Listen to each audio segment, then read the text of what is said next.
Good morning, everybody, or those of you who are in Europe, good afternoon, or Asia, good evening. How is everybody doing today? Can we hear me all right? Volume and audio all good? I know when I first turned the stream on, the music must have been pretty loud, so that should be fixed and turned down now. How is everybody doing? Sansrat, good morning. Silferia, good morning. Jerry, is night here? Yeah. In Asia, it's over at night. That's fine. Wherever you are in your time zones. 02, Marco Rodriguez, Sanya Rat, Key Caliber, Lancer Khan, Underdog. Welcome, everybody. How are you doing? Hello, Kizzy Cat. Today's gonna be pretty chill. We're just gonna be trying to get Kiev and Kronk Bonk. So that's really the goal. We'll grind the event. Obviously, the event started on Thursday. I've been really busy the last day or so. So I've done very minimal amounts of the event. I'm not saying I haven't done any of it, but I've definitely not done SP mode or EX mode. We're going to try and get to both of those today. We'll see. I do potentially have to leave in the afternoon for my time, of course. So we'll see if we can get those done in time. And otherwise, it's going to be pretty chill. I'm sure most of you guys in chat already know, like, that you've already polled. So hopefully those of you have had pretty good polls. Actually, you know what? Let's do a poll about the polls. All right. Super Troopa, hola, ¿cómo estás, shorty? Why am I shorty all of a sudden? All right. I'm gonna make this poll. How, if you've polled already, how have your polls been? Good. Actually, you know what? We'll just do, how have your event polls been? We'll make it short. And we have good, got everything I wanted, rate up is a lie, or haven't pulled yet. All right. I mean, I guess technically, yeah. All right, let's see what you guys say.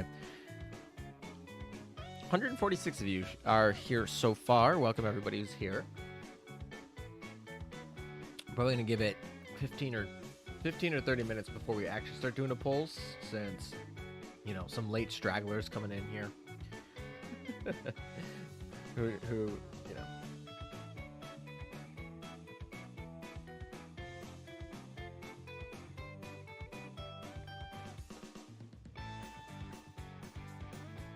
Hold on a second, I'm just getting a message. Sorry.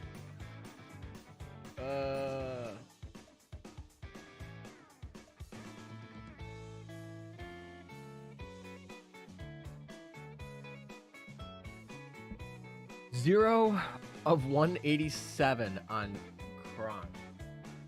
I got the rest. Well, the best thing about getting Kronk is that, or about Kronk is, if you don't get Kronk, she's got pity, so you can always get her with enough cubes. The other ships, specifically Volga, like, you could in theory go a very long time without getting. You know, not statistically that likely, but it's possible.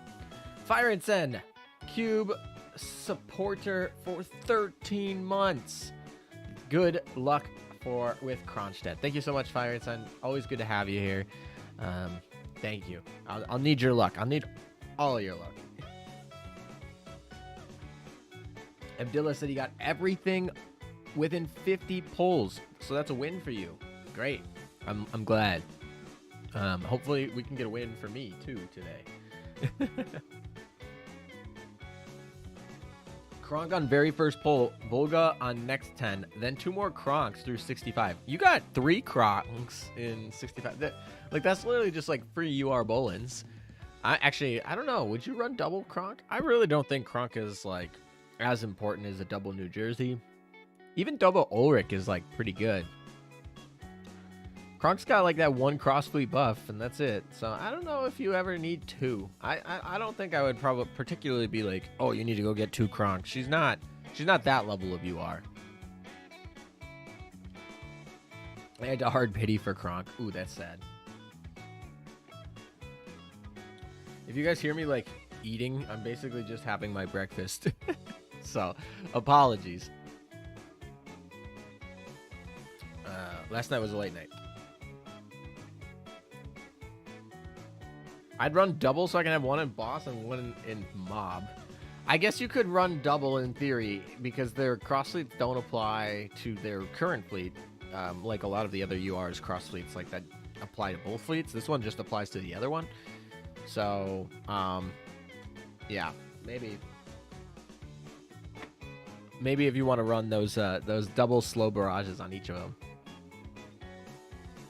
New Jersey was good enough to obtain a level 2. Yeah, she definitely was. And that's a mistake that I sometimes I regret. I mean, to be fair, I do enjoy having to, you know, not just use New Jersey over and over again, but sometimes it's like, oh, double New Jersey right here would be nice. All right, shall we log in? I think I've talked down long enough here. How long have we been going? Yeah, we're almost like 10 minutes in, just shy. So let's log in.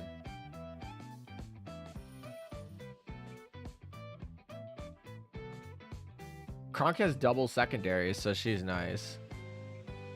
Yeah, Kronk is pretty decent. Ooh, we got cubes. What a perfect day to get 12 cubes. We're gonna need them. Almost up to another UR bull in here, so that's perfect. Cruise missions. Okay. I didn't buy the pass this time. I don't know. I guess I kind of want these planets, and obviously it's always nice for gems and prints and all that jazz, but I don't know. I just didn't buy it. Maybe, I mean, I guess there's still time. I can just buy it and get all of this.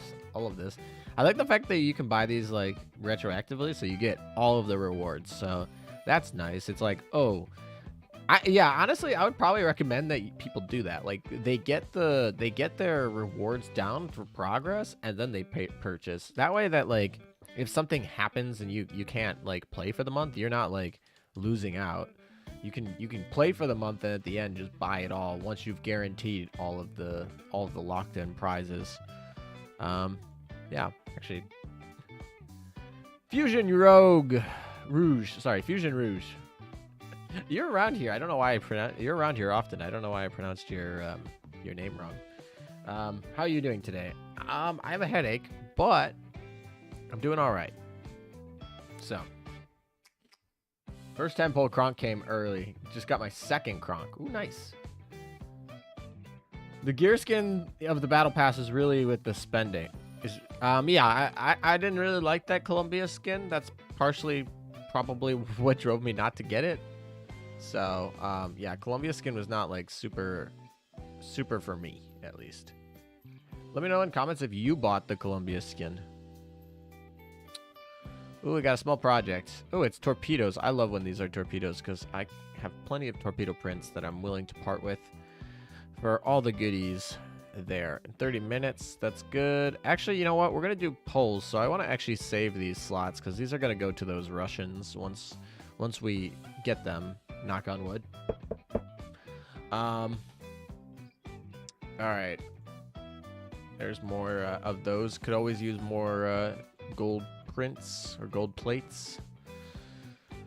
I guess because we're grinding, we're just gonna go with the standards, and we'll save that big oil coster for when I'm offline at the end of the stream, hopefully. You plan to buy most of the new skins. Okay. All right.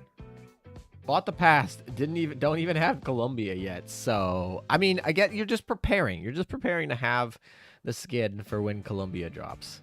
I get it.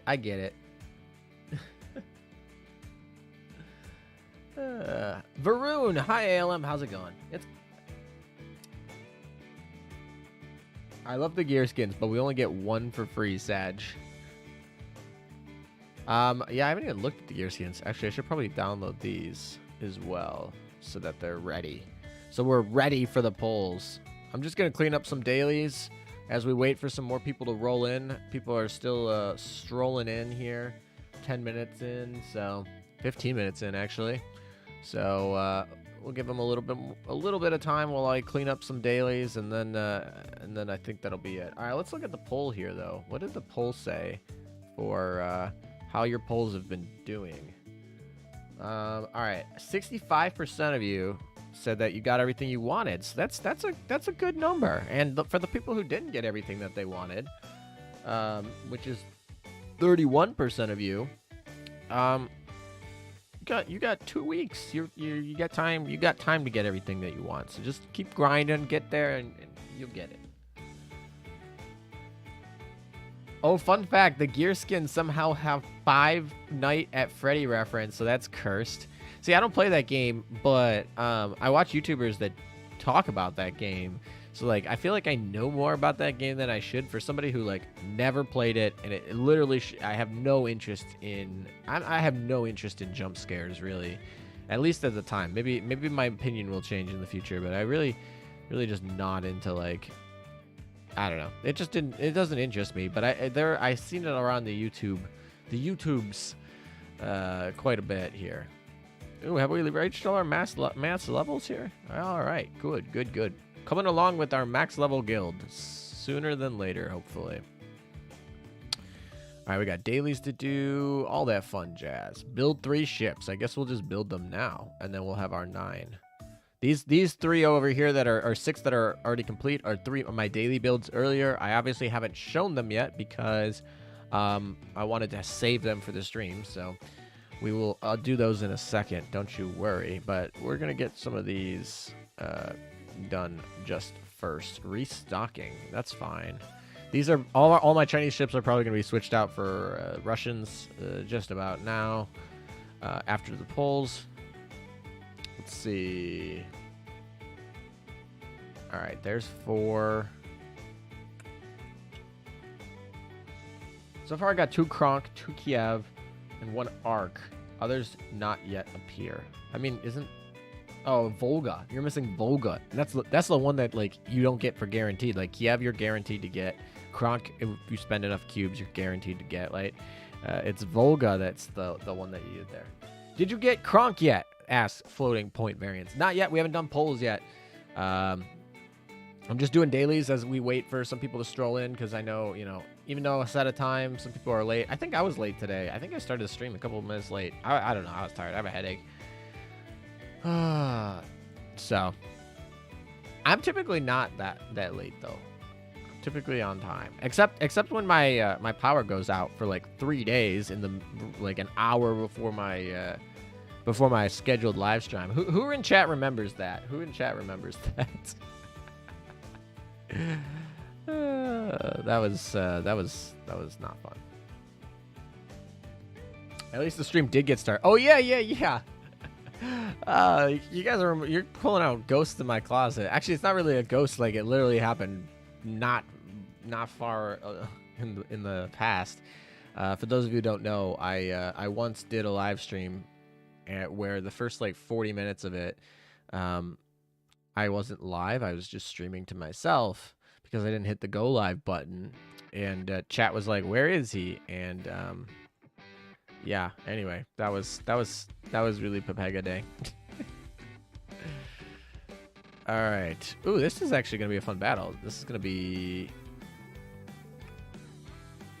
Yeah, this is an interesting battle. I'm interested that this is a strong fleet we're going against here. I guess they're running Drake, so meh.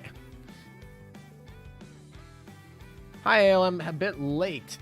Well, that's okay. We haven't started polling yet, so we're all good. This is why we give a little bit of a buffer. Just, know that depending on my mood, my buffer might be longer or shorter. So be on time in the future. Hawk, you ain't streaming today.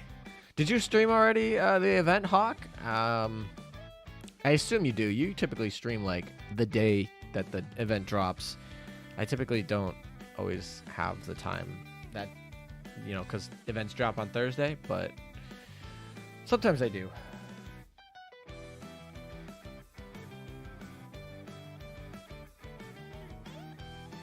Hawk has streamed for the last 2 days. Okay. All right. How has it been going? You got all your polls? Have you finished the event? Did you do EX mode, SP mode? How's your event been going?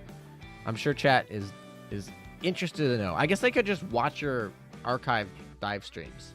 That's also just another way to answer that question. That's like probably, I mean, Hawk, you usually typically stream for like 4 or 5 hours, so that could be between like 8 and 10 hours.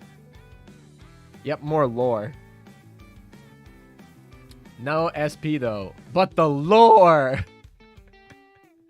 The lore, yeah, exactly. Actually, you know what? Hawk, I don't know how long you're planning on staying here, but I'm probably gonna need a lesson in the lore because you know who's gonna be skipping over those chats. How was the lore in this event? Was it good? I mean, was it awkward? Given the circumstances? Oh, yesterday was long. You know what? How long was it?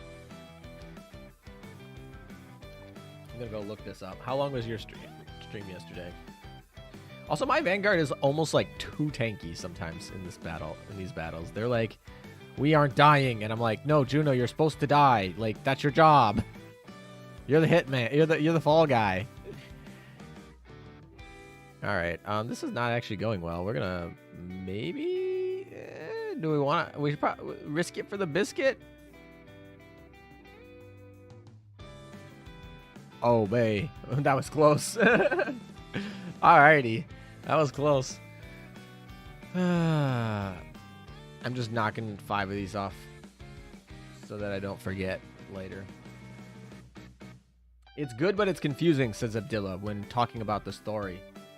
Hawk says it's an interesting story. ... What does the ... mean? Honey versus honey. Resets are for the week. Hawk's stream today was 6 hours. Hawk, yeah, that's what I was doing. I was looking up how long your stream was. Let's see. Ready for your shout out?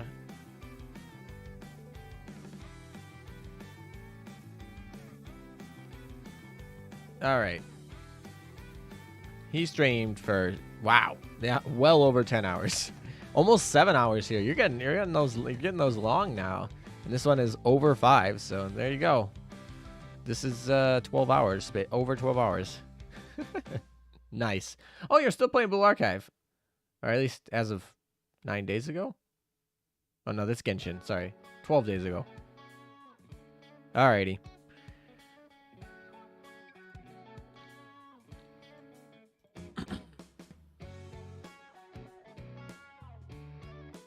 What is Nani? Nani is what? ALM, have you played the event? Not really. I a little bit. No, but not I did like one. I think I did C1. I think that's it. I think it's just C1.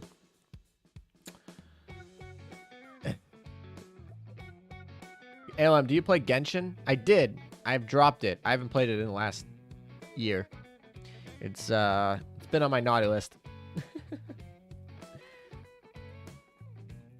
Is this streamer lagging? I mean, according to me, I have excellent connection and 0 drop frames. So I think this time it might actually be you. Most of the time it's me, right? Most of the time it's me, but I think this time it might be you, Cross.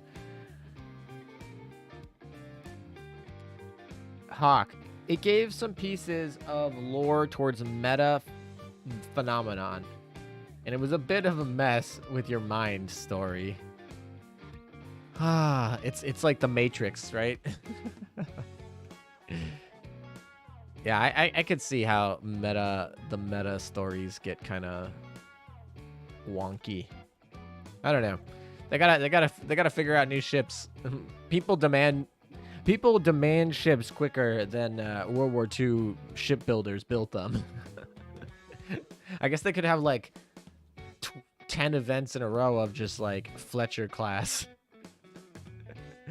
Or maybe Fletcher and Essex class, but something tells me that would not be in very high demand after like the first one. Actually, Matrix is a good comparison. Good! I did a good thing. Also, I'm going to eat carrots now, so if you hear crunching, that's what that is. World War I ship when? I mean, we technically have a few. At least a few that were around during World War I.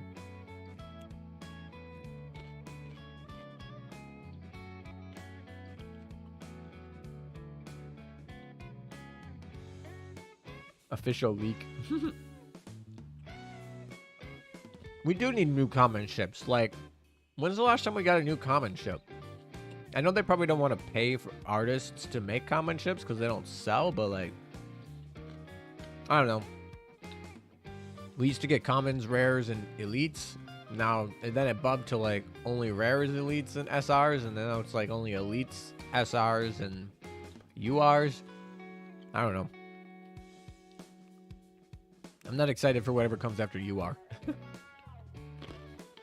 Gangot is World War I. Yeah, she is. She's old too.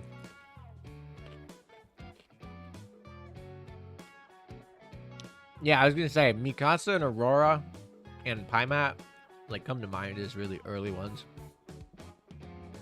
Also, someone said like Hood and Gangut, certainly.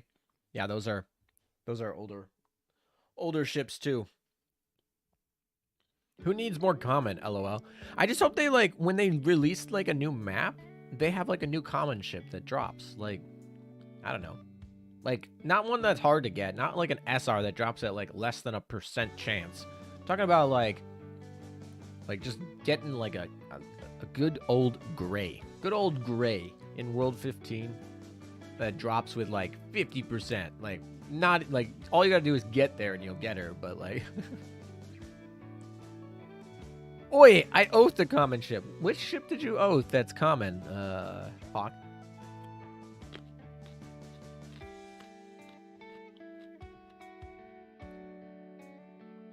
Actually, Casablanca's pretty good, though. And before she gets a retrofit that makes her better than Independence. Actually, I don't think that's going to happen. I really just don't think that's going to happen. At all. Enhance. I guess we'll enhance Shanghai. I'm going to be using full Chinese fleets today to grind, hopefully.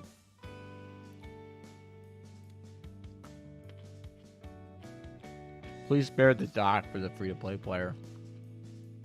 I mean, just retire your ships. It's that simple. Has anyone reserved Kronk Oath yet? No one has reserved Kronk Oath yet. It's still on the table. So anyone who wants to rename Kronk, that is certainly in the cards.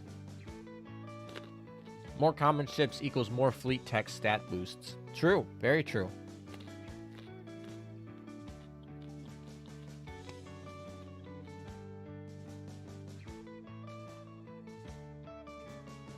Let Intern Kun do the common ship.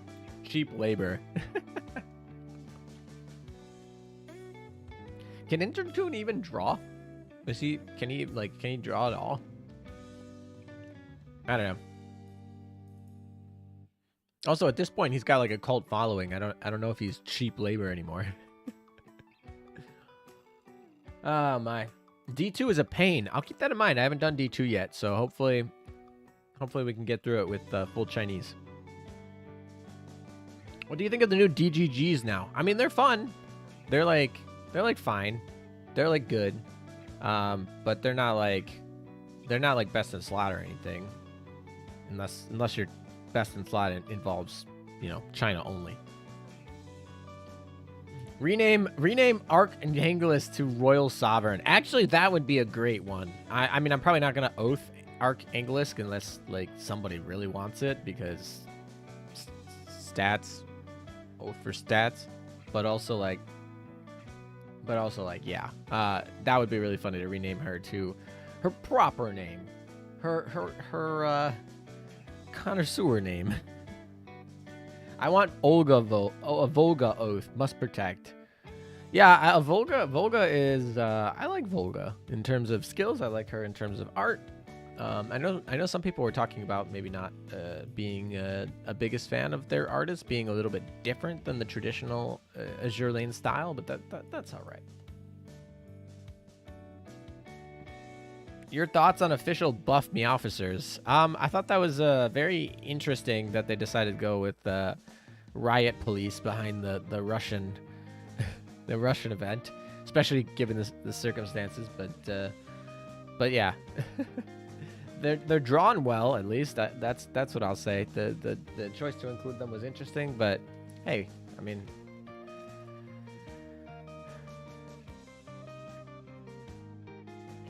Alem, can you give me an Arkhangelsk?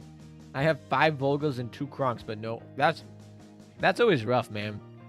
When you're like spending cubes on searching for those elites, like, ooh.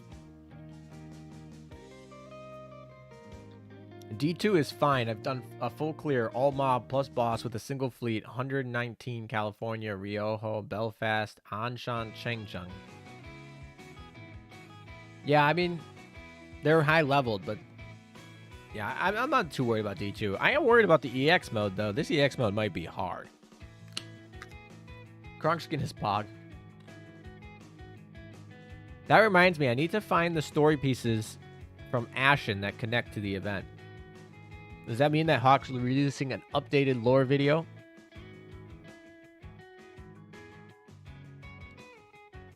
Fernando 27. Oh yeah, find that more lore. Hawk, there's your encouragement.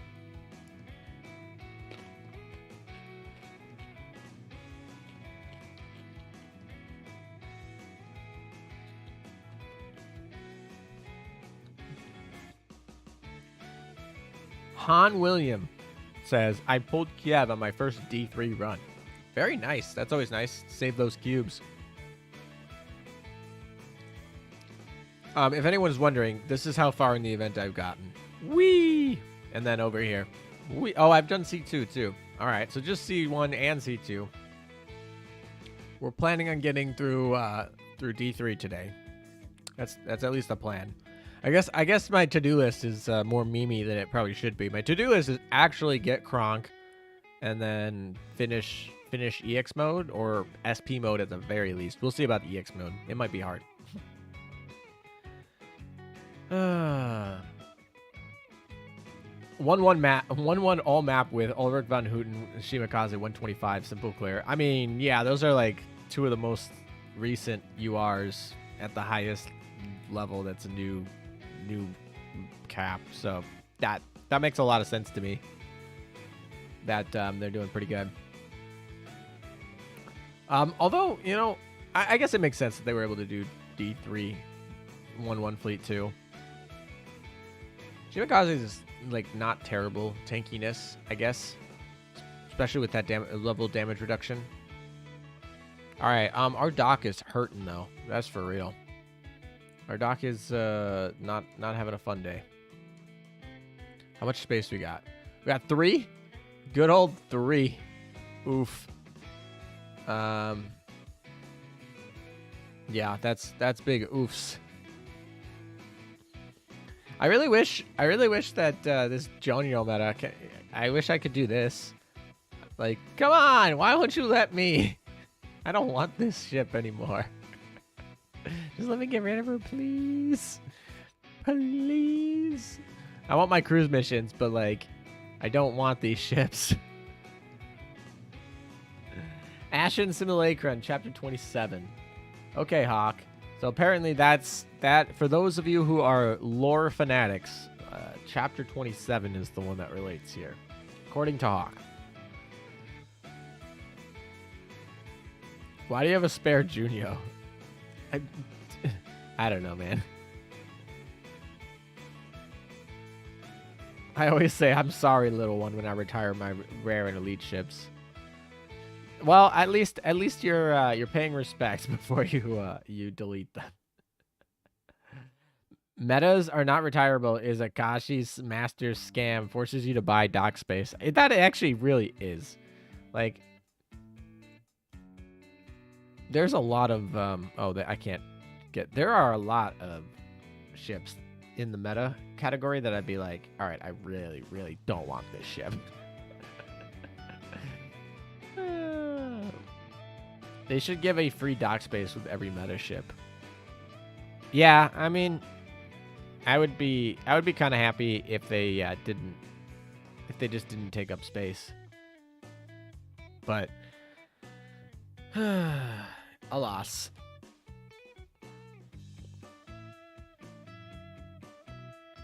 The only meta ship I want is Takao. I'm pretty sure we'll get a Takao eventually. All right, so we got 400 cubes, and we got a ton of gold, so we should be able to make a big dent here, hopefully getting everybody. I should probably buy dock space. Now, shouldn't I? That would be the responsible thing to do, now wouldn't it? But, like, who wants to do that? Hast, buy some dock space. Thank you for the 150 Danish krones. That is, yeah, that's Danish krones. All right, fine. We'll buy some dock space so we can at least do 10 pulls.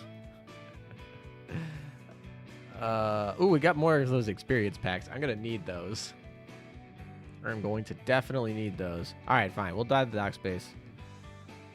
Where's the shop? We'll go buy our dock space. Oh, by the way, we should definitely do polls on which skins we're gonna rent. Because that's a thing. What the heck is this? This looks new. It's like ice tower thing. Oh, it is.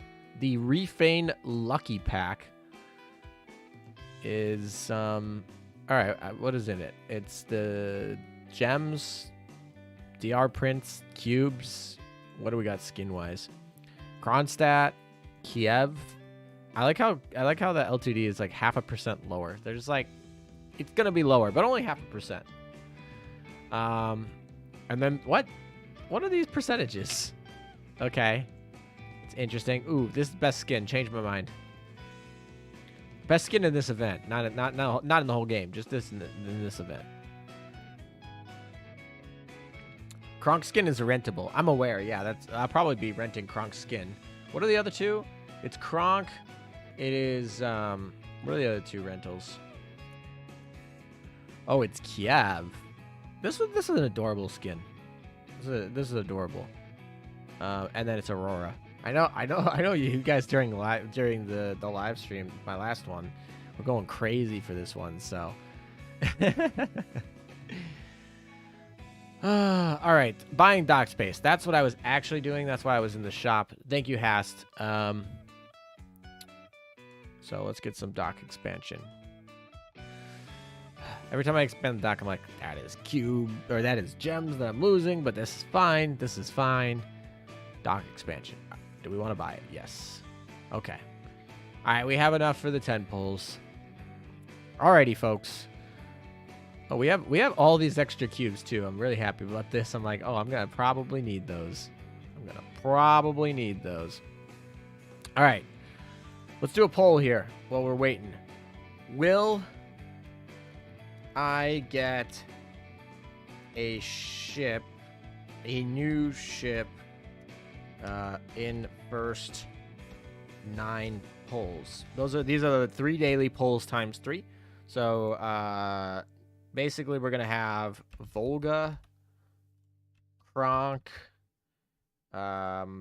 Kiev, only the SRs, and then none.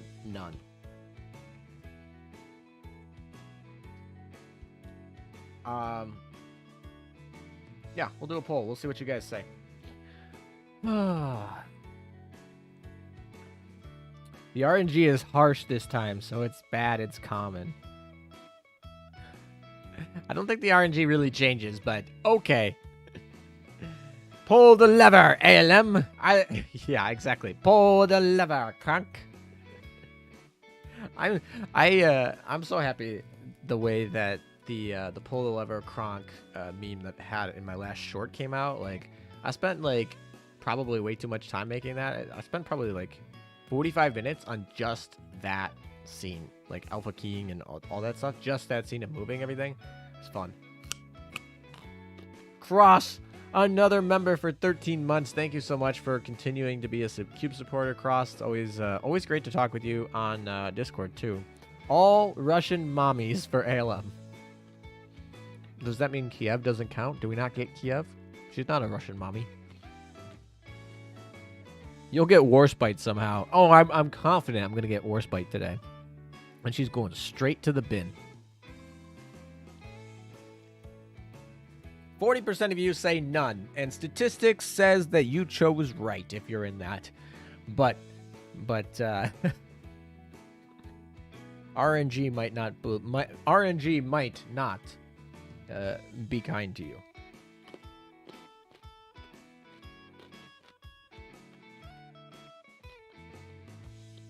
%30 said Volga, 19% said Krog, and 11% said Kiev. What is with this, guys? You guys actually, like, used real statistics here in your voting. People picked none, which is the highest probability of any of them, the most, followed by Volga, then Kronk, then Kiev. And the drop rates and percentages of those all happening is exactly in that order. Look at you guys being rational this morning. Alrighty. Ulrich von Houten pops out. Wrong banner. Waiting for that repulse build. Alright, Hawk, what should I do if I get a repulse build in this first 9 pull? Obviously, I'll probably get her by the end of the day, but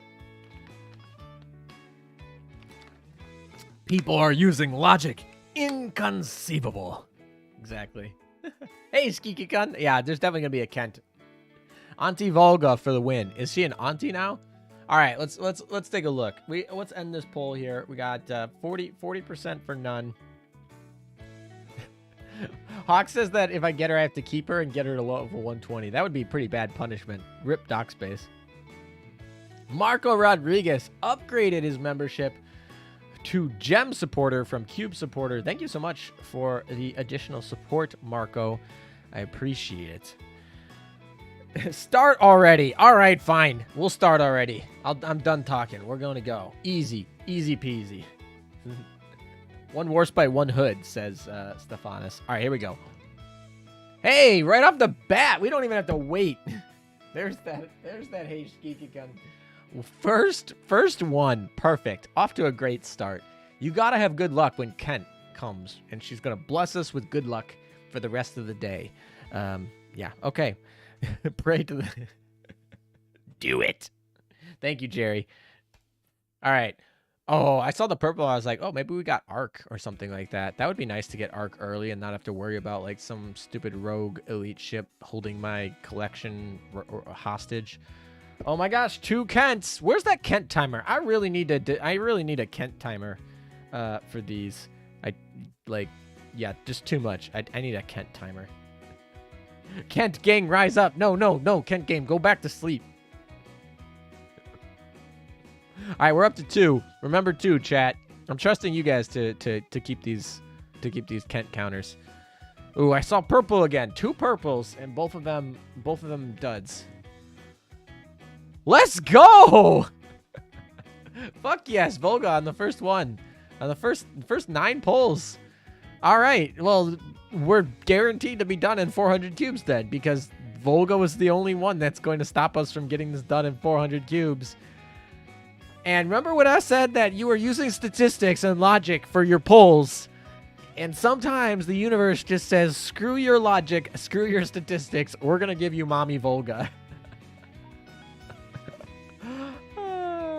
Hell yeah, prediction was correct. Thank you, Moby Huge, for Moby Huge. That I just got your name. That's hilarious. Anyway, thank you for the faith.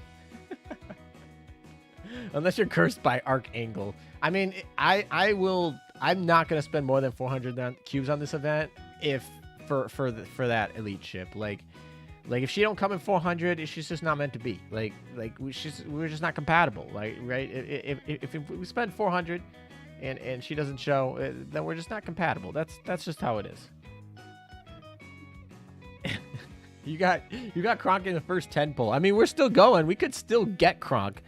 More people in that poll could be correct because they weren't mutually exclusive choices. It could have been Volga and Kronk and Kiev.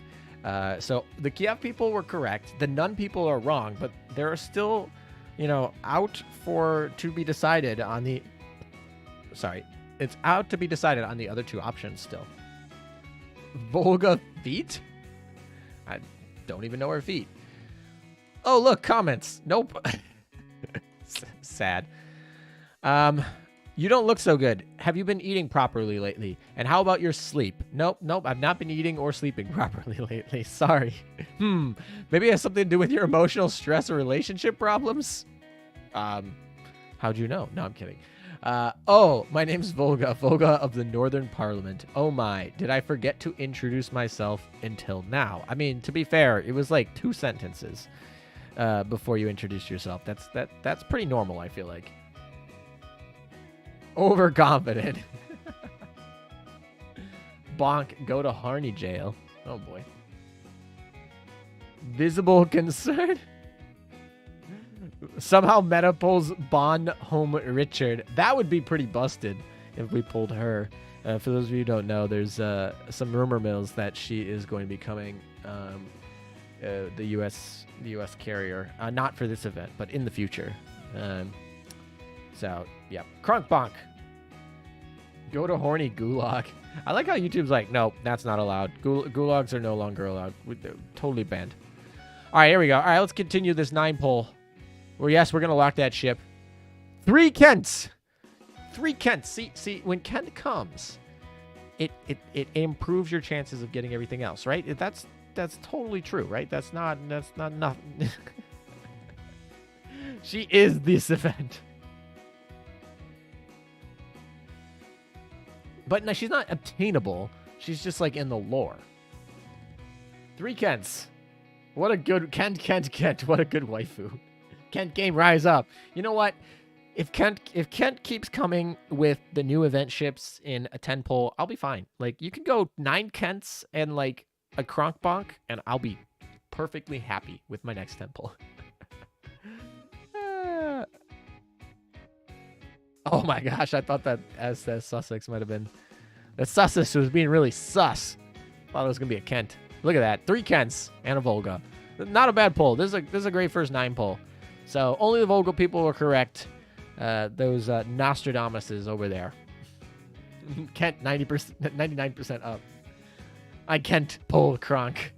I like that, Lectors. I like that little play. I can't pull Kronk. 1 Kent is equal +1 medals. I mean, it's better than a common ship. So I'll take that. All right, sorry, Kents. You've got to go. All right. Let's do another 10 poll, shall we? Alrighty. So you are let's do this. Kronk in next 20 polls. We'll not do it to 10 poll. We'll do 20 poll. Yes. No. And the third option, just for memes, is Kent 5+. Will we get 5+ Kents in the next 20 polls? There you go. Those are your options. Have fun. Give us the poll. I'm giving you the poll. Don't worry. Give me a second. Takes time to type it out. Let's go. You are. Here comes the police, mommy. Oh my gosh. I missed the times when Sandy was in the event banners and Sandy was the real Kent. Honestly, Sandy is the real Kent because she was an SR. So you thought it. You thought you were going to get something good and you were like, nope. You can't do it. Definitely Kent. I like how 60% of you have voted that I'm going to get 5 Kents in the next 20 polls. Like, the chances of doing that, right? The chat has gone from, like, the first poll I did about polls, they're like, all right, we're going to statistically analyze this with math, and we're going to use logic, and we're going to pick the exact order. And then the universe is like, screw you, screw your logic, screw your statistics. We're going to flip that on its head. And now chat in the poll is just like, all right, we're just going to meme YOLO now. Hawk meta, there's no repulse option. That is true. We have not got repulse yet, so Rip. You'll hit pity. Please don't make me hit pity. We started off so good with Volga. I don't want to hit pity. I'd really like to not. She can't stop. Good luck, ALM. Thank you, Laplay. Oh, Lapniape? Lapniape. I hate the police, but I'd want to get brutalized by these Soviet police mommies any day. Now this is why you'll start turning off the comments. God. Kronstadt. Yeah, exactly. It's Kronstadt. It's not Kronstadt. It's Kronstadt. All right, we're going to do our 20 polls. I'll stop talking, although I'm having fun with chat, so. All right, 10 polls. The first two obviously aren't going to be Kronk Bonk because we know her timer. I've never seen a streamer hit pity. I mean, all you got to do is go watch my my last poll stream, which was the one that I did Ulrich von Hoot. Not the one I was oathing her, obviously, but the one where I polled for the German event. I literally on stream went to pity. So if you've never seen a streamer go to pity before, there's literally an archive of it right on my channel, and you can watch me go to pity. It was not fun. All right, here we go. London, Northampton, California, Shropshire, rip to dead YouTuber Nicolaso, Nevada. I'm not liking how this 10 poll is starting out here. This is not going well. It took Hawk 90 polls to get all of them. 90 polls is fine. That's like what, 180 cubes. I'd be okay with 180 cubes to sweep the banner. That's reasonable. That's within the budget. It's definitely within the budget. ALM, did you see Andrew's polls? I did not actually see Andrew's polls. Oh boy, another common. Kent. There's one. What are we up to? 4 now? 4 Kents. Oh fun. Kronk's time is something weird, like 4:47 or something specific like that. Yeah, I have the exact time in my video. It's like 4:52:45 or something like that. But yeah. First out of the 5, boys. 4 total gets. Oh my gosh, this is not good. 5 gets. Ah! What are you doing, game? Game, stop, please. I want Kronstadt, not Kronstadt. All right, here we go. Ah, rip. Kronk is 4:42:50. Oh, that's what it is. It's not 45, it's 50. That's my bad. I don't remember the seconds very well because they typically don't matter. We'll buy these because I guess we have we're going to have a lot of things to retire here. A lot of Kents. We're going to be funding that with Kents. We're funding those purchases with our Kents. We've pulled 5 Kents so far. So we're having a grand old time over here. Oh boy. 5 more Kents. Well, you did say you welcome Kent. I said I welcome Kent if there's an event ship in the 10 pull. That was 2 Kents. But it was no event ship, so I do not welcome that. All right, let's go for this next 10 poll so that our 20 poll is still correct. Also, I should probably have ended the poll so you guys can't keep changing your votes. So we'll end that poll. All right, here we go. It's the third 10 poll of the day, and we're in the second poll of this 20 choice, in which equal yes and no getting Kent. I'm sorry, equal yes and no getting Kronk. But a majority of you say that I'm going to get 5 Kents, which I'm already like 40% of the way there. It's possible. I can't seem to get Kronk. These puns, though. These Kent puns. Yes, we're going to use 10 quick finishers. Let's roll. No new ships. Bet. Oh my gosh, I thought that was another Kent. Oh my, I was like, oh my gosh. Okay, there's Shropshire. All right. We're good. No Kents. We got 8 left. 8 left in this 10 poll. Let's see. Oh, I'm really hoping to get Ark soon, just so that I can like just put her behind me. Sussex, Sussy Baka. 2 Oklahomas back to back. That's not going good. Oh my gosh. This is not good.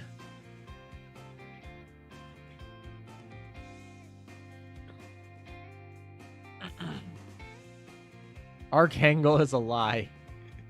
It seems like it. All right, last one. Here we go. What is it? It's going to be Kent. Oh, Warspite. There we go. Somebody was talking about me getting a Warspite today. We got her. Definitely. Look at that. Easy. Easy peasy. All righty. Let's go retire some of these bad boys here. I guess bad girls, whatever. All right. There we go. Bye-bye. Bye-bye now. All right.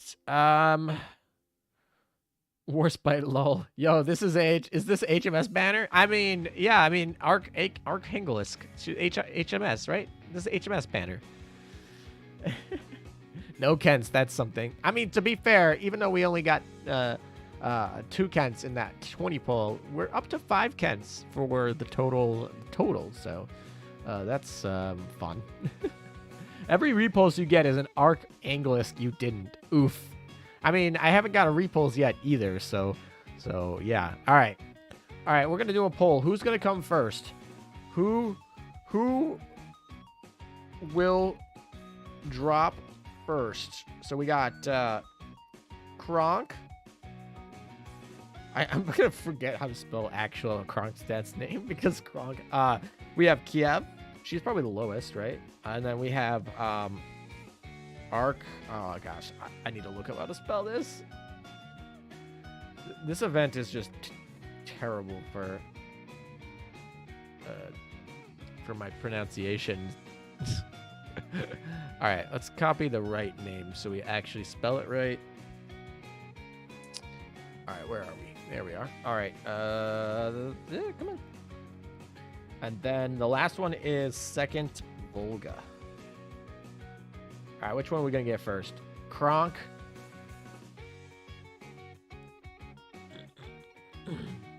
You got one and ignored her? I'm sad now. Oh my gosh. Did I really get one? I totally didn't even notice I got a repulse. I must have retired her, right? I must have just retired her on... Did I... Yeah, I literally retired her without even noticing. Rip. Hawk, don't cancel him, please. Chat seems to think that my second Volga will come before I get anything else. That would be really sad. Not very much confidence in Kronk being the next one. But let's see. Polisk, Kiev, because I got 2 Kievs and no Kronk. We gotta be hurrying on this Kiev poll if we wanna beat Putin there. All right, here we go. Another 10 poll. Ooh, I got excited here with the 4, but I don't think that's gonna be what we want. Automatically repulsed. Yeah, exactly. Repulse. There's the Sussex. Let's go. All right. That was easy. Arkhangelsk comes right there. All right, so now we're just waiting for pity. That's it. All the ships are guaranteed. I will get the ships, all the ships by the end of the day because I'll have enough cubes for pity. And the 2 ships that are not guaranteed came. Kiev can be in the shop. The other one's the accumulation reward. So we're all set. We're all golden to get there. So Ark Mommy is here, or should I say Sovereign? I really do want to rename her to Sovereign. Given that she is a British ship and the British need a ship. Noah, get the Ark. Oh my gosh. Pog, easy game. Yeah, this is an easy game, man. I was right again. I would have gotten so many betting points if this was on Twitch. That is true. Twitch has those like points that you can gamble if you do predictions right. That is one fun part about Twitch is the gambling imaginary points. I mean, you can't really do anything with the points other than like highlight your comments. So you get extra comments, and there seems to be a trend to just highlight the comments to get me to drink water, which is actually a good thing. It's a healthy. Get hydrated. Water is good for you. Assuming it's not polluted. But here we go. All right. Yeah, I really wanted to watch comments, but apparently that's not the case. All right, let's see what the rest of this is going to bring us. Double arc. Okay, did not see that one coming. She's like, I'm coming twice. Wink. Wow. Okay, welcome again. That was quick. Quick turnaround. All right, so we've got 2 arcs and a Volga so far. Now we're just getting for Kronk. And hopefully the cubes don't hurt. Don't hurt me, cubes. WTF. Yeah, I know. Kind of weird. Double arc. I keep calling her Arc, but every time I say that, I think Arc Royal. And given that they're both, like, originally HMS, that's weird. Unsub, still no Arc for me. Sorry, Cross. I wish you luck. All right. California. Queen Elizabeth. Retrofit when? Wow, this... Every time I see this, I remember, like, how far this game has come. This is the old art, like, on... Yeah. Okay. Portland's just, like... Portland's just having one of those Wi-Fi problems. Another Sussex. And zero. Zero Kents this time. All right, well, that double arc is really nice. Not going to complain about that. We're going to save one for materials, because I'm definitely going to try and limit break her today. Not try. I am going to limit break her today. Because I don't know if we're going to be able to get the frame today, but maybe I'll try. Maybe I'll try to get the frame. All right, what should we do here? All right. So we've pulled a total of... we've spent a total of 78 cubes right now. So will I get Kronk before spending 100 cubes? So let's do that. Will I get Kronk before spending 100 cubes? And that would be, just to be like sane, that would be 22 more. Yes or no? All right, let's see what we got. Stop counting Kent. Sussex is the one we have to count. That is true. Somebody's got to go back in the comments of this after this is archived and do the count for Sussex. HMS Hopium. Exactly. All right, here we go. Well, you guys are voting. Most of you are saying no, or at least a slight majority of you are saying no. I'm not going to get her in the next... I guess that's really only 11 polls. So that's not like... Oh. But.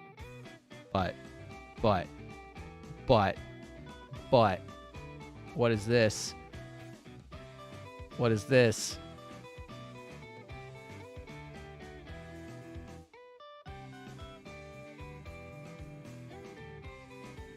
What is that? I like how chat's already going Bog. Oh, it's Pensacola. Here we are. Chat already knew that timer giveaway. We were just like, oh boy. Hello, ultra rare. Under 100 cubes. Let's go. Kronk Bonk. Why? Nicola Sullivan. Oh my, I saw that timer. I was like, that is a unique timer. That is very unique. One of these is not like the other. Wrong lever, Kronk. Oh my. That's too funny. Carrot, thank you for the donation. Bruh, I doubt it. That's the banner sweep, basically. I mean, in theory, we could get Kiev in this next 9 pulls here. But otherwise, we can get Kiev from the event shop, so not worried. And we got the other one from point accumulation. So this is a really... This makes up for the fact that I had to go pity for the German event. The Russians came in all 100 cubes. Wow. Also, those of you who are voting that I'm going to get her in under 100 cubes after I literally got her in under 100 cubes, that's cheating. This was more like 60% no before all you people voted after the fact. Stop bonking me and come home, please. Took you more than 100 pulls to get Kronk. This one I had a really good event. I mean, under 100 cubes. That is a great event. I will be totally set for May. I am totally set on cubes now. I'm totally set to... Yeah, this really helped. I was like, if I have to go back-to-back double pity, that's gonna hurt. I'll never forgive you, Meta. Never forgive me for getting the ship that I wanted. Do we need 2 Kronks or 2 fleets? I mean, if you have the cubes, never, better safe than sorry, but I don't think Kronk is one that I'm going to be searching for 2 of. Marco Rodriguez with another $5 donation. I knew you'd get her in under 50 polls. Thank you for the faith, Marco. I appreciate it. What is in May? May is the Chinese anniversary event, which will most likely, I would bet my cubes on bringing another UR event. I would be shocked if beginning of June, end of May is not a UR event. And having an event here in February perfectly lines up with that too. Now the question is it going to be USS? Is it going to be HMS? I think it's going to be HMS, but we'll see. Those Chinese do love their maids. Definitely it's a UR. Yeah, I would be shocked if it wasn't. All right, well, we can't Kronk Bonk comment, but that's fine. We have added her to the thing. Let's finish off this 10 poll and see what we got. Oh, there's that repulse. Let's go. Hawk, you still here? I didn't retire her. There she is. She's right here. Will we get 7-star ships? I don't think we're going to get 7-star ships in 2022. I don't see it. Possible, but I don't see it. Soyuz when? Soyuz is probably going to come next February because they tend to always have Russian events in February. Do the story meta. You might get a hint, maybe. You're not hear that from me, LOL. I mean, I did hear that from you, but... and so did everyone else in chat. All like 500 of you here.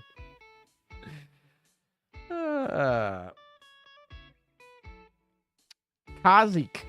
Nice. I just got my Arkhangelsk on my 70th poll. Banner clear. Congrats. 70 polls is not bad at all.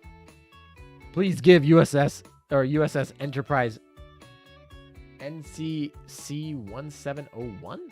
Huh? I'm a leave. All right, bye, Hayden School. Thanks for the video, Meta. No worries. Thanks for stopping by. HMS Vanguard maybe next at UR? Maybe. I mean, I hope they get like a carrier, honestly. I feel like Formidable and Centaur need some help. Murdoch. This is for Arkhangelsk. Please rename her HMS Royal Sovereign for those who have been neglected by Yostar and wish for a Royal Navy event. Now watch the viewer count drop. I mean, I am watching it drop, which is fine. I mean, some people are here for the polls. That's fine. No worries. We're going to grind the event for those of you who want to stick around. If you're grinding your own event, that's great. If you're chilling, doing something else, that is great as well. Oh, there's a Tago. Somebody said a Tago earlier, too. So we got Warspite. We got a Tago. I think, yeah, someone was talking about a Tago. Pulling a Tago here. And that's the wrap, folks. That's a wrap. Let's call it a day. All right, let's go level these bad boys up. I really, really like these experience books, basically, because it really makes day one of the event so much easier. Like, so much easier. All right, we'll get you up to 70. How's that?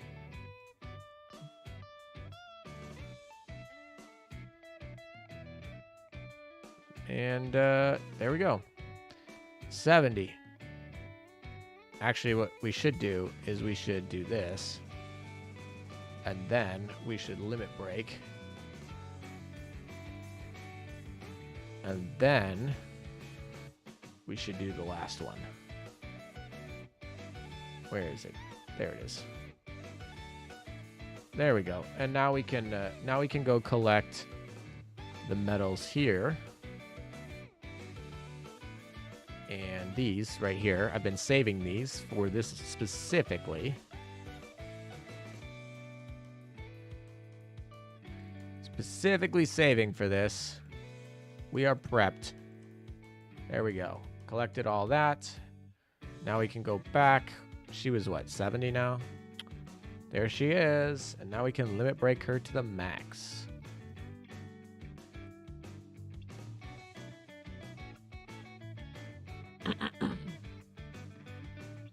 Boom. All right, so she's done. I ruined it. ALM, you betrayed Hawk again. I mean, to be fair, we only said we would keep Repulse if she came in the first 9. Repulse didn't come in the first 9, so it wasn't meant to be. Where's the Repulse? Repulse is, Repulse went on vacation. Okay, kids? Repulse went on vacation, and it's a very long vacation, and she won't be coming back. Oh, lab. Cool. Oh, wow. Hello. That was a very fun, hello. That was a very fun pull right there. We got 2 Bofors Stag. We got a Fire Control Rare, High Performance, and a 10 Rifle. What's not to like about that? Repulse went out to get some milk. Oh, who's that YouTuber developer who always talks about getting milk? I watch his videos. I don't remember his name. He codes video games and then like for the Steam store and then just makes them out of total memes. His videos are hilarious. He always talks about milk gang. That's how I remember him. He's milk gang dude. I don't know who he is. Danny! Yeah, it's Danny. Thank you, chat. Danny is hilarious. When the YouTube algorithm shows me Danny stuff, I'm like, oh, that's Danny. I know who that is. I mean, I don't know him at all in real life, but his videos are funny, so. BRB shower. All right, Jerry, have a good shower. Repulse in the dark. Repulse got repulsed. I love how we went from talking to Repulse because Hawk is loading his HE guns with malicious intent against me right now, and then we went from we went to just Danny. But milk is poison. A big German streamer said this once. I don't know about milk is poison. I think Big Milk though certainly tries to give a lot of benefits of drinking cow milk. That interesting. All right, we're probably gonna level up this heal first. Yeah, let's level up that heal first. And then where's Kronk Bonky? Where are you? These are gonna be our 2 skill levelers for a while, because they both got 3 skills, so that's a lot. Which one do we want first? Oh, we want that cross fleet. Yeah, definitely the cross fleet. Literally, we only use Kronk for one reason. And that's guys only want Kronstadt for one reason. That's that cross fleet. That's actually not even true, but whatever. Yeah, we got Kronk's skill started. We got Volga's skill started. So in 12 hours, they'll be much better. Drink mommy milk. Yeah, I mean...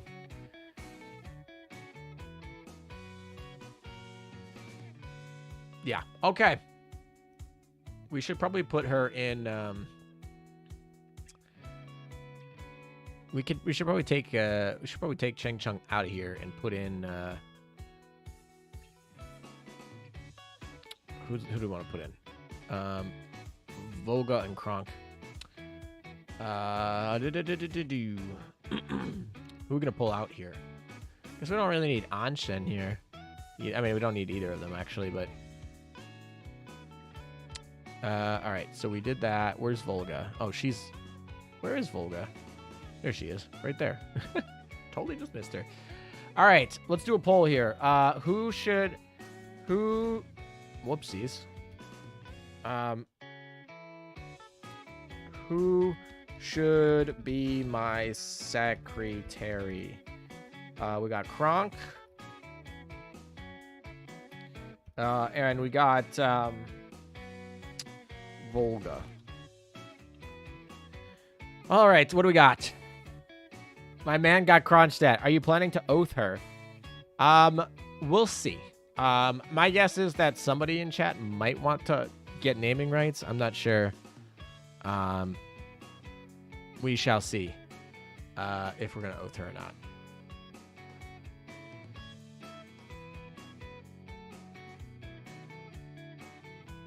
All right, we will come back to when the poll concludes, but Kronk is winning right now for the sake of for the sake of just getting this done with right here, we're going to put her in there. If the poll ends up turning out differently, we'll switch back to Volga. So don't you worry if you are a Volga stan. Your vote matters, and you can change the result if you want. All right, a gear is almost done. Okay. All right, let's see. Who do we want? We definitely want to put in. This is tough. Because, all right, we're going to take out a gear. We don't need her in here. We're going to put in Kronk for her, definitely. The question is, who are you going to put Volga in for? Where's Kronk? Kronky. There's Kronk. So we're definitely putting Kronk in. But the next question is going to be who gets the yeet here? Secretary Volga or get sent to Gulag, says Floating Point Variance. Chang Chung plus Kronk equal big Russian damage. I kind of wish Volga's healing wasn't random. I feel like it hurts more than helps, sadly. Why does that hurt? I mean, to be fair, she has targeted and random healing. Like, it's not like she doesn't heal the lowest HP ship and 2 other randoms. Like, I feel like it's just like Ryoho, but better. I don't know. I wish it would come a little bit earlier than the 22nd mark, but that's a different story. I mean, she's still good. OMG, the trophies. Oh, yeah. Did you want trophies? Did you want trophies, folks? Also, I really like this lunar thing. But yeah, we got all the trophies. I'm pretty sure this is every trophy from the game. Maybe I'm missing 1 or 2. And then this is, we got these, apparently. These are trophies now. We got upside trophies, so that's fun. What if one ship needs all the heals? I mean, Volga heals a lot, right? She's healing 5% of her max HP, which is, you could get to 7,000. That's like a good chunk of heals. AL lore is not based on historical timeline. Yeah, definitely. Hey, Hawk, what's up? Oh, I love when my chat is saying hi to the more famous streamer that's here today. Why is there no new dorm in the shop? I don't know, actually. I've bought everything here, so yeah, no new dorm in the shop. Weird. I guess they didn't make one for this one. Bruh. I'm only kidding. I'm glad you're here, Hawk.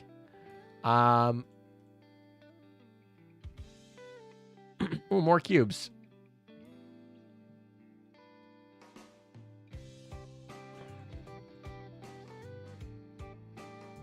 Oh yeah, hey LM. Sad no event dorm. I mean, most people don't even care about event dorms, to be honest. All right, so 64% of you said that Kronk is going to be the secretary, so that's there. We're gonna wait until we get Kiev to do the skins, right? Because we have 3 choices for a rental skin. I guess actually. Ooh, that is nice. That's a nice L2D. I guess it's not L2D, it's dynamic. That is a nice dynamic. I mean, the jizzle physics are a little bit strong, very bit strong. But the I guess I was mostly looking at the jacket. The jacket flow is really nice. There are 2 types of Azur Lane players: the ones who look at Kronstadt and look at the waving jacket first, and the ones that look at Kronstadt, look at the other waving thing going on.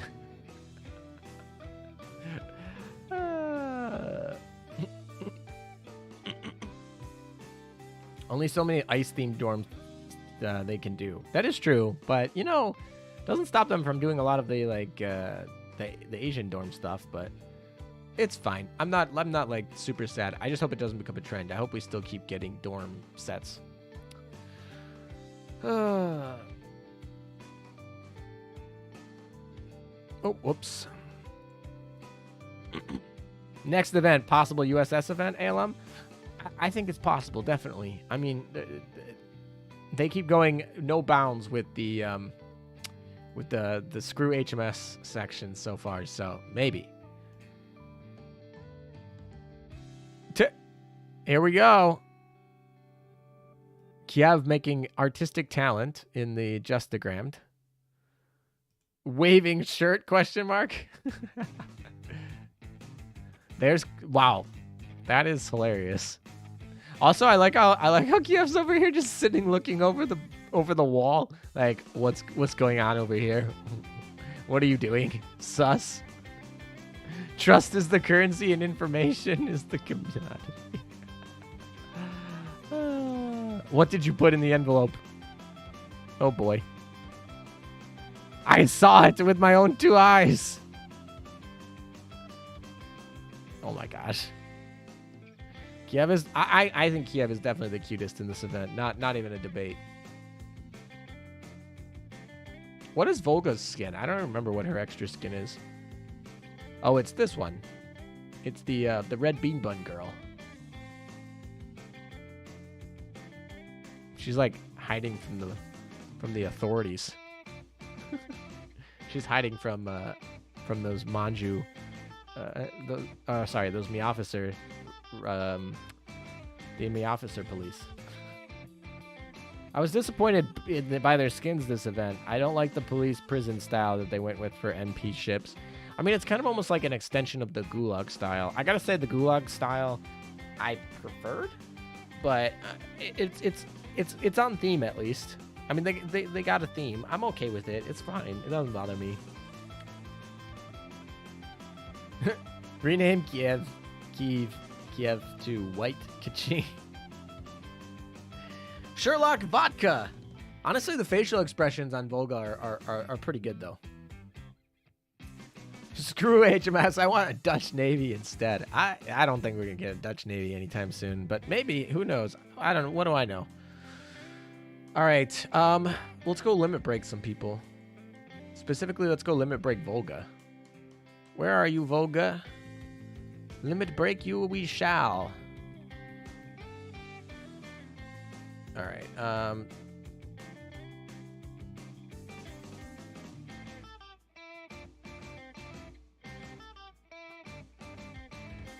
All right, and then we're just gonna limit break her all the way. We got all these Bolins to limit break her just fine.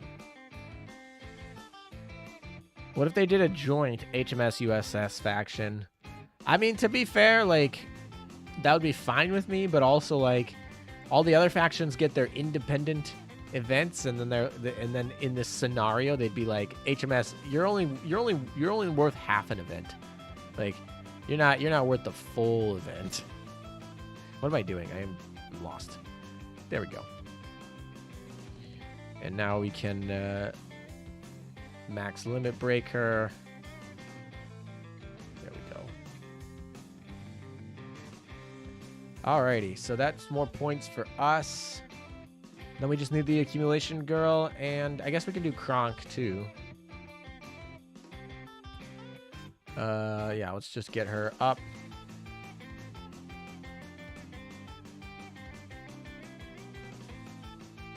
We'll just do that, I guess. And then we'll go limit break her.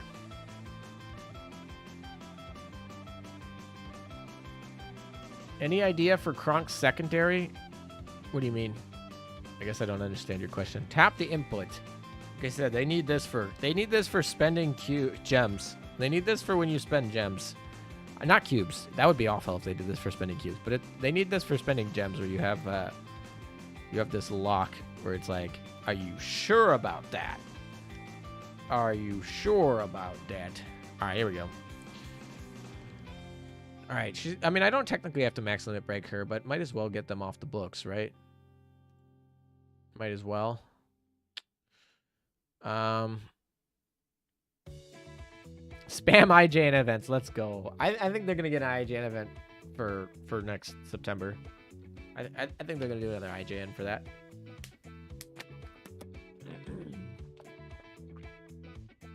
My mate's still waiting for Perseus rerun since we still doesn't have her. Yeah, rip to everyone who doesn't have Perseus. Let's do a poll on that. Do you have Perseus? Yes or no? This is the this is the question. Are you in the top? Are you a Azur Lane billionaire in the equivalent? Do you have Perseus?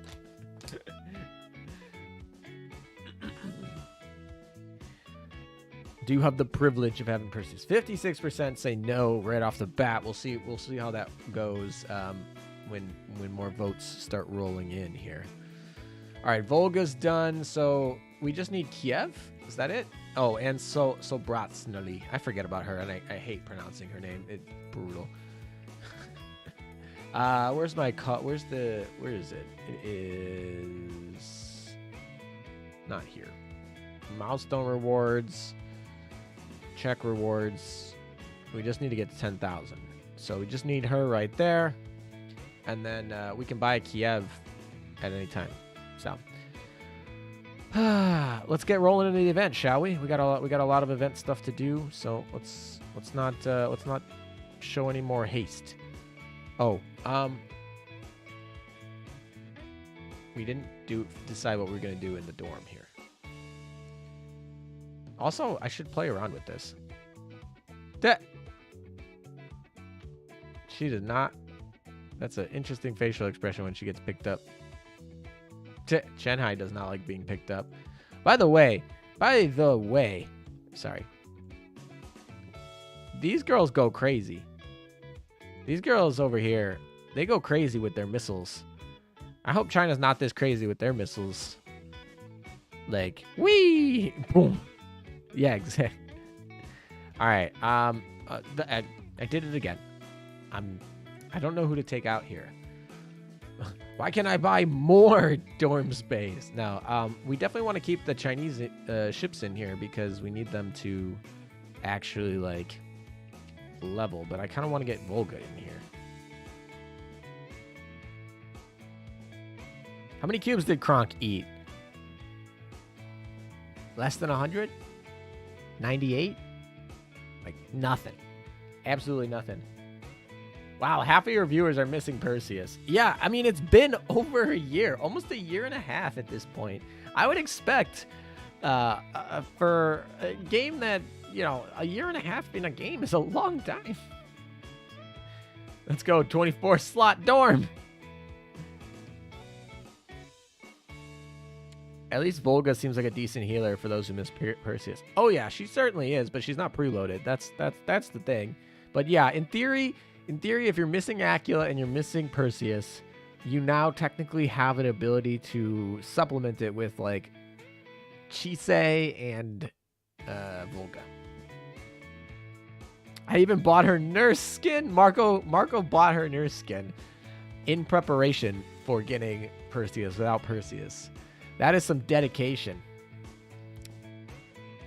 Chang Chung for the flagship for the Chang Chung for the flagship of the Russian. Preloads are, yeah, I mean, I'm glad that there's only like a few preloads. Like, I don't want every carrier to be preloaded, but you know, I think the French carrier needs to be preloaded because it's the French. Everything's preloaded. But yeah. All right. Who do we not like here? I guess Chenhai. I don't know. I really like Chenhai though. Replace Chenhai. I mean, it would only make sense because these two are like the lowest level, and these. I guess Chenhai is probably the answer, but fine. We'll replace Chenhai. Where is Chenhai?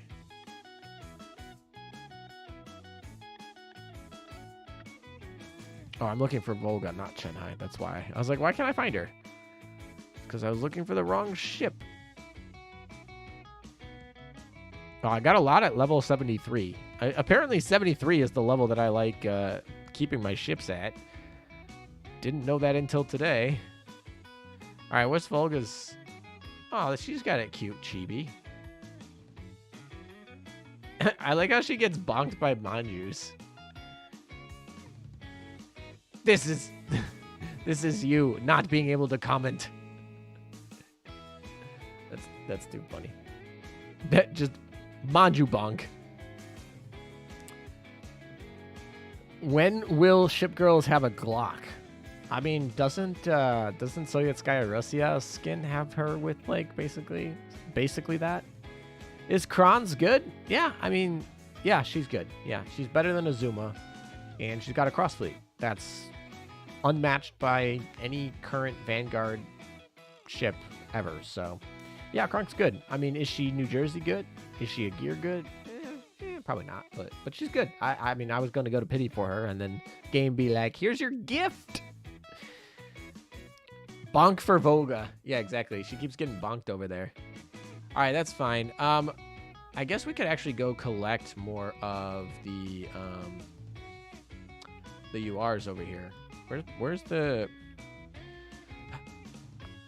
Where is... It's in the shop, and it's in... munition shop. It's I guess we'll collect these while we're here so I don't forget. Always collect those. All right, where are you? There you are. I don't really need cog chips that much. I need cog arrays, but cog chips not so much. All right, let's buy what we need. 2 of these. Yep, mine, and thank you, and mine. Hello. All right. Got plenty of points left. All right, and let's go get her maxed limit broken.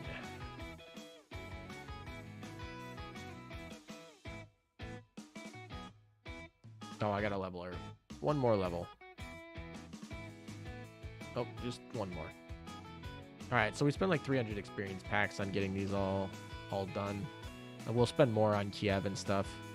6, 4, 9, 5, 6, 4. Okay. 20,000. There's where all my gold went. Just the limit breaking them. All right, we got all the fleet tech from Kronk. Yeah. All right, let's get rolling in the event. Now that those are done, we'll pick up the rest a little bit. We're trying to get to SP mode cleared. We're running this full Chinese fleet here. That's what we're gonna be going with for now. Yep. Okay. Let's roll. Do I got me officers on here? We got them on the important fleet. That's all that matters. All right, Hawk. You remember this lore? Look at this lore. Ooh, look, lore. Boo. Hawk lore. Blah, blah, blah. I'm reading. I'm totally reading this. Not skipping this at all. Oh, I see Kronk. I see Volga. I see Ark. I see the destroyer I can't pronounce and has really big facial expressions. Lore. Blah, blah, blah, blah, blah. Eon can't read. Wow, fast reader. Exactly. Yeah. I can read this fast. Kiev. Whee.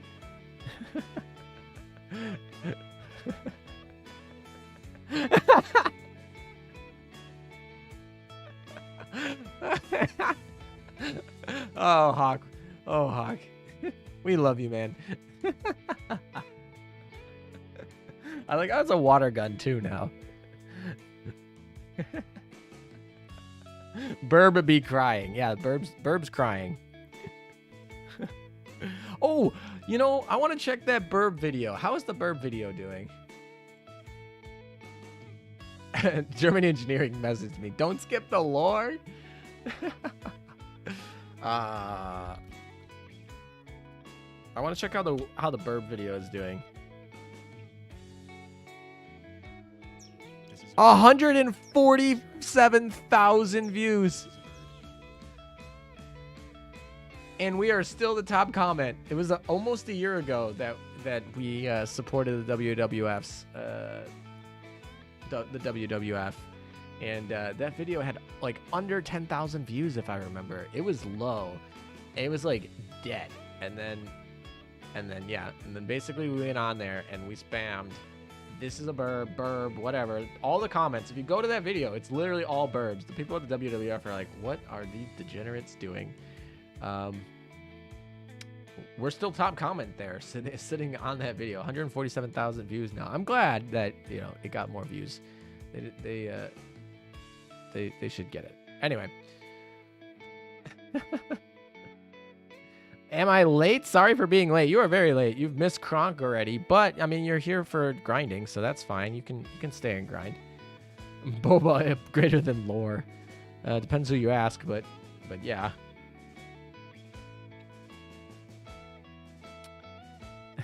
Burb is the word. What is the burb doing?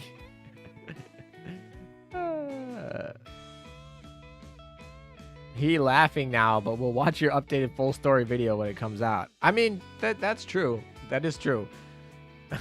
I'll be like, oh, I could have just read it, but instead I skipped through the event and then waited for Hawk to... I mean, to be fair, Hawk makes money off of people not reading. When people don't read and don't understand the event, they go to Hawk's channel and watch his video, which gives him like approximately 1 penny. Not even. It's like 1/10 of a penny. But technically, Hawk really wants us to skip all the lore, and then we have to watch his videos to understand what's going on. Why did I just discover that Kirov is so good? I mean, she's pretty good, yeah. I don't know. I feel like she got Kirov reporting, and then the memes kind of just met her. I know she's not bad at all. Yeah, I agree with that, Alan. Is Hawk even still here, or did he leave? Oh, he's still here. It's bully burb time. No, I'm kidding. Didn't know the missile girls deal 10k. Yeah, the missile girls are strong, man. Missiles are strong. I mean, it makes sense. Look at those missiles. Boom. Look at those missiles crit.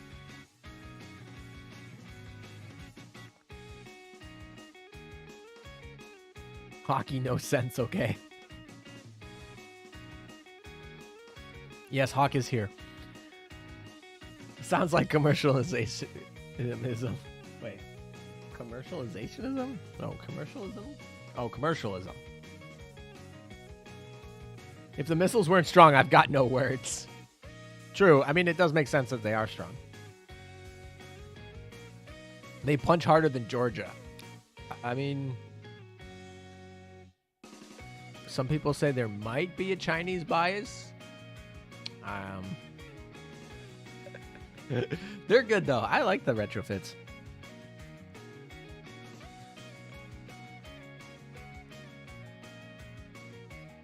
It's not me that does vert. I mean, they're reverse torpedo modifiers. That is true. They're basically just like air torpedoes. Oh, I didn't actually conclude the poll. I should probably do that.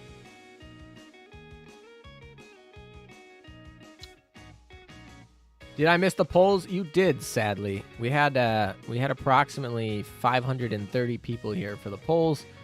Some people left as we moved to grinding because obviously that was the main event. But thank you to everyone who stuck around. 55% of you don't have Perseus, so that's really sad. We need a Perseus rerun and an HMS event. Emia. Is that how you pronounce that? Probably not, but thank you for the $1.01 donation. Definitely much better than all those $1 donations. That $1.01 donation. Thank you so much for the dono.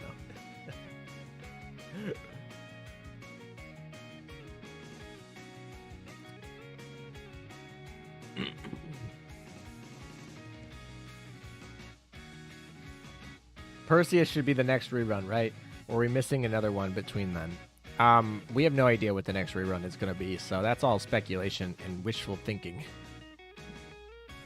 Pretty sure Perseus isn't real, and people that they say they have her are lying. Yeah, exactly. All those runs with Perseus are totally lies. I made it up. They're fake. Like, we just like juxtapose this fake Perseus. She never really existed. It's just Ryoho with a new skin. What's your opinion about people saying Azur Lane is pay to win? I think pay to win is always a scale, and I think and I think if you compare Azur Lane pay to win to any other profitable industry making gacha game, there is no competition. It is on the one extreme of the scale of being free to play friendly, not pay to win. Are there pay to win aspects? Sure. I mean, you could argue that oath rings that you have to purchase that give stat boosts could be pay to win. There is PvP and whatnot, but I think they give so many free rings out, so many free gems out.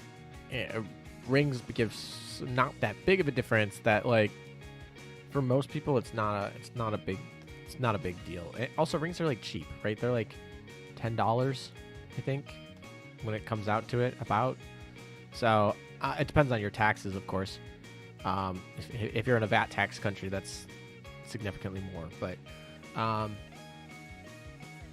oh wow, these girls are hurting. We might need to throw somebody in the front to help them out.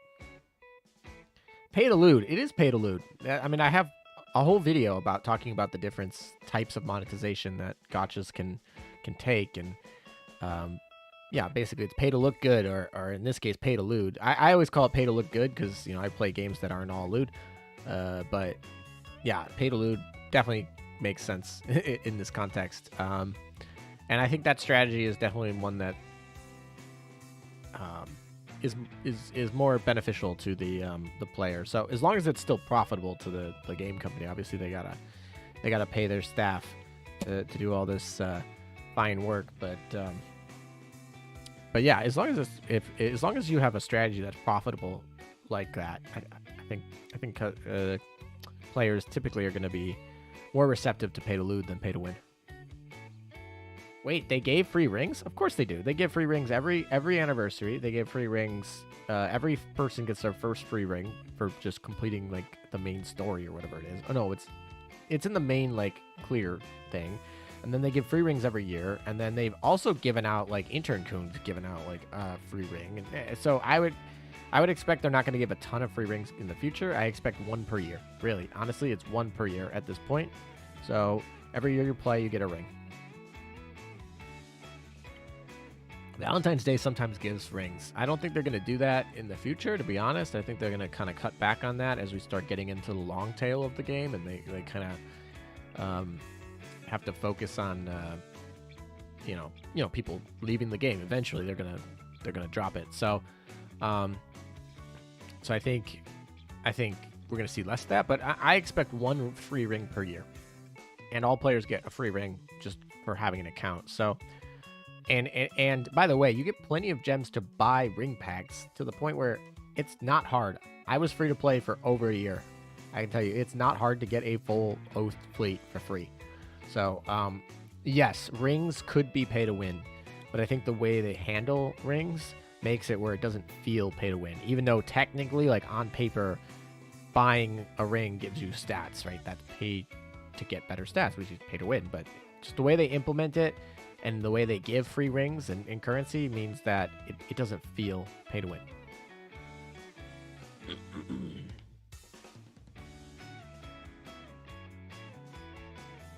Can we call this lore bomb a lore boulder, given all the ramifications it causes? I mean, I don't know what the lore bomb / boulder is, so you know, Hawk, I'm delegating this question to you. Can people call this lore bomb a lore boulder? I don't know. Is that relevant? Does Hawk approve?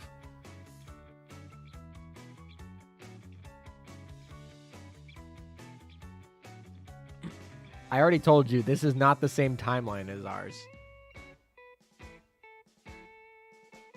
You expecting lore to ALM? Lol. Everything past World War II doesn't happen. Imagine the lore bomb that is Shinano events, but Russian. That assumes that I know what the lore bomb in the Shinano event was. I know she had, like, sleepy butterflies and was doing some, like, Inception level sleeping, and that's about the only thing I know about the lore in Shinano. LOL, I get it's a meteorite, but come on, LOL. Alright, so Hawk officially has named it to A lore meteorite.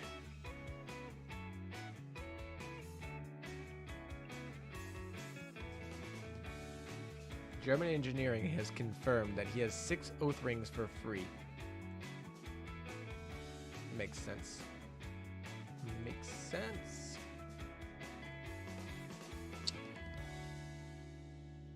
Actually, I'm really surprised how well the Vanguard's holding up. Vanguard's actually doing a pretty good job at holding up here. I have just hit pity. Well, I mean, at least you hit pity. You got her. It was rough. What did it cost? Everything. But, like, you got her at least.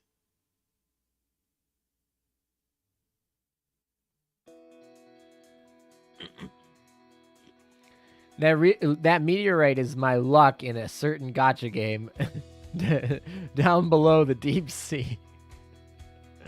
Also, the Chinese translation on Saratoga's last line is, I think it's time to let the commander about our rainbow project. Saratoga's got a rainbow project? Oh boy.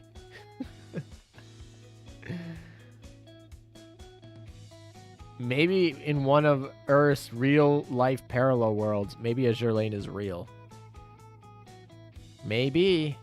Right? Infinite possibilities. USS Midway.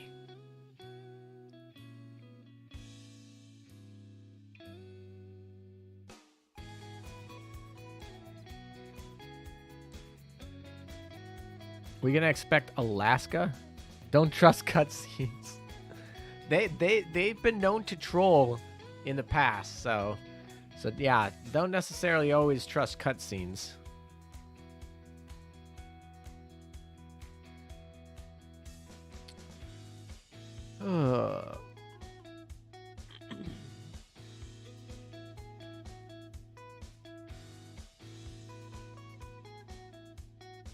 The city in Alaska has a ship named after it. Are you talking about Juno?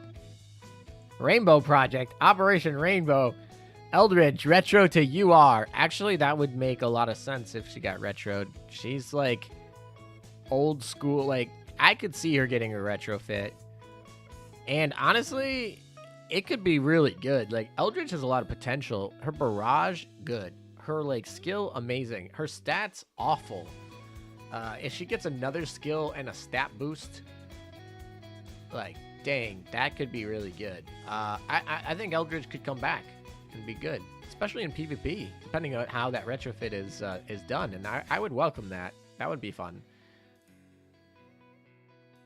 Nagato retrofit when? I don't know. Something just tells me like Nagato's kind of been dropped, but maybe she'll get a retrofit someday and make her good. Don't rush cutscenes. Oh. I thought that said trust. No, we rushed the cutscenes. That's how we do this here.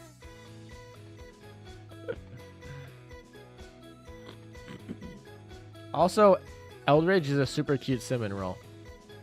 Cinnamon bun, sorry, not cinnamon roll.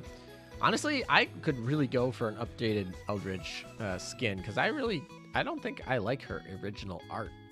I'm sorry, don't at me, but I just don't like her original art. It's kind of like Queen Elizabeth. Like, I really like Queen Elizabeth's new skin. I don't like her base skin.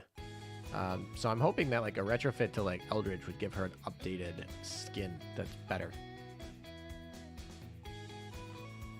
Takes in Azur Lane never. They're never gonna get tanks here. There's literally a tank game if you want it, like the Panzer game. Like, go play that. So many flagship kind of obsolete. Oh yeah, Soviet Sky or Russia, so obsolete. What if Eldridge literally removes buff? What do you think? What if literally buffed her? What? Wait, I don't know why if I'm not reading your comment right, Anik. Sorry, I'm not. Oh, it could be the atomic bomb. Yeah, I don't know. I'm not an Eldridge. I'm not a lolly lover, so Eldridge is not in my like favorite ship by any means. Oh, but I get it now. Thank you, Nico, for explaining his comment. But sadly, YouTube is like, nope, that's not allowed. We can't talk about that. I mean, we've certainly seen a lot of ships, quote, grow up when they get their retrofits. I mean, Anshan is a perfect example. I'm using Anshan right now. She grew up literally when they got it. I mean, who else was there that grew up? What's that purple white haired fox girl for IJN that's adorable? Kasumi? I can't remember her name. Jesus. She grew up too. I love her retrofit skin so much. I did not really like her base skin. That was like the best retrofit upgrade skin, like in my opinion, ever in this game. Yeah, it's Kasumi. Okay. Yudachi didn't grow up. Yudachi's been the same the whole time. Always has been. Oh yeah, Isuzu grows up too. I really like Isuzu's. I really dislike Isuzu's base skin. I like pretty much all of her other skins and her retrofit. So I think they really did her dirty on the default, and then they improved quite a bit in the subsequent skins they've got for her. Yeah, Isuzu is a drastic improvement. I would say right after Kasumi, Isuzu is definitely like probably next in line for skin up retrofit upgrades. I also put Ashan in that upgrade too. The art in all three of those, they all grew up, and the art looks substantially better in the retrofit versions than the base versions. The base versions aren't base, but the retrofit versions are. See ya, chat. See ya, letter B. Thanks for stopping by. Get some sleep. Yeah, I'm actually kind of sleepy. Like I said, I woke up with a headache today. So.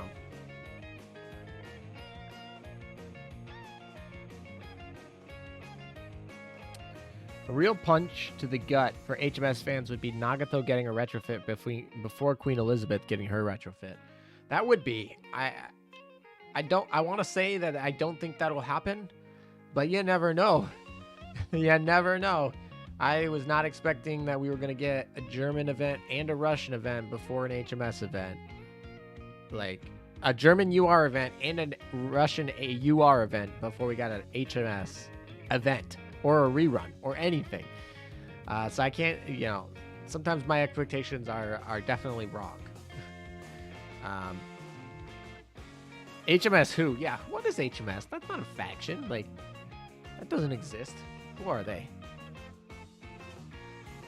Ranger just grew out. Yeah, I'm not a huge fan of Ranger's retrofit skin, but Ranger retrofit is actually like one of the best, like, common ships. I mean, I guess once she's retrofit, she's not common anymore, quote, but like, she's still base common. She's common inside. She's common on the inside. Just for ALM, Hood get a UR.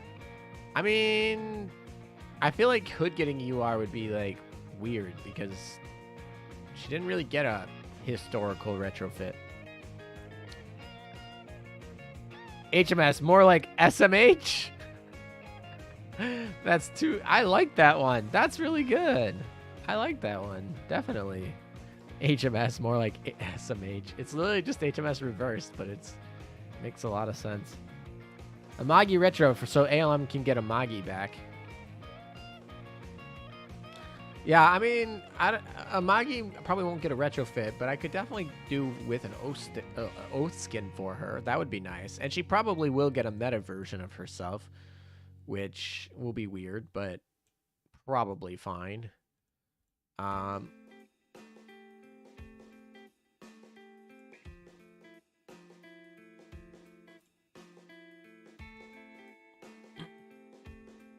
Anyone know how far into the stream the strolls happen? Let's see. I mean, I'm going to just look based on when viewership was the highest, which I assume was probably around polls. So we really started, like, we started rising a lot at about 45 minutes in, and the peak was about an hour in. We're just shy of 2 hours, so that was about an hour ago. So I would say go back maybe an hour and 20 minutes, and you probably will be there if you want to watch that.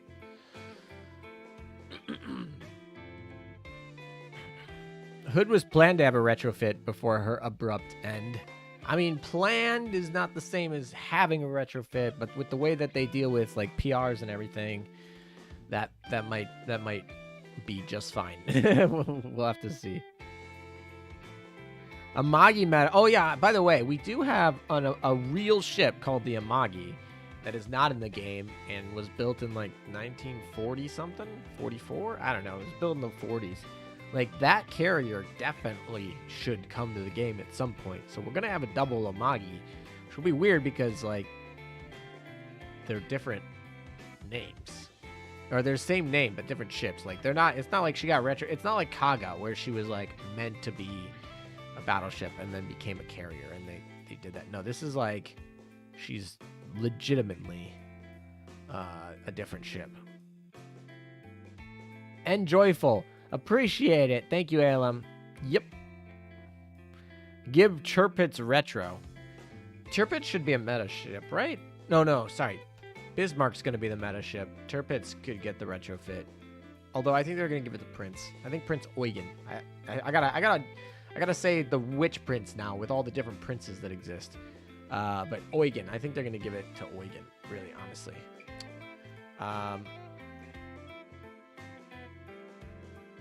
St. Louis has 2 ship names. Yeah, Aurora also has 2 ship names.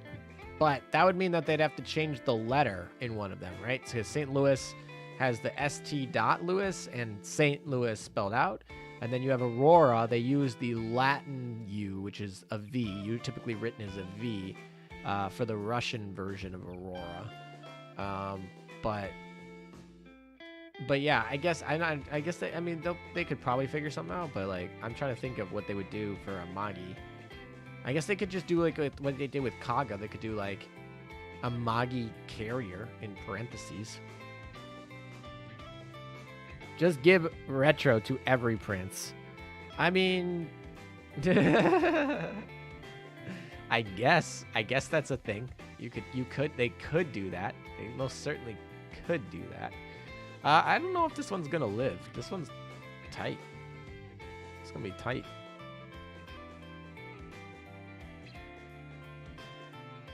There are a lot of US and HMS ships with the same name because named after cities that have the same name. That is true, but they always are at different time periods, right?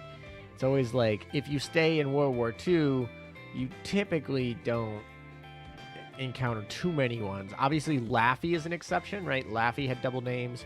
Yorktown has double names. So, I mean, it's like, of course, there's an Enterprise, right, that comes after the Enterprise, but that's not in World War II, right?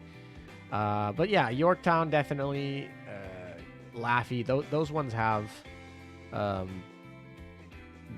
alternative ships that have the same name. So kind of in that vein, but also we don't have Laffey version 2 or Yorktown version 2.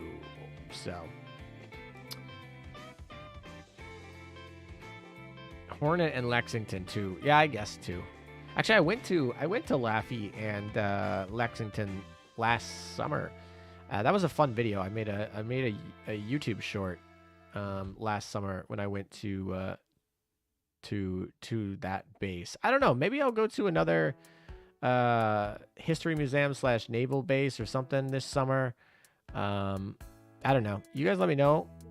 I enjoy that stuff, and if I'm there, I might as well film it for you guys. Is kind of my take here. Also, Cheng Chung, please save. There we go. Cheng Chung just saved their day. Thank you, Cheng Chung. You visited Alabama in July. Yeah, I kind of want to. That would be kind of cool, going to Alabama, Intrepid. I've been to Intrepid before. It's obviously before I had this channel. I plan on going to Alabama at some point. So yeah.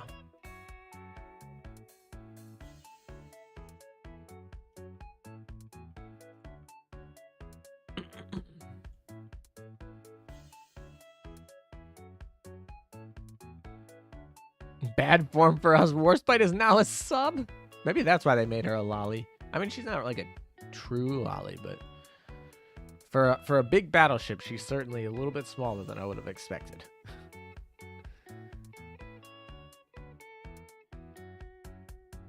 Visit Intrepid on Arizona? I mean, visiting Arizona is a little bit of a different story. I'm planning to visit Mikasa when I'm in Japan. I am so disappointed in myself that when I was in Japan, I couldn't make it to Mikasa. If I ever go back to Japan, you know, some point when, you know, things chill out, I'll definitely have to make Mikasa on my list. That's like one of my things that I probably regret not going to see when I was there last time, but it's fine. Japan's such a cool country. There's always going to be something you missed. No matter, even if I went to Mikasa, there would have been something else that I missed that I would have regretted not doing. So, you know, just got to go again. That's the answer. Probably not as long as I was there last time, but which will be really sad because the last time I was there for a long time. And the next time I'm there is probably going to just be like vacation, which is going to be like 1 or 2 weeks, which will be kind of weird. Anyway, Elizabeth retrofit better be Ara Ara. I don't think that's going to happen. No, definitely not. I don't think she's going to go from Ara Ara. That would not make sense.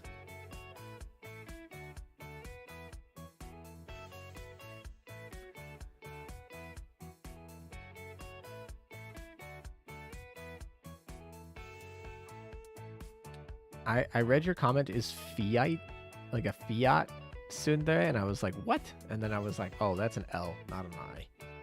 Rip.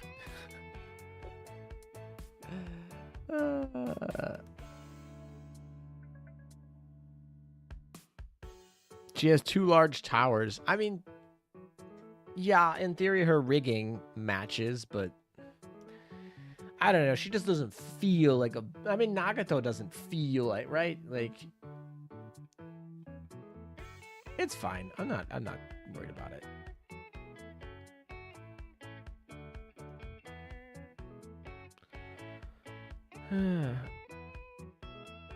Queen Elizabeth needs a skin where she's clearly padding her chest. No, that needs to go to Hipper.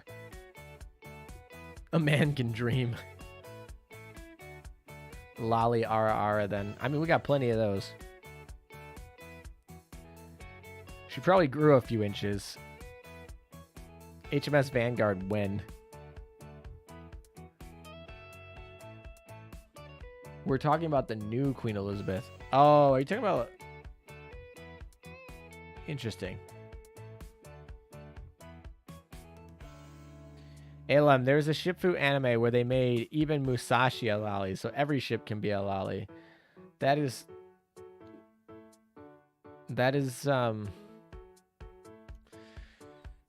what is that? What anime was that made Musashi a lolly? I mean, to be fair, we don't even know. Azur Lane may make Asashi a lolly for all we know. All right, in chat, let's do a poll here. Will Musashi be a lolly? Yes or no? XX Earth 25. It's been a while. I feel like I haven't seen you in a while, but welcome. Hey, ALM. I was able to sweep the banner and bought all the skins. How was your pulls, ALM? My pulls went amazing. I could not have really asked for better pulls. We got 5 Kents. We got Volga on the first set. We got Kronk in like under 50. This was a great event for my RNG luck, which makes sense because my last UR event was very, very, very bad. we went to pity last time, so this was a nice this was a nice change of pace, or maybe not change of pace, but like, you know, RNG sometimes be with ya and sometimes it be against ya, and today it was with us, and you can't underestimate those days. Lolly Yamato class. I mean, Nagato class Lolly. So, you know, they can make big ships lollies. Lolly Yamato class probably going to be short stack. Honestly, I feel like that's going to be one of the biggest divisions in the community. Is like support, like is Yamato going to be Ara or like Lolly? It's going to be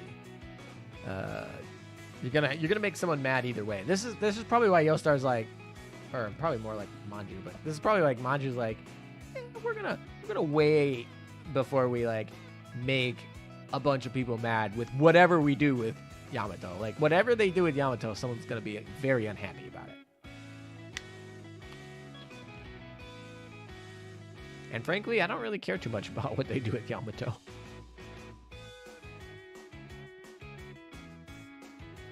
I'm more of the mindset that their physical characteristics of water displacement should probably match their, a ratio of their actual ship's water displacement. That's my preference, I guess, if I were to pick one.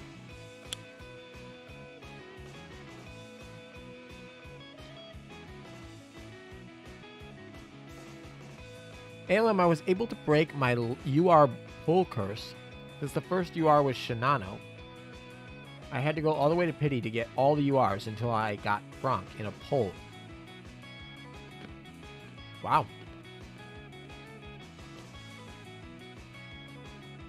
I was mad about going to Pity once. I can't even imagine having to go to Pity every single time. That would be unpleasant.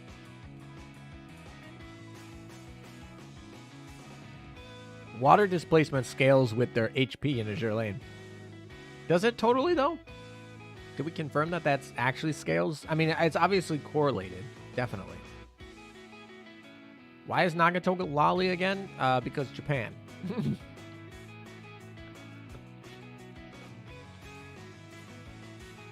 I will actually not oath Musashi if she comes out Ara. See, there's people all over the scale on what they want the Yamato class to look like.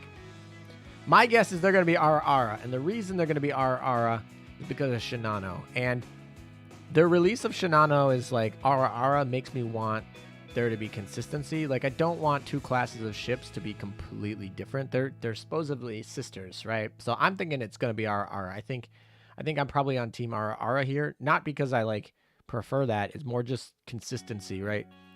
They made Shinano that way, so they should keep all of the Yamato class that way. Have you seen Bon Home Richard? Yes, I have. And for those of you who haven't, I have a Discord channel.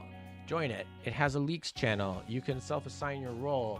Everyone right now who does not want to look at leaks, look away from the screen because I'm going to be showing leaks.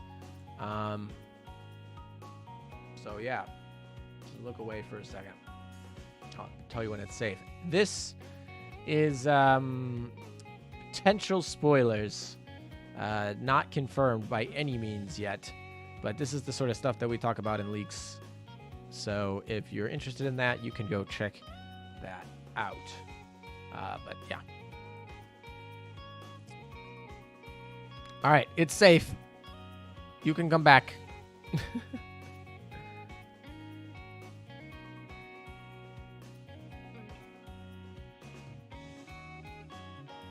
Maya is the sister of Atago. One is a flat. One is flat. Our Hipper is the sister of Oyen. I get it.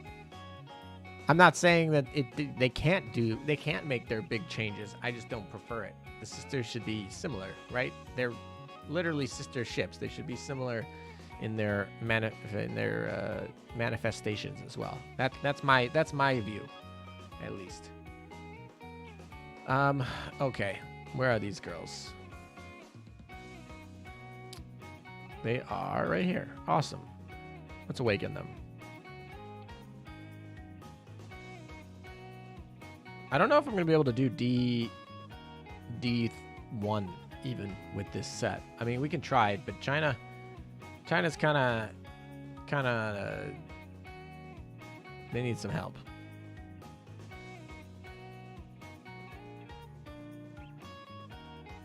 All right, where's Kronk? I'm actually going to start using Kronk for it. There she is. For enhancing, because we need to start getting her enhanced ASAP.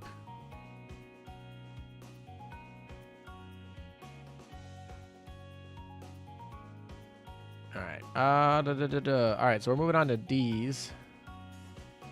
Finish C, that's fine. Moving on to D. All right. Hey, it's Belle. Ooh, okay. Fun. I literally can't do my Chinese fleet anymore. What the heck? I want my Chinese fleet. That's not really a leak now. She plays the major role in the story. I mean, to be fair, it's only like 2 days, and I feel like there's definitely a good chunk of Azur Lane players who have not like fully played through the story yet. And and that makes sense. It's literally like not even noon on a Saturday right after the event. Some people probably haven't even touched it yet. So I think it's still in the spoiler territory. But yeah, definitely by the end of the event, probably not.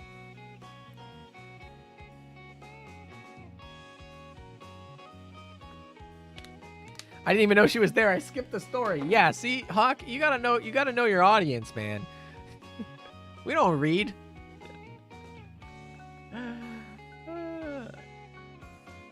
Chenhai having only 2 total aircraft is hilarious. That is hilarious. However, barrages are actually good, so she's actually kind of funny. I don't know. I just use her because, you know, full China memes, but she's not good, no. Also, she's peak RR. Self-projecting much? I mean, maybe. To be fair, I knew about this girl back on Wednesday. So it's not like when we did the data mine, we knew she was there.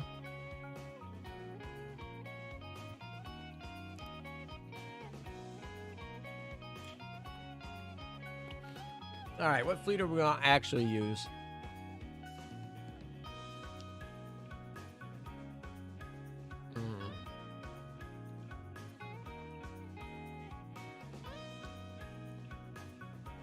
Belarusia is probably not strong enough.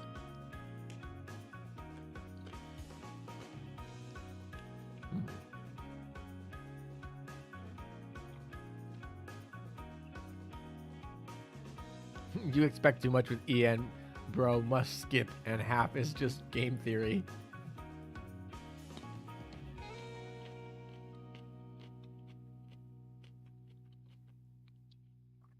XX Earth is wanting Hawk to update his lore because he does not want to read.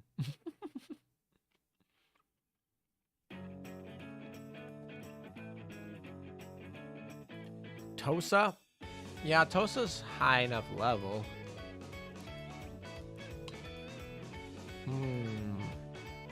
I think I kind of want to grind Chappie. Or I guess we could grind Odin. Yeah, Odin's Oath.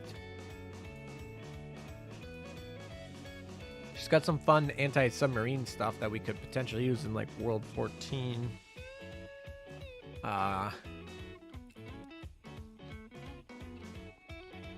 Queen Elizabeth, we could grind Queen Elizabeth.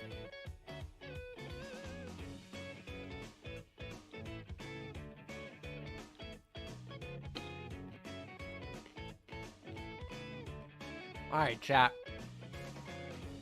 Let's have you guys vote. Who be my... Actually, before I have you guys vote, I want to check the other. Do I have any aircraft carrier that I'd rather go? Oh, I guess I could do this. I'm dumb. I thought Chenhai was... Why? Yeah, she's a light carrier. Why can't she go in the aircraft carrier slot? That seems like a bug. Whatever. I mean, I'm not going to complain. Now I can actually do my China fleet memes. Never mind. You guys don't get to vote. This democracy was a spoof. All right. Now we're going with missile girls. Where are they? There they are.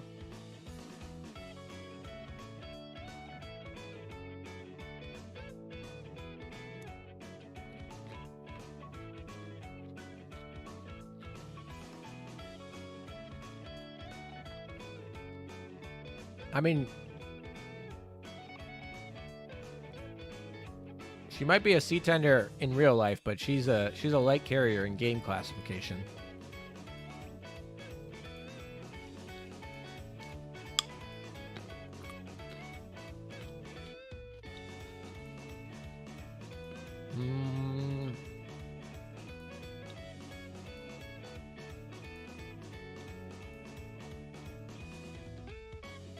Oh, okay, this is weird. So, I can't use... Yeah, this is weird. Okay.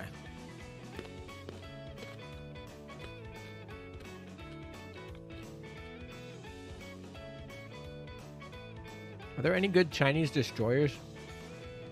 Not really, right? I guess we're just going Eskimo. Oh, that gets rid of Chennai's skin, right? Skill, right? And she needs to be all...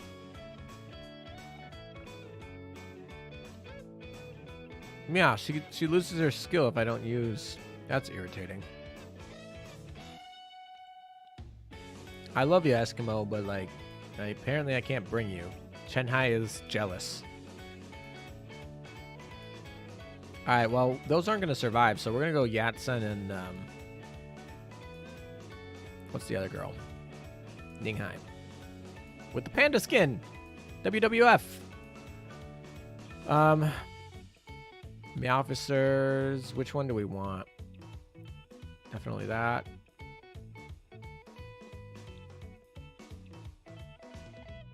We can go with that, even though we don't have any battleships at all. No, it's gonna be Yatsen Ninghai. That's the better setup. And then we're just gonna play support class. This is not as good as definitely Perseus. And the third one we can go with Independence. we can buff Shanghai. Something tells me that's not. I mean, we'd probably just go Ulrich. Right? Ulrich has that cross fleet. Not this one. Decreased damage taken, increased, and there's, yeah, the barrage, the proximity barrage. We'll take proximity barrage over that. Of course, we're going to have her for all the torps that these girls are going to dish out, totally. Actually, we can probably put Kronk in here, too. Where's Kronk? Kronk! Kronk's at 70, right? Yeah, there's Kronk. Hello. All right, that should be enough. And bye. And I don't care. All right, let's have this battle.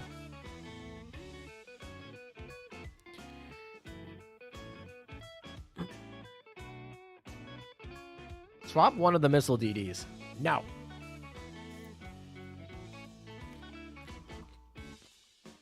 We gotta have a full Chinese backline, and there's no other backline Chinese ships than these three. This is literally the only Chinese backline you can run.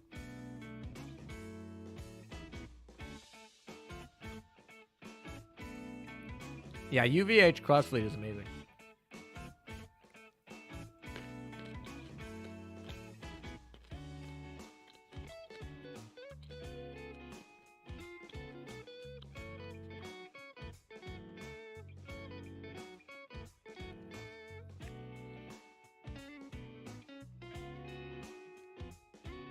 Every time ALM skips the story, take a shot.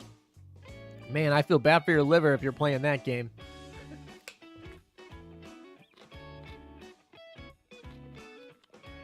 You know what would be a great quality of life feature? Being able to queue up skill books so I don't have to lose 3 to 4 hours between books when I'm asleep.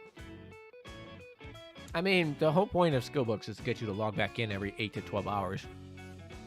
Honestly, as long as they allow you to upgrade them at an experience loss, like as long as you can convert like blue to purple, purple to gold, and gold to rainbow, and you can make those conversions, obviously at a loss, right? You're not going to do one-to-one experience conversions, but that way what you would do is you just convert your golds into rainbows, and you got 12-hour timer there. I mean, most people don't sleep for 12 hours, so you should be good there. 8 hours, most people don't, most people sleep 8 hours, but like some people sleep 9, and like that would assume that you're doing it right when you go to sleep and right when you wake up, which I know Azur Lane would love, but I know Yostar and Manju would love if we did that, but sometimes it doesn't always work like that.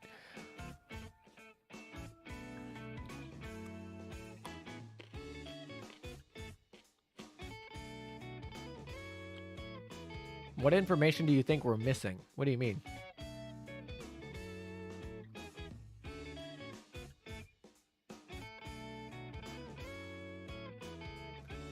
Daily reminder that ALM committed war crimes against Amagi-chan? Amagi-chan still dislikes me. He has not forgotten.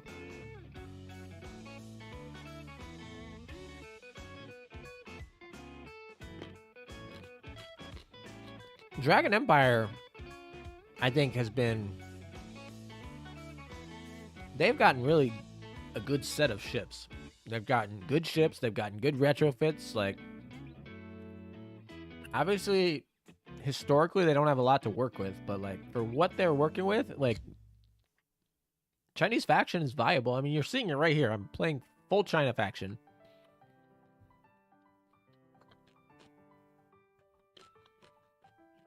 The only downside is when you get into hard modes that require a battleship.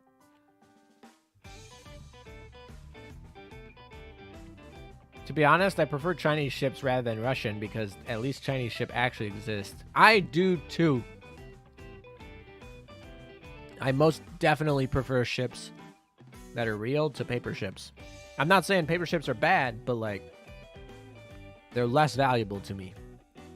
Except Habakkuk. Habakkuk, very valuable. I mean, technically they built a prototype of her, so I don't know if she's still considered a fake, but they built a prototype of her. But yeah, except Habakkuk. Habakkuk's fine. Yeah, this suit doesn't even take damage, man. They use missiles though. You got two. Yeah, I mean, yeah. To be fair, they act like battleships. But when it comes to classifications, they don't. They're not battleships when it comes to classifications for hard modes. Because hard modes are like, it needs to be a battleship. And then they're like, that's a destroyer. That doesn't count. Sad Russian girl, ship girl noises. I mean, I like the Russian ship girls that are real. Tashkent, Talon. Those are real. Like, I like both of them a lot. I need to level my Talon, actually.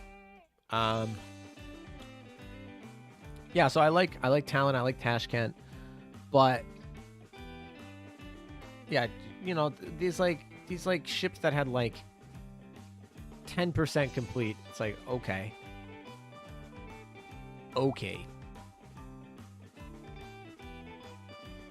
Ultra rare V2 rockets, lol. I mean, we did just get precedent for rockets, so anything's possible, I guess. What? They're not real? Buys all the skins? I believe in Pymat supremacy. I like Pymat too. She's real. Pymat has some of the better skins in the game with her gulag. She's got that one with the Manju beanie bag. That one is adorable. I'm sorry. That is an adorable. Straight adorable. All right, we can actually go in here and drop.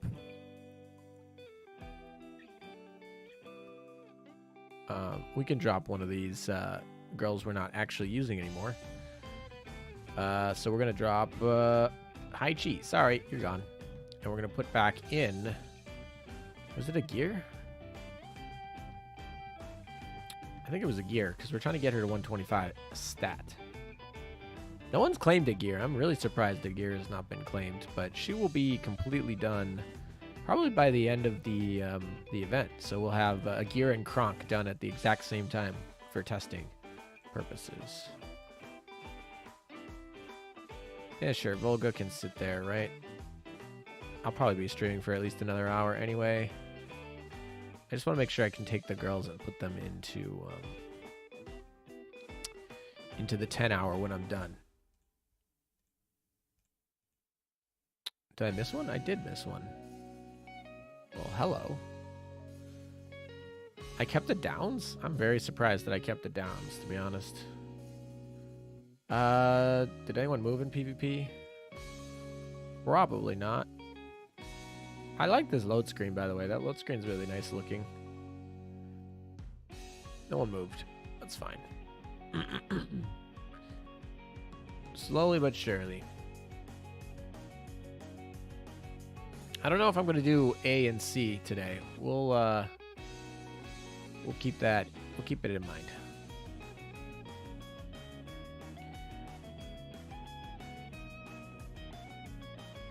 PyMat streams are goated.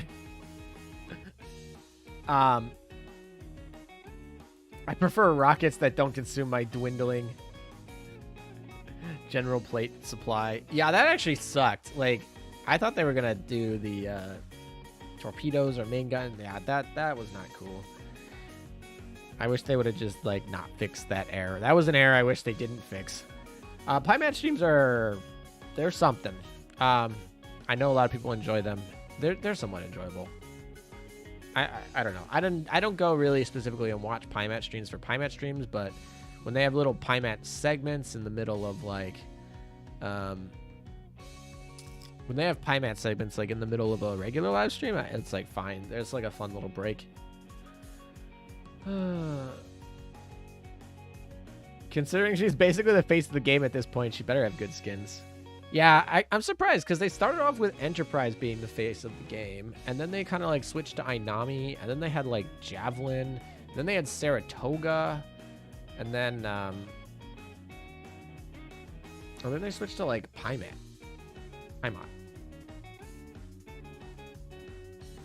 Is there any way to maximize PvP points to gain? Yes, there's most definitely a way. I have a guide. It's one of my first like big guides that I did on my channel. It's like probably 2 years old by this point, but that doesn't make it any less relevant right now. I mean, pretty much everything in that guide's up to date. There's not really any changes. I also wrote a guide. If you go to the Azur Lane meta section of the English community tier list on GitHub, that section, all the mechanics are up to date. The tier list is not, but I plan on updating the tier list now. So maybe next weekend, probably, I'm looking at potentially doing live streams to talk with Admiral of the Navy Ninjas. For those of you who are Admiral of the Navy Ninjas, we'll have a live stream and probably talk about where we want to put rankings for PvP, because I've not updated those since I haven't updated them in a while. So I know I updated right after Shimikaze, I think, for the compositions, but I haven't even updated the individuals for a while. So we're gonna have a stream one of these days. No date yet, but it's probably gonna be on Twitch with just chatting about rankings. We'll probably just do a tier list or something like that. We'll make the tier list. It'll be updated on that site, and then I'll make a more comprehensive summary video of the changes and why a little bit later. That will be here on YouTube in case you missed the Twitch stream or something like that. So that's the plan, but there's no set date there. I got a lot of things going for me IRL, so that limits my time that I can put into editing, and editing takes a lot of time. I also have a couple projects that have higher priority than the tier list right now, and they're not done yet, so those I need to get done. My editing time is severely hampered. If I can find an editor, if I can find a good editor that I can just give stuff to and just trust that they're gonna be good, that would be awesome. Anyway, top tier PvP is nothing but Mafia spam. Mafia is really good. Yeah, that's true. Mafia is definitely like the top fleet right now. Tier 1. Tier 0 almost. F for San Diego. Idol career. Saratoga is always the game apps icon for China, and JP, the Weibo account. Javelin's avatar is the official JP Twitter, and Ian uses Enterprise. Yeah, I mean, but the anime was about Enterprise, so I would say that Enterprise is definitely a pretty integral part of it. Saratoga, I don't know. I feel like Saratoga picked up more later than the Enterprise. And yeah, Javelin's just the icon for JP, but like she's around. What up, y'all? Malum, welcome. How's it going, Malum? How's it going? Glad you could make it. I honestly would not mind if they start adding ships from the Cold War and modern eras for minor factions just to give them more options. I don't know. I mean, I hope they finish like World War II stuff. Like, it would be kind of weird getting Cold War ships before we start like finishing Yamato, like the classics, right? That would be weird for me. Like, sure, if the game is like 10 years old and we've used every World War II ship that's significant, like minus like sea tenders and like the 50,000 fish submarines or whatever it is, like, sure, like you can expand into like prior time periods or like Cold War time periods. That's fine, whatever. But like, it's kind of weird if you're like, oh yeah, I want a 1970 carrier, but we haven't even finished, like, we don't even have Midway or Yamato yet. Like, come on. Come on.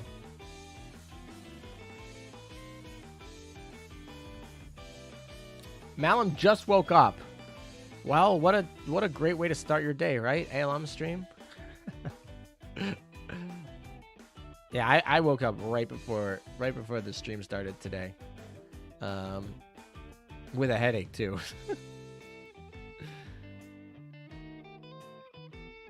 You'll be disappointed if HMS Jervis is not an SR. I actually don't know that ship. Can't start Cold War until we have 175 Fletchers. You know what they should do? They should just hold like a contest for everyone to draw Fletchers, and then just release an event where it's like they release like 175 common Fletcher ships that are all like rate up. Like, you just every pull in the gacha will give you a Fletcher ship common guaranteed, one of this 175. So you literally have to, like, that would be hilarious. And then everyone would really cry with their dock space. Very much so. And I would probably have to spend like 400 cubes to get them all.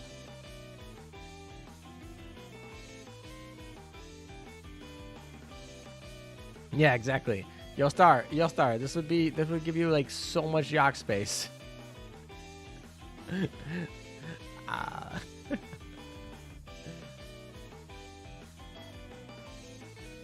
When are we getting Viking ships? Yeah, guys. You know, Norway Navy or Denmark Danish Navy. We're gonna get some Danish Navy, and it's gonna be Viking ships.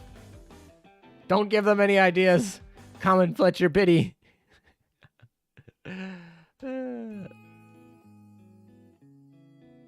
Oh, I'm totally battling with not the right fleet.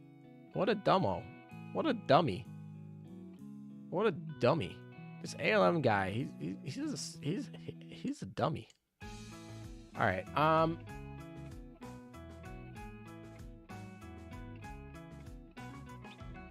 Just gonna retire them anyways.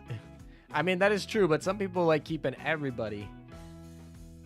But yeah, I would probably retire all 175 of them, unless like one of them was super, super good.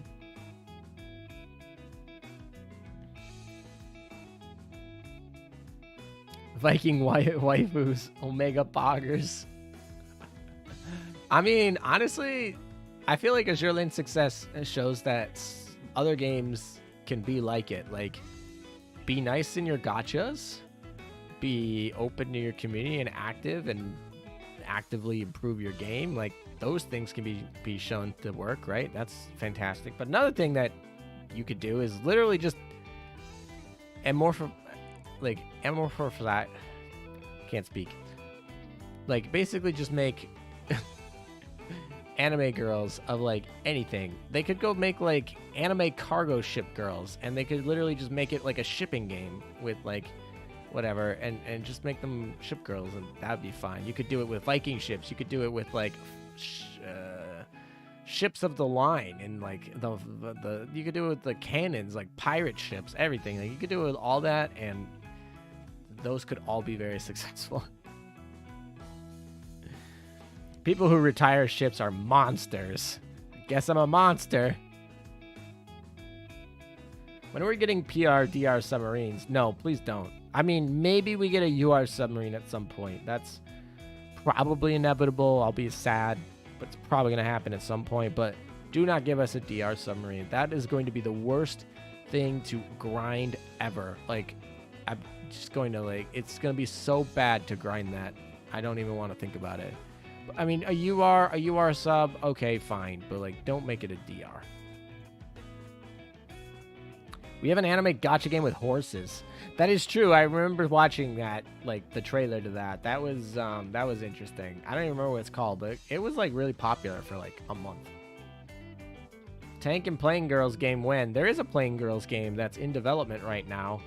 It got a little bit of a shock when one of the lead developers left because of creative differences with some of the people who invested in the game. But yeah, there's definitely a Plane Girl game that's on its way. It's World War II planes. All the planes you equip to the ship girls in Azur Lane, they're all girls in this new game. I forget what it's called though.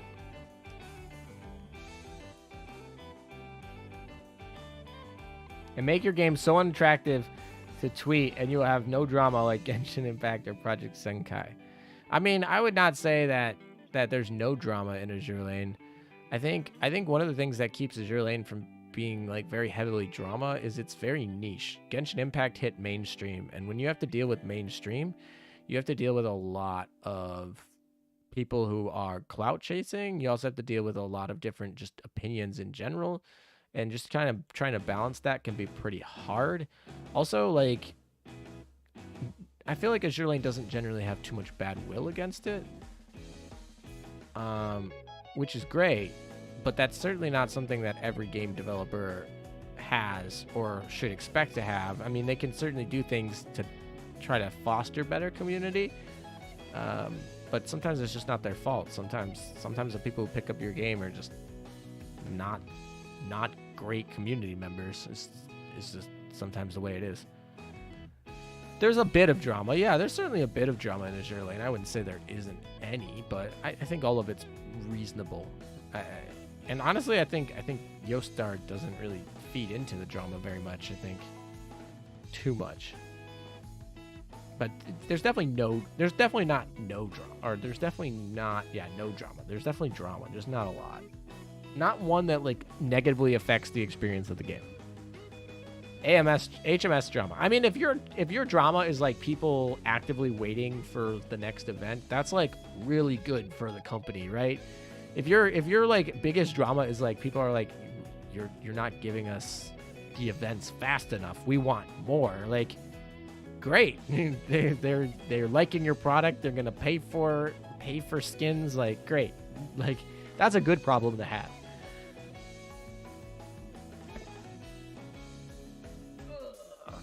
Sorry about that. I think I bumped everything. I mean, to be fair, I mean, they had a little bit of drama with the Chinese censorship. Not really their fault. That's regulators, but still a little bit. Drama with Aculas and things, and they also had drama with the PvP sector in Korea. Obviously, right now you could argue there's quote some drama because of the real world Russian events and whatnot. There's been drama with content creators in the past. There's been trouble with certain content creators in the past, and certain ones don't get along or whatever. It's fine. But I think overall it's been pretty clean. Nothing that I like. Nothing that concerns me too much. What do we want to do? Actually, the boss is probably going to spawn here, but just in case it spawns up there, we're going to kill this.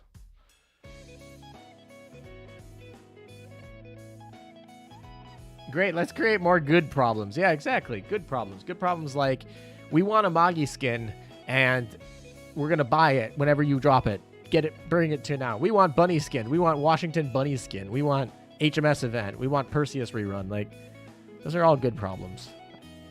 But, like, I mean, half the time people don't even know the problems until, like, the patch notes come out, and they're like, oh, there was this bug, and we fixed it. It's like, oh, okay. Thanks for looking out for us.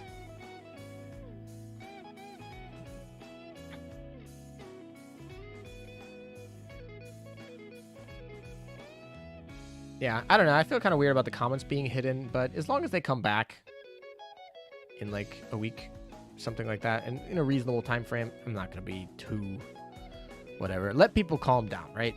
When people are all kind of heated right now, so let people calm down a little bit, bring the comments back. Not a big deal. Boleskizy, I'm going to go. See y'all. Thanks for copping by.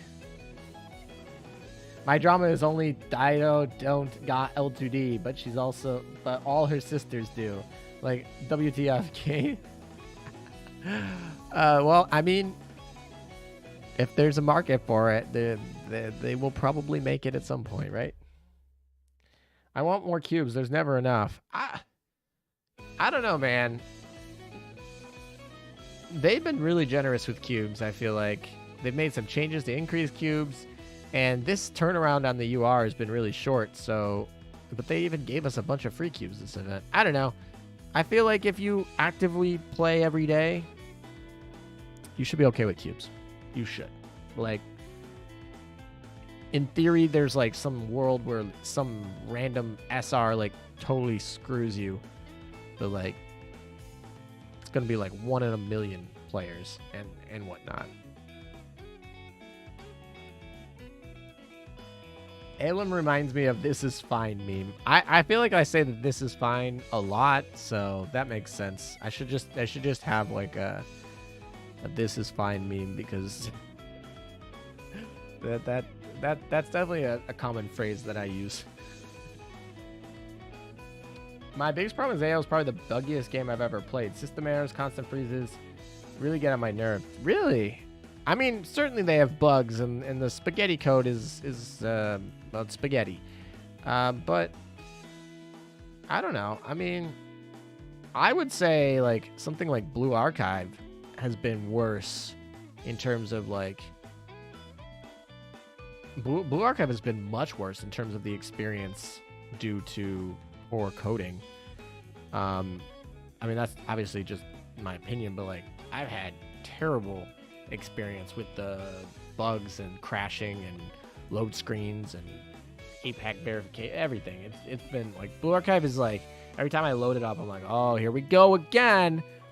Azur Lane is like, I feel like outside of like update day, like when they update, they typically make a mistake. It's buggy, it's fine. But I feel like outside of like update day, like a couple days in, I don't really notice it. I mean, it runs pretty smooth on emulator. It runs pretty smooth on even my old phones.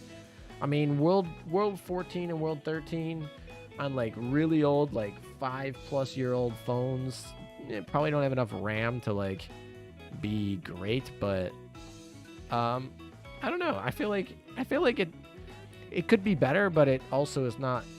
It is not like directly making my experience super negative, and which is probably why they, fix it to the point it is at. But I don't know.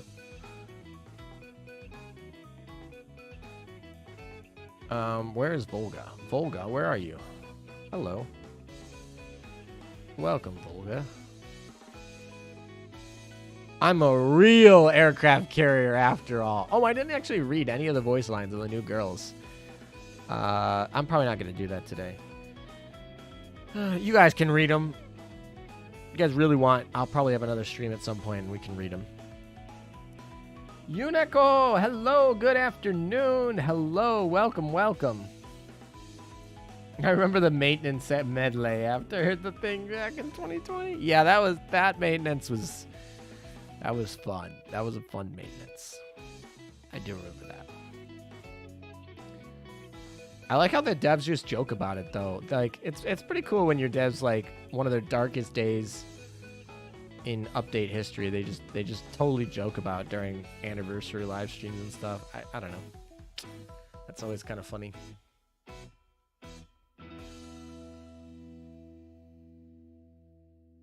Me, you just play on my phone and didn't complain. Yeah, I mean, I don't know. I'm not somebody who typically is like, I gotta get in at the exact time they said maintenance would end. I mean, sometimes I stream right into maintenance. Not too much anymore, but I used to definitely like stream right after maintenance ends. But now I wait a couple days anyway, so it doesn't even affect me very much. Did you poll yet, or am I late? Yeah, I mean, you are approximately almost 3 hours late. So yes, we have done the polls. Actually, Kronk is in the fleet right now. I mean, it's not in the fleet fighting, but it's in the cross fleet. We're getting Kronk cross fleet buffs right now. I wonder if we can see one proc. So yes, we've done our polls. Sadly, you did miss that. It will be archived though, so anyone who comes late can watch an archive. If they want to go back and watch them, that's fine, right? So problems on maintenance stage just means free Apollo gems. That is true. That's the funny part. Like, they've made significantly less errors in maintenances in the past like year. And everyone was like mad about it. They're like, where's our free Apollo gems? Like, can you mess up more, please? And I was like, what? Also, why are we calling subs? We're on auto sub call right now? This is a really good way to waste all of your oil. Why are we doing this? Stop. No. We don't need you subs. We're well over leveled. We're fine. Oh yeah, third year Apollo gems were juicy. I was at coffee practice. That foam milk, though, I've perfected. Yes, it's for me. I was like, I know exactly who he is because there's only one person in the world that I know that goes to coffee practice. So I was like, you're the same person. As soon as you said coffee practice, I remembered exactly who you were. All right, how do we make sure that this isn't auto subs? I don't want auto subs. Auto combat, can we just not call the subs? Please? That would be great. Also remember 24-hour maintenance chat. When is AL anniversary? In China, it's May. In English, it's August. And in Japan, it's September. Subs just want to help you prepare for the upcoming PR sub. I have plenty of subs. My sub fleet is actually really lit. We have, like, we got all the red biters. We're at, like, 120. I mean, literally, one of them is oathed. Like, my sub fleet is very end game. So, like, I'm definitely not somebody who just, like, skips out on subs. I have two really strong sub fleets. I have a US sub fleet and a German sub fleet, both very strong. So I don't skip out on subs, but yeah, I'm not excited for grinding a PR sub. That's just awful. JP 5th anniversary will reveal Musashi. I could see it. Honestly, I could see it. Definitely. Like, I'm not saying that's my prediction. I'm just saying, like, if that happens, I would not be surprised one bit. Man, sub game is mint. Yo, I just got 2 10 rise and 1 research. Let's go! Congratulations, V-Light. I'm excited for you. 10 rise are always hard to come by. I got a 10 ride today, too, and that was exciting. All right. Ooh, Chenhai. Hello. I guess we're just going to do that. Can you get off? Thank you. Chennai is having a little bit of problems there. The most recent maintenance F up I remember is when they accidentally re-released some skins back in late December. Yeah, they haven't been too bad on those the errors. I mean, technically Kronk right now has like a translation error. So, I mean, that's an error, but it's like, fine. I still like when the game first comes out, like after maintenance, and it still has all the Chinese characters because they like forgot to translate all these areas. I always think that's pretty funny. Shanghai is really squishy. That yeah, tell me about it. All right, come on, missiles. Let's go, missiles. Look at how much damage Shanghai does not do at all to this. And then watch these missiles when they come in. Watch these missiles. All of our DPS in this fleet is basically just missile destroyers in the back line. All right, here we go. All right, watch this get melted. Oh, look at that. Look at that melt. Look at this melt. It's kind of weird, though, because the missiles are one shot instead of 3 shots like traditional battleships. But they also have hidden carrier mechanics, so that's also interesting. All right, we got a couple more seconds for that second set of missiles, and then this should be done if they don't miss. All right, come on. Anshan will finish it. Calling it right now. Let's go. Come on, finish it. Nope. Sad. Oh, I guess her barrage finished it. That still counts. Still counts. Missiles are the way of the future. I can only imagine when they actually put them on like really good ships, they're gonna be busted good, or they could be potentially.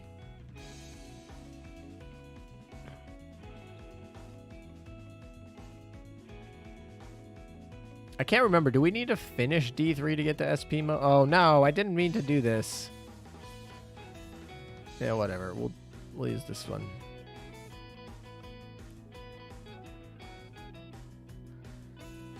Missiles have homing. I mean, I know they do, but can't they, in theory, still miss?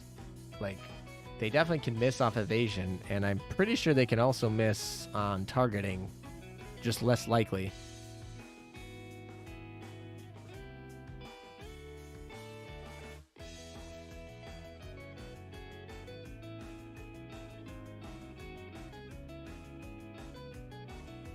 New Jersey retrofit into Giga Rare Tomahawk missile cruiser. Why does everyone want more inflation on power creep? Like, come on, man. Settle down. Enjoy some decent waifus. We don't every ship doesn't need to be like stupid busted tier 0 next like power creep every event. Like, remember, we had like a full year, 2 years of just like Nagato IJN meta. It's like, fine, okay. Now we're moving into that New Jersey meta. We don't want to get stronger than New Jersey for a while. Like, I'm like, we don't want to be anything stronger than New Jersey for a while. I mean, maybe the earliest I would be okay with it is probably like next Japanese anniversary, so September.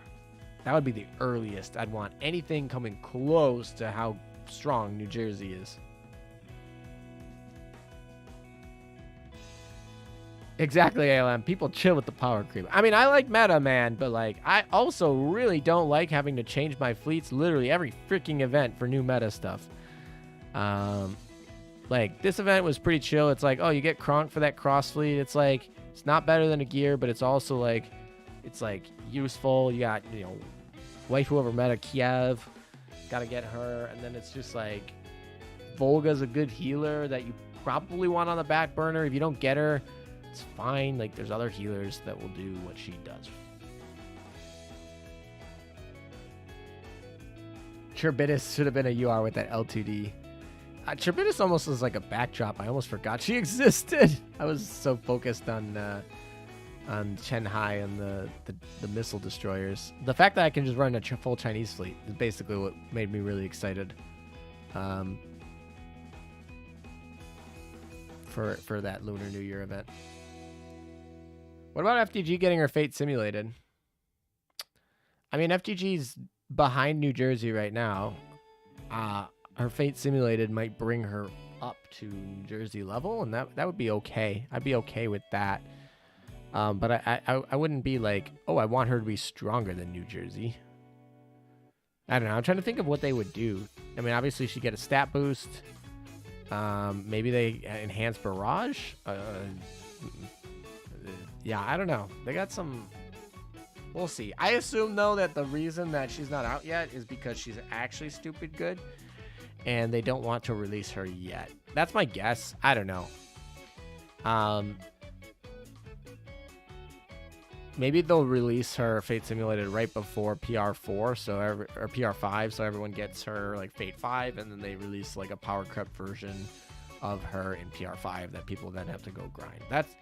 That would be probably where I'd feel like they would do it, because then it's like, oh, okay, you got two options. You can get the new one, or the old one gets better, something like that. We need to watch out to not step on UHV or UVH space. I mean, UVH is very unique. She's got half cooldown reduction, and she's got a cross fleet FDG buff. But yeah, if FDG gets like FDG most definitely shouldn't get a cross fleet. That's like UVH, right? Yeah, so you are right. You got to be careful not to step on each other's toes there.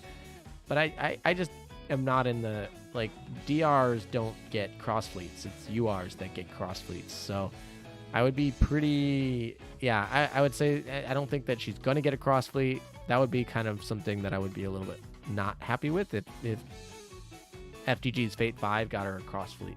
That should be reserved for gotcha yours. I remember HMS Furious getting teased somewhere long ago. HMS always gets teased, man. That's just perpetual.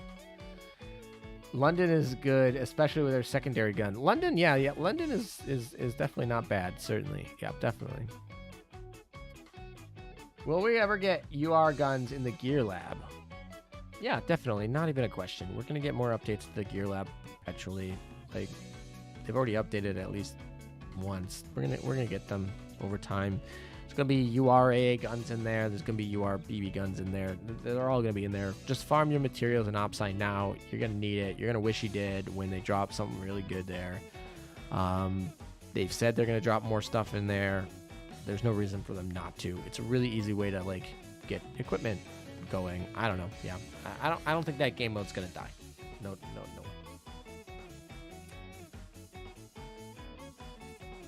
If Aurora Noctis gets a rerun before or in August, I mean, I think it's very highly possible we get one before August. Definitely. Like, I would be actually mega. Oh, what the?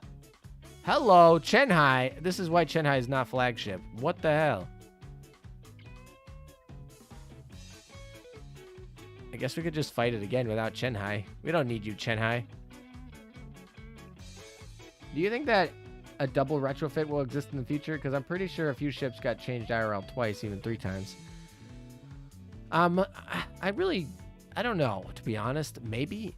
I feel like that's not a high priority. I feel like getting more ships retrofits is definitely a higher priority than getting double retrofits. On top of that, retrofits don't make them money. That's a skin they have to invest in. That's time they have to invest in. That is literally making an old ship that people have like better instead of getting them new stuff. And so like it's really not a, retrofits are not very profitable, right? It's not something they can monetize really heavily. I mean, unless they're rerunning an event and trying to get people, like, they notice that, yeah, they're basically, unless they're rerunning the event, retrofits are not huge profit drivers for them. So obviously not a huge incentive to make a bunch of them. So going and making like double retrofits, I don't really see them doing that. They don't even make retrofits for all the ones that deserve the first retrofit. So maybe it's not like something that's impossible, but I don't see it. Rip win rate. I don't care about win rate when it's not PvP. Win rate against these mob fleets, I don't care. That doesn't matter to me. All right, we are going to have to actually do this bad boy though, because I think we're gonna need Chenhai for that boss fight. Not because she brings anything to the table in terms of damage, but she does have her all faction buffs, though those can be something. Retrofit Perseus, please. No.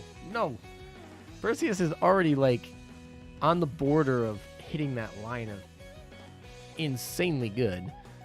She doesn't need to. She doesn't need. She doesn't need it. 150 Fletcher retrofit. Yikes. That's a lot of drawing.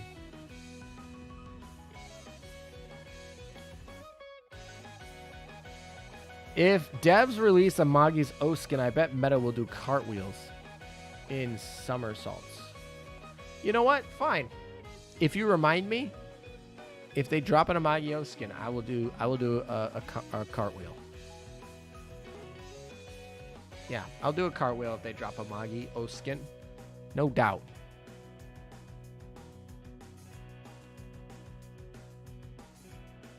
Wow. This event takes a lot longer than I remembered. See, this is why events need to be 2 weeks. Even reruns. Like, when this rerun comes, if this rerun is going to be stinking, like, a week, I'm just like... I mean, think about how much time we put into just getting these regular clears. I did see the new update, though. The new update is going to track progress. So, in theory, progress you finish in the initial event will be remembered for the light rerun. So that's good, right? It incentivizes you on the first time around to like get it done. So at least for me, I'm going to be fine because I'm going to finish the event the first time. The light run's going to come back. I'm going to have all my progress stored. So great, fantastic. I'm happy. But at the end of the day, like, light reruns aren't for me, right? I mean, like, sure, I like it, free cubes. But like, they're not for me. They're for new players trying to get their stuff done. And they're given a week. I don't know. I think it's really hard to get around that week thing. I don't think they're gonna really fix it though, because obviously their schedule is built around a week now, right? They've built their events in such a way that they're gonna need only 1 week for reruns. I don't know. Next rerun you start on D3, so yeah, exactly. Like I said, it's not going to be a bad thing for me. The new change that they made fixes all the problems I have with it personally, right? I'm going to finish the event here in 2 weeks. When it comes back, I'm going to not care about anything in the shop, really. It's going to be perfectly fine, but I'm just saying, like, I'm not the target for this feature, right? I mean, maybe I am, but I don't feel like it should be me. We need new people into the community. And if you just make it too hard to make them like catch up, then they're gonna leave. I don't know. That's my feeling. The game's more fun with more people. So I want more people. It's that simple. Probably planning instant clear passes to monetize. I guess they could do something like that where they're like, then light reruns you can pay something to like get a clear. I mean, then it's not really pay to win, it's pay to progress. It's like, okay, I guess. I don't know. They'll get some backlash from it, no doubt. Oh, that's what I meant to do. Remember when I said here, I was like, was it a gear that we were trying to put in here? It was most definitely not a gear we were trying to put in here. It was Chenhai. I was like, why is Chenhai not happy?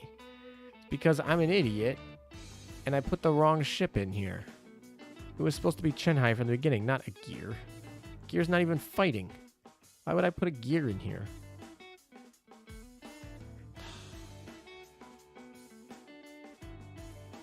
All right, there we go. Much better.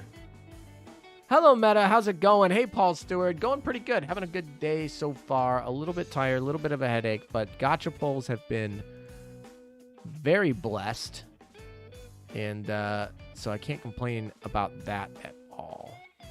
Also, it's almost the end of February. February is such a short month, man. I mean, it's only 3 days shorter, but this month went by real fast for me.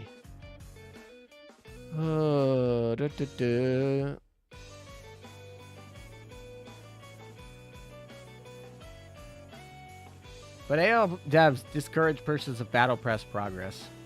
No. Yeah, that's good. I'm glad that they like are honest in those patch notes about like where you should spend your money. I know they tried battle pass, and I'm sure they're making money from it, but I don't know. The battle pass ends up being okay because you're getting a skin, and it's a skin that you would like, in theory, pay about the same amount for. So you're really just getting resources on a skin. The idea being that some people who might not love the skin will kind of just get used to buying the resources. I don't know. It's fine. I was a little bit nervous about the season pass. It ended up being fine. The funny part is the light reruns. I was like, oh yeah, this is like fine. Like this is how they fix 4 URs per year. And then they came out and was like, this in its current state is not fine. We need a little bit of fixes.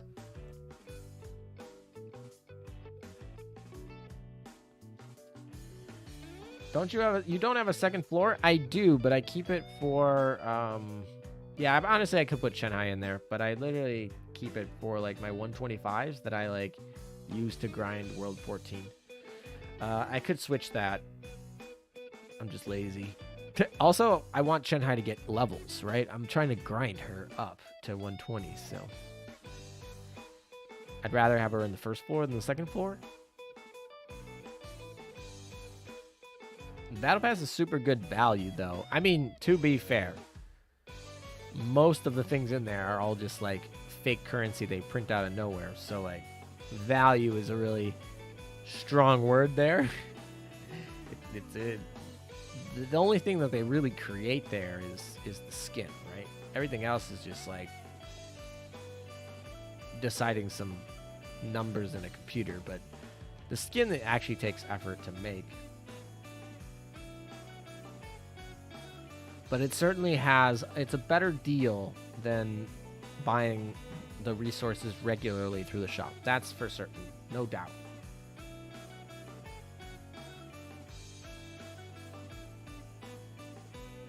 If you're going to pay for the battle pass, pay for the extra rewards. I mean, you don't have to pay for the free version of the battle pass. You just have to pay for the paid version.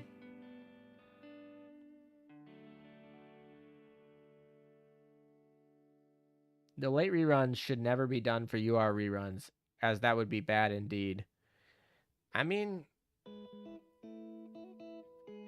yeah, I mean, I think they're gonna do them for UR reruns. Why wouldn't they do them for UR reruns? Right? I mean, like they're just events too, and in theory, in the future, every event will be a UR event, right? Once we get power crept to a certain level, like every event will be a UR event. Maybe not collab events or something. Jesus, if they bring a UR collab event, that's gonna be a sad day. I'm not excited about that.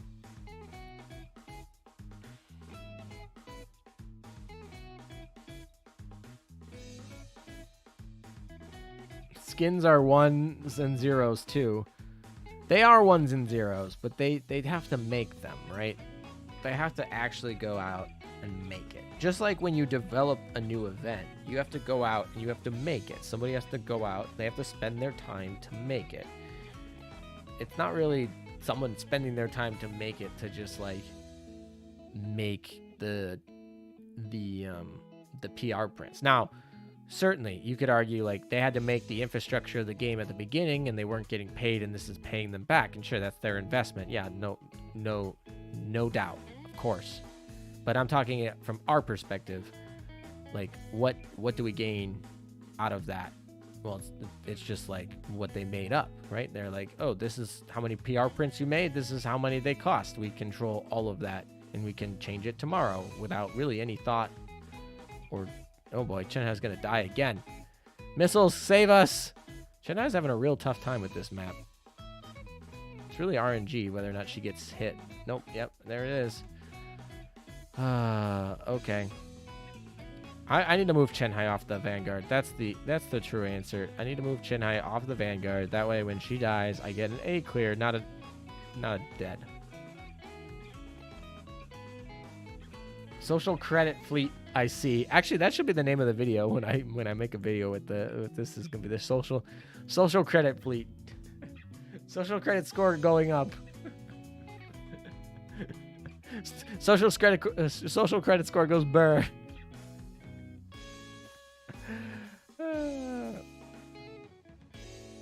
Chenhai actively drags you down. She really does.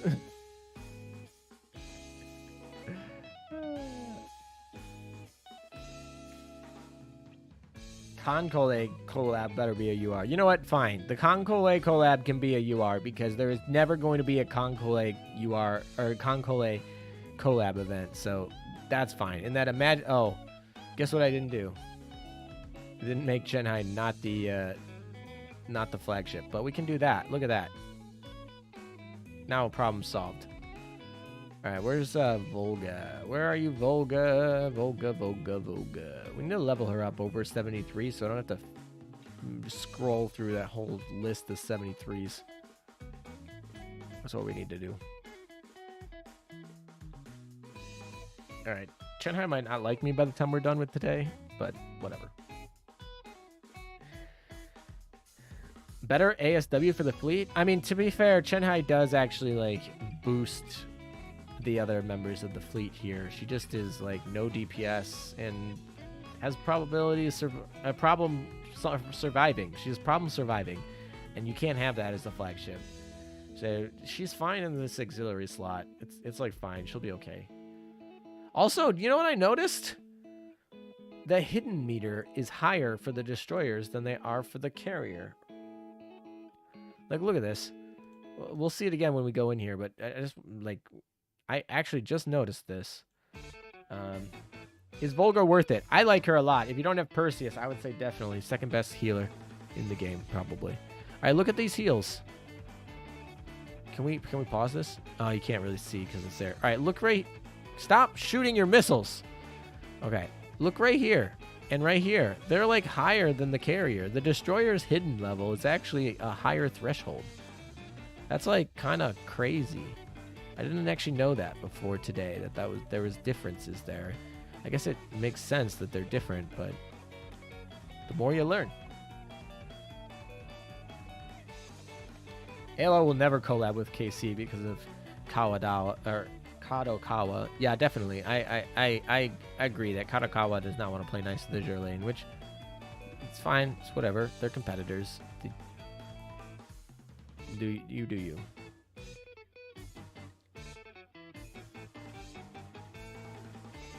Cool. Since they're destroyers, they're a smaller ship. Yeah, maybe that's the logic. I'm not sure what the exact logic here, but that logic at least could make sense. That could fly with me. Ooh, somebody pinged me. Oh, please connect me to Alaska in the Sea of Stars. All right, I'm going to use that in the leaks channel. At Lore Simp.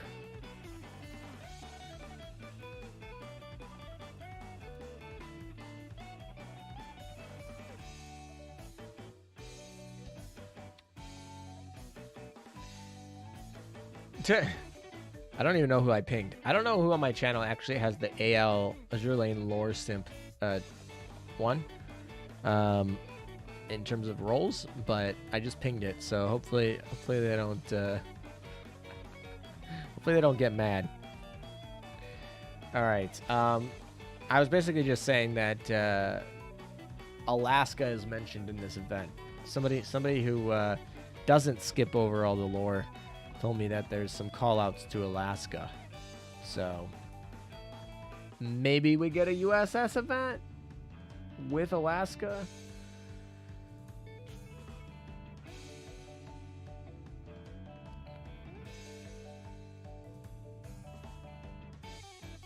Yep, social credit fleet plus song in the background, perfection. I gotta remember that. What song is this? I gotta look this song up. I literally copying Chinese text characters. Probably can't play it on here, but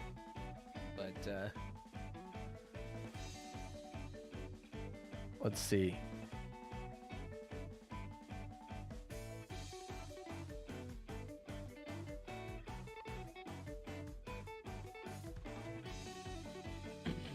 What song is this? All right, you know what? Screw it. Even if this stream gets demonetized, what is this song? I want to just listen to it.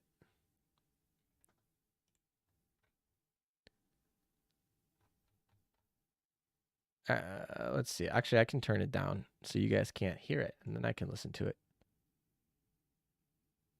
Oh, I've definitely heard this song before. This song's all over Dojin. Doyin, sorry, not Dojin. Jeez.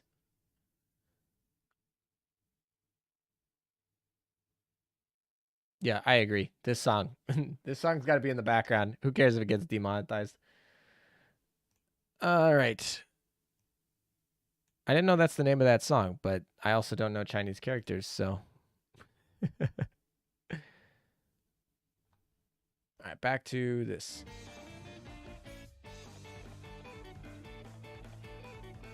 It's a banger song. I did say Dojin. That's not what I meant. I meant with the Y, not the J.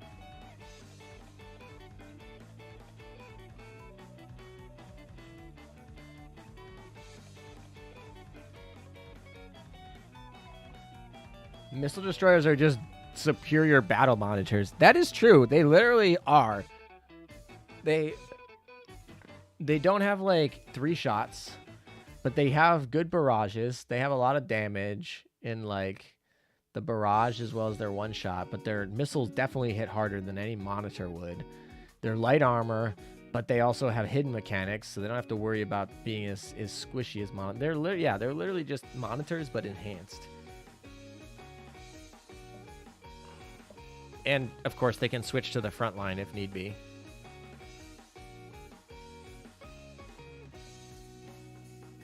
TikTok, but in China. Yeah, that's what I meant. Douyin. But I did say Dojin the first time.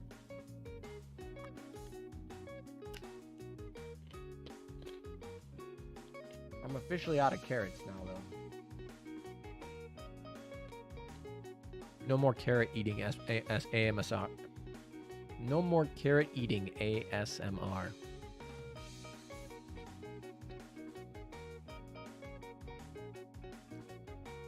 Which collab would you like to see the most in AL?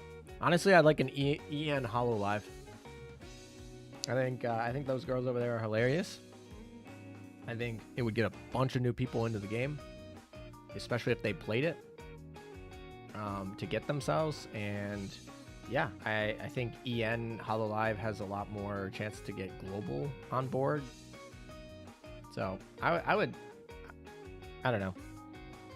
Actually, honestly, V Shoujo has like the more degenerate VTubers, so maybe you go like V Shoujo. That'd be pretty funny.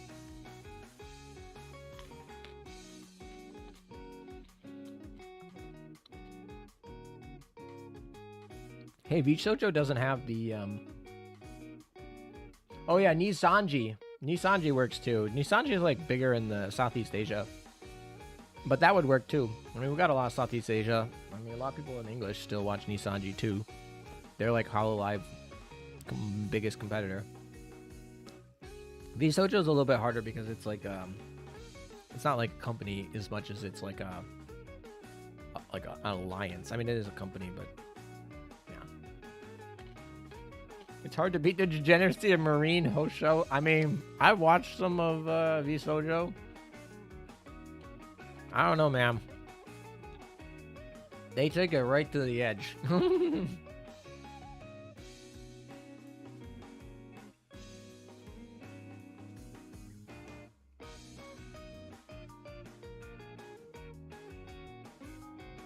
Ian Utarumura collab. The ending part coming out in the summer. Yeah, that collab that China had that no one else had and I can't even pronounce and never heard of before. Yeah, that collab. Ina follows AL Twitter, so maybe. I mean, yeah, Ina I don't know if I should say this, but like, Ina draws for Azur Lane.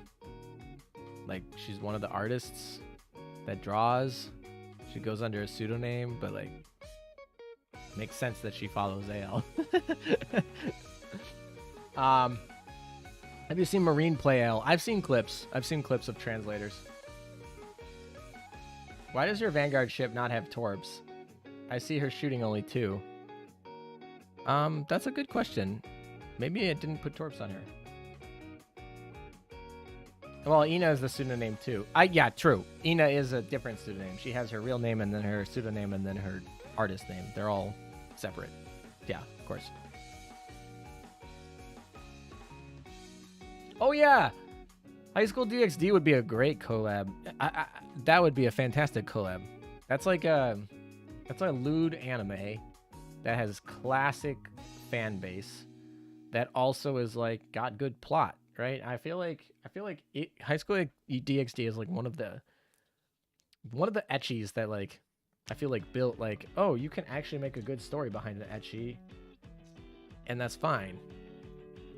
I don't know. I liked High School DxD, and I wasn't there for the reasons that most people were there. I swear. I swear.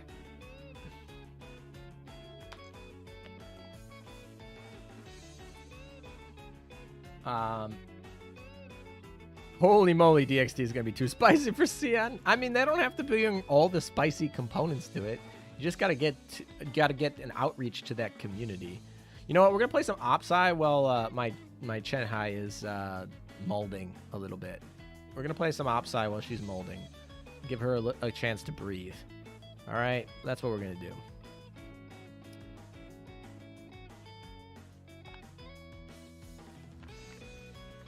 High School DxD definitely isn't my favorite anime, but it might be my favorite, like, hardcore ecchi. That's probably... I mean, I don't watch that much ecchi. Although there's a new ecchi that's coming out. What's the new ecchi? There's a new ecchi that's really popular right now that I'm probably going to end up watching. But I don't typically watch that much ecchi at all. Mostly because I get, like, 2 episodes in and I'm like, all right, no, I'm done. I'm done. So I feel like High School DxD was one of the few where I was like, oh, this is interesting. I mean, sure, there's some side plot on here that I don't really care about, but whatever. Like, we'll just pretend that doesn't exist.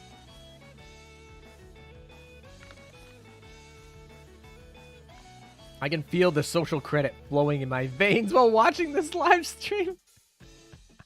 I mean, to be fair, now we're fighting with not the Chinese ships, but yeah. World ends harem. I don't play Arknights, but I wouldn't mind an Arknights collab. They got good waifus. Yeah, I don't know. I feel like they don't. I feel like everyone who plays Azur Lane knows Arknights. So an Arknights collab is kind of worthless because once again, I don't like collabs. I would love if Azur Lane never had a collab. But I know that they're necessary to build player base. Like, people learn about your game through collabs, and that's fine. So, like, they're a necessary evil in my mind. So, what we want to do when we have a collab is get a player base that is not familiar with Azur Lane and would have a high likelihood of liking Azur Lane to be with us, right? That's what we want. We want a little bit of a merger there. Everyone who plays Arknights knows about Yostar, and they probably know about Azur Lane. If they're not playing Azur Lane, it's because they're just not into what Azur Lane is offering. Like, there's not many in the Arknights community that don't know about Azur Lane. So it's a pretty worthless collab in the end game of trying to get people to play. There's a lot of probably High School DxD fans that have never heard of Azur Lane, and I'm sure they would like it.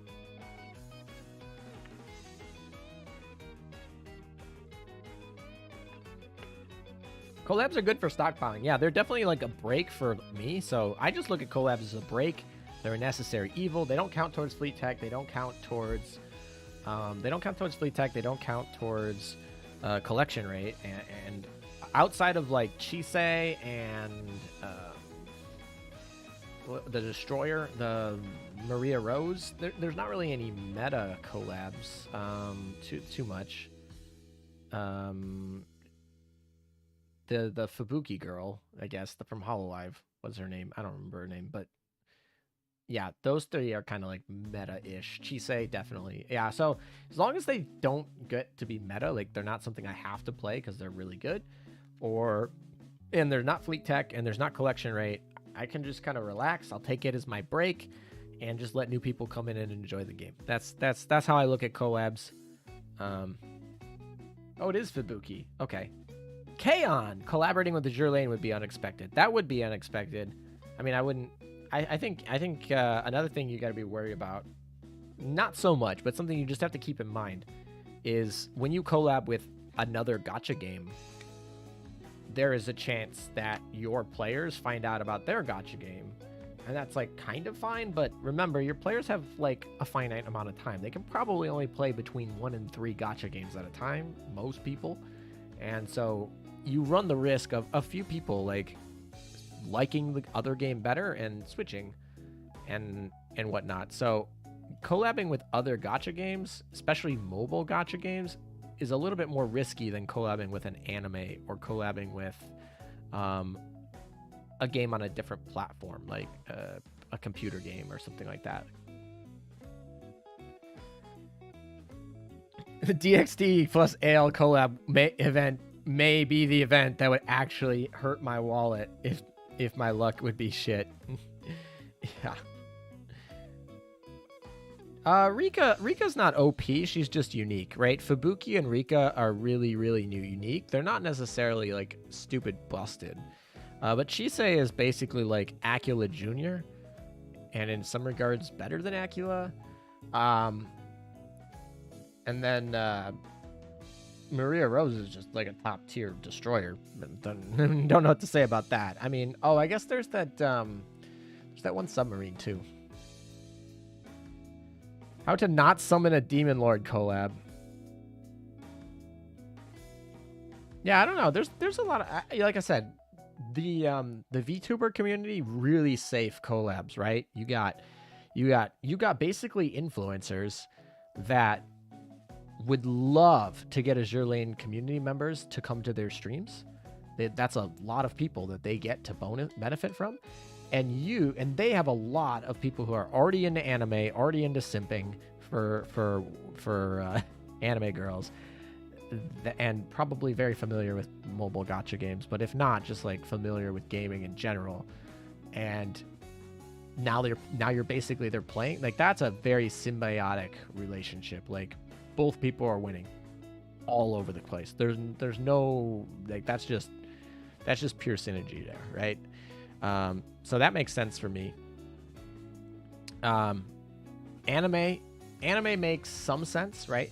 It benefits Azur Lane a lot. Anime is a little bit harder because sometimes, unless the anime that we're collabing with is releasing a new season that they're trying to hype up, it's a little bit harder to pitch on the anime side because they put the money into making it. And so if it's like an older one, so you would need to have it be like High School DxD is releasing their next season and they want to get hype for it.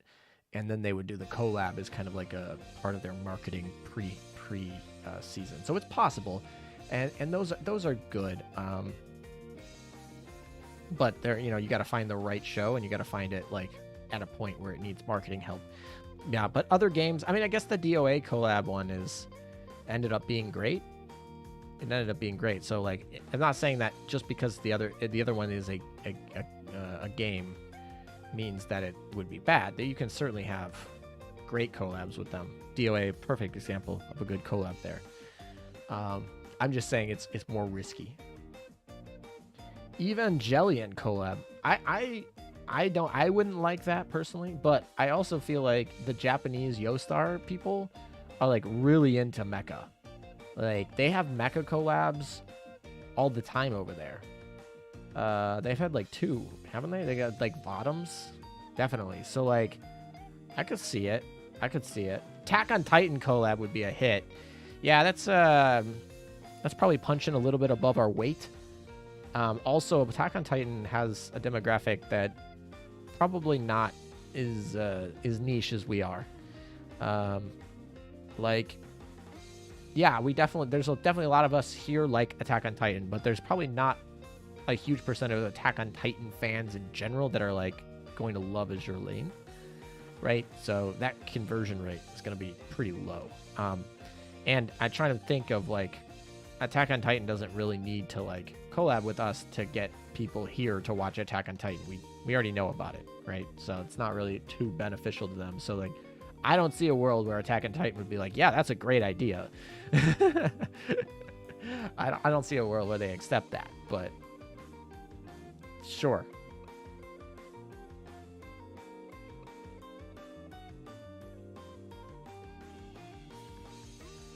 VTuber collabs are not safe. It's a landmine considering Hololive versus China incident. I believe Yostar won't do a collab willy-nilly again. I mean, they didn't even collab with the people that China was mad about. They were just mad at Hololive in general. I don't think they will ever collab with Hololive. But that doesn't mean that like VTubers aren't popular in Japan. Just Hololive has kind of got the ban. I'm sorry, and I said Japan. I totally meant China there. My bad. Yeah, VTubers are still like kicking in China. It's just not Hololive. Hololive's pulled out, and that's because of that one scandal. And so they're never going to do a collab with Hololive again. I agree with you 100%. That I'm not denying. I'm just saying there are other VTubers out there that you could do it with. Nisanji, Vsojo, things like that.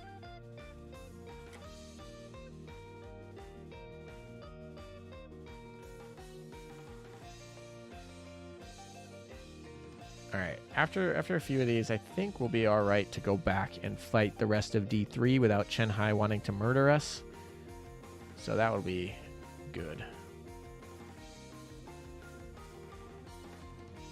Also, it's weird that I have 2 days to do Operation Siren. It literally doesn't even feel like I feel like I have like a week to do it, but apparently not. Didn't Azur Lane pull out of China? They made a second office, yeah, outside of China to do basically to manage. Basically, they like split the company so they didn't have to censor the EN and JP stuff with Chinese stuff, right? So that's kind of, I mean, yeah. So they used to have offices in Shanghai. They still have offices in Shanghai. And then they had like Hong Kong. That was kind of their like outside global. And then they moved stuff to Japan and Taiwan. Japan being, Tokyo has their main Manju artist office now. And that's just to kind of like, you know, be less dependent on just China only. I mean, to be fair, if Japan didn't exist, this game would be dead. This game came out in China and was very poorly received. It was basically dead on arrival. It was not popular. And then they launched it in Japan because of Yostar, right? I mean, Manju launched it in China, it was dead. Yostar launched it in China because like they liked it, and it ended up being really successful in Japan. And so they got the money, kept the game going, and then they like almost basically like relaunched campaigned in China to like after it was popular. And then China was like, oh, this is like one of the most popular games in like Japan. This must be like good. And then they tried it. And yeah, I mean, they made a lot of changes. I wasn't there back then, but from people I know who played back in that era, they said this game was much, much, much worse. Like it was not in a good place. So they made changes, of course, that helped. But yeah, I mean, they probably wouldn't have had the cash flows to survive without that Japanese support. And even if you look at now, Japan makes more money for Yostar and Manju than China does, and despite it being technically like a smaller market potential, Japan makes more money than China does for this game. So they split it, right? They're like, we have to split because we have to respect that market, and so they basically split. Thank you, Japan. AL boomers. Yeah, exactly. Call them the AL boomers. I'm not technically an AL boomer. I didn't even start when EN started, and some of the other creators out here have started when like China started. Some of them started when Japan started, and then some of them started right when EN started. And I started like not even like I started well after EN started. So Who makes more money in Japan, AL or KC? I mean, it's kind of hard because KC is not a mobile game that's like on a centralized platform for processing payments. Like, you know, it's in its own like little browser thing, so it's hard to say. But I would imagine that Azur Lane makes more money. I would be actually really surprised. I mean, sure, Con Collection has like the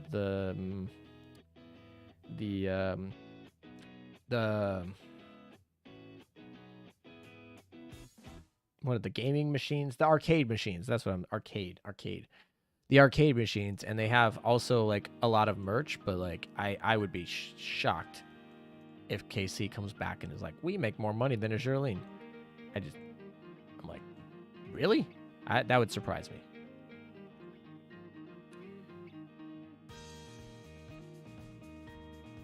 KC mentions yeah, I mean, really, KC has the advantage of a lot more royalties. Like, think about how many things that KC has like royalties with that are just like constantly giving them back a little bit. So that's where they would really have some chance, as well as just like, yeah, like arcade games and stuff like that. Like, there's still those are running, and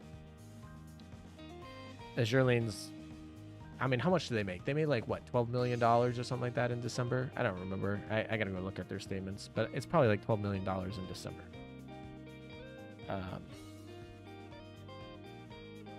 I got into Azur Lane due to some advertisement in 2019 anime waifu video.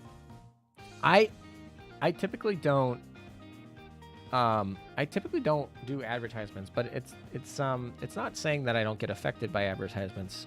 I always like to say that if we are all fish, and marketers are fishermen with fish poles, and you know, fish see their fellow fish bite these lines and get caught, and they still do it. And marketing is basically like going fishing. Like, you just play off of human psychology to catch fish. And so if you're in the ocean long enough, you're gonna get caught by a line. You just gotta be aware of it. And in theory, I mean, like, I started Azur Lane because of an ad.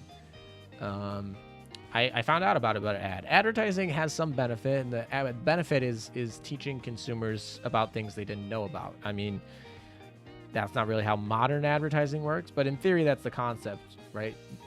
Teaching them about how advertising, or teaching them about your product, right?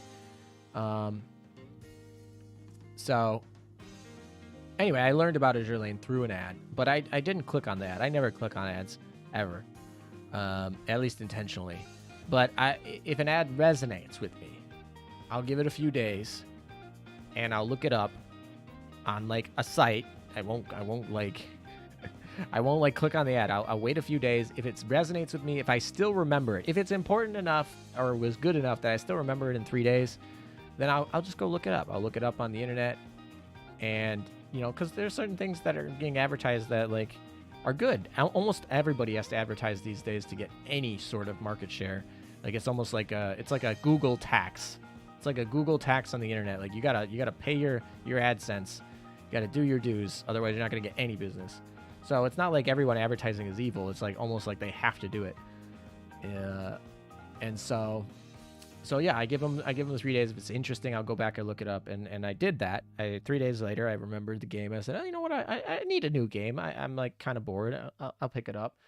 But I didn't even pick it up. Actually, when I went back, I looked it up, and I was watching videos. Like, I just want to see gameplay. I was like, I don't want to see all these stupid like trailers. I want to see gameplay. So anyway, I watched Hawk20 do gameplay for like a week. Probably more like less than a week, maybe half a week. And then I was like, oh, the gameplay looks good. I'll give it a shot. And then here we are. Yeah, and then now I have a sudden urge to learn about World War II history ships, naval ships, and that's something that, I mean, it's not like I was like, I like history, but like naval history was certainly not something that I was as interested in. I was definitely more in different areas. Yeah, exactly. So I watched Hawk for that, and there we are. I didn't even know there were dojins of Azur Lane for like probably a year.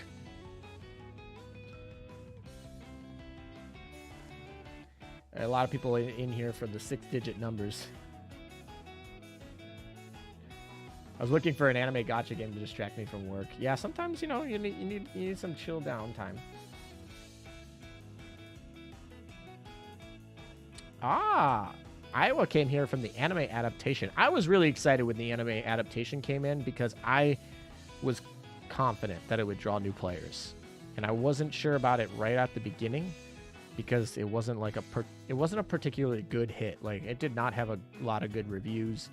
It didn't seem like a huge influx of players came in, but I can say with confidence that over time, I see people in my chat rooms that started because of the anime. I still see comments on my anime review video from years ago that just watched the anime and watched the video. Like, I know they probably took a loss making that, and it was probably a pain in their ass, but it does bring players slowly over time. I don't know how much they spent. I don't know if it was a good return on their investment, but I can see that it certainly brings people to the community, and so that's in my mind good. I got an AL because I heard it was grindy. Said no one ever. Apple Wings, what are you saying? Hawk got ALM into Azur Lane. I don't know if he got me into Azur Lane. He was like literally the only like English streamer, or not the only one, but he was like the biggest English streamer that was streaming actual gameplay footage. So that was... I'm not going to say he got me into it, but I will say that if he wasn't there with gameplay footage, I might not have started. Now, there was probably someone else who could have gotten gameplay footage, and I probably would have saw the same thing and might have started, but definitely a fact that, like, he helped. He was definitely a help. Gyarados be like, bruh. What about Gyarados? Gyarados wasn't even around there, wasn't he? Isn't Gyarados new? When did Gyarados start his channel? Pretty sure he's new.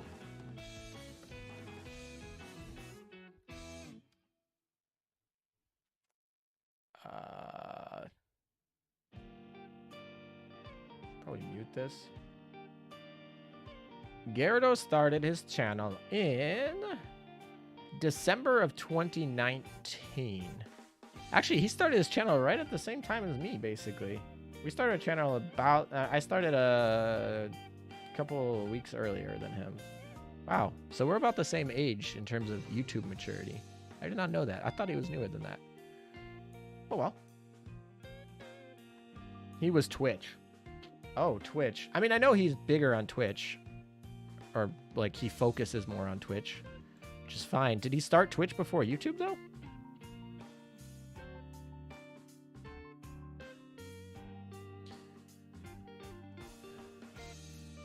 No one wants to fight this thing, does it?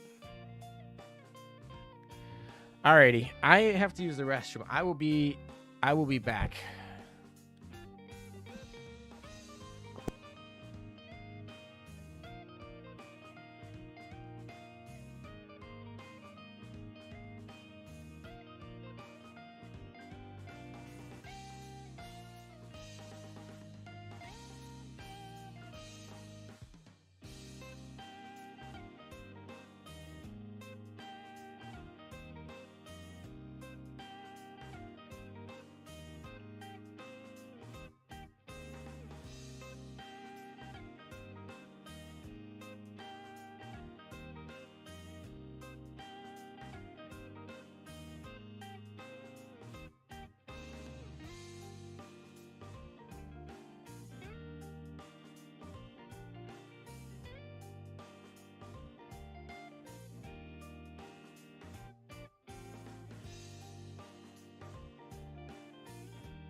All right, I'm back.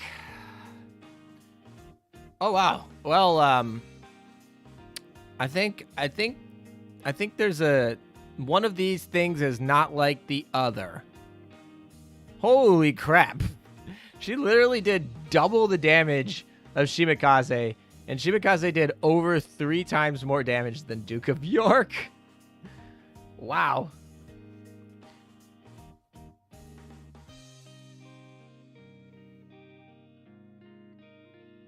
Wait, you wanted me to take my mic into the bathroom? No, absolutely not. I got an AL because Neptunia event, but by the time I downloaded the game and started playing it, Neptunia ended. I stuck around to see if I would like it, and I sure did. Interesting. Yeah, I mean, this is why when you have 1 week events, it's kind of like, I mean, to be fair, collab events are not really reruns, so it's not really going to be an issue for collab events, but, you know. Hey, ALM, I believe the reason why they removed the comment section for Nora Part is because the fear of hate comments during this invasion. Oh, I'm sure they did. I'm sure. No doubt. I mean, I maybe they even, I don't know. It's kind of a weird topic. I'm definitely kind of, I feel weird about them removing the comments, but I understand why they did it at least. I still feel weird about it, though. All right. Let's do the Lab Academy while we're here. And let's just use our refresh. Can find anything good? Nope. All right. That's fine. All right. We can go do D3 now. Who sent me messages? Oh, okay. German said that Azur Lane made just shy of $200 million in last year, which sounds about right because they made about 12 million, I think, in December. So that would kind of play out, wouldn't that be? Yeah. All right. You're getting nostalgic for KC Congo. I really never enjoyed KC very much, to be honest. I think Azur Lane, like, I know a lot of people at the beginning, I don't think many people say this anymore, but, like, I know at the beginning a lot of people were like, Azur Lane stole their idea. Like, Azur Lane took their idea, the very basis of their idea. They didn't take a lot. They took the very basis of the ship girl concept, and they just made a better game. It's like, that's what they did. Like... whine about it, KC. Like, make a better game. You would have been fine. You had first mover, you had first market mover advantage, and you still lost.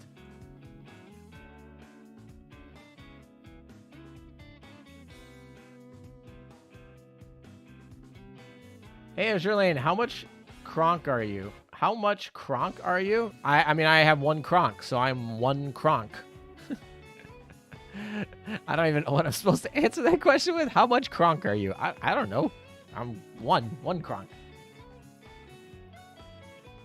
No, he's got a point. They dodge more than bullet in that one. Most mobile game ads nowadays are clickbait, LOL. This is why I don't. It's really annoying because what happens is there are these marketing firms that are like, we will market your game. And these game companies, they want to develop their game. They want to make their game. They don't want to market necessarily. So they have to hire out a marketing firm. Now, some of these marketing firms are like basically scams, okay? And these companies hire out these marketing firms, probably not knowing any better. Yeah, should they do better due diligence? Probably. But they're like, "Oh, these games do good results." And these marketers are trying to get the most clicks for the least amount of money as their little middleman there. And so they make these generic commercials that can be used for any game that are just literally annoying and clickbaity. And for some reason, human psychology works like if you're annoyed by the stupid ad, you're going to click it and you're going to remember it. And it might not work on you, but if they do it to 1 million people, it'll work on someone. And then they don't have to put much effort into it. And so you get these game ads that are annoying, they're predatory, and they don't even reflect the game they're trying to advertise. Like, I kid you not. By the way, I will say this. I like to shit on Genshin Impact a lot, because I think that a lot of things they do are bad, but their ads were good. I've gotten ads from them, and their ads that Genshin Impact has was literally like, here's the character, here's a backstory about the lore of the character, here is like how the character plays, here is gameplay of the game with the character. Like, it's everything that you would want in like a video you're gonna look up.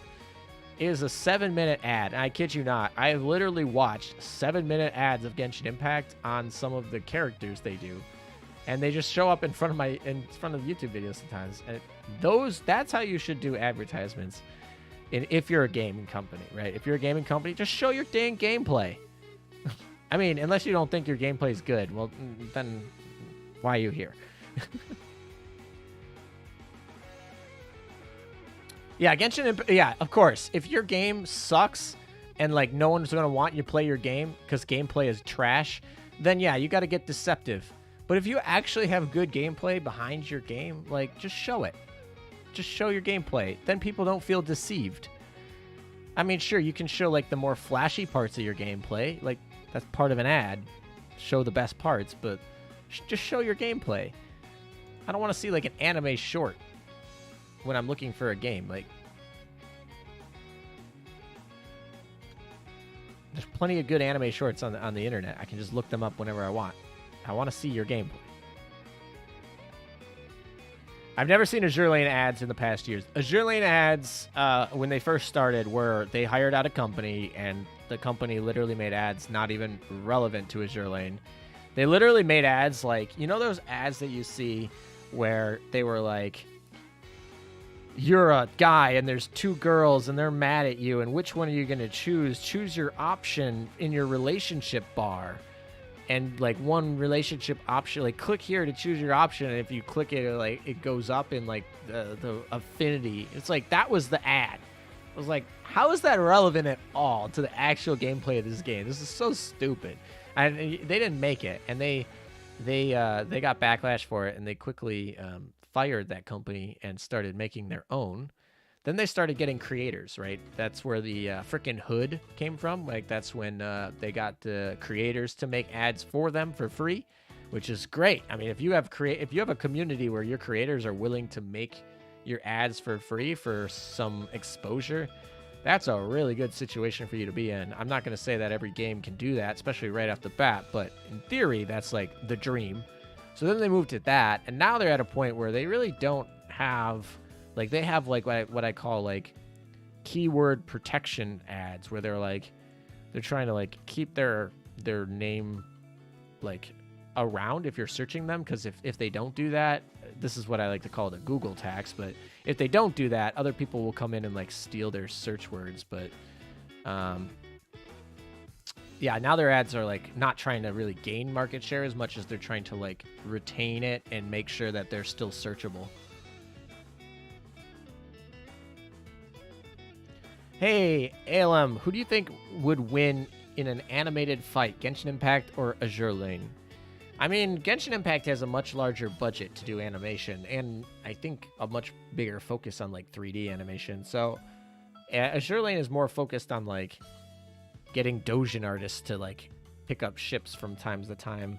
So, I would say if we're doing, like, a battle of which animation artists could do, like, the coolest things, probably Genshin Impact. I would probably have to bet on Genshin, but...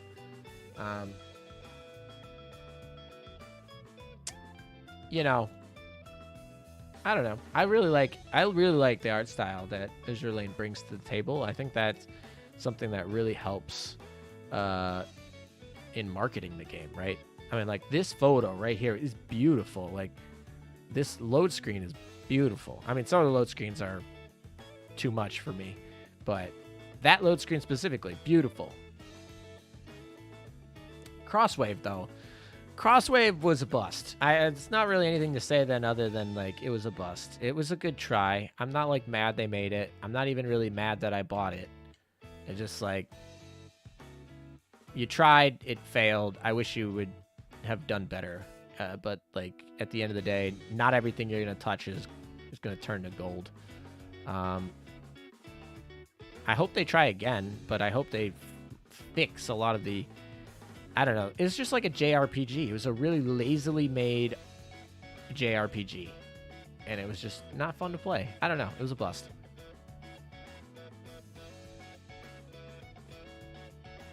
A death battle. I'm not sure what you mean, but warships versus like mystical creatures? I don't know. I would say the warship's probably going to win.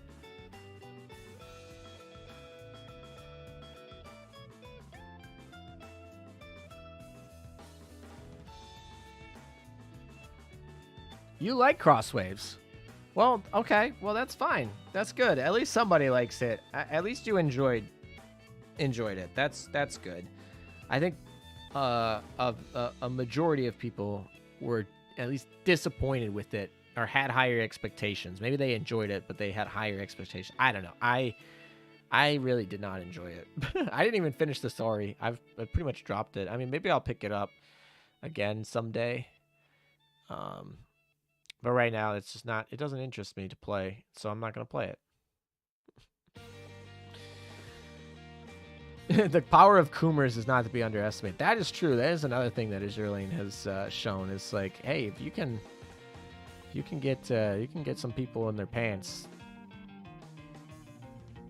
they're gonna be kind of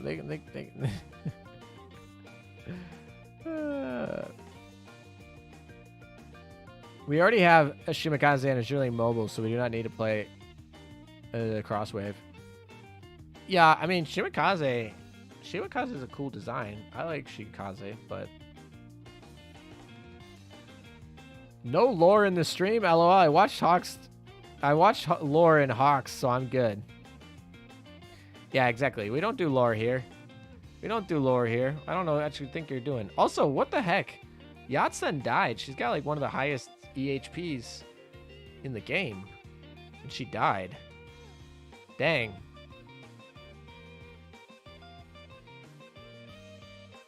All right, well, we got it done, just not S-clear. Acula LTD was the only reason why I started buying gems. Acula doesn't have an LTD. Neither of Acula's skin are LTD. Right? Am I dumb? I'm looking this up before I go dig myself deeper into a hole. I'm pretty sure it's not LTD. Yeah, it's definitely not LTD. They don't have LTD.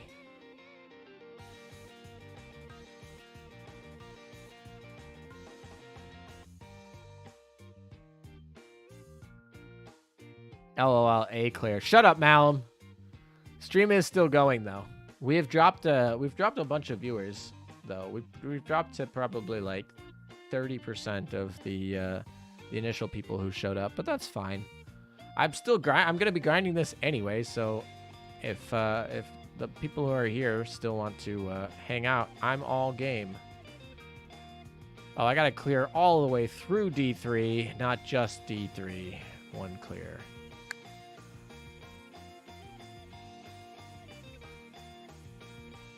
Alrighty. We should check these equipments so they're actually shooting. Yeah, okay. This would actually help. Now I know why they died. They're not properly equipped. That would help, wouldn't it? In case you're wondering my equipment, it's not like good. It's just like basic standard stuff. Alright, let's actually give her stuff. That would help. Wow,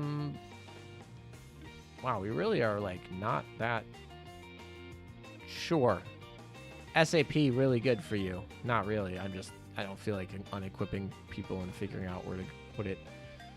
Do we have enough homing for anything? Nope, they're all attached. I guess we take you. You're a +6. That's fine. Whatever. Anti-air.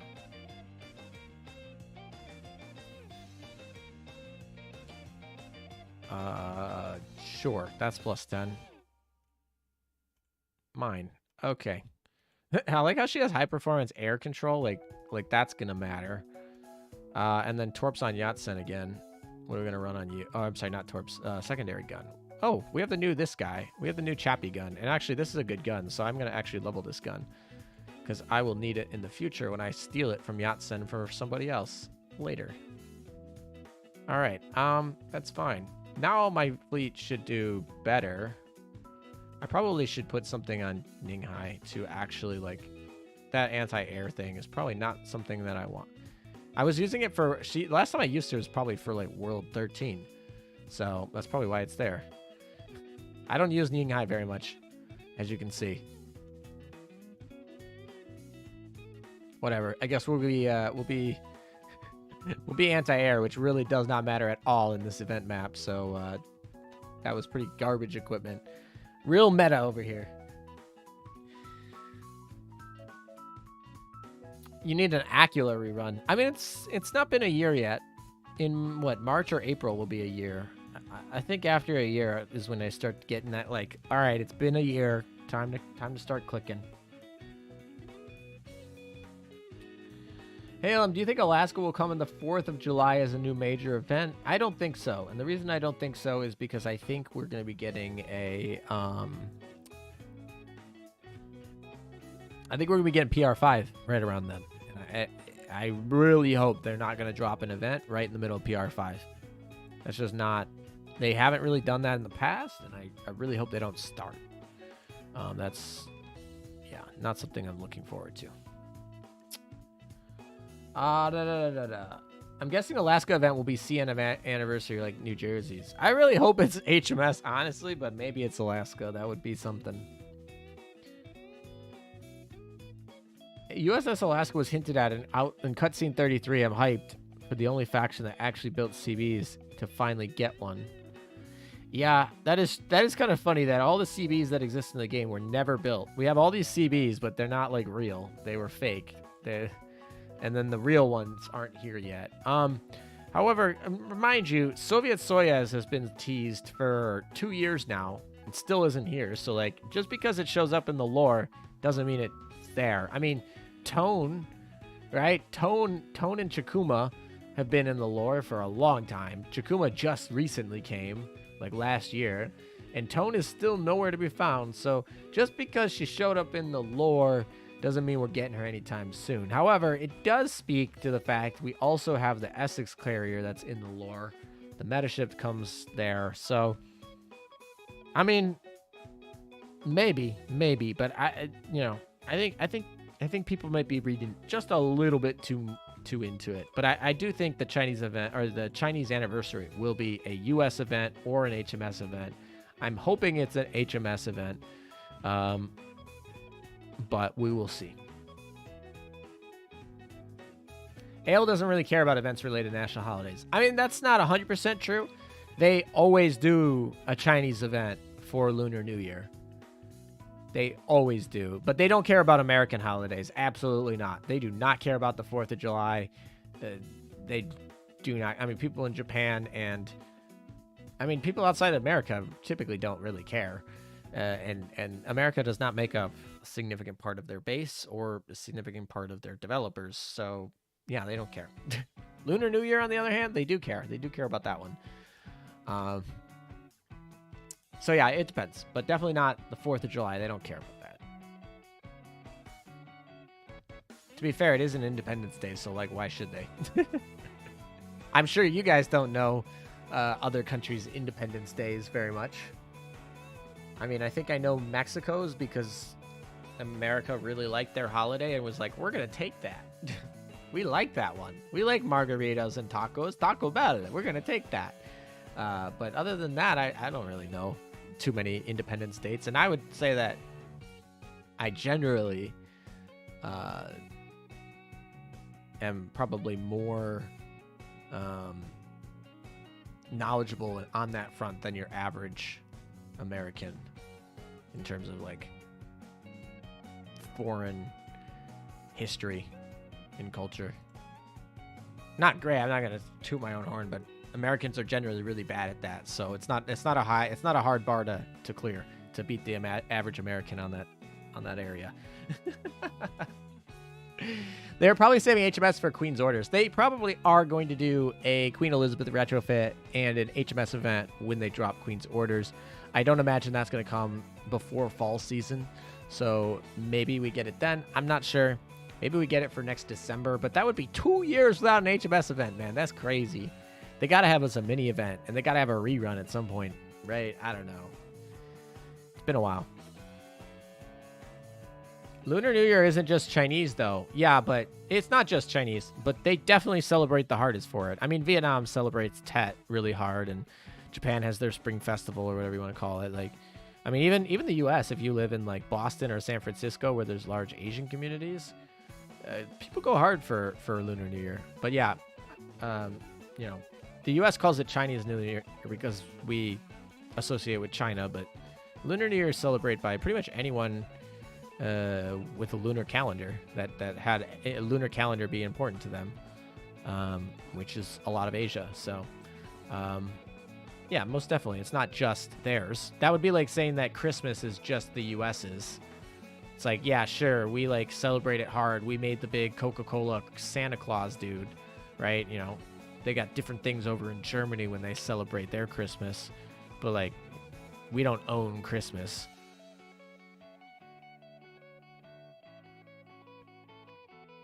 Perseus rerun when? I don't know, man. 55% of you voted earlier that you did not have Perseus, which is a pretty large number of people who I would expect most people who are on my channel and played Azur Lane for a while. Like most new players find someone first and then they mitigate to me once they like got into the game. They like the game. They want to learn more about the game. They want to learn about stats. They want to stay updated on the new events. They want to get leaks that are early, right? That's when you get to my domain, really. So I don't really get a ton of new players. So by the time you're here, you've been playing for probably months.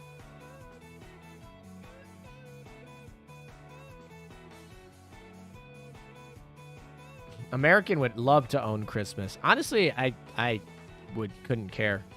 I couldn't care less. Like, it's like, okay, whatever. It's a Catholic thing. I guess it's a Christian thing, right? Celebrate Christmas for Protestants too. But like, it's not really an American thing. I mean, I guess taking a saint and turning him into a fat Coca-Cola commercial, that's an American thing. But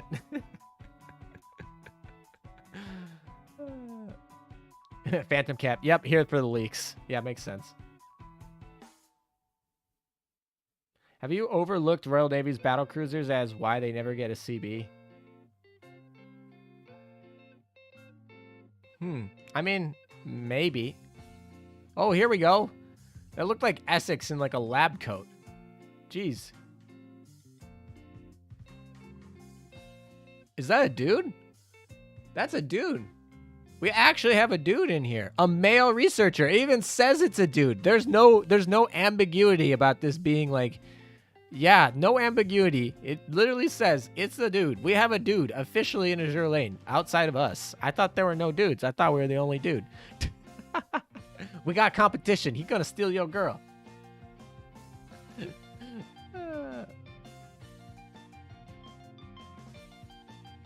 Oh yeah, I mean a lot of people who aren't Christian celebrate Christmas, and it's always good to celebrate holidays, especially in this world where it's like you don't always get to see family because multi-generational homes are not much of a thing, and most people live farther away. At least in the U.S., a lot of people have moved away from family, so it's always good to get back together. Whatever you're celebrating, celebrate Steel Cabbage Day. That's a real thing in one Chinese community. Steel Cabbage Day. Celebrate whatever you want. Christmas just tends to be one that is marketed, right? Because the Christians market to the Christians, and the marketing just goes down, and yeah, and now we got a lot of people that celebrate Christmas. Fine, great. It's good to see family. And also, that time period from November to like February is definitely one of the most depressive time periods, has the highest levels of death, and it also is just like, you know, people who have like seasonal depression disorders and things like that. That kind of happens during that time period. That's kind of where you get that pagan idea that you light up the trees to kind of make things happier, because, you know, the sun starts going down earlier, it starts getting dark, people start getting more depressed, so you kind of light it up, right? That's the idea. I mean, so it's good to get to be around family at that time period when people might be at a low.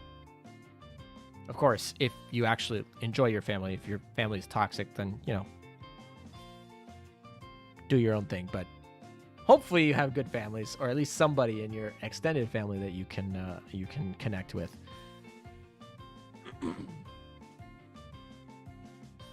Time to quit this game. Why are you quitting the game? Maybe it's the commander's dad, LOL. Your dad gonna steal your girl. Are you winning, son?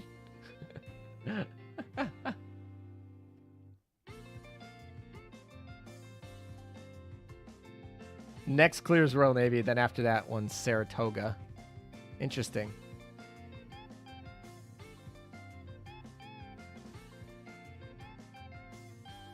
Halen, why did you sound like you've never seen a man before in your life? I know I've definitely seen men before, don't worry, but this game definitely, I feel like, has a bunch of people who, I mean, literally, in my comments, we had 2 people say they're gonna quit the game because there was a dude that showed up. So like, there's certain parts of this community that girl only.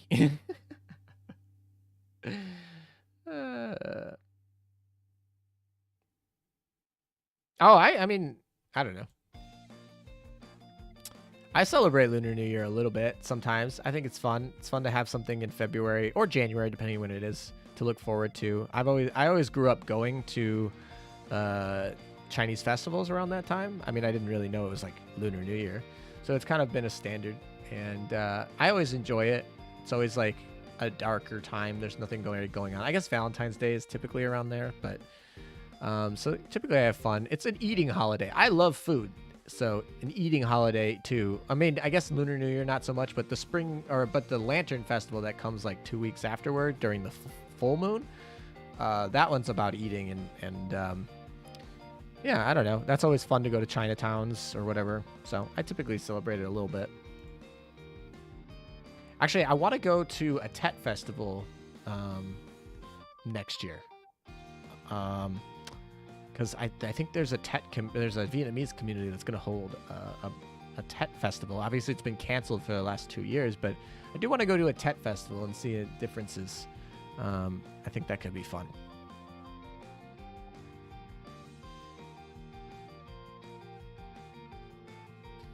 More like 2D girls, only they won't hurt you unlike 3D girls. I mean, the 2D girls in theory could hurt you. They could hurt your wallet. When they don't show up.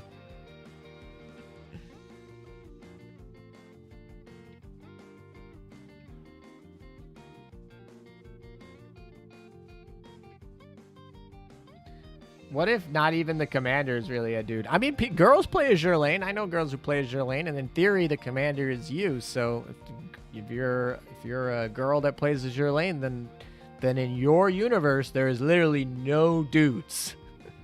Except this dude, except whoever this dude in the game is. Then it's just him. In that scenario, is the Drake gun actually that good? I mean, it's good. I wouldn't. It's not like a super high priority. It's definitely not going to be a higher priority than the 457 or the 10 Rai. But if you got like 2 or 3 457s and you got 2 or 3 10 Rais, then sure, go ahead, go get the Drake gun. Also, the Drake gun is now in the shop, so you can get the Drake gun without really grinding for it. So if you want to do that, fine. But I would get my one. It's like better. It's technically better, but it's not going to make too much of a difference. I guess it's like normal ammo with like really special modifiers, so that can be kind of helpful. It's also pretty fast shooting, so for barrages, that's kind of helpful. But generally, it's like. Oh, it's like better. Yeah, it's definitely better, but it's like, it's a lot of effort for a little bit of better. All the female commanders I know are very scary. I don't know about that. I mean, most of the female commanders that I know,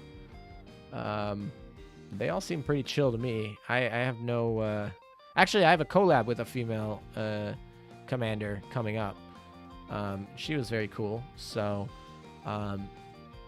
yeah, I really don't. It's fine with me. I don't know. Female commanders seem just fine. And in fact, like on my community, I don't know the gender of most people in my community. I don't ask. at all. So in theory, there's probably plenty of people in my community that are women that I don't even know. Zoe is a female commander. Yep, definitely. We've done collabs before with Zoe. I wonder how she's doing. I haven't done a collab with her in a while. I've been kind of busy. 93% male. Actually, yeah, we can look. I can look at my Google Analytics if you guys are really that curious. I don't think it really matters, but I would argue that my analytics probably are going to share pretty similar analytics to scale with the general community. Just because, I mean that's an assumption, but I would assume it's going to be pretty similar. All right, let's go to audience. Let's see. Apparently, the #1 channel you guys watch that's not me is Chemo Cheese, followed by Guardian E, followed by Just3C, followed by Gyardo, followed by Dojin God. 4 of those make sense. Literally makes a lot of sense. Yeah, basically you guys are just watching all Chemo Cheese videos this week. Outside of the US, the Philippines, Indonesia, Germany, and Canada, where most of you come from. Blah, blah, blah, blah. That fun number, 40% of you are subscribed, blah, blah, blah. 95% of you are male. About 5% of you are female. So about 1 in 20 are female of people who watch my channel. So I would imagine that probably translates pretty close to what you would expect in-game. But I don't know. I don't think there's any bias that would cause more women or less women to watch my channel than play the game. I don't know. Maybe there is.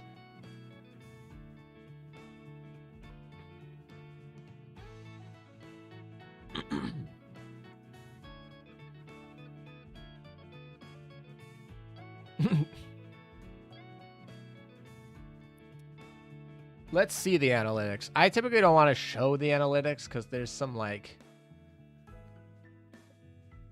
personal stuff that gets shown on the, I don't know. I don't really want to show them live. Maybe I'll take some screenshots that are like curated, but I'm probably not going to show them live. Wait, SP has auto? Yeah, they just added that. They added SP auto for this event. This is the first time. I think I mentioned that in the data mine. Did I not mention that in the data mine? If I didn't, then that's a mistake on me. But I did know that was coming. I might have missed it. That was a long video. I was so dead. I'm still like dead from that all-nighter on Wednesday, Thursday. Yeah, auto SP is awesome. I love it. Fantastic. I needed it in my life, and it came, and I'm happy. And yeah, that's all I have to say. Thank you, Yostar Manju. ALM has links to the hub, so we can't see the data. What do you mean? The hub. I missed the Russian data mine. Had to work. I mean, it's still there. I mean, I guess at this point, you can just go to the wiki. You don't necessarily need it, but I mean, technically, right now, there's still an error in Kronstadt, so it's fine. Or you could just see me, like, say stupid things about Russian ships. There are timestamps, though, so you can jump to where you want. That's why I don't feel too bad about them being, like, 40-minute videos, because it's like, well, if you're not interested in this ship, just move on. There's a timestamp. It'll tell you exactly where it is. Because, really, the data mine should be broken up. If I was being smart about it, like, if I was trying to get the YouTube algorithm, I would break it up into, like, all the different sections, chapters would be different videos. And then I would have, like, they would be different little prongs that would lead you into the channel. And, like, no, but I'm just like, no, I'm just going to make one. We're going to put timestamps. Just, like, fine. All right, we got 2 more left to go. Chenhai, please don't kill me.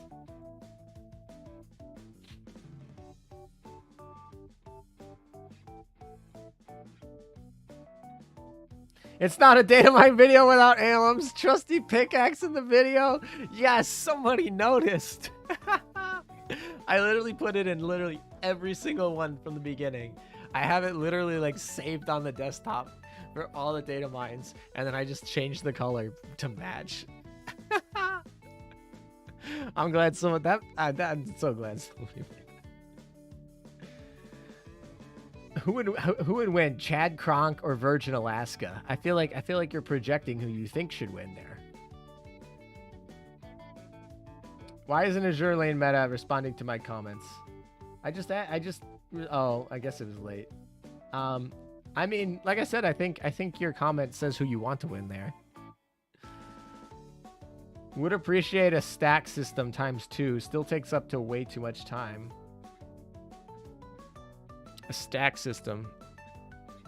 What do you mean? Yup, bra moment. I noticed. Thank you, Marco. I feel noticed. All right, let's get rid of Arizona. Arizona and Juneau get scrapped. What's new?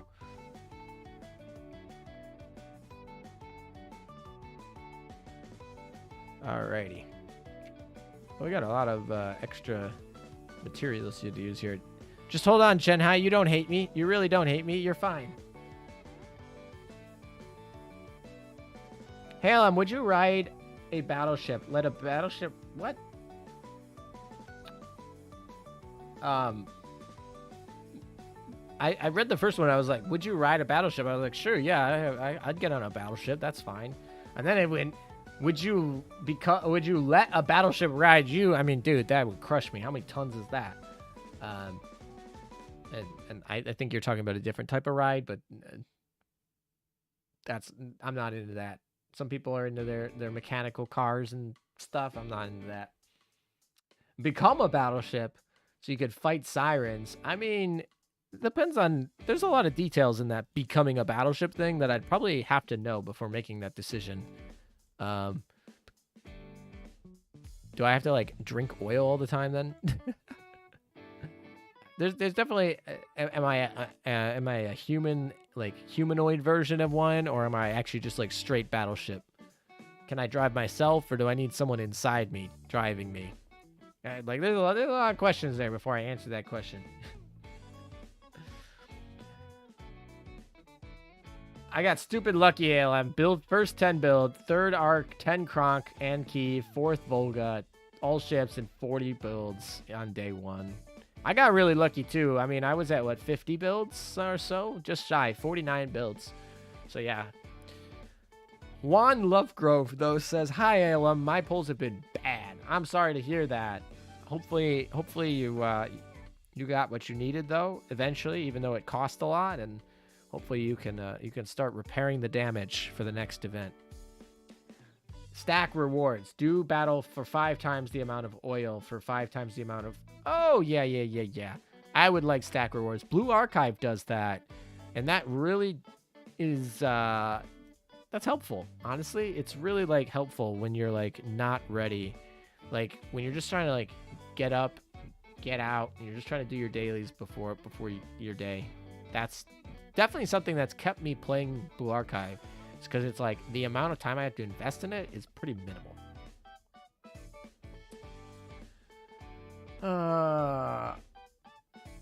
You said it in your video.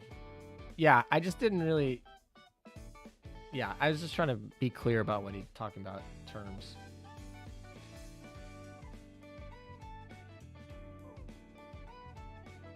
Formidia is heavier than BB. Isn't Hawk's 3-hour lore video obsolete now? I mean, obsolete, I don't know about that, but it certainly has, you know, more info has come out. Certain things have changed. So obsolete is it perfectly up to date? No, definitely not. Obsolete, I mean, that's a judgment call, but I probably would say there's still a lot of good, valuable information that's correct in that video. Imagine oathing Arizona or Oklahoma on December 7th. Very sad waifus. I'm sure people did that on purpose. Make your special day their saddest day, I guess. I don't know. Yeah, time investment's a huge factor.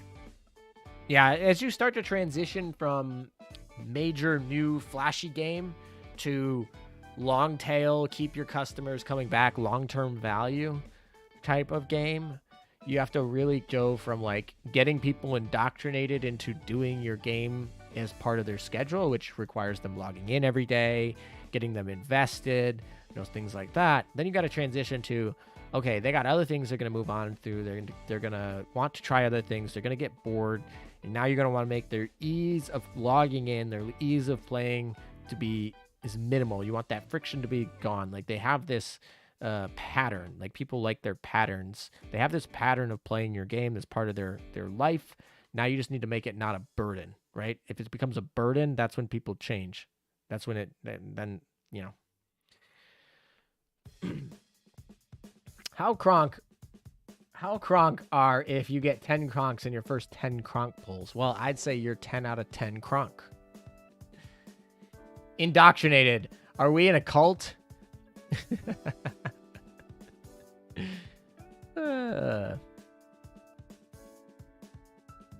I'm sure somebody would label us as a cult. I don't think we have a cult following, but the word cult is very broad. It's kind of like the word terrorist. It's very broad. You can define it how you want, however best suits your political versions or your moral versions or whatever. So I'm sure there's someone in the world that would define us as a cult. I personally don't think we're a cult by any means, for the record, but that doesn't stop other people from believing differently. Sandy has a cult. Yeah, definitely. Sandy has a cult. That's not a Azur Lane cult. That's just a Sandy cult. That's a separate thing. Sandy has a cult. Yep, definitely. How do you access the leaks channel? So you type in .iam_leaks. I'll type it in chat in case you couldn't hear that. You type that into, honestly, you can type it into any channel. Technically you should type it into the bots channel. That way it doesn't clog up, general conversations and things like that. But in theory, you type that anywhere, the bot will give you the role. That's why it's called self-assigned role. You get to pick it. And at any point in time, you can remove it from yourself if you no longer want to see it. But I just put it in there. It's basically it's like a check to be like, oh, I am accepting spoilers. And I'm accepting the fact that these are not facts. These are not official. These could be wrong. They often are wrong. You just have to keep everything with a really big grain of salt when you go in there. That's why I don't want it to be out. You know what I mean? Everyone has access to it. There's nothing that prevents you from turning it on. It's just a mental check that now we're going into subjectivity world. Everything's subjective. This is not official. Don't go spreading rumors based off of this. Just for your personal information to know what might be coming down the pipeline. Maybe. So yeah, that's why we put it there. Don't want to really advertise it too much. We got one more D3. You think you should pin that? I did pin that. It's in the bot commands. It's pinned in bot commands. I'm pretty sure. Also, is it pinned? Yeah, it's pinned in bot commands. Maybe we should make a role chat, but right now it's set to, you go to bot commands and you go to pins. And actually, I can show this. Let me just show this. Let me get these guys fighting so that they're doing work while I'm doing work. All right, let's show this. All right, so here in bot commands, it's pinned. It's literally self-assignable role. You pick the server you're in. Your .im. Self-assignable cult members. So if you are, like we just said, we're not a cult in Azur Lane, but you are more than welcome to join a cult. There you go. There's all the cults. And then we have self-assignable roles that are pinged, because I know that some people really don't like being pinged. So I typically try to not ping as much as possible.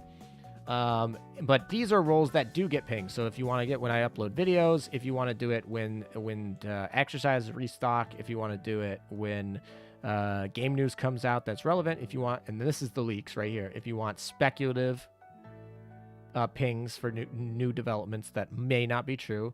Stream notifications are obviously for streaming.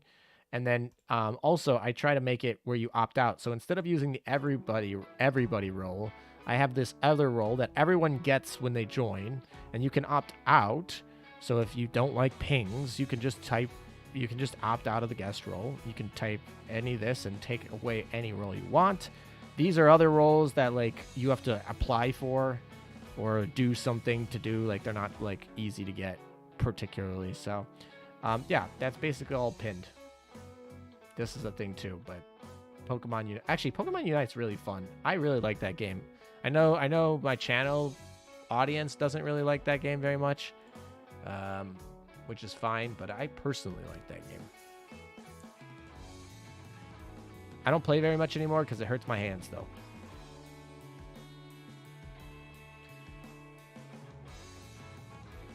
Why do I sound like Chemo Cheese? What makes me sound like Chemo?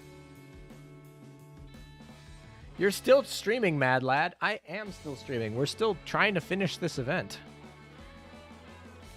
What's your favorite siren? I like the... Is it the jellyfish one? I think it's the jellyfish one. I don't remember all their names. I think I like the jellyfish one, though.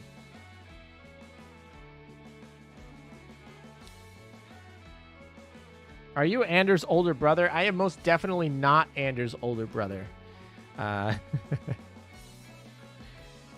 He don't sound like Chemo. I'm just curious why you say that I sound like Chemo. I'm not like mad or whatever. I'm just curious what makes you say that. What? Omitter is the best siren. Chemo Cheese, whatever, whatnot. TB looking jellyfish siren. Yeah, that one. That one looks... I like that one. The octopus one is like kind of okay, but I think the jellyfish one is my favorite.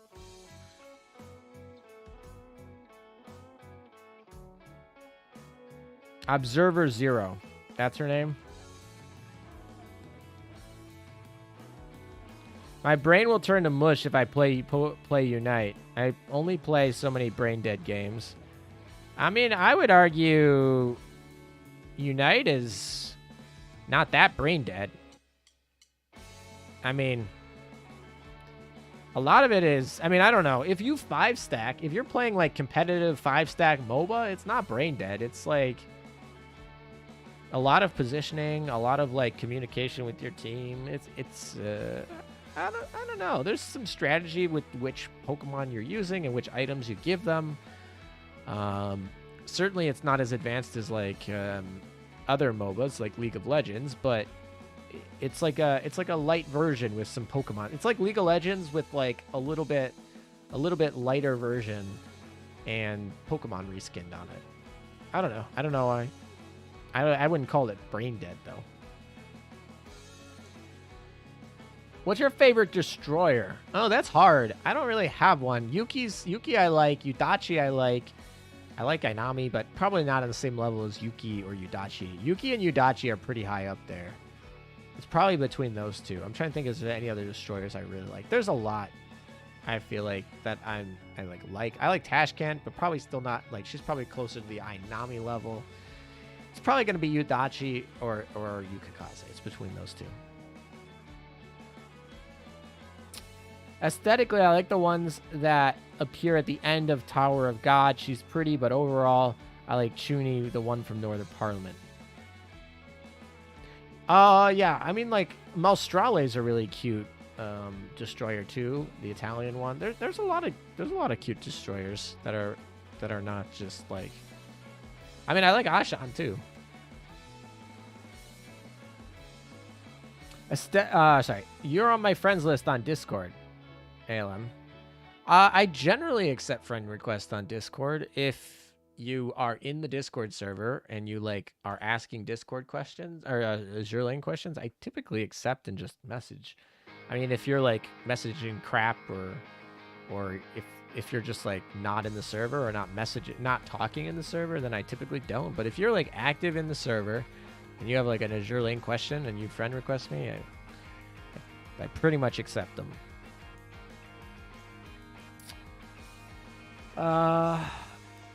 Glowworm is cute. Meta Poicult. Is Meta Poicult? I mean, I don't play Contact Collection, so I don't know if you can call me Poicult because Poicult comes from Udachi Collection. or Yodachi Poi Kantai collection, not necessarily a Azur Lane one. Hey, ALM, what is the definition of Kronk? Kronk is a character from Emperor's New Groove in a Disney movie. And it sounds... He's a funny character, and he sounds like the Kronstadt, or however I terribly pronounce it. So, and it also rhymes with bonk, which is something that a bunch of horny people need these days. So, Kronk Bonk, that's where that came from.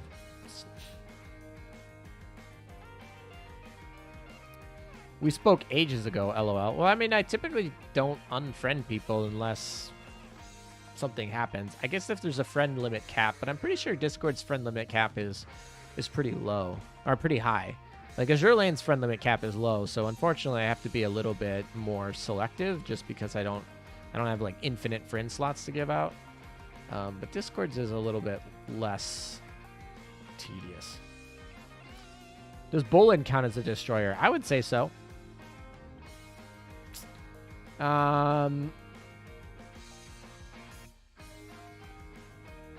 Casey Udachi with a high luck buff. Big nighttime battle killer, AK. And he plans to do a PvP meta update. Most definitely we're going to be doing one.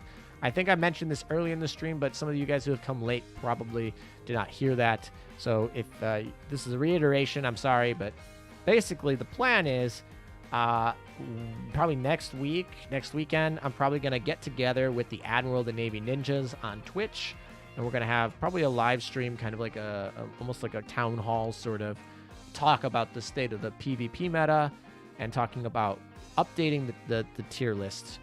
And the idea is after that, we'll create a formal update to the GitHub list. And with that, then we will be able to.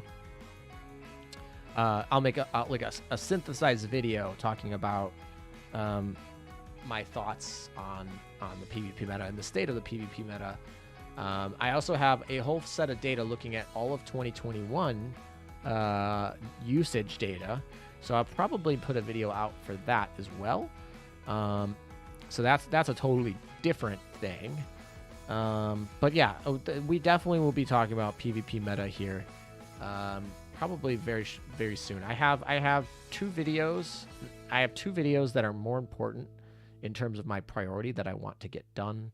Actually, more like I got 4 videos more important. 2 of them are done and set to be released. 2 of them I'm working on are more important. So the priority wise, it's number 5. 2 done, so technically number 3.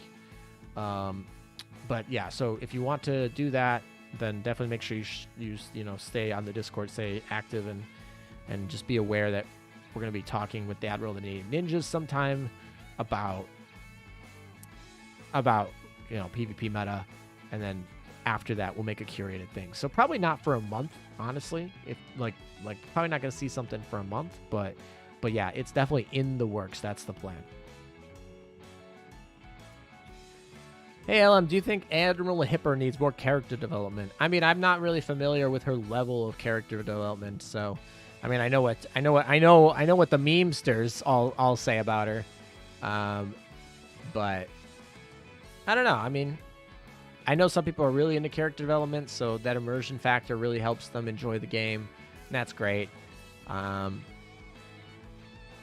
not really as much into that as some other people, but sure, I mean, more character development can be good. Soob's voice lines. Will you make a KMS fleet comparison video? KMS formation? I mean, it's technically old because it was before some of the newer ships, but like I definitely have like a PvP KMS video that's mostly still the same. I mean, technically Ulrich von Hutten came out, a gear came out, so those are 2 changes that are different from that video. But hey, look, Tashkent, Belarusia, Aurora. All right, we need more monitor class ships like HMS Robert. Alrighty, we got our SP mode. Oh, how many? Oh, space. Hello, space. face. I love his voice. When he speaks Spanish to me, oof. Who else? Hex. Oh, Hex is a little bit lower than usual. Let's see. Anyone else? Actually, a few new. Oh, there we go. And we're starting to see some familiar names. I see them. There's a few new ones though. There's Gearlex, Coronis. Let's see. Nuke Duke, Zeno. Anyone else? The Teal. Kinix. Ares Lecter. Salakin. No, that's fine. Boris Bear. All right, we got 90 people have finished the EX mode so far.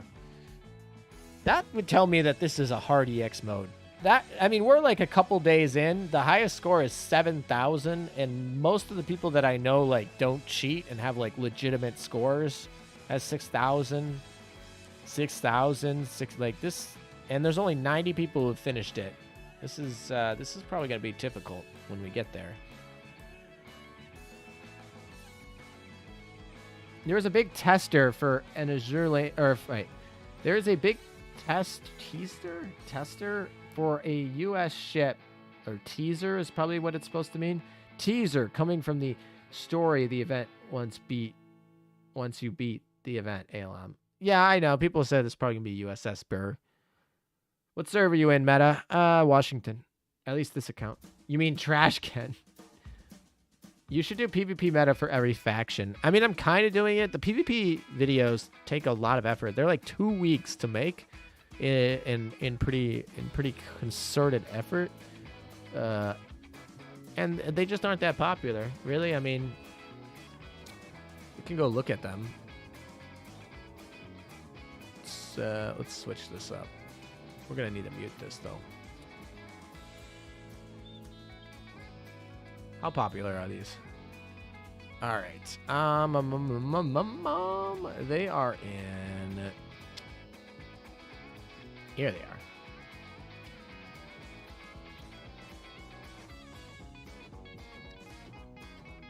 All right, that's theirs. It's really right here. So we started here. This is the first one. This is like 2019. This is an embarrassing video. Please don't watch that.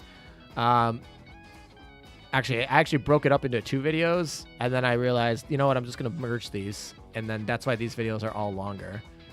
This one was 12,000. This one was 17,000. This one I know was a bust. 5,000, yeah. This one I think also was kind of a bust. 7,000, yeah. This one did all right. 13, yeah. This one did good. 15. This one did good. 10. Not as good as I remember. And I think this one's the top one. Oh, that's not what I meant to click. Nope, it's 12. Yeah, so I mean, like, about 10,000 people. 10 to 15,000 people, I guess, watch these.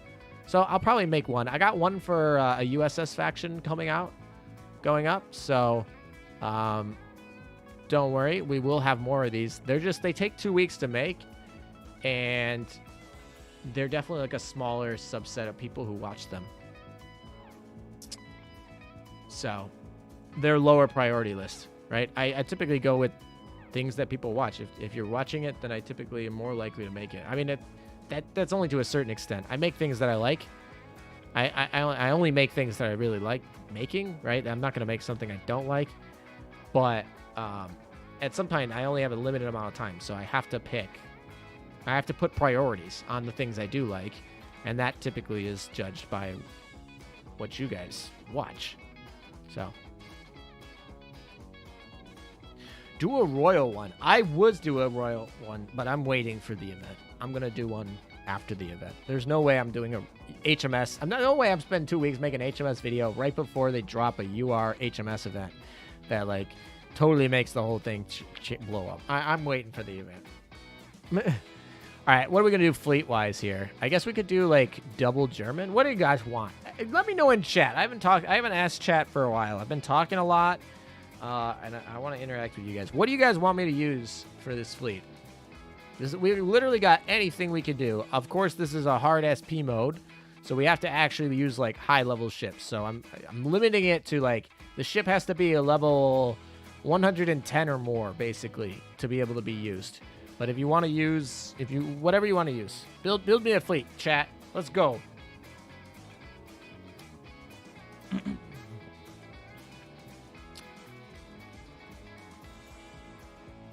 You just want Italian PvP meta to die? No way. I don't want it to die. I love Italian PvP meta. It's fun. I mean, I would like maybe New Jersey not to be like synonymous with tier 0, but sure. Full Soviet, KMS, lollies, KMS, vodka fleet, do a rainbow UR, put Kaga for the Soviet Union. So from what I see here, I'm seeing most people want me to do an HMS fleet and a KMS fleet. So we could do one of each, I think. I think we can do KMS. Preloaded fleet's really fun. That makes the job really easy, but I use preloaded all the time, so I'm sure if you watch my channel, you are aware that Perseus Acula Richelieu or Perseus Acula Veneto is like very common fleet around here. All gray PvP fleet. Have you seen my grays? I don't have grays. Well, I mean, those are going to get retired, but I don't have grays other than Ranger because Ranger RNG. But like, I don't have grays. That's not a thing. Full lollies. All right, so we're going to try our best. So basically, I know that we have to do Russian. So we're going to start with the Russian one first. So we're going to only make a Russian fleet here. And if we can, lollies, because apparently that's what you want. All right, so this is going to be hard because our Russian fleet is sad. All right, I guess Sovietskaya has to be in it. Sovietskaya has to be in it. Honestly, let's put Ulrich in this because we're going to have a KMS fleet on the other side, and that's going to allow us to buff the KMS fleet. All right, so that's going to be our exception there. We're having a little bit of an alliance there, Germany and Russia. And then I guess we got to go with Belle. She's like the only option here. I mean, Volga's not even like available because she's in commission. So that's our option. There it is. It's fine, whatever. And then what do we got for the Vanguard? We got a lot of fun stuff for the Vanguard. We got, all right. Which one does not belong? We're going to pick 3 of the 420s, so we'll do a poll. We'll do a poll here. And the poll is, which ship gets cut? So whichever one you're voting for is the one you want to not be in here. Okay, so we got Aurora, we got Tashkent, we got Imat, and we got Chapyev.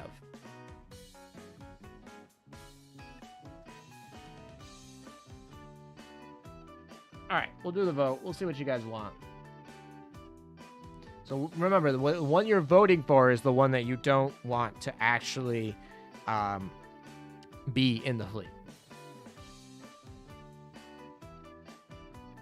I haven't played in a while. Did they change the gacha raid, or am I having bad luck? Probably just bad luck. I mean, if you haven't played in a long time, like before URs came out, like a year and a half ago, then yeah, they did change the rates. But they haven't changed any rates for SRs ever. And other than the new UR that has obviously a new rate, everything is the same. So you're just having some bad luck. I'm sorry to hear that. All right, Aurora is definitely looking like she is going to be the one that gets left out. I'm gonna make it. I'm gonna use the other ones, and then we'll decide a little bit later. I'll go make the German fleet, and then we'll come back and confirm. So that's so you have some time to get your votes in. All right, so that's our Russian fleet. And the officers, I think, is going to just be, this is total battleship fleet. So we're going to go here, and we're going to go here. Just total battleship fleet. Easy peasy. Closed beta, Aurora, rip. Yeah, exactly. Okay, and then for the other one, we're going German, so we're going KMS. My KMS fleet definitely going to be a lot stronger because everybody in this place loves KMS. So we're going to go with Malum. Malum was here earlier. We're going to go with our FDG, of course. And then, you know what? I want Parseval. I need Parseval to get some extra stuff. So we're going to run Parseval here. In theory, I guess I could take Bismarck out and put in Odin. Actually, I should do that. I should take Bismarck out and put Odin in. I think that's what I should do. How do you feel about minor story spoilers here? I don't care about spoiler stories. I'm not really going to read it. That's fine, but be mindful of the people in chat. So I would, I'm kind of like, I don't care, but like, some people in chat might care. I'm new to Azur Lane. I've spent a few wisdom cubes before and during this event. Should I continue to try to get the event characters or save for the next event? There probably won't be a UR event for 3 more months at least. There's probably going to be some minor events. There's probably maybe going to be a collab event. I'm not sure exactly, but I would say that if you are brand new, this is a great event to start. You're going to want Volga and you're going to want Kronk. Kronk is going to help you a lot in clearing some things. It's going to have cross-fleet potential and be useful late game. Volga is a healer that's going to be hard to come by, and it's going to be an upgrade over, Unicorn or something like that. So definitely get Volga, get Kronk. Once you get those two, then you can kind of drop off. Kiev might be decent for a new player because Kiev is like good for 1-1ing, and you can do that. This event is not like super new player friendly though, but I would say that Kronk is good to get. Volga's good to get. Yeah, and Kiev is free to get. So yeah, get those ships. But once you get Kronk, once you get Volga, stop pulling, save your cubes, because new players take about 6 months to get to what I call stable, like symbiotic equilibrium with their cubes. About 6 months. So you want to get there as quickly as possible. So get to Kronk and then start saving cubes.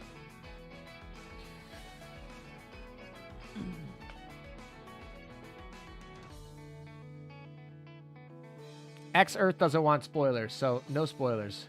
What's the story behind the name of Malum? Malum paid me money to rename my Bismarck Malum. That's the story. It's not really that interesting. He's my biggest donor. Actually, he's been my donor. He's been my channel donor for 2 years now. He most definitely the biggest supporter of the channel. Not even a question. Sorry, Matt, I have to go. It's almost 4 in the morning. Catch you next time. Thanks for tuning in, man. 4 in the morning. You made an effort to stay here for a long time. Thanks for tuning in, though. I'll see you next time. Batman saves Azur Lane. All right. So let's see. All right, what do we want to run here? In theory, we should probably run Prince, right? I don't know. What do you guys want to run here? Let me know. I got a lot of options here. I would go for Mataber up. Anything above this, I would be willing to run. So just let me know. Pick your 3 of ones that are above this one. Anyone over here? No, they're gone. But anyone up here, you're fair game. Malum equal evil in Latin.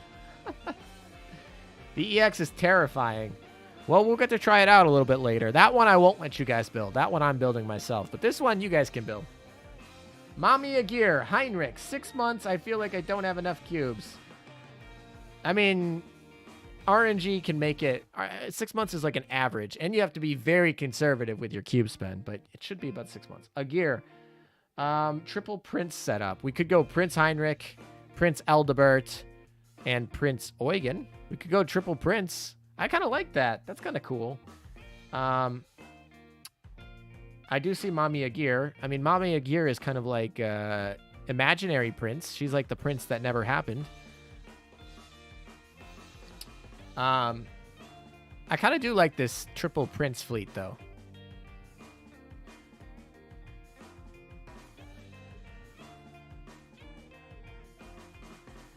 Also, I'm going to end the poll for the other one. It looks like Aurora is the one that's being left out. That's fine. That's probably good.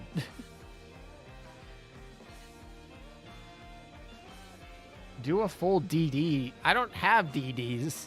KMS doesn't have DDs. Like, this doesn't exist. These don't exist. These Z ships, I like how they're all at a low, too. They're all level 73, and I just don't level them. Oh, this one I need to get to 73, apparently. All right, I'm going to get this one to 73, and then it's going to be just a whole row. No one cares about them. Yeah, the destroyers for the KMS are bad. This is the only one that's, like, half decent. She's still not that good.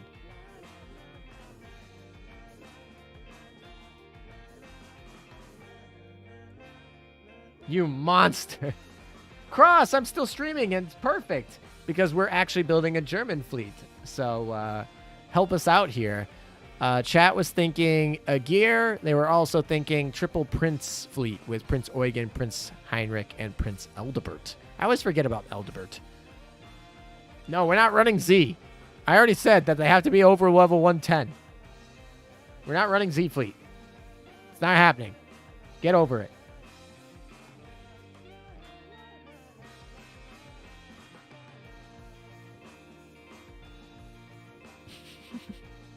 Triple Prince. PPP for the win?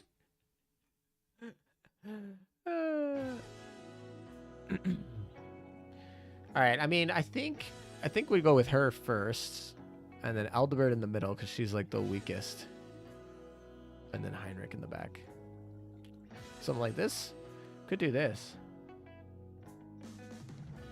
The law requires me to say rune. I you know, when I said that, asking you for your opinion, I knew rune was gonna be in that list. Yeah, I kind of want to throw in a gear in there. I kind of want to do this just so that she can finish leveling. I kind of want to do this. I'm kind of tempted to do that. Z Fleet deserves some of your experience pack. No, they don't. No, they don't. Your naming for runes is unsettling. Yeah, the fact that they're switched, it's fun. It's fun. You didn't buy their skins? What skins didn't I buy? Oh, the two princes? No, I'm not a big prince user. I mean, Agira is an honorable prince sister. Yeah, she's the imaginary prince. She's the phantom prince. Put Golor in and ram everything. All right, let's put some cats on these ones. What do I want to run? You know what? I just want to level this up. So we're going to run this. Even though we're running no DDs. Actually, can we... Yeah, even though we're running no DDs. Maybe we can run... well, actually, we could run this one. That would be kind of funny.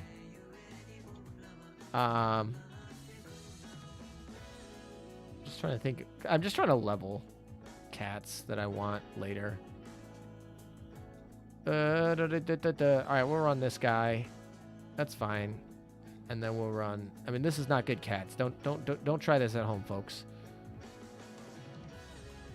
We'll run Oscar. There we go.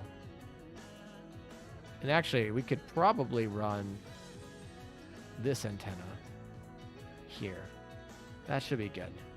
All right, adjustments. Do we need to make any adjustments to where people are positioned? Probably not. I mean, I could change this a little bit, but I think we're okay. This should be here at least. Oh, I should probably check to make sure they actually have guns equipped. That would be really nice of me, wouldn't it? All right, let's see. Bismarck probably doesn't have anything. Can I not?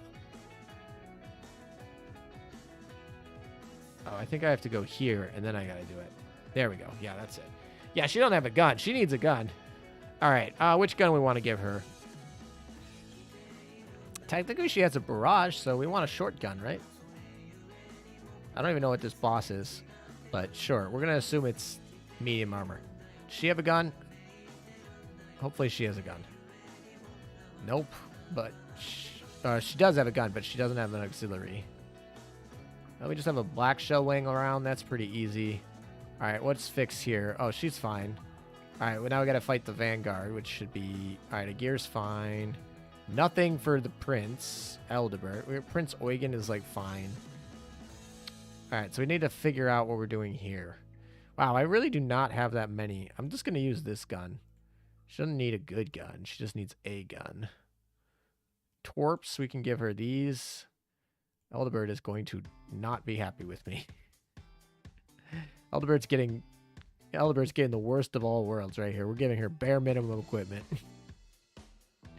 I guess we'll use a washing machine. That's fine. What else you got? Well, I should buy another one of these Fumos. That would be kind of relevant, wouldn't it? I guess we'll take one of the repair toolkits. We got plenty of those. All right, that's fine. No leveling any of that gear. That's all garbage gear anyway. All right, we'll just go with this.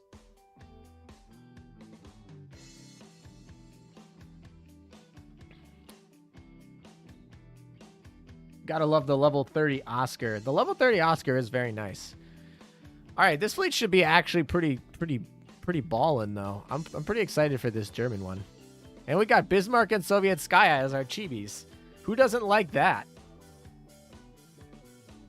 Kind of sad we didn't put Talon with her new skin in, but this is what it is. Give her the CB gun. Oh, I guess I could have given her the CB gun. That's actually probably smart. Unfortunately, I don't think we can change it right now. And it's only once per day, so I guess I'll have to change it later.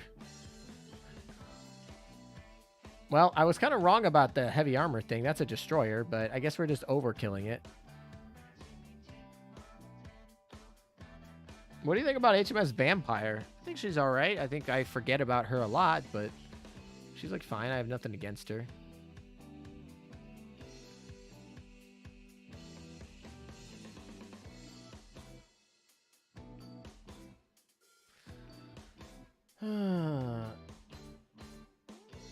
Vampire is my main waifu. I feel like I remember her. She has a black wedding skin, right? She was one of the first black wedding skins, right?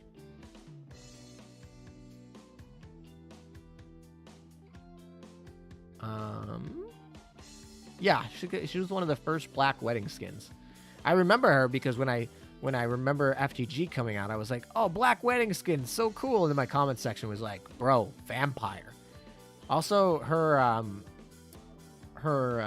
nurse skin is ballin'.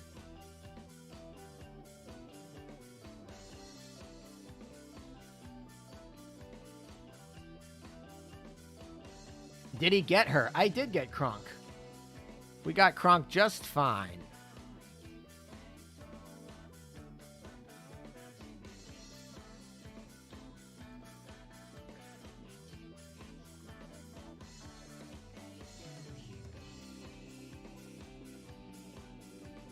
I guess we can start actually doing this. Maybe we'll finish Chenhai. I feel like this Chinese fleet is going to be my farming fleet for a while. I really like this Chinese fleet that we got going here. Hey, look, we got the Prince sisters. Unfortunately, Heinrich's not actually in this fleet. We swapped her out for a gear. But Aldebert's here. The forgotten one. FGG memes.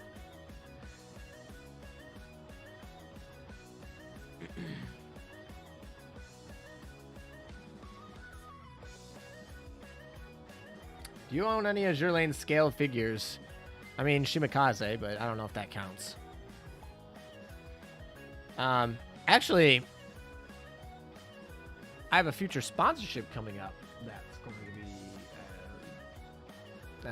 I won't talk about it, but... It's about merch. We'll say that.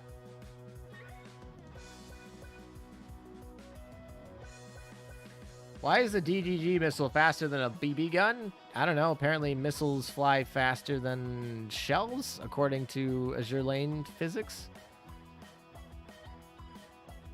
ALM, do you think we should get a new repair ship before a new AE or vice versa? Oh, an AE. Those silly casino ships. I mean, honestly, it'd be nice if we got new ones of those. Yeah, I mean, ARs and AEs, that's like kind of, you can have some fun with those. Kashino was a big success. I'm surprised they didn't make more of AEs, but I just don't think people use them.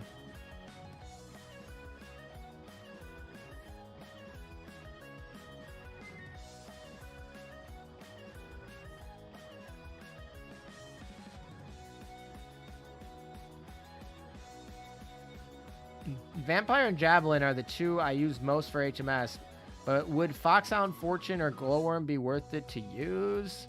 Foxhound's definitely a no. Glowworm's definitely a no. Fortune's like not a definite no, but probably a no. I mean, I'd prefer like Cynet or Drake or Cheshire or Neptune or... Yeah, I'm trying to think. What else? Belfast. Literally any of the maids would be better than those ships you listed, pretty much. Fortune used to be good. Fortune had a retrofit like early in the game that made her like stand out. So she's like not awful, but she's definitely not that good. What's wrong with Cheshire?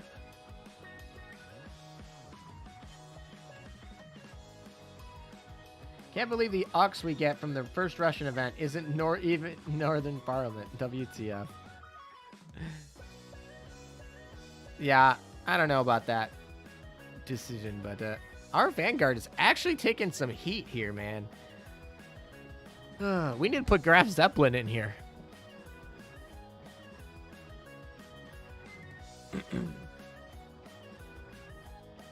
Fortune used to be one of my my HMS PvP fleet. Yeah, I mean, to be fair, you probably want to use Cynet. But yeah, you could use like Cynet Belfast. I think it was like Cynet Belfast Eldridge, and that was like stupid to kill. Nothing wrong with Cheshire. I live in Cheshire. Ah, nice.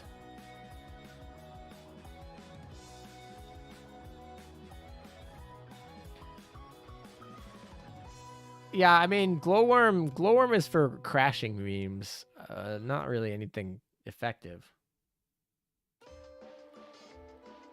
This is during early 2018, early 2019 Hood NT meta. Yeah, the meta at that point in time, I believe, was Enterprise, South Dakota, Washington, Akagi, Kaga, Hood, right? It was like Hood, Akagi, Kaga, Enterprise, South Dakota, Washington for the backline meta. I think that was the meta at that point in time. And then Amagi came in January and totally flipped that on its head. So then it was Amagi, Akagi, Kaga was the meta. And then South Dakota, Enterprise, Washington was the anti-meta. And then Queen Elizabeth, Hood, and Warspite was the three. So it was like a rock, paper, scissors there. But then Nagato came out, and that pretty much just ended any sort of resemblance. Like Nagato, Akagi, Kaga, and there was Nagato, Amagi, Hiru, and those were the two. Then Hiru got the retrofit, meaning that the Nagato, Akagi, Kaga kind of died, or not died, but it just couldn't compete with the Hiru retrofit. And then we were at that for a long time. Then Warspite came out with the retrofit, and that fixed a little bit. So now we had kind of sniper fleet, and at that point we had actually got a lot of other stuff too. But then we had like you could have like Warspite, Amagi, Nagato, Amagi, Warspite would take out Nagato, Amagi, Hiru. So then that was the meta. Although that was a pretty diverse meta. You could actually play literally anything that had, Amagi, Nagato plus the third, and then the Vanguard was pretty up for grabs. You just need to play two. You needed to play Yukikaze, Juno, and another IJN, which at the time was there was not that many great options for that fourth IJN slot. So that's why a lot of people wanted to play Hiru still. So they could only play Yuki in front, and they could play like Juno, and then like Belfast or St. Louis was really popular back then. St. Louis was like really busted good. And then after that, let's see. I mean, we're basically just going through a history of Azur Lane. After that, we were there for a long time. Like that was like a full straight like year almost of that meta. That was really and then we got Shinano, right? I think Shinano broke that. Shinano came in, and then it was kind of hard though because Shinano was still getting sniped by Hiru or by Warspite. So Shinano had a big problem, but technically Nagato Amagi Shinano was technically the best fleet there after that Shinano event. But then the carrier mechanic came in and totally blew up the meta. It made it where triple carrier fleets were relevant. You had these like Essex, Enterprise, Saratoga sort of weird fleets. But at the end of the day, what ended up happening is like Shinano and Hiru was just too good. The best fleet ended up being Shokaku, Hiru, and Shinano, which is the weirdest fleet ever. It was triple carriers, and it had 2 paired carriers for IJN that literally were not paired with themselves. You had Shokaku and Zukaku, but you only played Zukaku. And you had Hiru and Soryu, and you only played Hiru. It was weird, but that was the best right there. And that was basically the meta for a good 3 to 4 months, and it was unbeatable pretty much. People were still playing Nagato, Hiru, Shinano, and that was like fine, but it was definitely the triple carrier variant that was dominant, especially since you could play like what was it's the destroyer, the IJN destroyer that buffs carrier damage, which was so good. It has this torpedoes too. I don't remember its name. Kazagumo, I think it was Kazagumo. And no, Shinano did break meta for about 4 months. Yeah, Shinano wasn't a meta breaker when she came out. She wasn't a meta breaker when she came out in September, but when they changed the rules of PvP mechanics with the hidden carriers in December, she became tier 0 effectively, like pretty much with Hiru. So that's definitely true. And then basically Acula came out in March or April of that year, next year. And she was like, oh, hidden carrier mechanic, negate. She was just like, your hidden carrier mechanic is negated. Like, it doesn't matter. We don't care about hidden carrier mechanic anymore. So then it was like Acula, Warspite, Veneto. That was probably it, so that you could use your Veneto, your Warspite to snipe out the Shinano before it happened. Acula could fire twice before Shinano, so Shinano basically got made irrelevant by Acula. And Warspite. And then, so yeah, Warspite was good again. You could play some other fun stuff like how Perseus was around, so people were using like Perseus, Perseus, Richelieu, Acula. That's a really fun preloaded fleet. Also, I think Independence got a retrofit right around here too, so some of the Americans had some interesting ones. I don't remember exactly when she got her retrofit though, but yeah, it was basically just Italians for that point, because it was the Veneto, Acula, and then what you wanted. Although because of Veneto's not even that good, you didn't even need to run Veneto. You could run Acula with like Warspite and FDG. That was really popular as well. And then New Jersey came out, and New Jersey basically just said, my way or the highway. There was nothing. It was, and then the Manju item came out too, the American Manju item. It was like, New Jersey, unbelievable. Like, you have to play New Jersey if you want to stand a chance.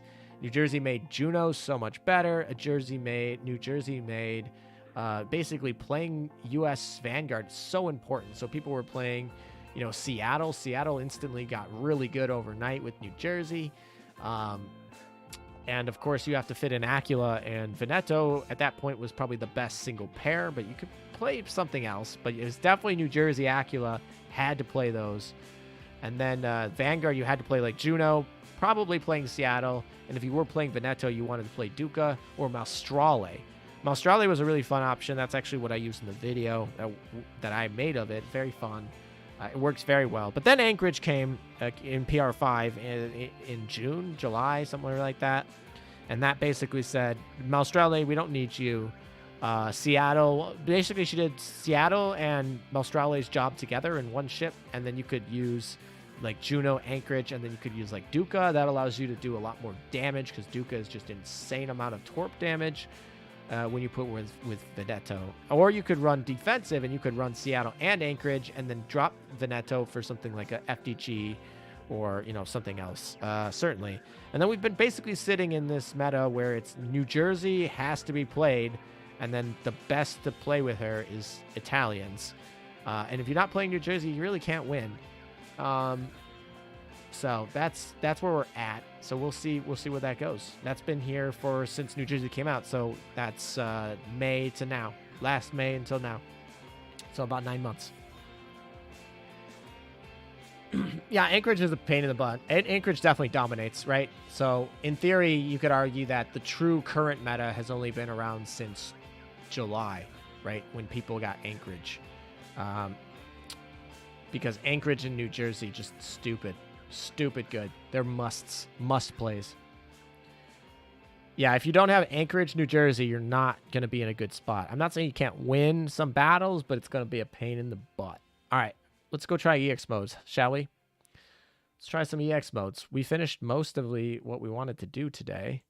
So we're going to try some EX modes, see if it's good, hard, I don't know. I'm kind of sad that I didn't get more points here. I kind of want to get to 10,000 today, though. That would be really nice to get to 10,000.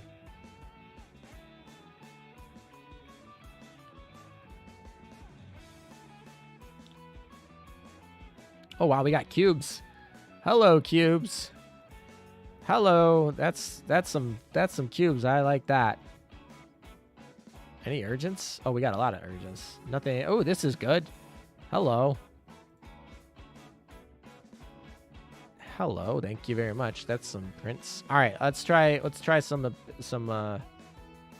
EX mode. So what is this even? What are we fighting? Aircraft carriers. So we can, oh my gosh, so we can run triple carriers? Are you kidding me? This has got to be hard. The fact that you can run triple carriers got to mean this is terribly difficult. There's no way this is not difficult if you can run. Yeah, this has got to be difficult, right? Part of me wants to play New Jersey, but that seems like taking the cheap route here. I guess we can like burst it down. We are running Veneto, right? Yeah. Okay. All right, let's burst this down.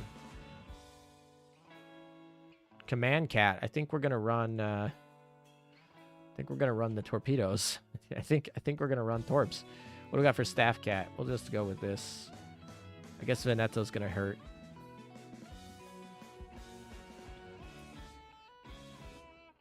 Oh yeah, we could run Noshiru.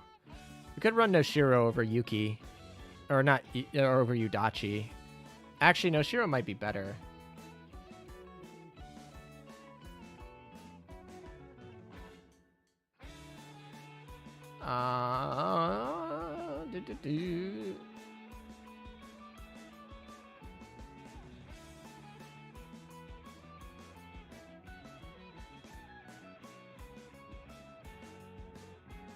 Nathan Fon, legit question. For skills like Azuma and Kronk's, where they have to have certain shots for the main guns to fire a fancy barrage, would equipping guns that fast reload be viable? Yeah, definitely. You definitely want to take into consideration damage of the barrage and whether or not it's worth it to be faster. If the barrage has a lot of damage, then you're going to want to play faster reloading guns.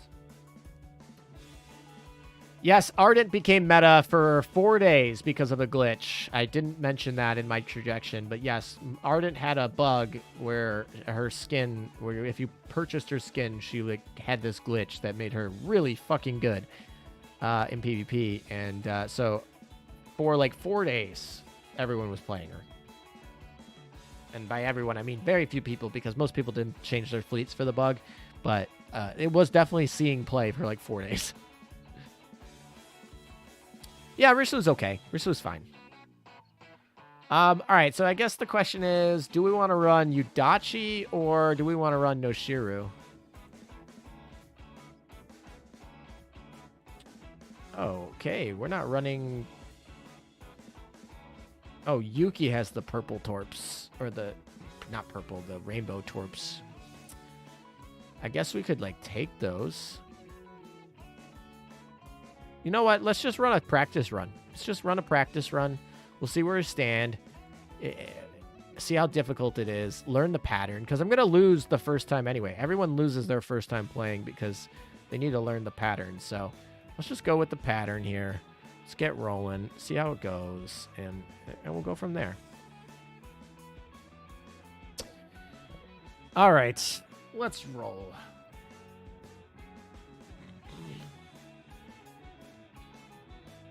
Champagne's pretty good, actually. I like Champagne.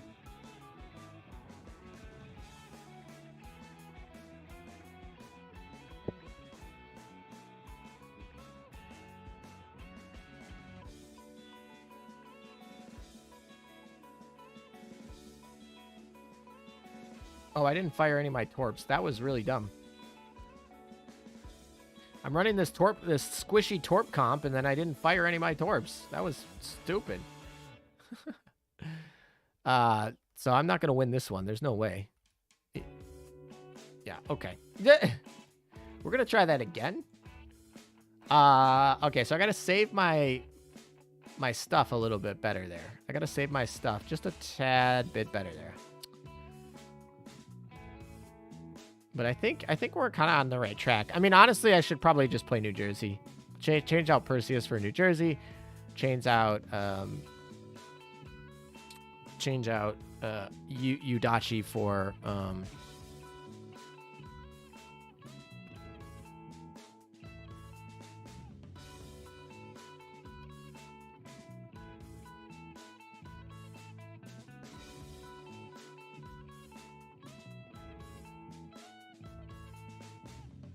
Oh, they sunk my flagship. Oh, that's because Perseus is the flagship. Why did I make Perseus the flagship? That was dumb. All right, let's try New Jersey. That's probably the answer, honestly. When shit don't work, it's probably the answer is probably New Jersey, and we'll put her in the flagship so we don't have to worry about it. She's most definitely equipped, right? Oh yeah, she's fine. She's fine. She's gonna hurt.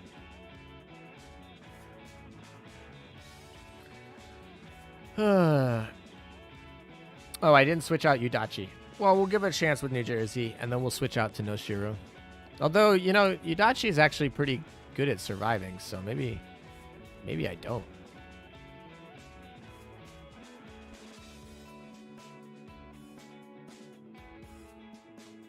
I say she's good at surviving, but that was not a good survival technique there. Hello. All right, maybe I need to actually, like, survive with the Vanguard better, and we'll let the back line do the work. Yeah, okay, we're going to try that. We're going to try that approach. All right. So for the front line, so we're going to just play... I mean, if we just want to, like, tank, we could run Anchorage. Throw her up there, and then we could run, like, literally Seattle.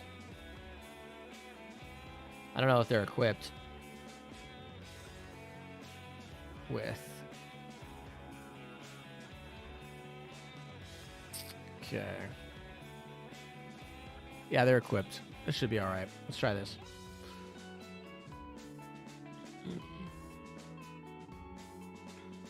I run... Wait. Okay, I talked about that one. It's a carrier load up on SAP guns, too. Alright. There you go.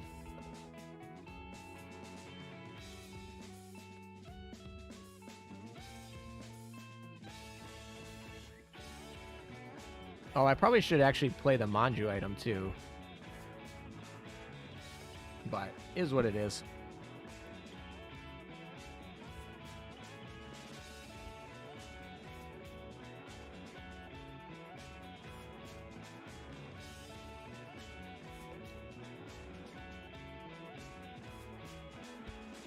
Oh, Veneto's shooting HE. That's probably really bad. Also, I like how Dukas survived longer.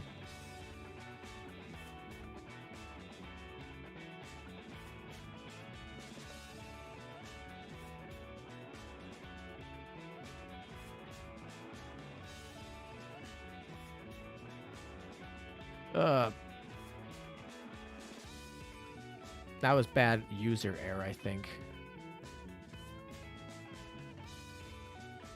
I think I gotta get Aculus timing a little bit better for when I want to use it, but I think overall we're doing okay. I need a drink. It's 8:30 p.m. Your bad girlfriend. Do you have multiple girlfriends, and why is she bad? Do I want to know?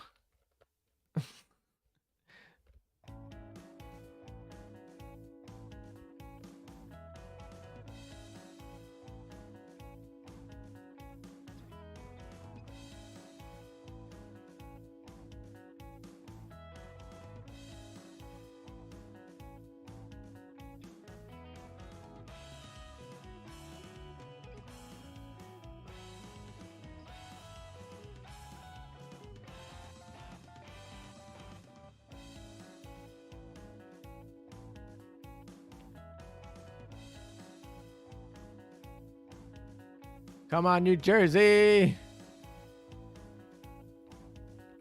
If I die here, remind me that I need to go put actual Manju item on one of these guys. And also AP ammo for Veneto. That's what we need. We can fix this stuff. We're almost there. All right, Veneto needs AP ammo. This HE ammo ain't gonna do shit. Thank you. Then we need who wants the Manju item?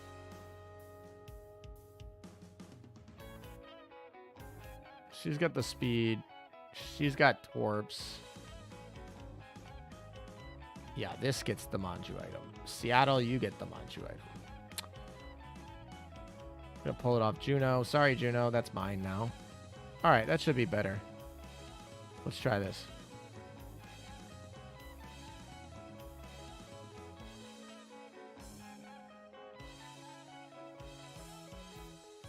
I mean, technically, unless you have plus 13. Also, it's more likely to hit with an AP plus than it is with an SCP gun.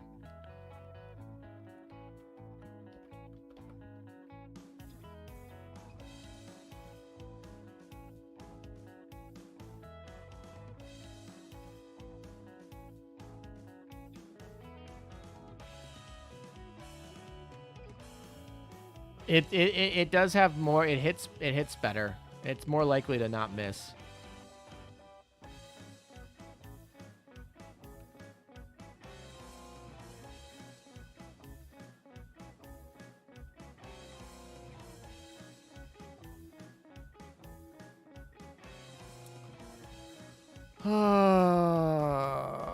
I mean, we can try SAP, but it's not going to be...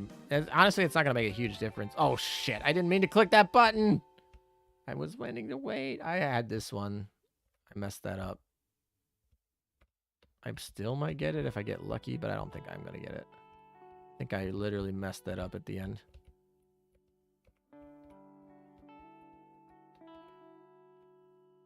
We're going to need the Manju item for help. Manju item, help me. I think the Manju item's going to get us. All right, we got it. Yeah, Manju item's kind of silly for these. But I'll take it. I'll take that. Now we got to figure out how to do better. What was our score? Probably bad. 4,000? Yeah, not very good. All right, what does that even put us in? That literally puts us in last place. That's too funny. That puts us in last place. There's not a single person who did worse than that. All right. Well, I'll take it. A good last place finish. Always good. That's too funny. All right, let's do our PvP battles. And before we do that, let's make sure that we actually take our item back. Seattle, this is mine. Belongs to Juno. Where is it? That's not yours anymore. Okay.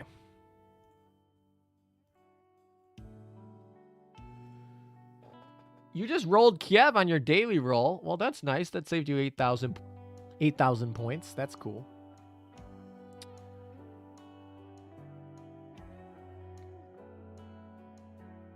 Yeah, so the answer on the SAP versus the AP thing. SAP is better than AP. That is true. But SAP is worse, or SAP is about the same as AP Plus. If you count the fact that the 457 has higher coefficients, and it uses AP Plus, not AP ammo, and it has higher damage base, and it has a little bit lower spread. So yes, SAP technically is better than AP ammo at medium armor. You are definitely correct on that. But if you look at the SAP gun and you look at the 457 gun, the 457 gun is going to be better than the SAP in practice. On paper, they're about the same. They're almost equivalent. However, the spread on the AP gun is a little bit better for making sure you don't miss.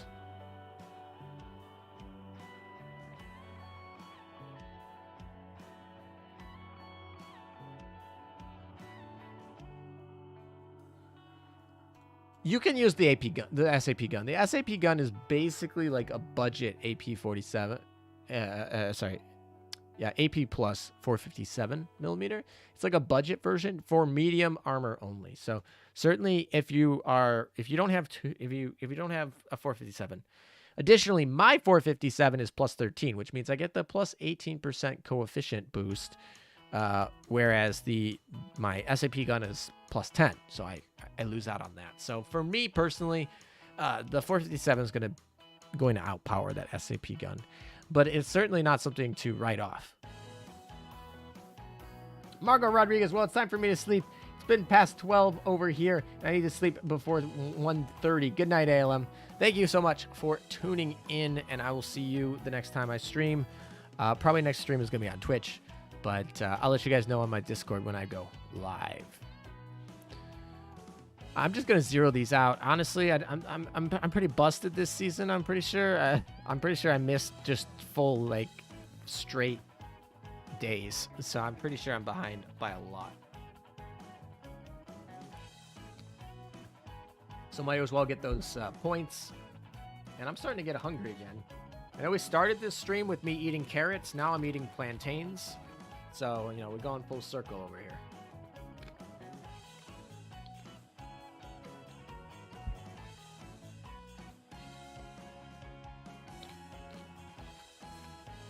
All right, I want to know in chat, what is your favorite crunchy food? I mean, I was eating carrots. That's crunchy. I'm eating plantains. They're dried, so they are crunchy.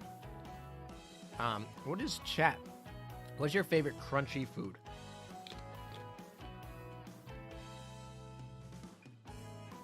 Also, Wayne, if you don't have a 457, that's fine. There's a budget version of 4057 in the Gear Lab. It's purple. I used it actually earlier today. In that situation, the SAP gun is better than that gun against medium armor.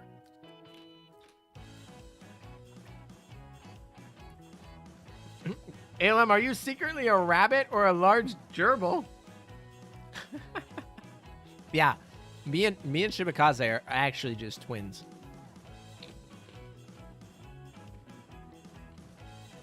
What's wrong with dry plantains? All right, tall giraffe, sorry, says that he likes cashews. Carrot. Ironically, somebody named Carrot. That's actually really funny, given we were talking about carrots. They like pork rinds. Wayne likes pork scratchings.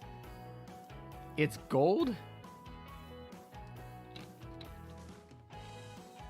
Oh, is it gold? Is it really? Maybe it is gold. I'm getting rarity power crept here.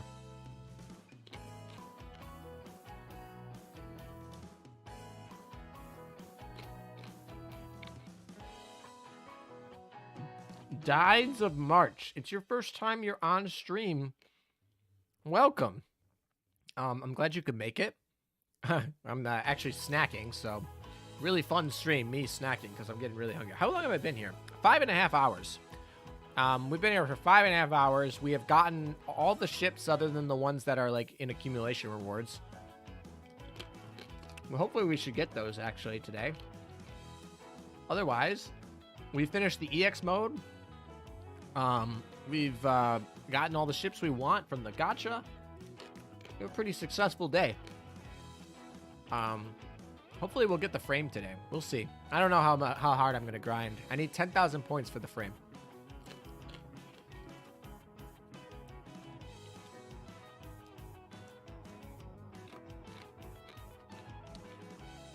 Carrot isn't cannibal, ALM.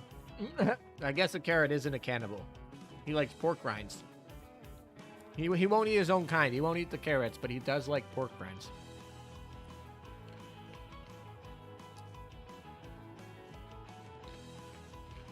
Have I done testing for the new gun? I have not tested. I don't even have it yet. I haven't bought it yet. But I have looked at the data mine for it.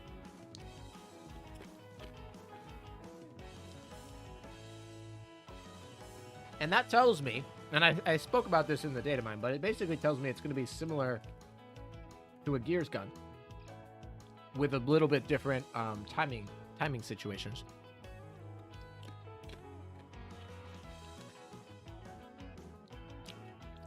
Of course, we have to practice the spread, and that's why we test it, right? But in theory, it should operate very similar to a Gears gun. So unless there's some crazy spread on it, they should be rather interchangeable. You don't like crunchy food besides junk food like potato chips and snacks. I feel like this dude is like, I don't like crunchy food, and then like, but I like all the category of crunchy food, aka like snacks. Like snacks are like crunchy food. That's what they are. I feel like chips are so popular because people like want to munch on something. Do you think they're holding the Royal Navy event to coincide with Queen's Orders anime, hence the delay? Yes, I do.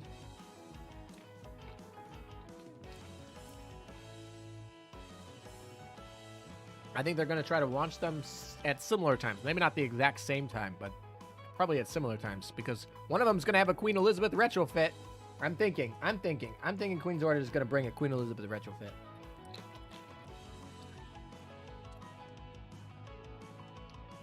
To be fair, though, I don't know if Queen's Orders will be done for another 6 months. And if HMS goes another 6 months without an event, like, wow.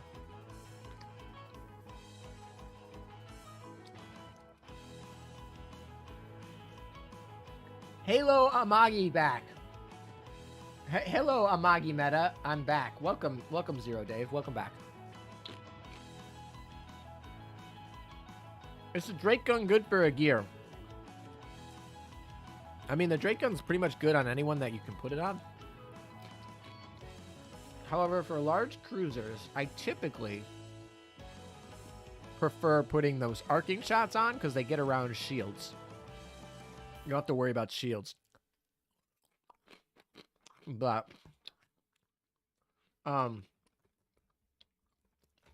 yeah, she's good with the Drake gun. But I guess it depends. I like arcing guns better. But that's my preference.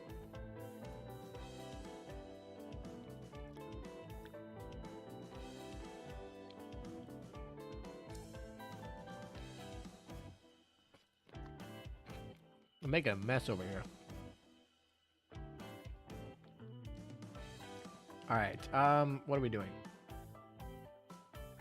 we're adding our new collection item here. Where is it? Come on. Is it all the way at the end? Probably is, isn't it?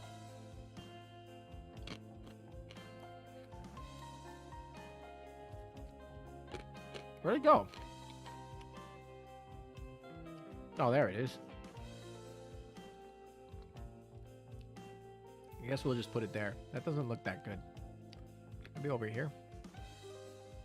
That blocks the music one over there. I don't like that. We'll have to reorganize this later.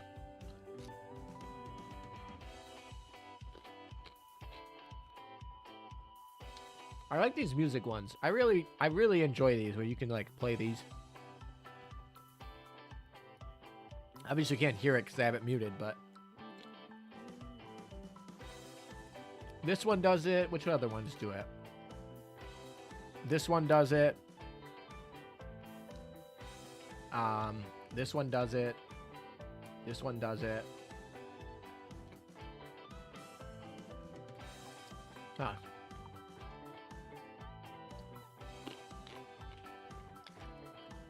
Oh, I'm missing the Neptune statue. That's true. I wasn't here for the Neptune event. And they won't rerun it. Yep. That's right. I'm missing that one. You're right.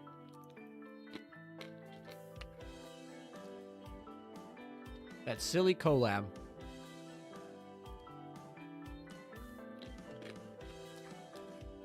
Alright, let's look at the shop.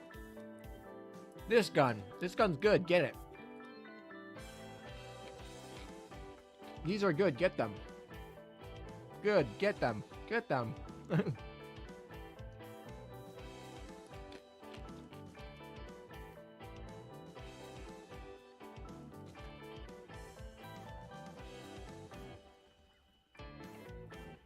I'm debating whether I want to buy Kiev or grind for her.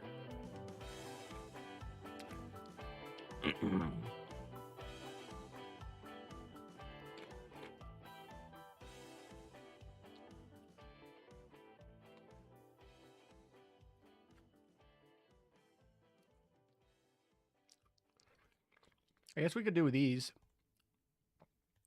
Get our 3 times bonus. Holy moly. This is a little bit of overkill, don't you think?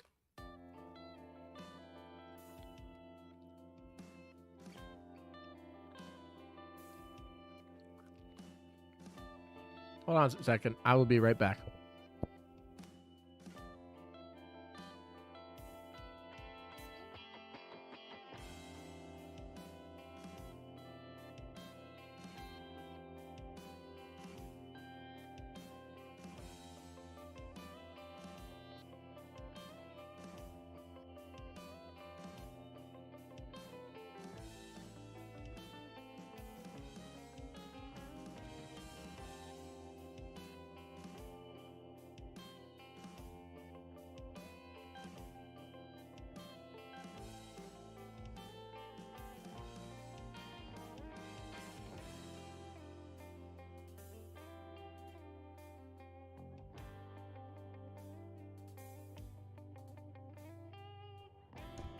All right, I am back. Sorry about that. Mina, you're here. Welcome. Pull the lever, Kronk. Yes, exactly. Mina's been one of my long-term mods who's helped me out so much. You guys probably all know him, but glad to see you here. Glad you can make it. A little bit of overkill. Oh, I don't really have any fleets made. Rip.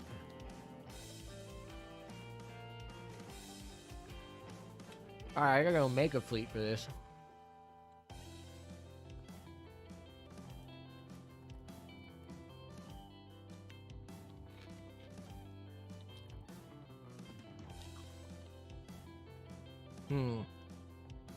Alright, let's go make a fleet then.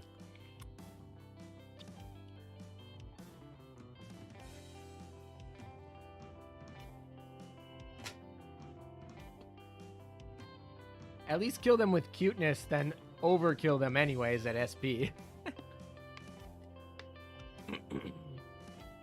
We're running full Chinese fleet. That's what we're doing.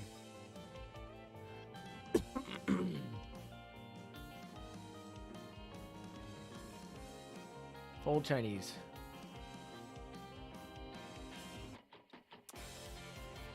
There we go. I should probably put cats on them, shouldn't I?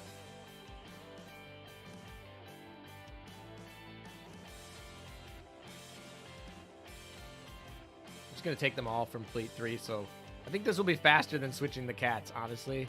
I'm so bad at switching cats, it takes me forever to like figure out the UI. This is literally quicker to switch them from Fleet 3 to Fleet 4. There we go. Now they're all here. Cool. Now let's go run the regular missions. Choose Fleet 3, Fleet 4, sorry.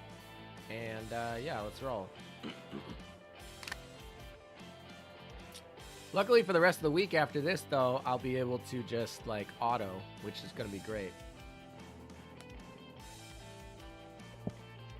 Overkill if you remember to put guns on them. That is true. That is true. I don't always put guns on them.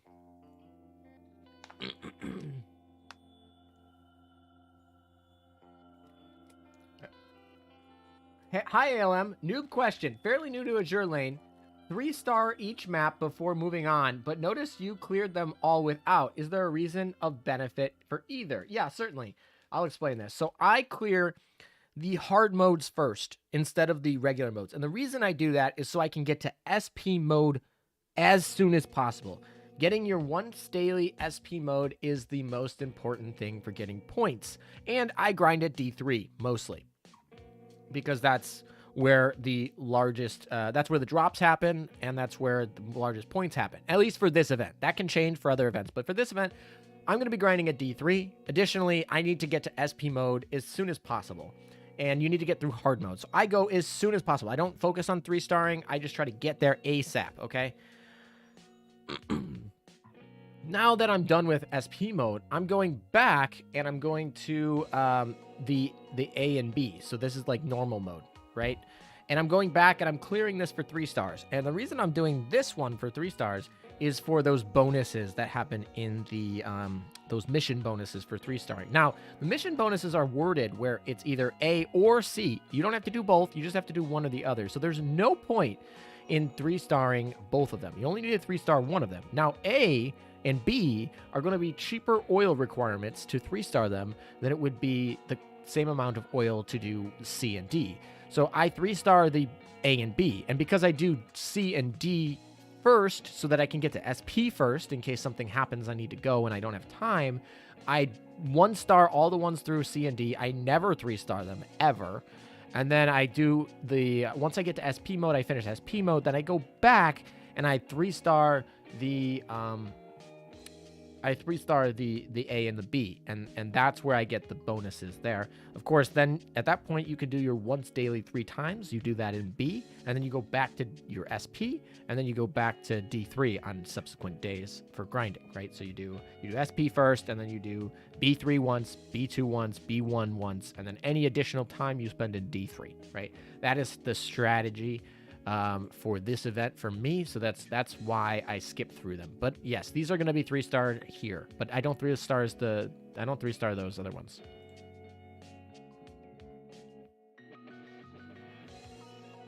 Landon Walker, sorry for being late. Better late than never. I mean, you're 6 hours late, but you know, oh, it works out.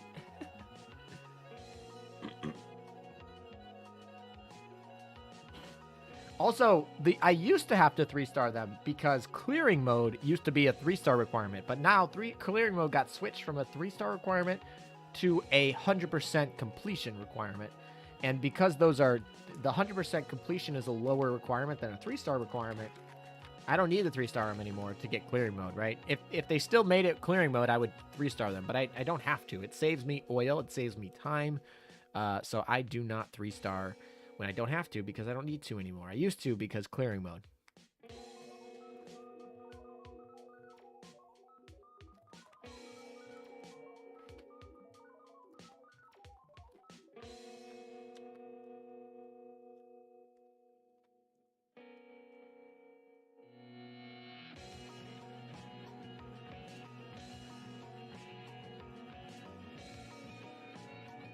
All right, I finished all my plantains. Now I'm gonna eat seaweed, which I guess I don't think bunny rabbits eat seaweed, so that technically goes against that theory. Your theory is busted.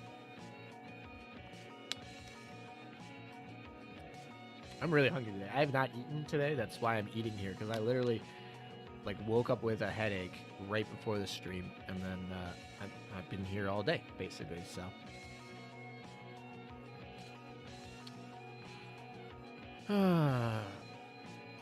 Chen Hai still not liking me.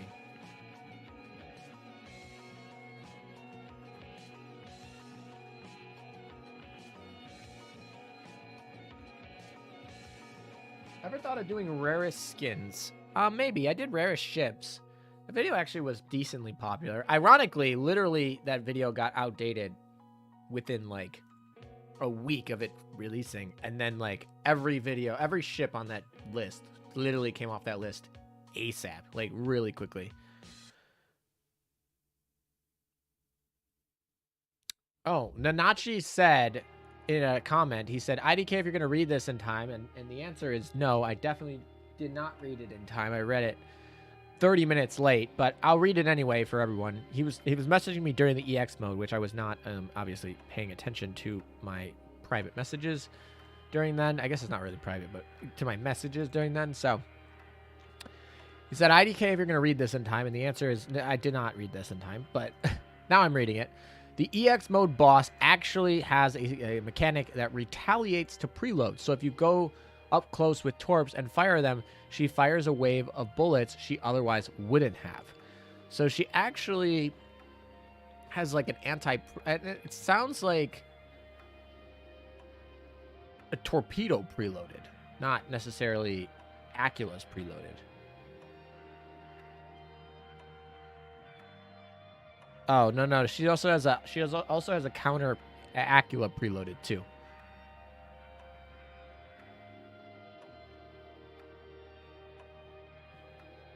Well, she does that for all airstrikes. So for all airstrikes, she launches an extra. Every time you do an airstrike, she launches an extra airstrike herself. So like double Perseus is not that good, rather than a strong Shinano. That makes sense. And then also, yeah, that makes sense. And then for the preloaded torps, she also launches barrages to counter those. Okay, so I guess that's good to know. That's probably why I did terribly. I'm last place.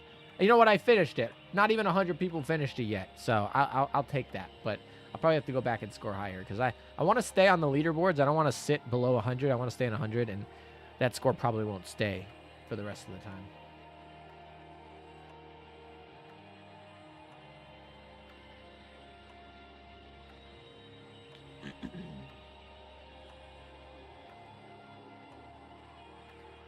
Halem suffers for us. A little bit. Not like something completely unbearable, but a little bit. I have a question on Ulrich. Is it better to equip an AP gun or HE gun? That 100% depends on your opponent. That depends all on your opponent. There's no, there's no like magic answer catch-all. It depends on what armor opponent you have. Heavy armor, AP. Light armor, HE. Medium armor, it depends. Probably AP, but it depends. So yeah. I was thinking similar to that video with tone in that you did. Oh, yeah. That's the video that I was thinking of when you brought it up, yeah. Literally. Talks about mystical Chikuma that hasn't been like in the game, that had been in the game, but not in the game as an obtainable character for like years. Literally, next event after that video, Chikuma comes out. I swear I had no insider info. After that, they rerun like a bunch of them. A couple of ones went into the general build pool immediately on the next update to the general build pool. And then right after that, Sandy got the rerun, which finally completed it. And that whole video is obsolete within like 3 months of it being made. It was hilarious. Like it's almost like they watched it and were like, oh yeah, we're gonna bring all this shit back. Yeah, exactly. Intern Kun saw this video and was like, well then, you guys are complaining about ships coming back, we're gonna give you ships back. It was really funny, actually. I'm not mad about it at all, but I just think it's funny.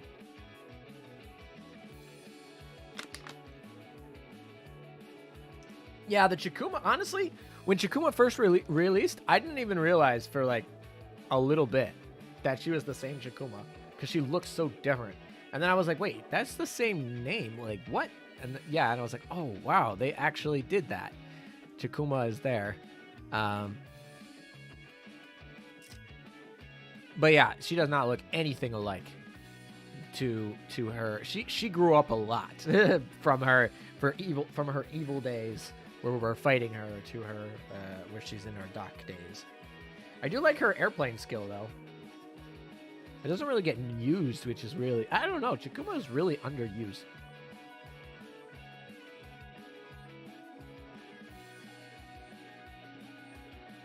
Tone is the only.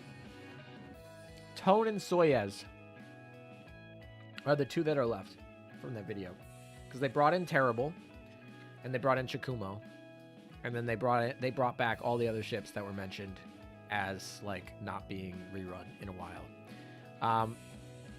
So ironically, I literally should have said Perseus. So the cutoff date for that video was 1 year. They had to not have been around for a year. And at the time I made that video, I'm pretty sure Perseus was just under a year. And so I didn't include Perseus because I was like, oh, it's not been a year yet. And so I'm sorry, HMS fans, because apparently if I would have said Perseus, we would have definitely had a rerun, like, by now. But, yeah, so I skipped out on Perseus because I was like, oh, okay, it's not that long. Yeah, Soyuz was definitely changed. Soyuz's art was definitely changed quite a bit. Not as bad as Chikumo, though. Chikumo looks like a completely different ship. Like almost like we couldn't find the original artist. We have no idea how to remake it. We're just gonna, like, go with her just being completely new.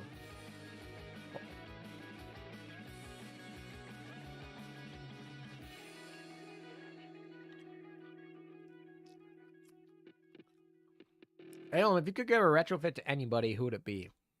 That's really funny because when I used to get asked this question, I would say, I don't think it's going to happen, but Yudachi would be my favorite.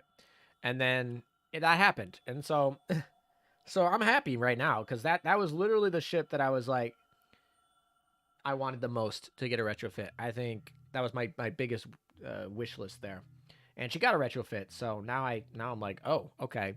So now that I got my ship that I wanted to get a retrofit, now it's kind of like, all right, which ships do I think should get a retrofit? I think Queen Elizabeth, no doubt, deserves a retrofit more than any other ship in the game.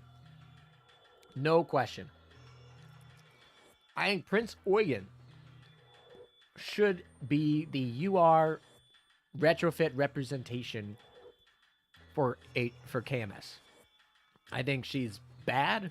I think she's old. I think she's popular. I think she has a lot of potential to be upgraded, and I think she should be a retrofit. I think Scharnhorst and her sister are prime candidates for retrofits. I think there's a lot of destroyers that are going to be retrofitted into like DDGs that could be good. And that makes actually destroyers potentially really good to pick up right now because they have the potential to basically become battleships whenever you want them to do.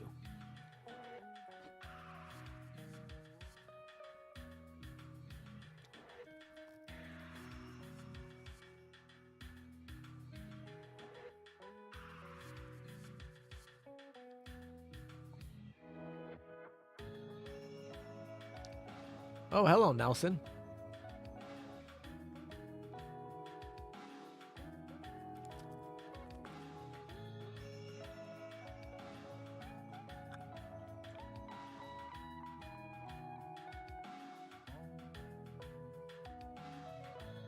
I guess we'll just get... Oh, I kind of want to get rid of the Cleveland Mew at this point. I don't know. I don't know if I ever want to do a Cleveland... a triple Cleveland video for memes, but I don't know.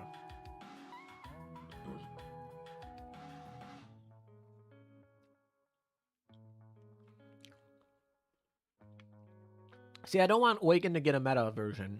She might get one, but I don't want her to. I want Bismarck to get the meta version. I think Bismarck deserves it.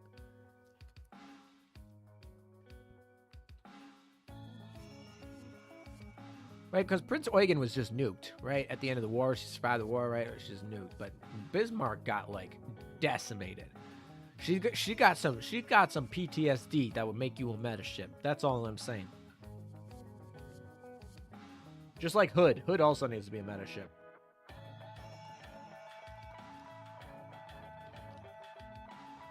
KMS Peter Strasser pretty good. I think she got power crept by August von Parsifal. So if you have like a depth 30 fully maxed out August von Parsifal, I would personally not be using Peter at that point. But is she good? Yeah, I think so. She's about the level of Graf Zeppelin. Graf Zeppelin's more defensive. Peter Strasser is more offensive. She's got that freeze, so she can really, you know, put the hurt on some people. But yeah.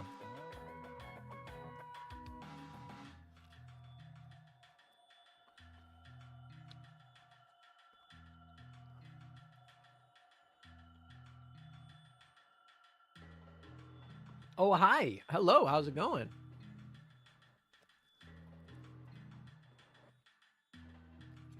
Strasser's got some long legs for days. You know who has long legs? The new like Kurov skin or whatever it is. A new LTD biker cop.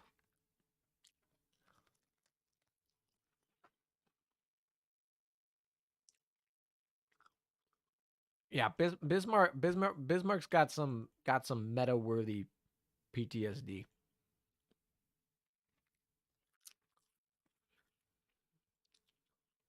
How many points do we got? I just want to get to 10,000 points today. If this gets to 10,000 points, then we can pretty much call it a wrap.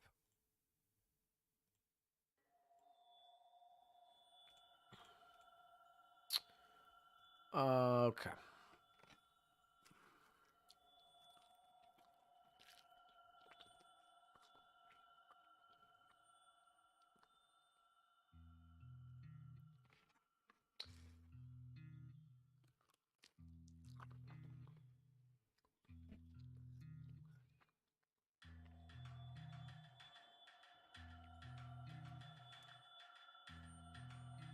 Yeah, Enterprise could get a retrofit. I'm not like super. I think they should save that one for later. I don't think that by any means should be the next retrofit, but I think at someday you could make her a retrofit and that'll be fine.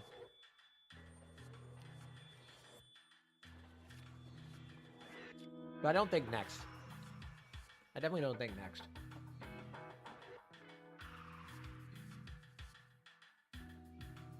What doing? Hello, chat. Hello, how's it going?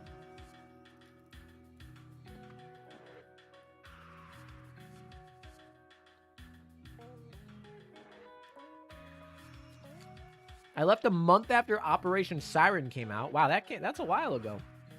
Welcome back, Ryan Sanders. You came back because of the Russian event, but missed the first one by 2 or 3 hours.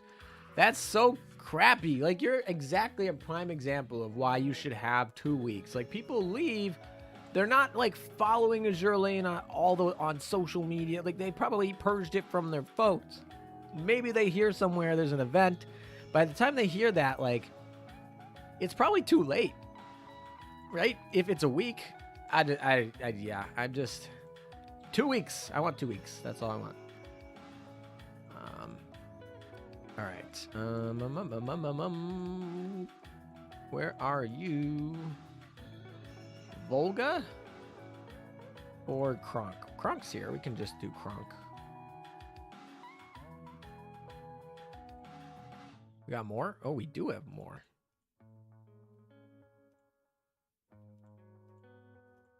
Look at that. Kronk's almost up there. It's a good chunk. Chenhai, please like me. Shanghai.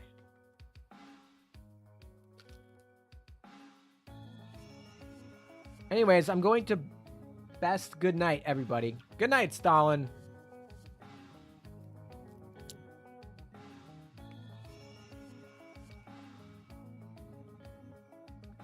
They teased the RuneSkin storyline a while back, and we've heard nothing. I feel like they tease a lot of things just to keep you on your toes, man.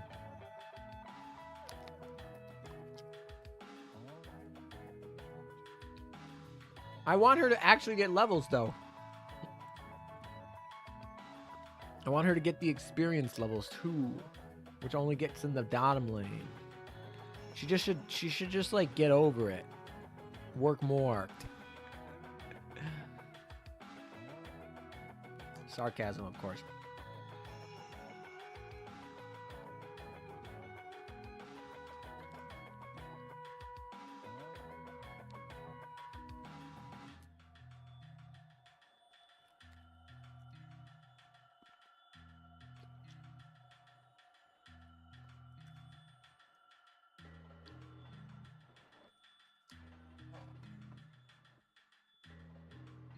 All right, I gotta go clean up. I'll be back.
Alrighty, we're still here. We're still rolling.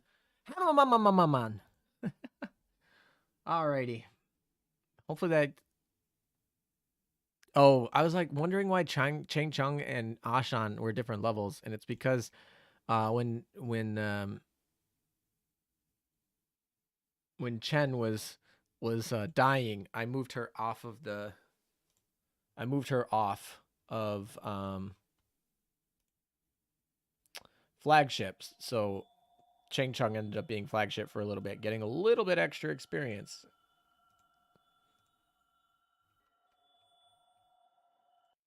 We're gonna change that. I don't want to listen to that again. Go back to this.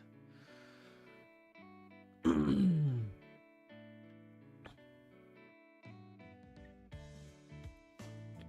doon, doon, doon, doon. All right.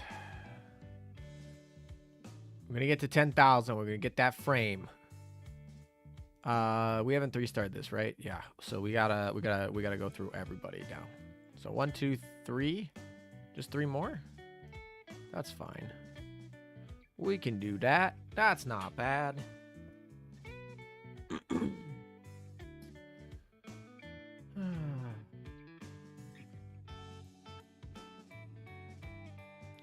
I'm wondering who's going to be the Eagle Union flagship in terms of game bonuses, like Elizabeth, Nagato, or Bismarck. New Jersey already provides the buffs, you know.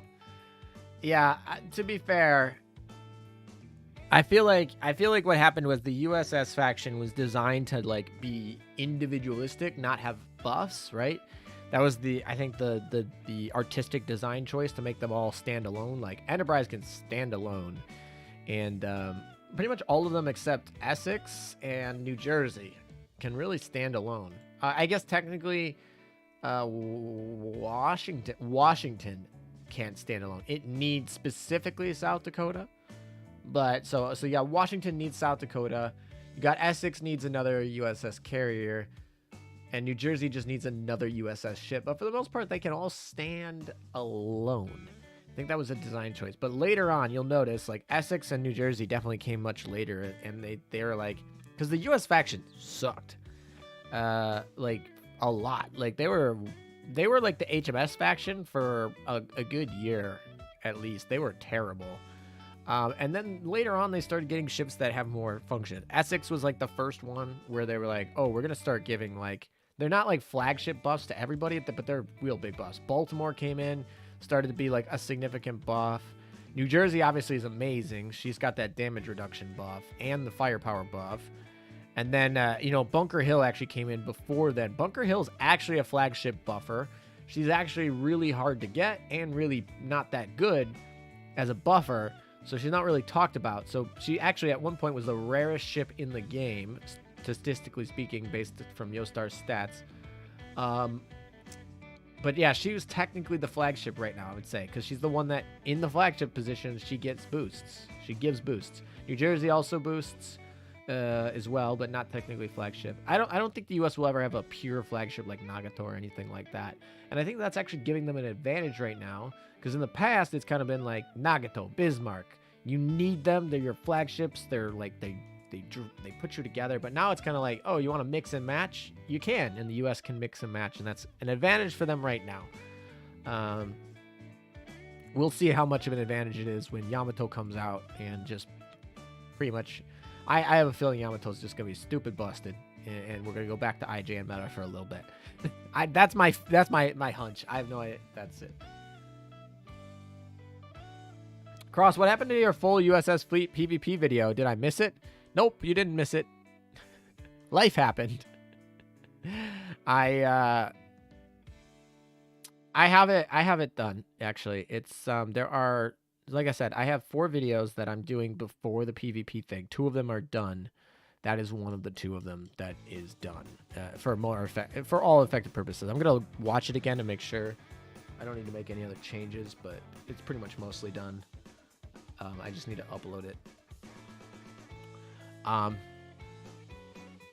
But like I said, I see this is the hard part. It's like sometimes it's like you work on these big projects that take a while, and then other times it's like people want to watch.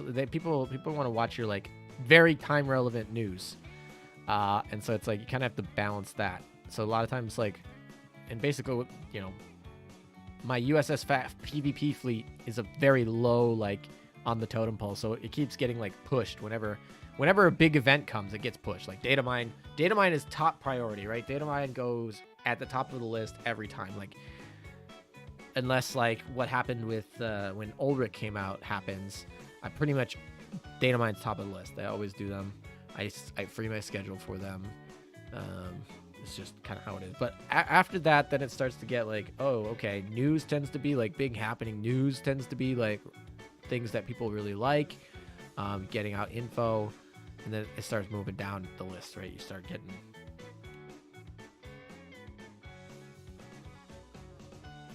EU flagships have terms just like a president. I like that one. That's actually a good way to put it. Yeah, and EU is not the European Union. It's the obviously Eagle Union.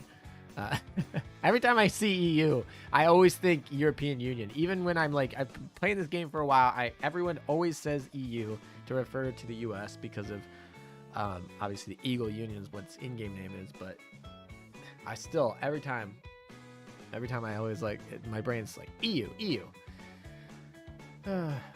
I feel like Yamato's gonna be Nagato on crack. I feel like Yamato is gonna be New Jersey and Nagato put together. I feel like Yamato's gonna be like New Jersey, and I don't know. I just feel like she's gonna be amazing.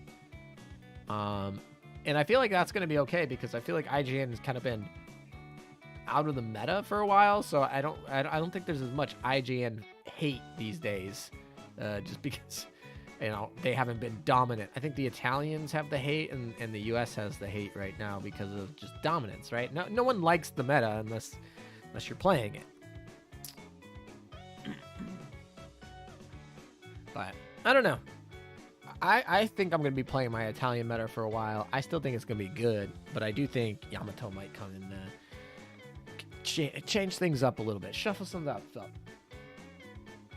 What map are you farming? I am going through. So I went through and I did I did C1 through D3, and then I did SP mode, and then I did EX mode. Now I need a little extra points because I'm just shy of 10,000 points. So what I'm trying to do is I'm trying to go through A1 through A1 through B3, and trying to get a sense of basically get my 10,000 points, number one, but also get those 3 stars, right? Getting those 3 stars helps with some extra resources that we can get, things like that. So that's what I'm doing right now. Part of me wants to actually go farm for what's her face, Kiev in D3. That I think that would be like a great use of my time, but also and I was trying to decide this, and I think I was being a little wishy-washy a little bit earlier, but I was trying to decide if I wanted to just spend my oil on D3 or if I wanted to spend my time in oil getting to B3. And I think my decision factor was the light rerun is going to remember progress, right? And so I might as well just get I might as well just get everything done. So when the next rerun comes by, it's going to remember that I did this. And then it's like, when it's like, oh, here's your 1 week to get 5 times, literally like 5 times on first kill. I'll already have like everything done. So that's kind of what my thought process was there. I don't know. I kind of want Kiev to drop. That way it would save me a lot of points. It will save me a lot of points for Kiev to drop, but we'll see. Good morning, sir. ALM. Hello, Tokino Soda. How's it going? Now we've actually been on the stream long enough where the people who started the stream are now all sleeping, and the people who were sleeping when the stream started are now all awake. So officially, we will have actually basically been live at some point during someone's waking hours today. So that's kind of fun. It means I've been streaming probably for way too long, but it's okay. It's fine, right?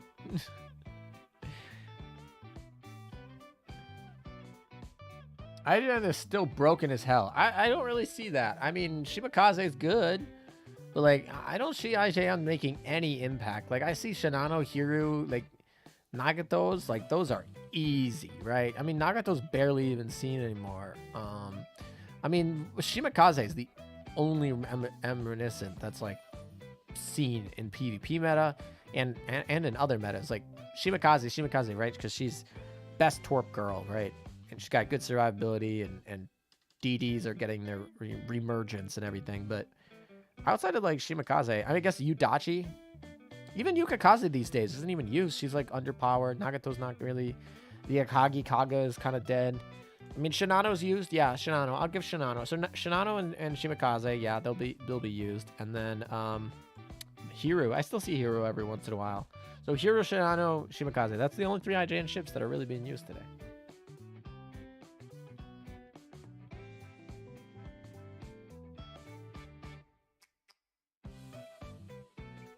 How often do you stream? That really depends on my schedule. I don't have a great stream schedule because my like life schedule sometimes varies. I'm trying to get that a little bit better. So the idea is I stream pretty much at least once during every event because I want to, I have to do this anyway to grind. So might as well stream it with you guys, hang out with you guys. It makes it less boring. Additionally, I stream like end of Operation Siren, and so that's the end of the month because it's fun to do abyssals and all that sort of stuff, and so usually I save that towards the end of the month. Actually, Maybe I'll be doing it soon. I don't know. And then like I typically do like laundry on like Sunday nights. So sometimes I stream on Sunday nights while I'm doing laundry because I'm just like sitting there waiting for laundry to get done. But sometimes I have stuff to do on Sunday night, so sometimes that doesn't happen. So that's with a grain of salt. Usually it's really up to like, and this is why I've been more on Twitch streaming than I have on YouTube streaming, because YouTube streaming is like you plan it, you have your goal, like this is the event, we're going this live, we have this thumbnail, we have this agenda, we have this schedule, and it's fine. I like streaming like that. Actually, it keeps me organized, right? It makes me less nervous, so I like that. But a lot of times, it just means there's a lot more work and to do it there. Whereas like on Twitch, you just like go live. I have nothing to do. I'm just chilling here. Hello, friends, right? And so sometimes I'll have free time and I'll just stream there. And at that point, I just send notifications on Discord, and 100 people show up, great.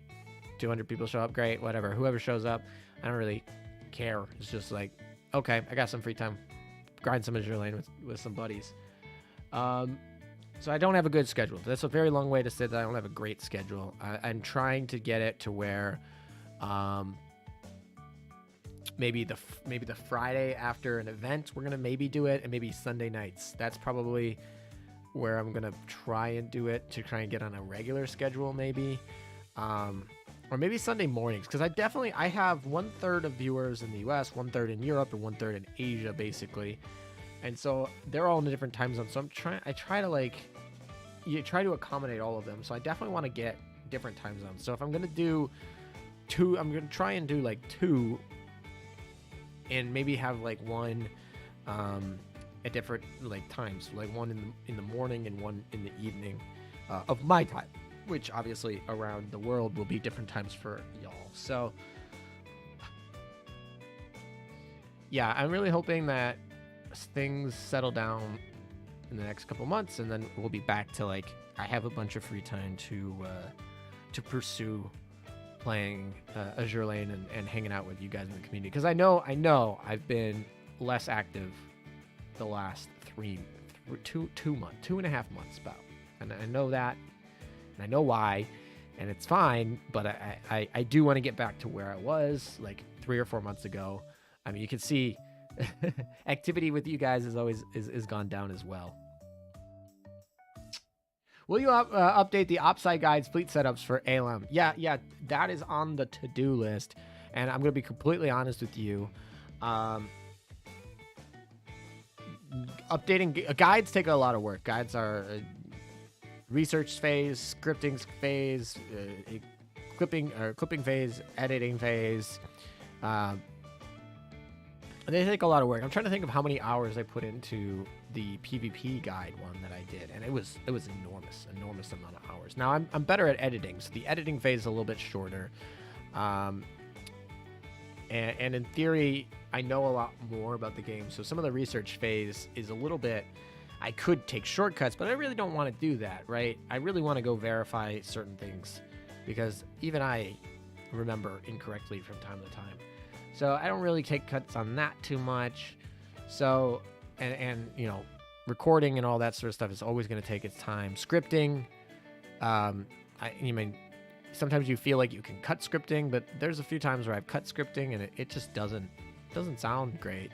I don't have scripting for like data mine videos. I don't have scripting for like breaking news videos because it just takes too long.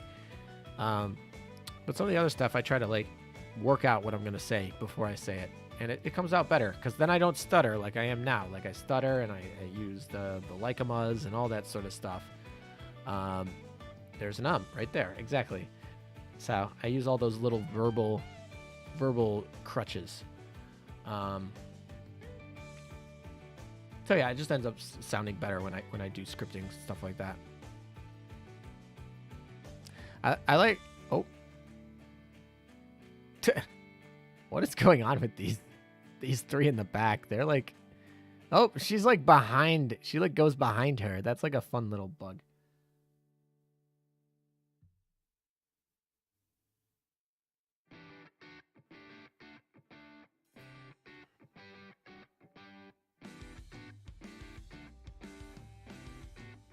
Carrot, thank you so much for your hard work, Alem.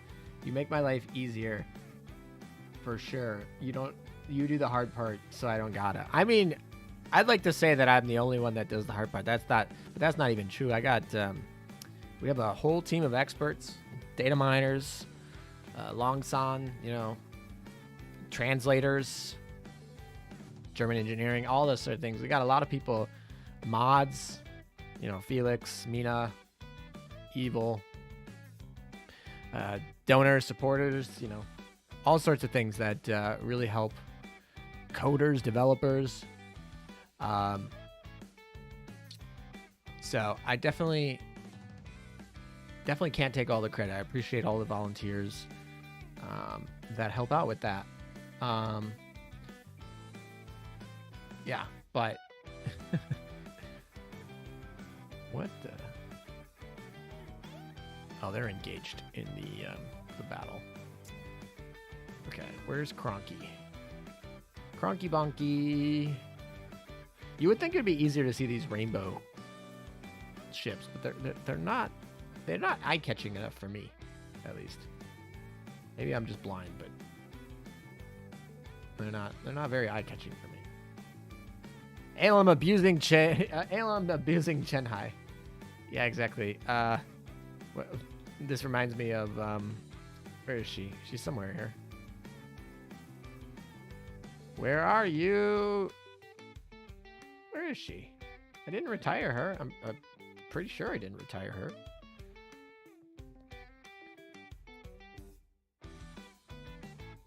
Where are you?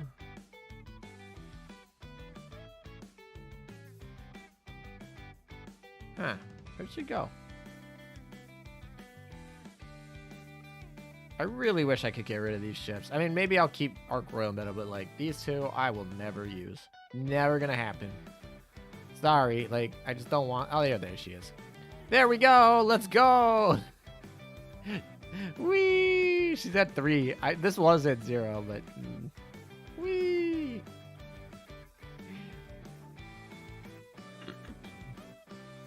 What does she even say? I don't even know what her quotes are. Oh, she just feels sick. Oh boy. 3 affinity WT. Exactly.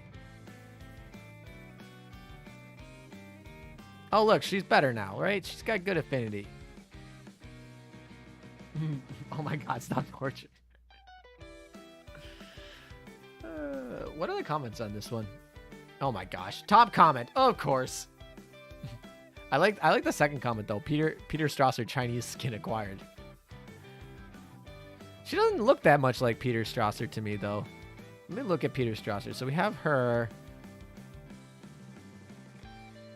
And where's Strasser? Strasser is down here. I think right here. I don't think they look that alike. I mean, they kind of have the same hair color. Like that and the bangs, but I don't really. I don't know. They're like kind of close, but I don't see it as much, but I did think it was kind of funny. Alem, why?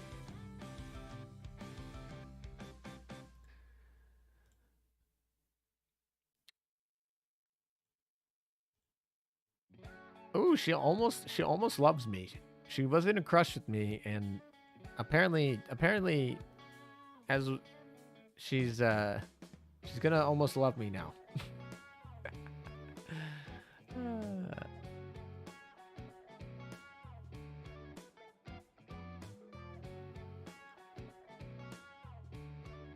Conspiracy, all black-haired people are secretly all the same person.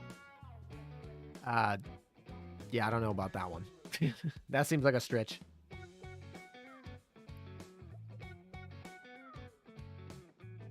Soy sauce girl. I guess we could put her back here, really, if we wanted. All right, how many points we actually have for this event? Oh, we're close, but not quite there. We need about 900 more. which with the 3 timesers, we should be able to get. We got a fully liberate Kiev and Soobrazitelny, and we will actually complete our goal for the day. So I guess we just shall continue to move on. This one got 3-starred already, so I really... Nope, that's not one. I really just need to do this battle, hopefully, and then I think that hopefully will be it.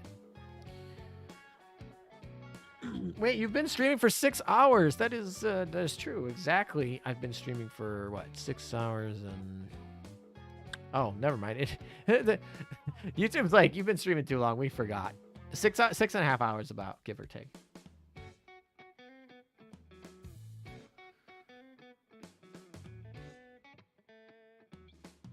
Hawk was doing long streams earlier too. Hawk had a real nice long stream earlier. For the lore. Actually, he was here earlier too, having some fun. Alrighty.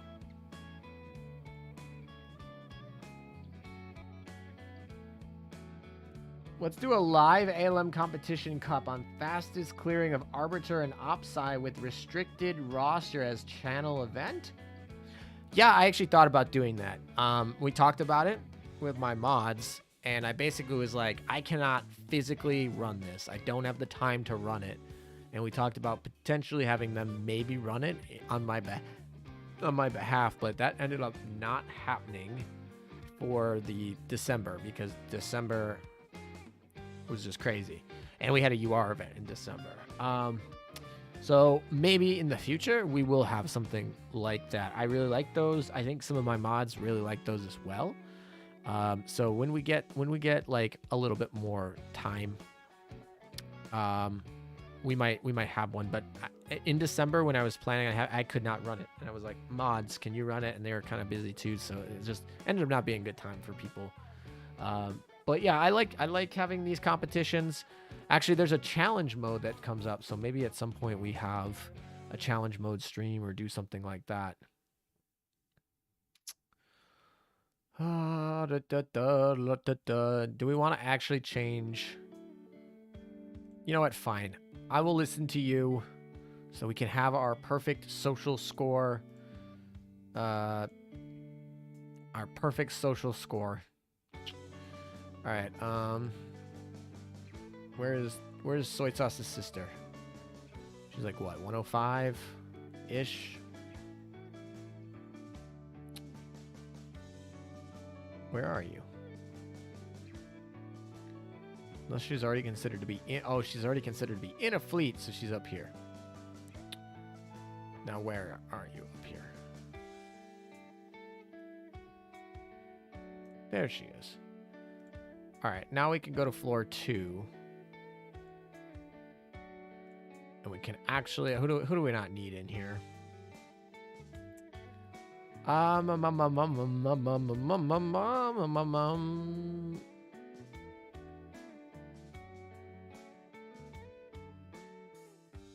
you finished the event hard modes yet? I need fleet recommendations. Yeah, I finished all the hard modes. It's hard to give fleet recommendations without like knowing your dock, though. That's kind of why we usually ask like those people to like submit pictures of their dock in the meta help section of the Discord server. All right. So Yuki, Veneto, Juno Dai. This is hard. Probably take out Yuki. I use Yuki the least out of this bunch, I think, right now. It's really sad. Yuki was like my most used ship. She was my first oath ever, and now I barely use her. All right, she has 2 mood. Look at that. We got 150, 150, 150, 150, 150, 2. She gets 50 per hour. I don't think that's going to keep up. 60 per hour for these oaths. All right, well, let's see. I guess we could go play some Opsci for a little bit because I got some Opsci to clear. Look at, do you guys remember our balls? This actually won. I got gems because of this, guys. Like, if you guys don't know, like, we won gems, or I won gems with this that we designed. If you guys weren't there, for the dorm competition, I held a stream where I basically, with stream chat, built a dorm. Actually Space was here too, because Space was the winner of the dorm last year, and he came on to the stream. We had a collab stream, and him and chat helped build. Well, I guess he kind of more reviewed. The chat built it with me, and then he reviewed it, and we actually won gems like for it. I got like, I don't know, like 300 gems or something like that, or maybe 600. I don't remember what it was. But yeah, here's all the balls at the time. This is pretty much every ball that you could get in the game around a campfire to the ball meeting. And then we had birds, turkeys, whatever's over here. Yeah. Mop, because mop. And yeah, fun. That's my second floor.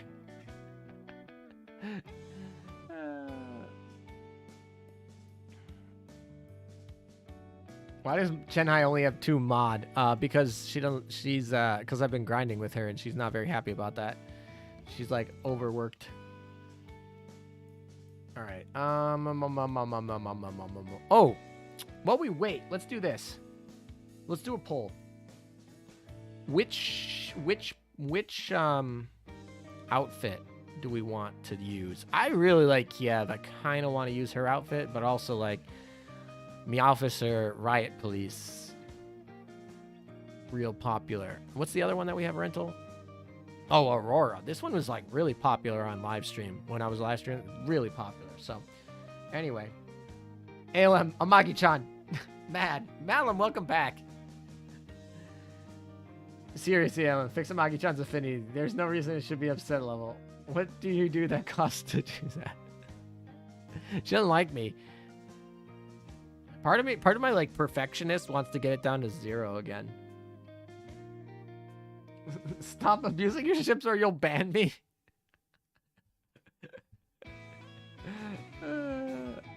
Remember when Felix tried to ban me? We were having a ban war. 2 mods, ban warring. That was pretty funny.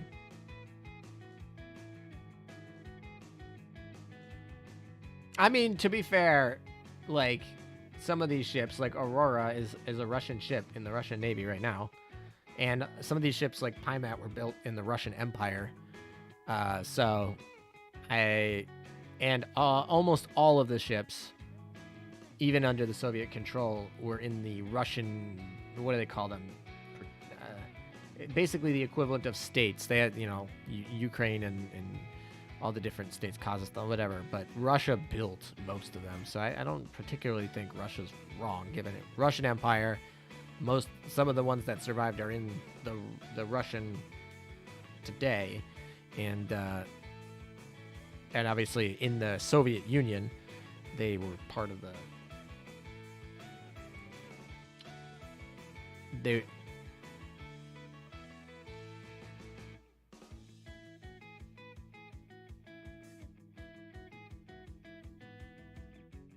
That's a pretty good Pecora's mom outfit for Aurora. Actually, you're right. She just needs a carrot. And also, yeah, I don't know. Let's do a vote. Let's do a vote. So which skin should I rent? It's not gonna be a non-binding vote, but we'll I want to see what your opinions are, and I'll take them into consideration. It's Kiev, right? Yeah. All right, let's see what you got.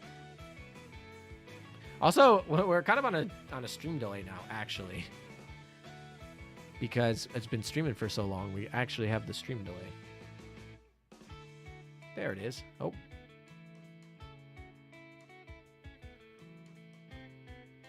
So, bonk.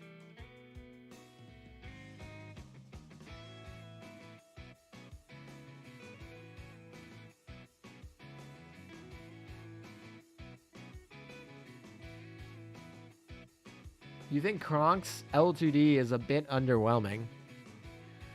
I kind of want to do the L2D just so that I like see the motions, but also like I'm pretty sure my favorite of this bunch is this one. And I'm pretty sure that chat's favorite during the live stream was this one. So we're kind of in like a triple, which one do we go with? So apparently chat's favorite's now Kronk. 56% says Kronk. Kronk in Kiev. Kiev is cute gothic lolly. Kronk too much 1984 for my taste. That is actually really true. Got some got some police state going in her blood. Both is good. Well, I only got one. Well, actually I have two, but I'm only using one. Kirov's LTD is excellent. Kirov isn't too great. Not bad either. Or Kirov's LTD is excellent. Kronk's isn't too great. Not bad either. I'm surprised that you like the Kirov LTD better than the Kronk LTD, but interesting. The officer is the best part of Kronk's LTD. She doesn't do much, and her outfit isn't too different from normal. I was gonna say her outfit's really strange. Like, if you, I don't know. If you were walking down the street and you saw a policewoman walking around like that, I would I'd be like, what is going on? RoboCop much. Yo, what ALM I bought all the skins, so no debate here. Oh, you bought all of them, Earth. Her LTD promise line is good. Well, that's a lot of investment. She is the horny police. Something like that. She's gonna bring you to jail. The jail. Kira has a motorcycle. That's why I reckon. You know, still waiting on that. All that Essex stuff. I love Kronk's hair though. The mid part is just.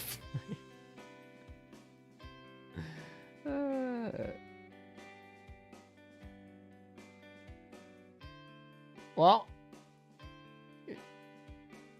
it seems like despite the people talking in chat not liking this L2D, 61% of you have said that you want it. Kiev is literally on the back burner. No one wants Kiev. Poor Kiev. Aw, look at her. She needs your help.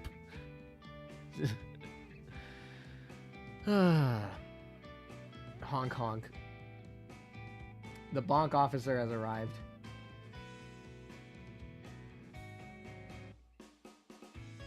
Aurora's making some strides. I get why you guys like Aurora. I see it. I know you like Granny Aurora playing as Picora.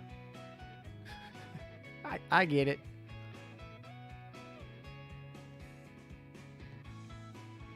Yeah, Mal, Kiev is cute. All right. I think that ends the poll. I mean, technically we gave you 5 minutes, so I think that's going to be it. I think Kronk is no doubt the winner, so we're taking we're becoming a police state according to democracy. Here we go. Let's rent it. You prefer Granny Gangut. Alrighty, we're going to use the skin. Yep, definitely. And not you, Acula. There we go. Should we do lines? Well, she does a lot. Who is saying she doesn't do very much? She's moving a lot. Her arms are moving. I mean, other parts, jiggle physics are moving. She got eyebrows moving. I mean, the digital physics definitely don't. And then we got literally like riot police moving. The arms are twisting.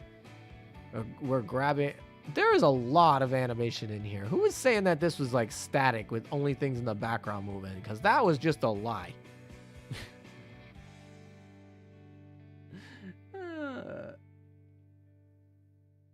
If Kronk is the police, I welcome the police state.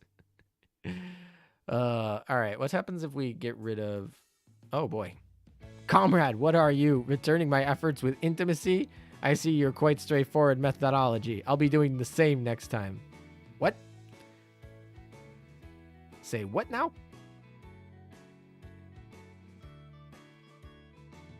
I like how her literal tits follow you. They're like you're like, really? I guess someone's into that. Head pats. All right, let's do the head pats. She doesn't really look like she likes the head pats that much. Maybe she does. I guess she's... I don't know.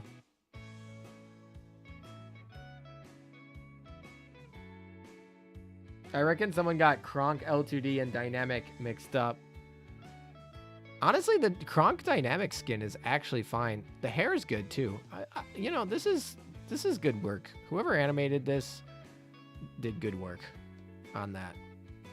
I still think right here is a little obnoxious. Touch the Meowfficer.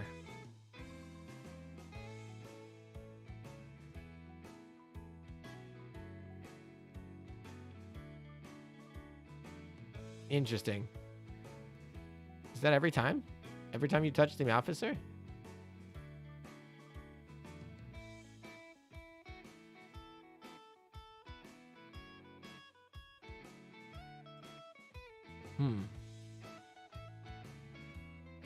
That's why she doesn't like head pats.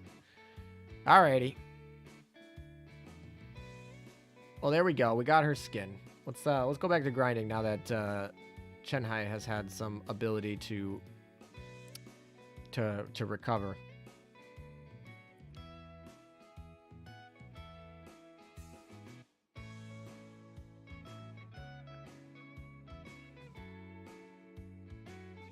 Yeah, look, she's happy now, kind of.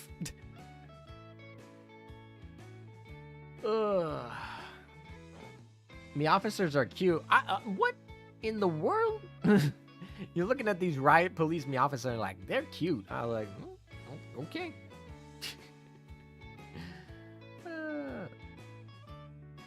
Bro, you slave driving Jedi. I'm trying to get her to love me. She will eventually. I think she does something with Megaphone too. I'm sure she does. We can go play around with that skin a little bit more if we want. I only got it.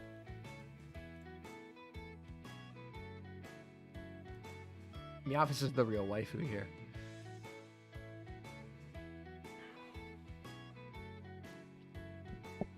$150 polls, no Kronk. Only 49 more to go to get Kronk, I guess. They cute. All right, apparently chat thinks I'm wrong. That the Meowfficers are cute.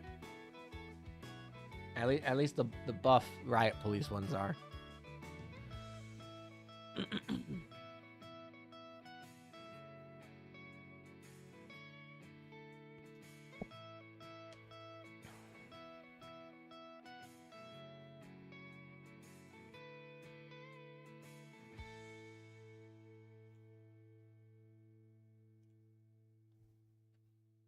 This is an old load screen. I like this one. It's just old.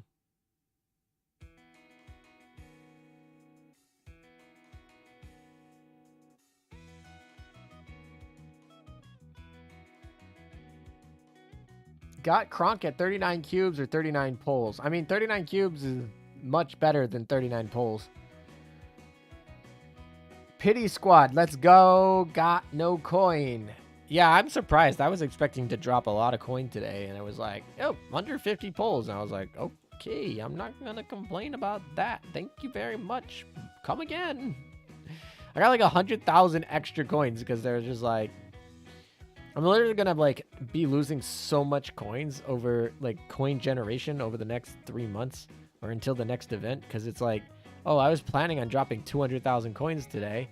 And it was like, nope, you get it in like nothing. And I was like, oh, okay, I guess. I've max limit breaked Kiev. I'm sorry, not Kiev. I've max limit break Kronk and the Ark and also Volga, right? And so I just have to max limit break the other two. And that's it. And then we're golden. Have you seen Dishwasher's alternative designs for Kronk? No, is it on his Twitter? I'll go look it up. If it's on his Twitter, I'll go look it up. I do follow him on Twitter. Nagu screen, good screen. Yeah, those are usually pretty synonymous.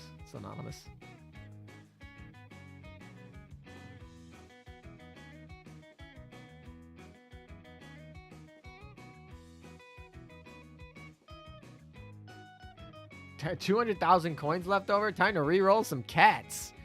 Yeah, I'm probably gonna retrofit some people first, but yeah, re-rolling cats is probably gonna be on the list. The thing that sucks is because of the coin cap, I'm never really gonna get all the way down to 0.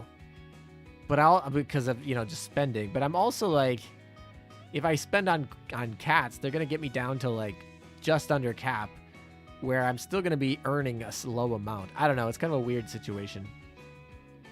I had to use all mail coin I had saved and burn a ton of oil and food because that had too much oil. Wait, you had to burn a ton of oil in food? Oh. Yeah, I mean, to be fair, yeah, if you don't play enough where your oil's too high, you can burn oil in food. Obviously, I don't need to do that, but I have done it before in certain situations. All right, I guess 3 times. We'll just keep going. We'll see if we can get out of here in 8 hours. That would be great if we could do that.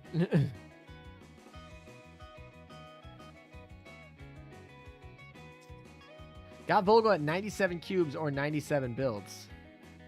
You do know that, like, builds are twice as many cubes as builds, because it costs 2 cubes to do a build. So you can't have you can't have, like, 97 cubes is not equivalent to 97 builds. I had to use all the mail coin. Okay, blah, blah, blah. Yeah, oil cap is... The thing about oil cap, though, is, like, I'm not too worried about it, because when you go to oil, you burn it fat. Like, when you burn it, you burn it. And so, like, I'm not too worried about it. But coins have a lot of upgrades, right? Coins are used for so much. There are so many things that you can, like, pre-purchase with coins. So you, like, almost want to keep them. Also, oil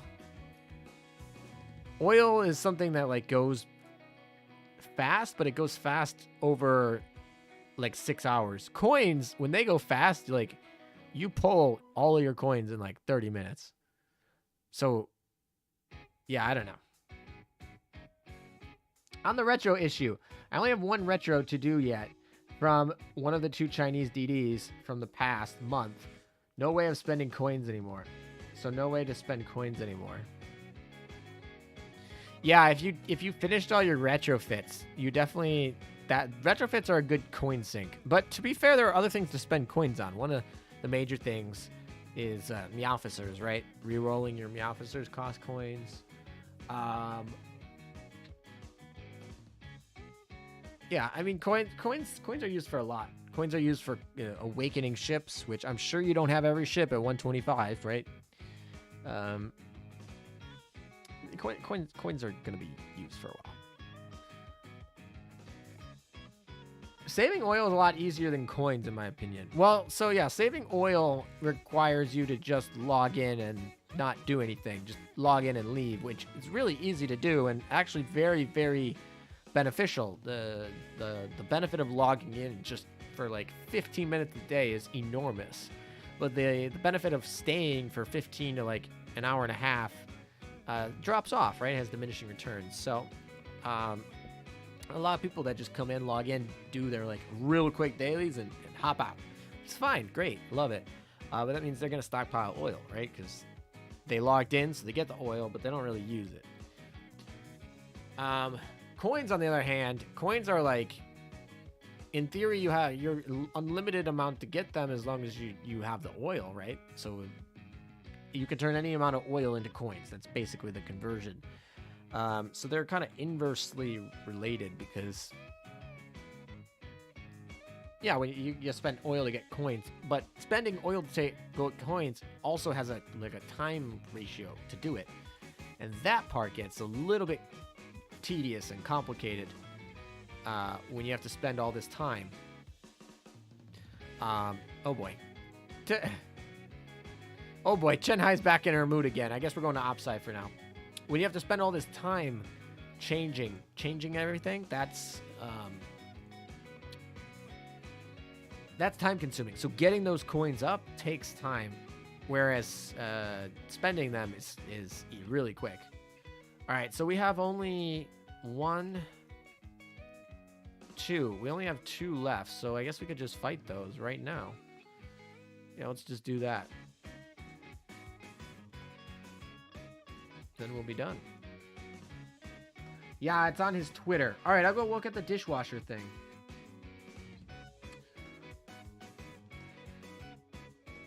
As far as my officers go, you just want a steel and then a rando elite cat, right? For submarines. Okay, I was like, what? No, but yeah, for submarines, is it Edelweiss? Yeah, I think it's Edelweiss. That is the one you want for subs. That sounds about right. Bro, too casual for 125 ships. I got only 120. At least 2 fleet per major faction and 1 minor, except HMS. I got 6 HMS at 120. God save the mates. I think we found a HMS simp. I hope you I hope you get some more mates in the next year. That's all I'm saying. You don't care much about my officers. I typically don't, but they do make an impact. And since they do make an impact, I gotta get them. Because I care about meta sometimes. Current Russia and current Russian leader are not good, but Azur Lane Russian ships are good. Edelweiss has a +1 ASR. Oh yeah, that's nice. Independence Retro is good. Yes, Independence Retrofit is a significant boost. Like, Independence, garbage. And then Independence Retrofit. What? They were basically just like, Independence was not very good. And then I feel like At-Den was kept drawing her, and they're like, okay, what are we doing? And then they're like, all right, we're going to make her really good. We're going to make her like Casablanca on steroids. And I was like, oh, okay. Hello, that came out of left field. At level 20, at 20 plus, at level 20 plus, my officers go stupid. I don't know about stupid, but I mean, like I said, they make an impact. They're not like negligible. Meta over waifu? I mean, could be. Sometimes, maybe.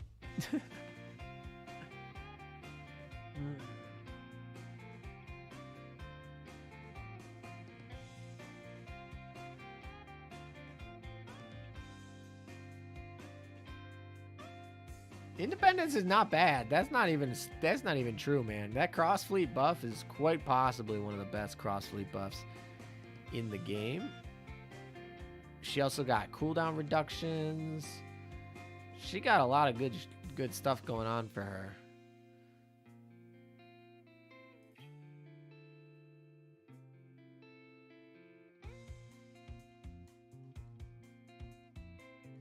At level 20 plus, my officers take forever to level up. That is true.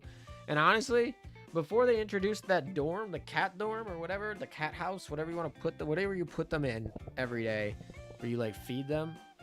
Oh my gosh, it was brutal. Do you know how much experience you get from that cat dorm? It's a lot. And not having that, it's I can't even imagine trying to level from 20 to 30 without it. It's just an insane amount of points that you need experience-wise to get those levels.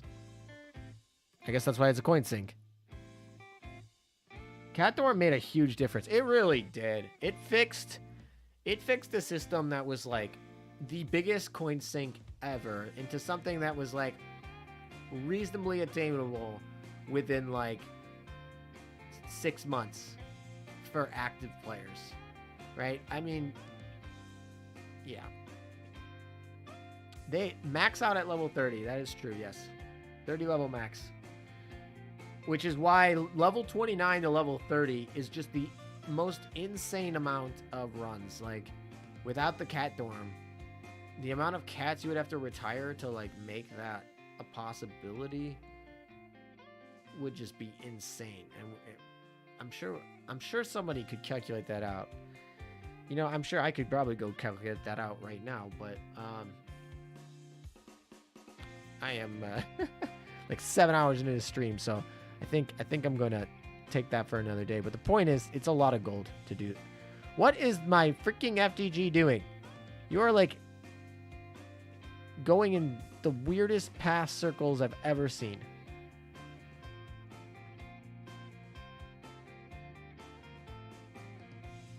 What is going on?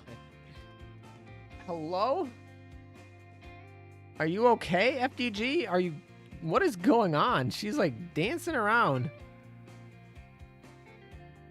I really like her oath skin though. I like her oath chibi a lot too. FDG I think might be my favorite KMS ship.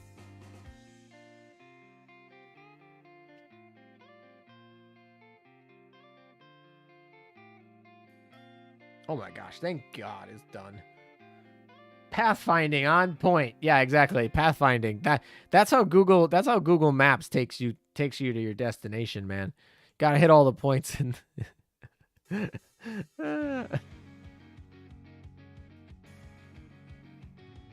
she's confused, but she has the spirit. Yeah, exactly. Oh, this is pink?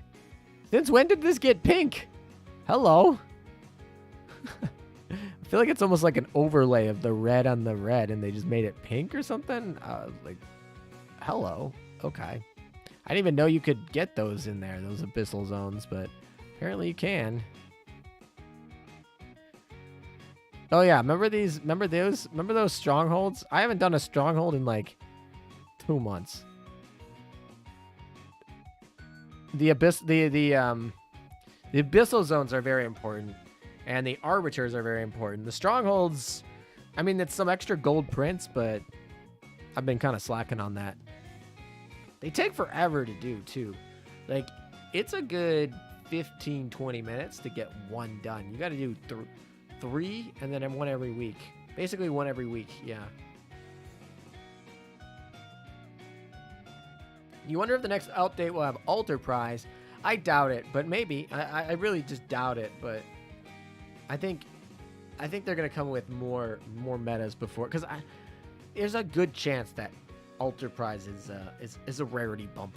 There's a lot of ships that got rarity bumps, like Hiru got rarity bumped, Ark Royal got rarity bumped, almost all of them got rarity bumped. So if you were to give it to like Takao or Enterprise and get rarity bump them, then well, you know where we're at. And they did say that we're, you know, I mean, I guess technically they're not gachas, so like we could get them, but like that's a lot of URs.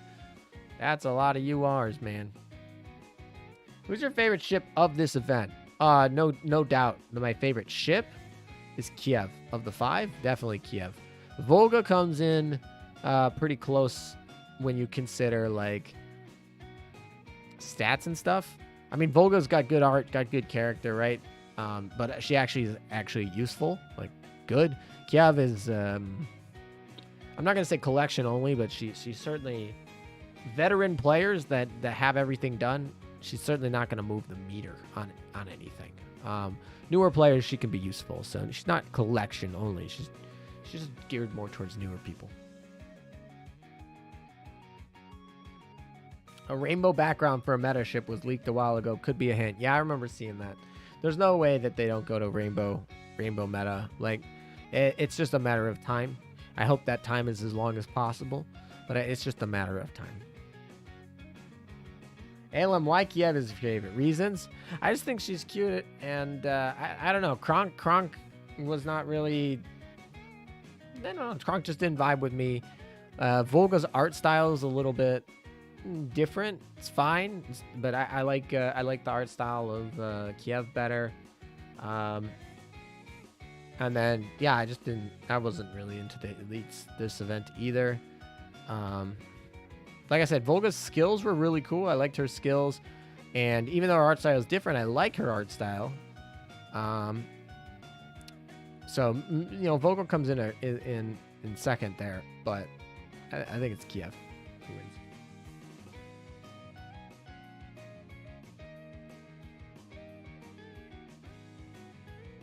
Volga is a mix of Atago and KGV in character. Though we may get Angry Taco before her. I like Volga better, and the old one and the DD with the long name. Surprise, she no lolly DD. I was gonna say, I like how everyone's just like, we're not even gonna try with that name. It's just a lolly with it's a Russian lolly with a long name. Honestly, that could apply to a lot of them though. Yeah, it's just a meta of time. Meta, your thoughts on Essex, the Queen of Lemons? She's fine.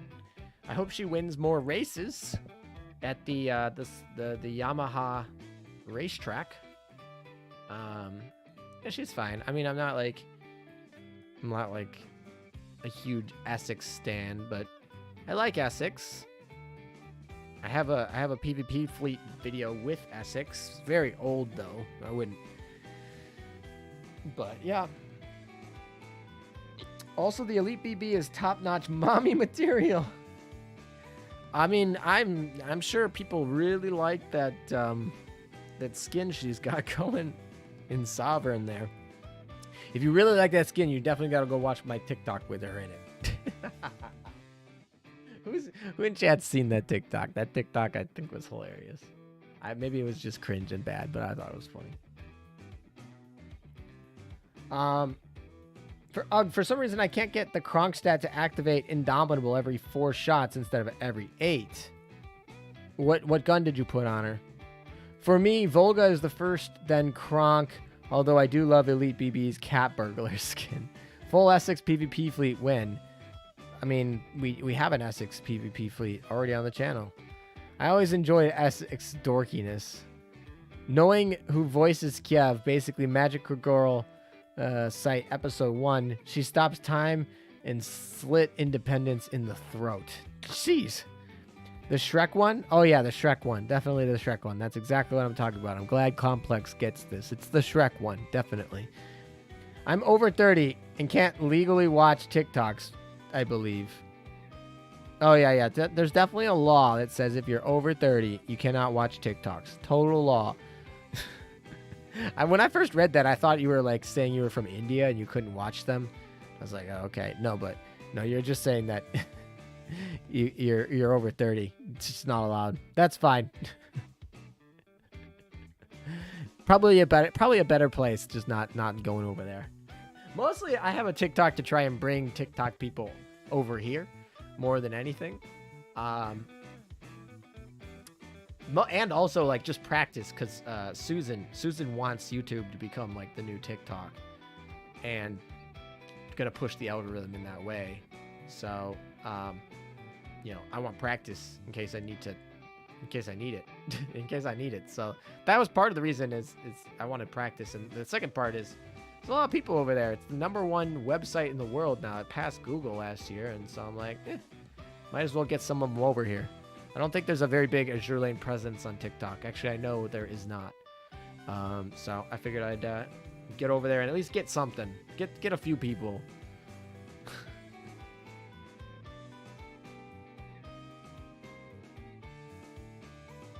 Is that IQ over 30 or age over 30? That's a good one. I like that one. Maybe both. I'm just using the gun from the gun shop. The gun from the gun shop is really good. It is, I would argue that a Gears gun probably preferred, but because it's faster, but the difference is going to be like less than a second. So use what you want. If you don't have a gear gun, go with the other one.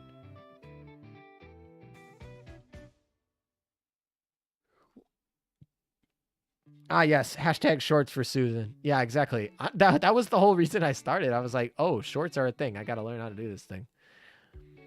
I don't like making shorts very much. Although I did make one literally yesterday. That one was actually kind of fun. I spent a lot of time on the Kronk the Emperor's New Groove Kronk part of that, and that was fun. So I guess part of it is, but I'd much rather prefer making long form videos than short. And I will say this, I absolutely hate 1916 aspect ratio. Like, I hate that aspect ratio. Please, I know phones use it, but like, I hate it. I'm a PC guy. Advisors would be good there. I'm 50, so definitely not allowed on there.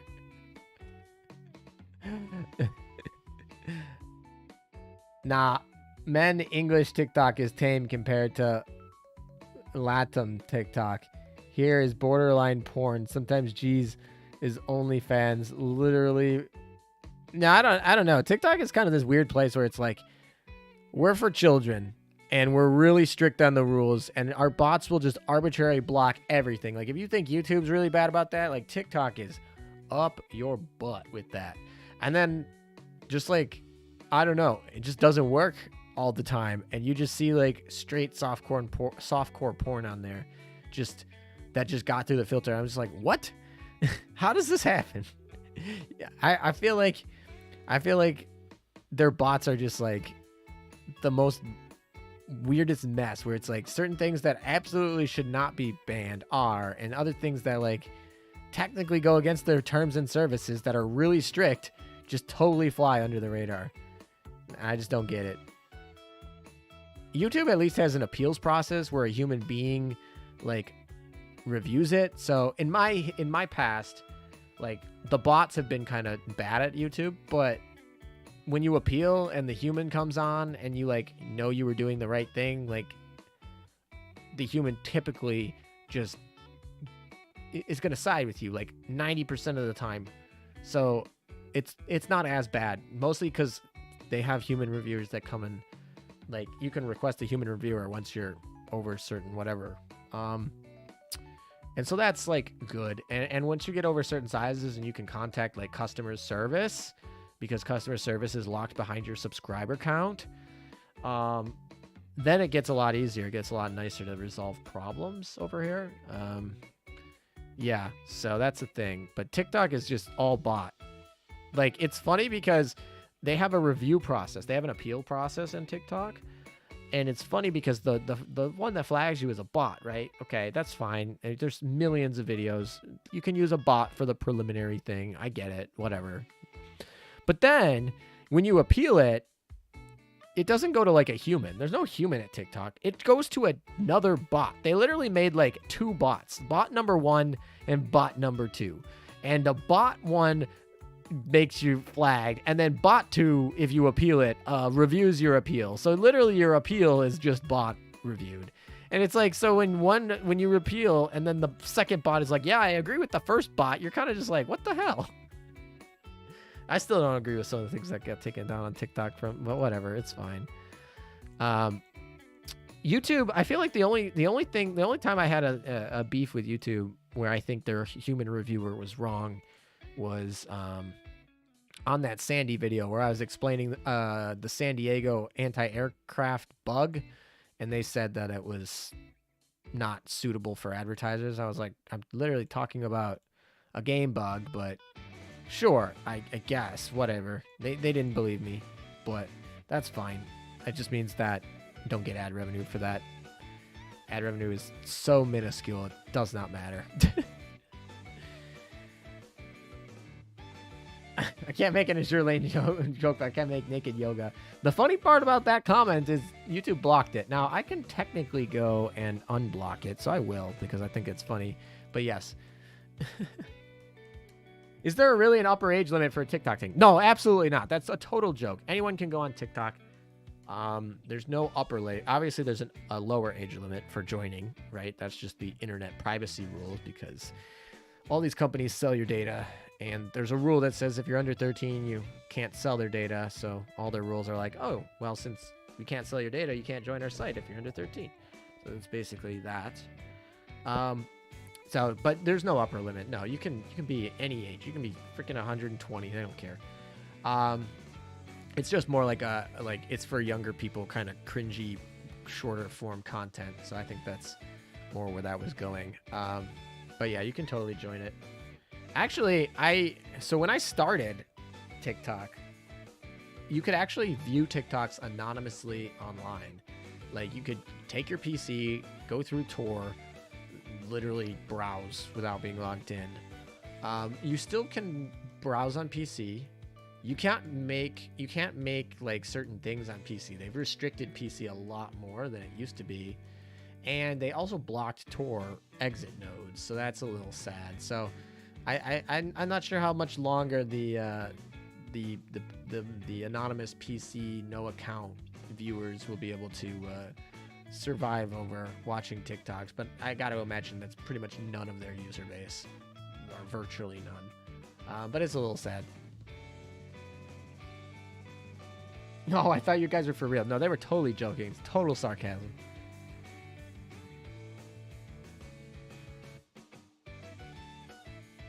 Thoughts on triple preloaded CV PvP fleet? Also PvP meta update when? Okay, I talked about the PvP meta update. The idea is we're going to get together with the Admiral of the Navy Ninjas on a live stream on Twitch, probably later this week. We're going to hash out some things, get together a preliminary list. I'm going to write out a review and put that on the GitHub. Then once that's on the GitHub, I will then make a video. So probably not another, maybe a month, but by the time that all gets said and done, hopefully sooner, but maybe a month. And we'll have an updated, and it will include all the way through the Russian event, probably. That's my goal. Like, my goal is to get it through the Russian event. Hopefully we have a break afterward with no meta changing stuff. And then it will be pretty live until May. I don't think we'll have any big changes maybe until May. And then from there, it's like, oh, there's like one addition, and we can go from there. So yeah, we are planning to update that, definitely, 100%. That guide is old. It's from like, what? Yeah, it's even been updated in pieces, so some parts are even up to a year old, which is not good. Oh, that's so exciting. Can't wait. I'm excited for it. It's been a while since I've hung out with the ninjas. They've actually put some challenges on me, and I'm like, dude, I have no time. I'm sorry. So I'm really excited to hang out with some of the ninjas later. I haven't even told them yet. Literally, that was just my plan, and I'll probably go tell them tonight or sometime. Many of them are probably here, actually. What is Bunker Hill Parliament? Bunker Hill Parliament is for people who have Bunker Hill in their dock. You just take a picture of your name with Bunker Hill as your secretary to prove that you and your user ID have Bunker Hill, and then you get the Bunker Hill Parliament. And if you're wondering what that is, it's a really super sophisticated chat where we talk about very sophisticated things. And by sophisticated, I mean we all just post random pictures of owls. It's fun. Submissions channel. That's where you submit your Admiral of the Navy applications and your Bunker Hill Parliament applications. They're basically auto ads. If as long as you prove you've done Admiral of the Navy, as long as you've proven you have Bunker Hill, they are auto ads. There's no like real application process. But yeah, Bunker Hill chat is really fun. I just like going and looking at pictures of cute owls. That's actually how I found that owl VTuber, because somebody posted a picture of the owl VTuber in there. It's like, oh, look at a cute owl. And I was like, oh boy. But yeah, anyway, that's what that is. So not really anything anyone's really missing out on unless you want pictures of cute owl gifs.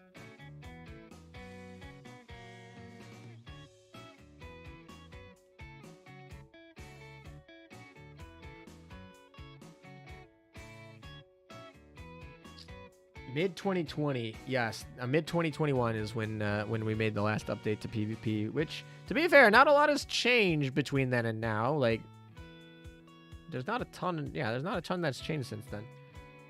Which owl VTuber? There are a few. There are a few. I only know of one. She's the one that like forgets everything. I don't know. She was playing. What game was she playing? The other day, she was not the other day, but she was playing. I don't know. Whatever. It doesn't matter. Musume? I don't know what her name is. Also, I love your channel. Here's a gracious thank you heart. Thank you so much. I appreciate it. Always feels good that all the time and effort is appreciated by some people. I thought only the leftmost ship secretary raises affection. The other slots are just for show. That is true, yes. Only the leftmost slot raises affection. Yes. I don't know if... I don't think there was anything that was doubting that or saying that wasn't, but if that's the case, then yeah. Meta censorship only works in English. Español es libre mi amigo. Español es mi libre amigo. My free friend? His free friend? Also after that, Chikumo released only 3 more ships missing as summonable, but 1 game. Soya's Tone and Willy D, the chibi loading ship. Willy D. Oh, what is Willy D? Azur Lane Willy D. Willy D. Porter. It's a destroyer in the U.S. Oh, I forgot about this one. She's a Fletcher. Oh, yeah. I love her costume, though. I gotta show this. This costume's great. For the people who don't know who this is Willy D, in case you're wondering. She's in the game, but yes, you cannot obtain her. Freedom for Willy D. Also Willy D. Great name. All right, there you go. Oh, that reminds me. I was actually supposed to go look at Dishwasher's work, so I'm going to go do that now. Why not?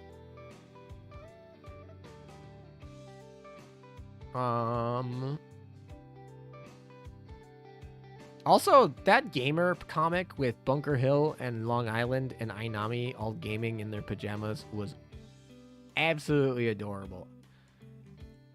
I want to show that as well because why not?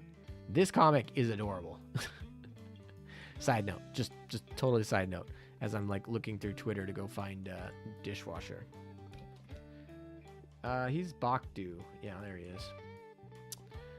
Alrighty. Let's see what you said his alternatives for Kronk. Oh, okay. I think I see it. Oh yeah, he's got a lot of these. Okay, let's take a look at these in a sec. Let me. Oh, these are going. All right, let's take a look at this while this is going. All right, so this is Dishwasher, who's Kronstadt behind the scenes design here. So actually, her coat is huge, man. This is what she looks like without a coat. She got the coat behind all that. Interesting, very nice. Let's see what else we got. All right, here's with the different hats. You got no hat, naval hat, like the furry hat, and eye patch. So we got different. There's also, it's kind of interesting to see we have the belt buckles here. We don't have them here or here. We have like a different version here. So we even played around with the different belt buckles, things like that. Also plays here. Oh, these are all different. Boom, boom, boom. In terms of the skirt, they all end up a little bit different. Also, this is black here, while the other ones are, these are 2 blacks and these are whites. So black, and this one has these gold trims over here. So we got a lot of different changes here. Obviously, the faces are largely the same. The hair is pretty much the same. Actually, the shoes here are different on this one, but these are mostly largely the same. I like how they have this little blip right here in all of them, except this one. They filled it in on this one, but these ones have the blip. All right, let's keep going. We got more over here, like just a lot more. Holy. This one looks really nice. I really like this one. This one almost reminds me, so it's Gaia. This one looks pretty good too. Oh, it's almost got like, is that cuts? Can't tell if that's cuts or not. This hat just looks silly. Too silly. But yeah, this one looks good. This one looks good. Let's keep going. What other ones we got? Oh boy, we got the boots. All the different boots. Oh boy, that bottom right though. Honestly, they could have made that bottom right one like an actual, I mean, obviously it's a concept drawing, right? This is the base evolution concept drawing for this one. But like this one right here could literally be like, not her O skin, but like a basis for another skin. We got her swords. The boots. So yeah, these are very preliminary. I mean, I say very preliminary. They're actually pretty advanced, but they're like design concepts. I really like this one, actually. This one, she looks like a tin man. I don't know. Yeah, and then it progresses over here. Let's see the other one that he has. Oh, so this is the other skin. So this is the sketch for the background, obviously, with the Me officers. Let's see. And then we got... what is this? Is this actually possible? Is this like one of the things? This doesn't look... I don't remember this in the skin. Also, I don't know if this is in the skin, but these are interesting sketches. And then, I guess this is playing around with stockings. Stocking colors, whatever. And the tie or not. So this one, no tie, but the other ones do. I guess this one... Yeah, I don't know. Interesting. And then, oh boy, hello. Tactical espionage. When are we getting that one? She went with the department chief. We know it that, but field detective, tactical espionage, department chief.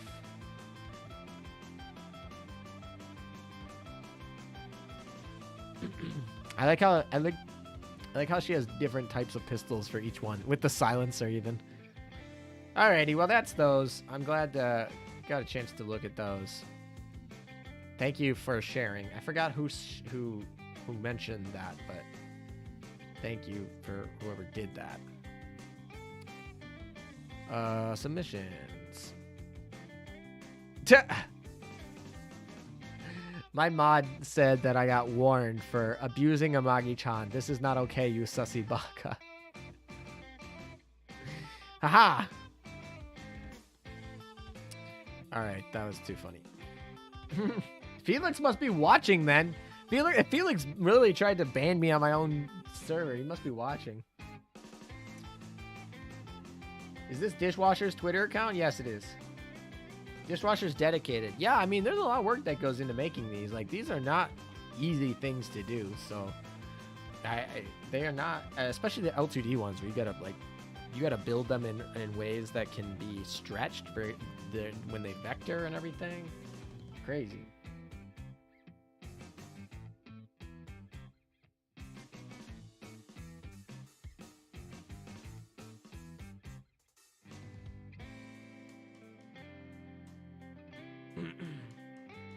Would have preferred bare legs.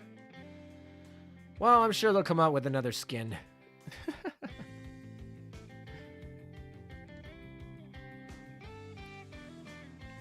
All right, after this, though, I think we would have finished every part of Operation Siren in terms of the map. Then we got to go do Abyssals, and we have Arbiters. We might have to do that on a different day, and that's probably being on Twitch, not on this. And then, I'm trying to think, what else? Then we got to go back and get our 10,000 points, right? We got to go get our Chenhai has been complaining, so we gave her a little bit of rest in the nice storm. We gave her a little bit of rest in the nice storm, so now she can kind of get our 10,000 points and get out of here. Lonesome. What's the smiley face for?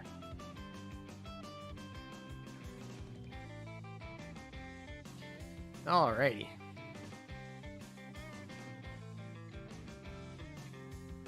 I think that's it.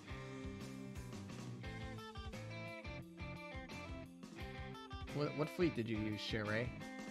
Ooh, we got a New Jersey with plus 13, 457 at 125 with the hit stat with this is good lineup. Good lineup. I mean, I probably would have preferred this for high performance gear, like switching that, but that's fine. We got Ulrich, we got Duke of York. So we basically got two ones that get to go early. New Jersey comes right after that. And actually, now that I think about it, Ulrich's probably going to go right after that Barrage New Jersey. I like this fleet. I like what you're picking up. I'm picking up what you're putting down. Although that Duke of York, though, Duke of York has been really sad for me. Duke of York has been like, miss. Because, like, here, even here, with this and this, is that going to be just ahead of this? I don't know. Duke of York's been kind of a disappointment to me. But these two, really good. And I like the setups. Azuma, Shima, Helena. Helena, that makes sense with the Manju, obviously. And the 16 seconds, obviously. That's going to be perfect for New Jersey. Shima, that makes large sense. Nothing wrong there. I mean, I would prefer if you're going to use these torps, you use a black torpedo. But that's fine, you know, whatever. Homing torp's nice. And we got Azuma. Azuma's using her AP gun. She's not even using her real HE gun. But I guess that makes sense. We're fighting against medium armor, so that's what we do.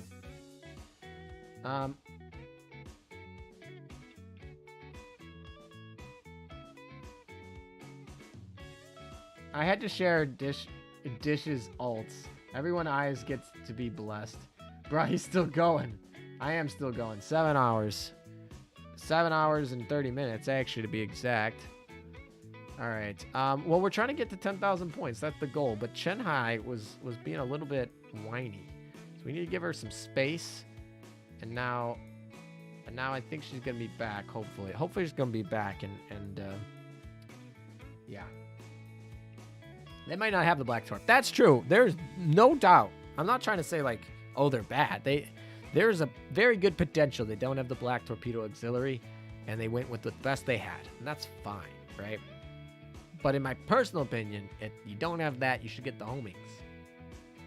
Unless you're manualing. If you're maybe he manualed, or she. Maybe they manualed. And then you can use the gun you did. So, you know, I'm not trying to say you picked wrong. I'm just saying, I'm just trying to, like, explain verbally other choices to people. You know, I'm sure they picked the best they could with what they had, or like me, just didn't feel like changing everything around, which is also perfectly fine. It got the job done. Waiting for New Jersey L2D. Yeah, New Jersey's kind of a really funny situation where she has a dynamic that's, like, really, like, it's fine. And then they have the really popular bunny skin that I cannot believe did not get turned into an L2D. I cannot believe that didn't get turned into. I gotta believe they lost sales because of that. I don't know. I mean, I have no idea. Maybe, that's one of the most popular skins. I would say in the last year, it was probably the most popular non-L2D skin released. Probably. That skin was everywhere. Like, very popular.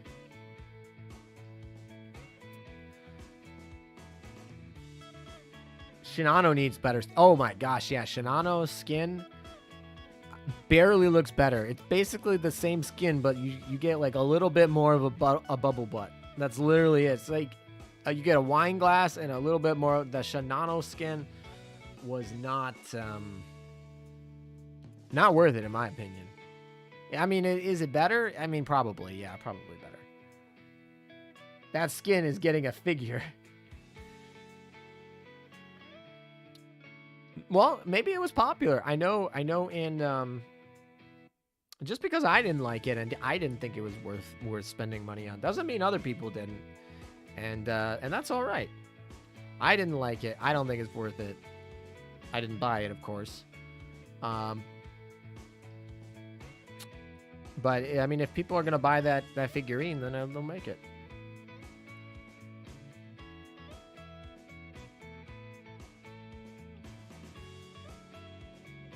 Based on the poll, it should be the most popular LTD. See it as a lot in PvP too.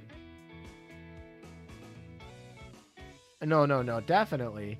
In PvP, New Jersey's, like, base skin is less common than her bunny skin, and her base skin is literally a dynamic animation, and her bunny skin is literally just a static JPEG. I guess a PNG, but you get the picture. Oh, the New Jersey bunny skin is getting a figure. That makes a lot more sense to me. I was like, I don't know about you. I don't think that Shinano skin did well, but I don't know. Maybe it did well in Japan, and I just don't know something. And they want the figurine. I was like, all right, whatever. But yeah, the bunny skin, that makes sense. That one's got to get a figurine. Yeah, that one people will buy. That's I cannot believe they did not do L2D. They do LTD, they're able to charge extra for it. I think more people would have gotten it, but it's fine, whatever. I mean, maybe somebody said, "Oh, it's cheaper. I can get it. I can afford it now." I don't know, but I'm surprised it wasn't L2D. That's all I'm saying. I'm not saying it should have not been. Just surprised. Alum, did you see Gyarados pull on this event banner? I think on someone else's account, he pulled 5 consecutive URs in one pull. I did not see that. Unfortunately, I barely have enough time to do what I want to do on my channel, so I've been watching less Azur Lane YouTubers than I have in the past. I still try to go around and say make my rounds, say hello, check in with some of them, see how they're doing, but I'm certainly not as active in watching them and following all their moves. So I did not, but that 5 consecutive URs is a lot. I almost need a screenshot to see it to believe it, man. That's crazy. I got the Kronk skin in the Lucky Pack. Then the Kronk got in my 9th pull. Wow. Lucky Pack has been really good for you. Like I said, I did Lucky Pack once, and it was not a Lucky Pack. It was a very unlucky pack. So I have not done that again. I think they made one L2D later one time that I know. A Tago swimsuit skin. The gem price is suspiciously low. Yeah, that one's not very good, though. Like, I have that one. That was when they were learning. Like, we'll just say that. That was when they were learning. And, yeah, it's fine. All right, I think I have everything here, so I think we can roll. This event, I had awful luck. First 100 pull got me no event ship, but 10 SRs. 157 pulls for Kronk. Only got 242 cubes left. No coins also. Well, I guess you can just do your 3 daily pulls for the rest of the event. Hopefully you'll get to pity by then. And you'll get your Kronk. It sucks, but like you got to do it. That's what happened to me with Ulrich. It's unfortunate. Vunrent. I heard that Atago's swimsuit LTD was normal one turned into L2D. That's why it's so cheap. Yeah, I mean, it's noticeably not as good as the other L2Ds. Like I don't know who in chat was saying that this L2D was like static for the ship girl for Kronk, and I was like, oh really? And then I don't know who said that, but man, that was not true. There's a lot of work and animation going into that. Not really animation, I guess, but like a lot of detail going into all those movements. Anyway. They were present for UVH for Flex. Just got Kronk UR a minute ago. Took 65 pulls. Congratulations, J. Cruz. Excited for you. They built UVH last event and never finished the construction for Flex. Oh.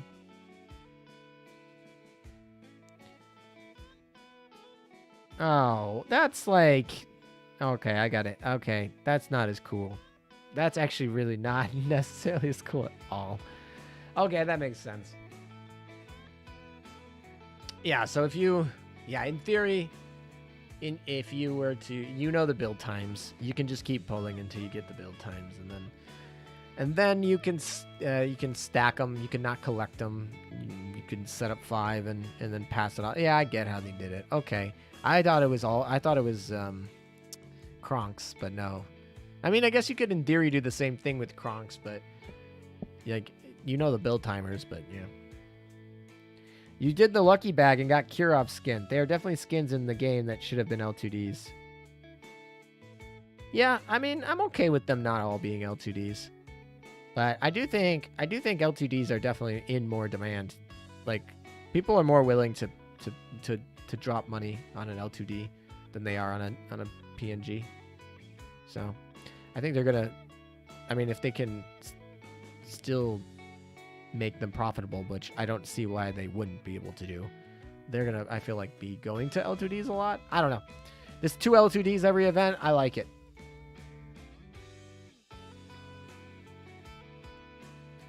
I already 3-star. Okay, we're on B1 here. How many points do we have? We're so freaking close to getting it to 10,000.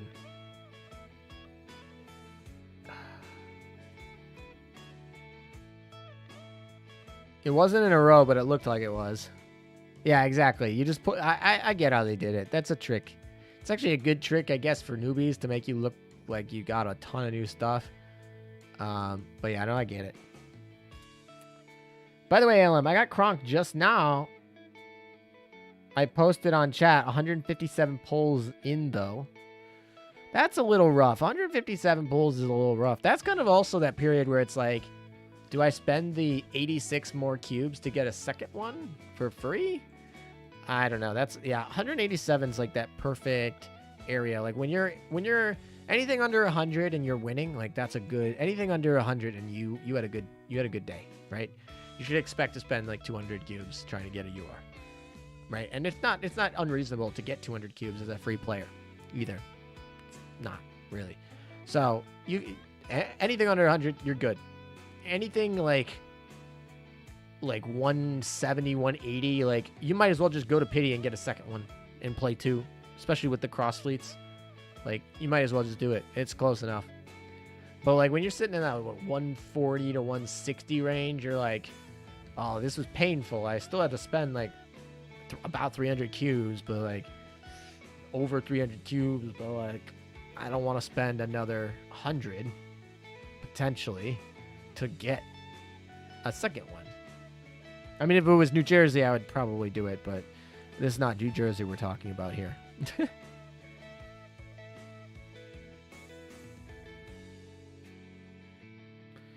Well, rainbow bullens will become more scarce as 4 URs per year might consume them fast.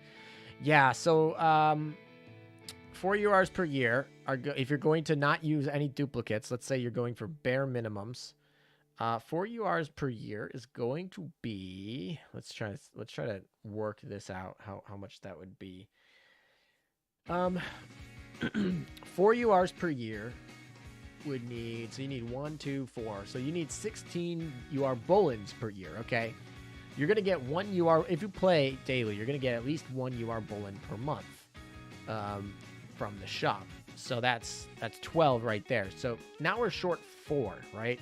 You're going to definitely get one from cruise missions, which happen every 2 months. So that's 6 right there. So on theory, the maximum amount of UR that you can get per year would be 18, and you need 16 to get the 4 URs. Now, if you miss a month or you don't max out everything that you need, that's a different story, and you can get under that 16 real quick.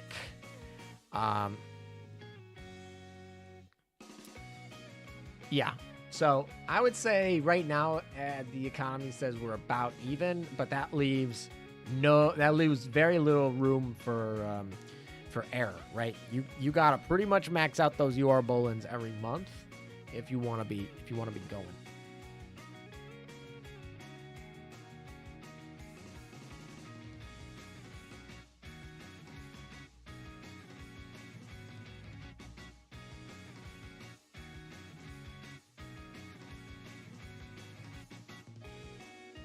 Yeah, that's why when I was making my predictions last year, I was thinking they were going to settle on 3 UR bullens, or 3 UR ships for 2022. And the reason was because that was what it looked like the income would be needed to just sit on, because at the time there was no cruise missions, so we didn't have cruise missions yet. But at the time it was like, well, they can't really go above 3 without like completely screwing over everybody. So, so I thought it was going to be 3. Also, 3 made a lot of sense to me because you could do December, you could do Christmas, and then you could do Japanese anniversary, or English anniversary, and then Chinese anniversary. And I thought that would have been like a perfect like trio every 4 months, basically, really nicely. So that was my thought. Of course, they were like, nope, we're going with 4. So now it gets a little bit tight. But they did add cruise missions, right? So cruise missions help make it at least work, but it's tight, definitely. What was I doing? Oh, I'm looking for enhancing, but where's my Kronk? Kronk! Pull the lever, Kronk! Where are you? There she is.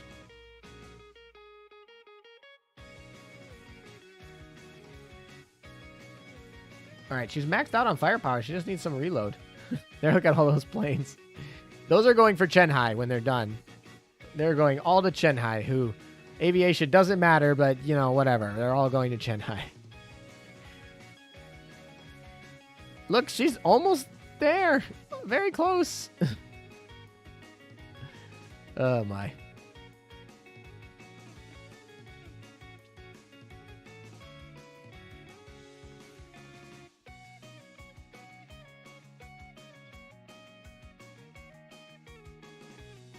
Oh, you can get a UR Bolin for 30,000.1. Okay, that adds an extra one. Yeah, when the cruise mission pass is the battle pass, that's the same thing. And to be fair, when they did announce 4 Bolins, they did give a free UR Bolin in mail too to help people catch up. Moff, still streaming crazy, just got off work. Well, maybe I'll be getting off work soon. Oh,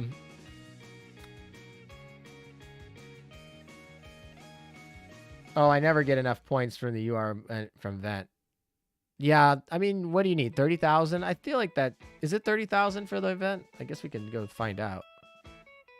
Event... Oh, no, it's going to be... It's not in the shop. It's in this bad boy. All right, we just 500 more points and we're there. Where is it? Yeah, it's 30,000. I should get there. Because typically you want 50,000. This is like your goal. Like this you don't care about. This you can use a regular Bolin for. You don't care about.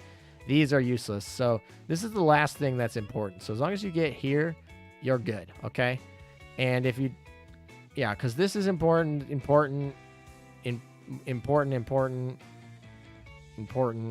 This stuff is all just whatever, but yeah, the important stuff ends at 50. So you need to get here. That's the goal. Okay, let's keep rolling.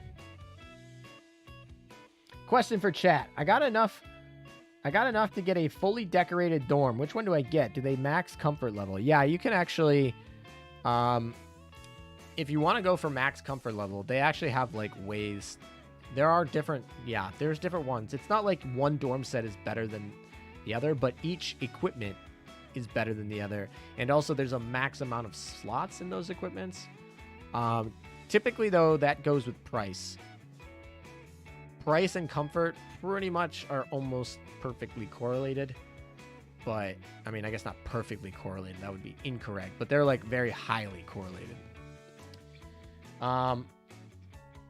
DR prints are not really important anymore. I don't know about that. I mean, I guess if you've finished both Harkiryu and a gear, and you have like all the extra ones you need for the Fate 5, I don't know how many people are there though. I feel like there are a lot of people who do not have enough for... I mean, even then it's like, do you not have a single PR ship left? I guess maybe there's someone in some universe. I mean, not in some universe. There's someone in the world that has every PR ship done up to Dev 30, and they feel comfortable that they can get the Fate Simulated +5s on all of their DRs. I mean, they're almost that way. If you want to really maximize it, don't buy a dorm set. Buy specific dorm items. And, specific dorm... they should tell you how much they give. And all you got to do is make sure that the different categories... You're buying from different categories. You know what? This is hard to explain here. Let me see if I can explain it better actually sitting in a dorm.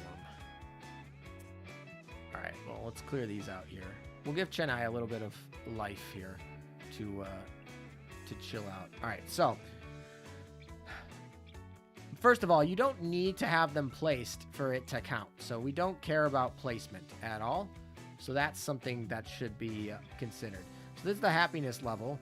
So this experience bonus, happiness level. So what you gotta do is wallpapers, floors, furniture, decor, carpet, and wall decor are different categories.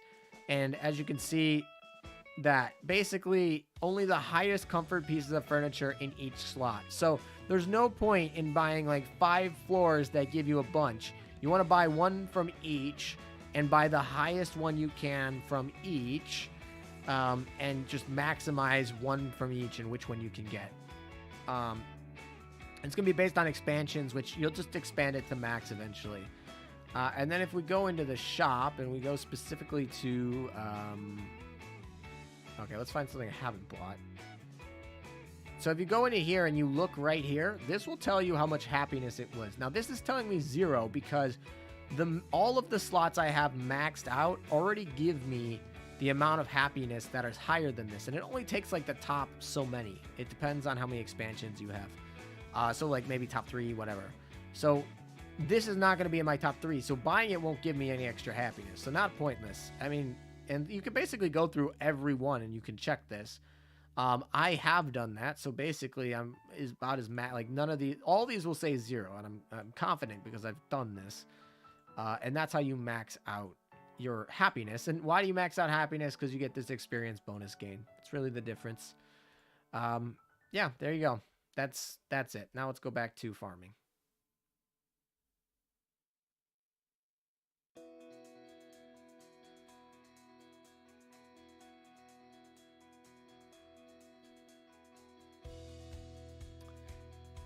This is at 3 stars, so this one should complete it, which is good.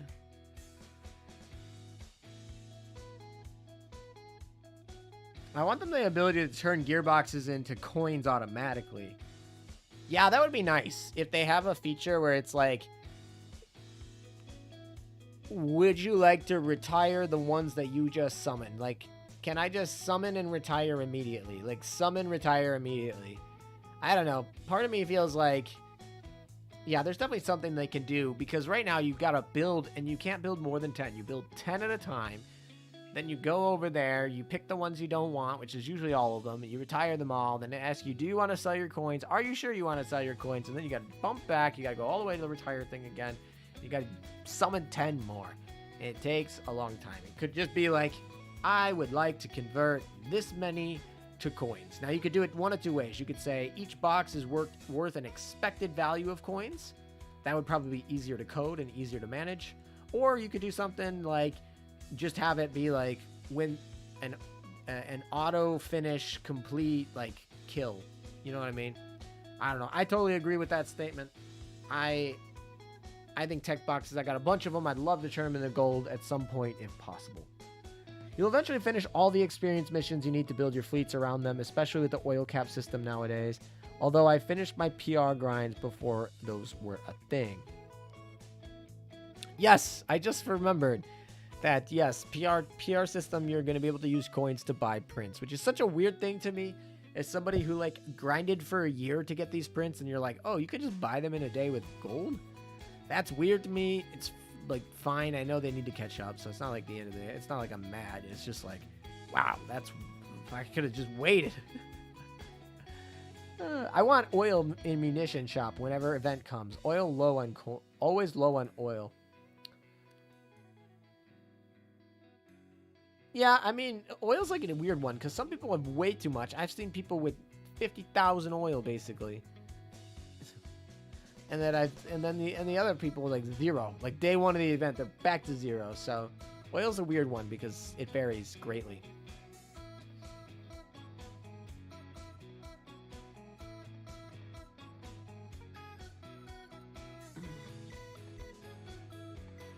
There is oil in the event shop. It's always weird buying oil in the event shop because you're literally buying oil. You're using oil to buy oil, which really isn't really a net positive. But it does get you, it does give you the ability to do a few more runs and get some more points. So if you're like short on cumulative points and you need to get up there, typically use that oil purchase, right? But yeah, purchasing oil from the event shop is a weird concept. You're like, I'm spending oil to get oil, but you in the process you get points. And also you're spending points. You're spending oil and points to get oil. But you get points too. So it doesn't necessarily net you positive points. It doesn't necessarily net you positive oil.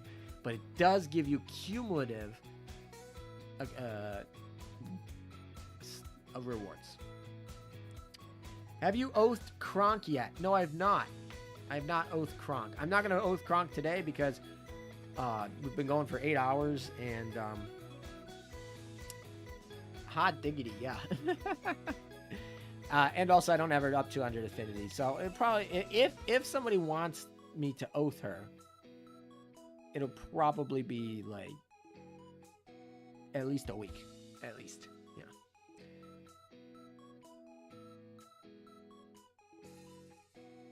You can always go neutral, oil neutral with low cost oil fleet. Yeah, certainly. Yeah, oil cost fleets, oil efficiency, great. If you're having oil problems, you can fix them with oil efficiency. There's certainly options to fix those oil problems.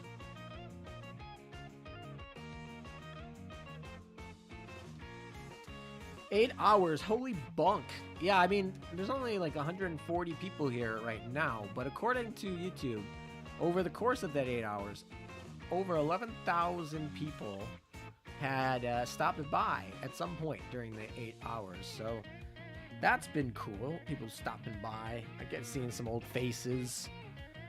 I'm losing my voice though, so that's not good. But I do want to get to 10,000 because I want to get Kiev today. Before somebody else gets Kiev. Kiev. Sorry. I just woke up. How'd the polling go? Polling went really well. We got everything we wanted on a good budget. Under budget, actually. So everything we wanted came in under budget. Can't be sad about that one bit.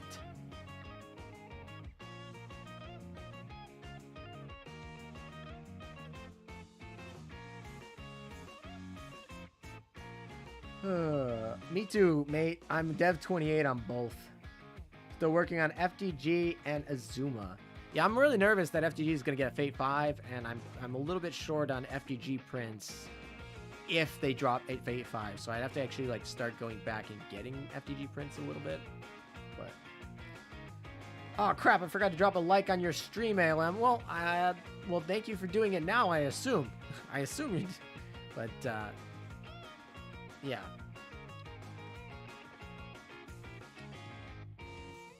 And those I can't use coins to get, such a bummer. Yeah, of course. The ones you want are the ones that you can't use coins. This is kind of why I kind of dropped a lot of DR or PR3. Because I'm assuming that like next year, PR3 is going to all be coins. And I don't really care. So I have like mains up to Fate 5. And that's really the only one I really want or care about. Like Odin and Champagne is like, okay, fine. Like, I'll just get them next year. It's not a big deal. All right, we'll keep going. Shanghai, just hold on just a little bit longer, please.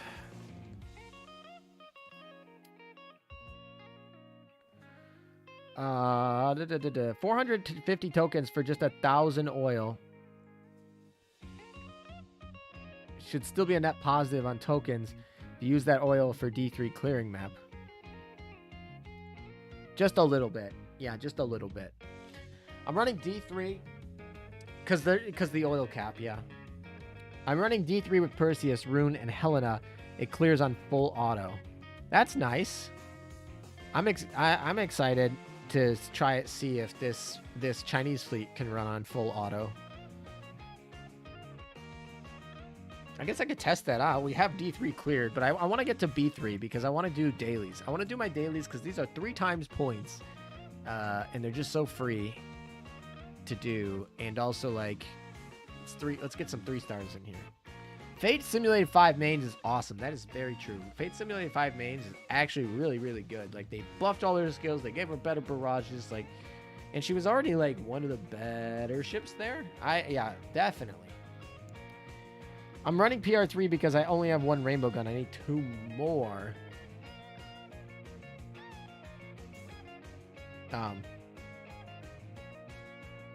I mean, Drake gun is really, really, really not necessary.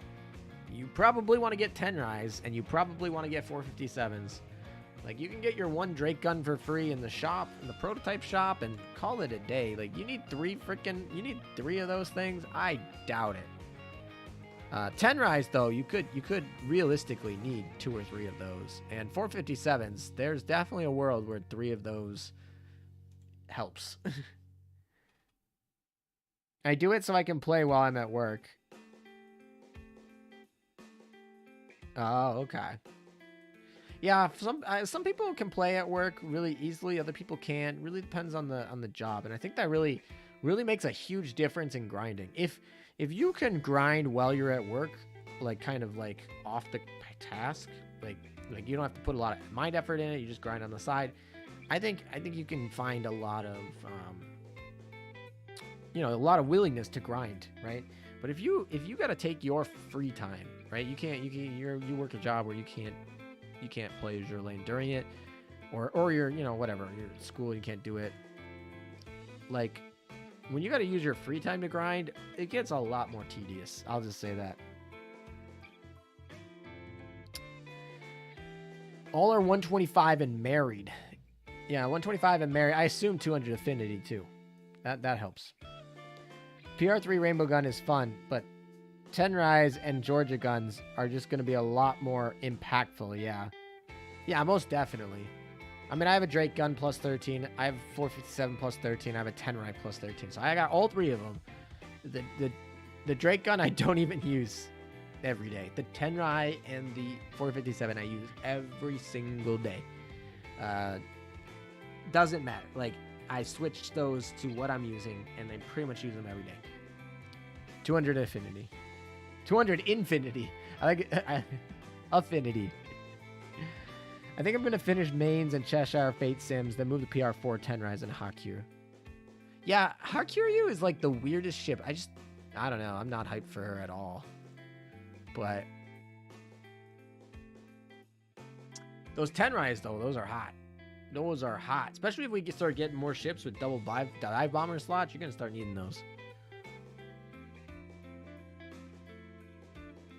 I can say grinding while watching your streams makes it a lot more fun. That is true. I'll say that. Grinding, this is why I stream a lot more than I thought I would when I actually started. And that's because I grind for fun. I grind for videos. I grind whatever. Especially early on, I grinded a lot to get like stuff up for videos and for testing and all that sort of stuff. So I'm grinding anyway all the time. But it's a lot more fun to do it on stream with other people than it is to just do it alone or whatever.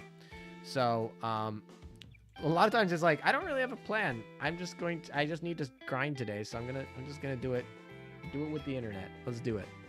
So yeah, I mean, most of those get put on Twitch, not necessarily on YouTube, but yeah.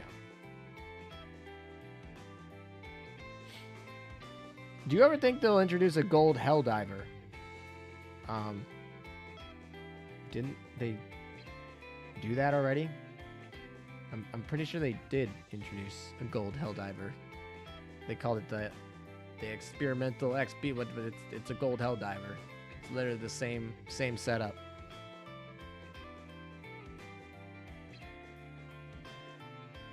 No, yeah, they did release one. Let me pull it up.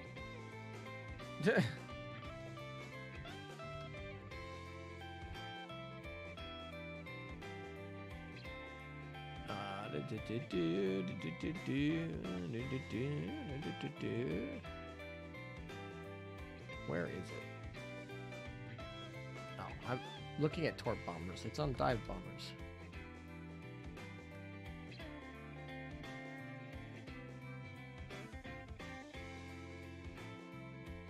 All right, here we go.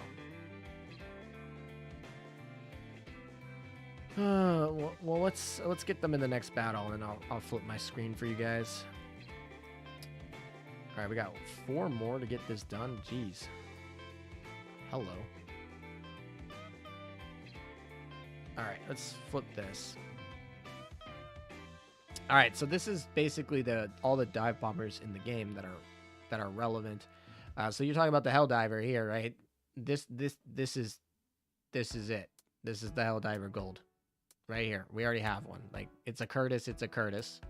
They don't call it a Helldiver at the end, but it's an SBC 3C, SB3C. It's Curtis SB3C. It's Curtis SB3C, right? X for experimental, because it never existed. They just didn't put a Helldiver at the end of it because the name would have been too long. But this is a Helldiver. This is a gold Helldiver. Yeah, that's so they already have one. That's what I meant. Yeah, I mean it doesn't beat the 10 Rise, so it doesn't like it's not super important to get right now. It's also like not that easy to make, so it probably doesn't see a lot of play right now. Meta, I'm out of dock space. Should I sacrifice the collab ships? Ooh, that's tough. I know what chat's gonna tell you. Chat's gonna tell you absolutely not. But man, if you don't use the ships and you're out of dock space, yeet them. That's my point. I mean, collab ships are a little bit scarier. I would think twice about a collab ship because collab ships never come back. But yeah, I mean, the general premise is we're going to Maria Kondo this crap. It doesn't bring you joy? Get rid of it. One last question for chat. Is Noshiro in the regular poll, or did I miss her? I bought her LTD thinking she would be in regular pool, but I think I missed her banner. Yeah, she's in a banner, right? She didn't get added to regular. Let me check that. I'll double check that for you, but I'm pretty sure she's banner only right now. Unless I missed something. So many things get added to the general pool. I missed them from down. Yeah, she's banner only. So we got to wait for a rerun. That's swirling cherry blossoms. The last time that started was in like June of last year, July of last year. Yeah, so maybe we get a short. Yeah, this is gonna be a while for Noshiru. Noshiru's a hard one for you. I'm sorry.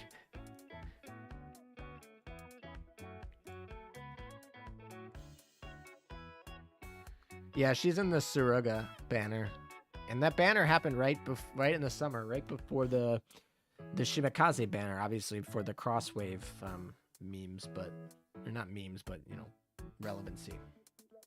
Good morning, ALM. Wow, you're still streaming. Is it tomorrow? It's tomorrow for me now. Well, streaming for 2 days for you now, apparently. So you don't say I don't stream multiple days in a week. Oh wow, I missed out on her for a while. Damn. Thanks for checking, though. Yeah, no worries. I mean, they could always rerun it. One of the benefits, I guess, I'll give them credit. One of the benefits of having 1 week reruns instead of 2 is, in theory, you could fit more reruns in. I don't know if they're going to do that. I still rather have 2 weeks, to be honest, but come on, Chenhai. We're so close. Just put in just a little more. Come on. Anyway. War Archives for Noshiro might take a while, but she'll probably appear sometime this year. Well, so the thing that is, if they get put in the War Archives this year, that means Noshiro's going to get dropped in that general build pool. Now, maybe you'll get lucky and she gets a temporary 1 week raid up when they drop her in the War Archives. And that might happen. But there's also a chance they just drop her in the general build pool, and you just have to, that's brutal. It's 11 p.m. there in the United Kingdom. Besides Kronk, which Northern Parliament ship is worth investing in overall? For this event or for just the whole thing in general?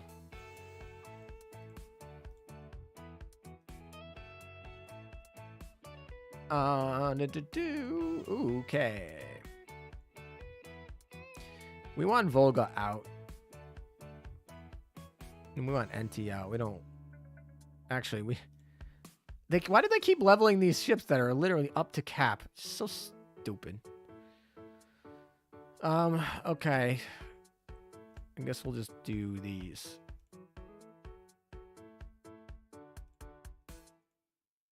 Yeah, that's fine. Whatever. It doesn't matter.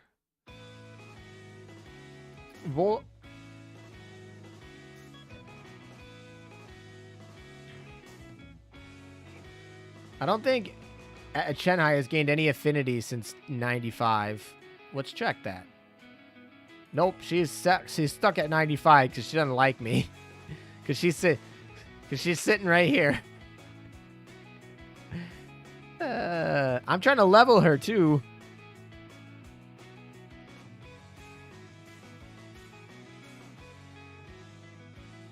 All right. You're supposed to be doing one build in light dailies anyways. Yeah, in theory, you're supposed to be doing one dailies blight. All right. Did they ask for the event or did they ask for... I don't remember. Chat, did they ask for an event or they... I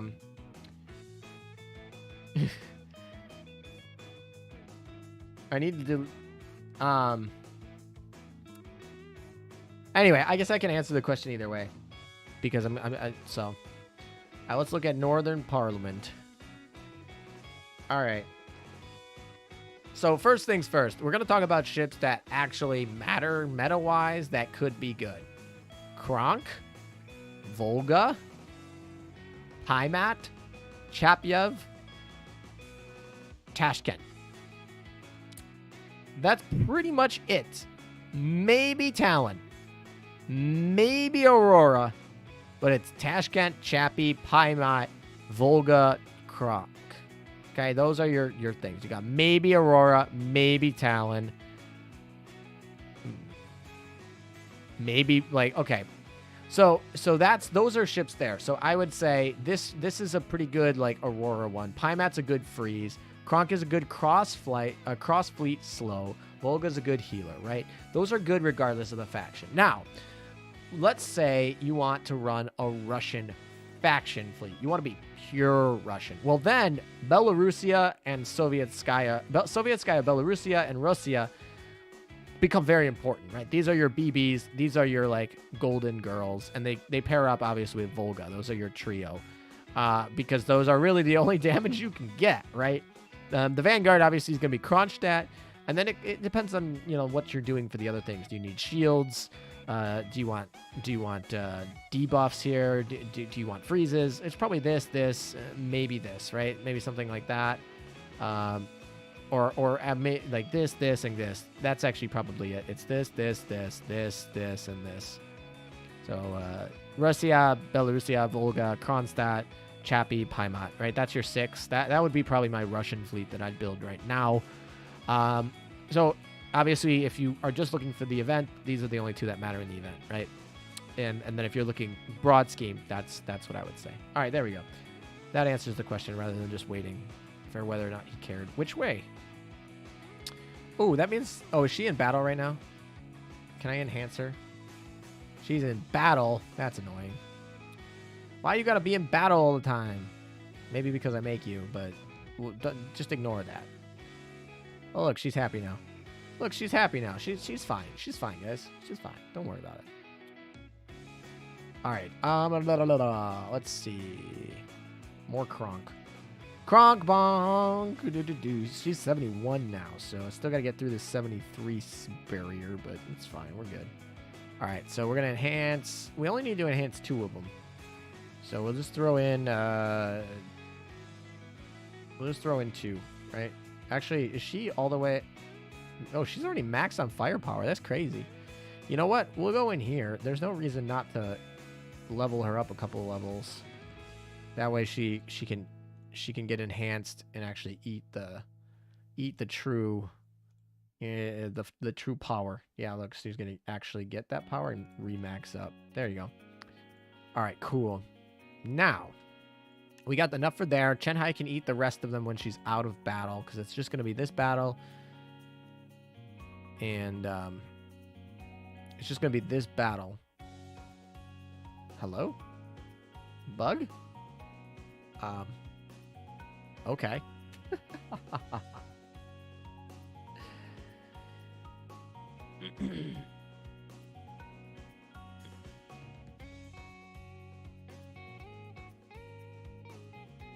Kirov kind of spicy. Yeah, Kirov is Kirov reporting. She's got some spice. That's true.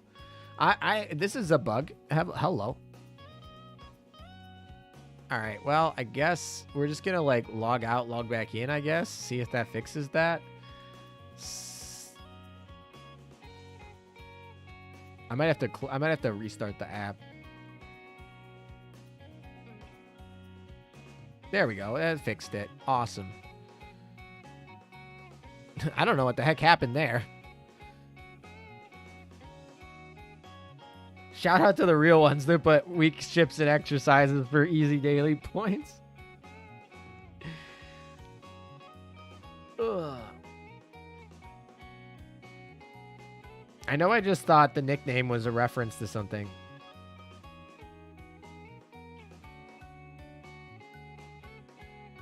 Oh, Dirix? Dirix is the name of one of my mods who lives in Russia. So, and that is his favorite ship, I think. I think it is. It's one of his favorite ships. I don't know if it's the exact his favorite ship, but it's one of his favorite ships.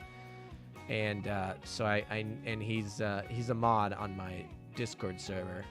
So I renamed the ship for him.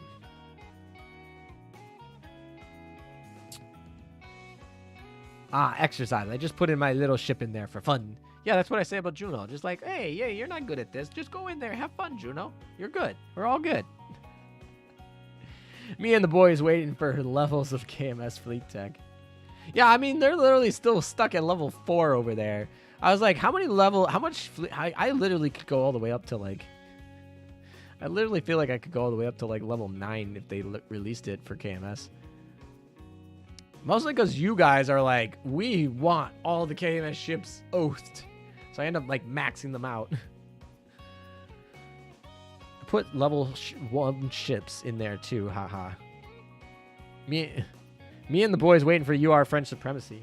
Honestly, French get a UR battleship and a SR carrier that is preloaded. They're right back in the meta. Like Richelieu's good. You put those two back there. St. Louis is still fine. You know, they might need 1 or 2 more SRs in the Vanguard to help shore up. Like I said, Elgerie is not fantastic, right? She could definitely get improvement, but yeah. God, I love Ulrich. So she swears in her Valentine's chocolate message. Oh yeah, did you guys want to read my chocolate message? I feel like I wasn't here for Valentine's Day, so too much. So there's my Valentine's Day. I like how it just doesn't load. There you go. All right, Valentine's Day. From Acula.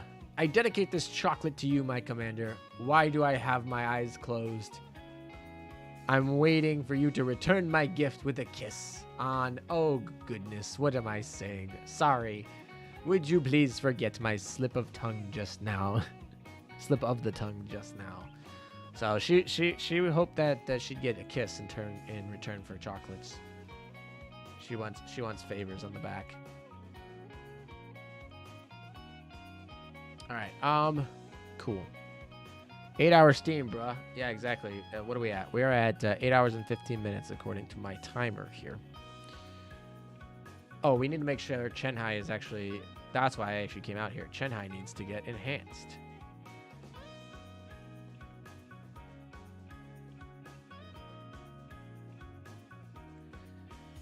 Don't worry, Chenhai. You are the flagship of China now. The flagship of China with literally no stats. But that's okay. That's okay. We'd be fine. In Japan, its girls are expected to give chocolates to their boyfriends. Yeah, I'm aware. Well, then there's White Day, which is the reverse. Yep, definitely. Which I think was funny because the way that happened, yeah, the way that Japanese got some of their holidays from the West was absolutely hilarious. Because, yeah, it's just funny to me. I will never. Oh, what the heck? No. Well, actually, we could just clear it this way. This will probably be better for everybody. Chenhai will probably thank me.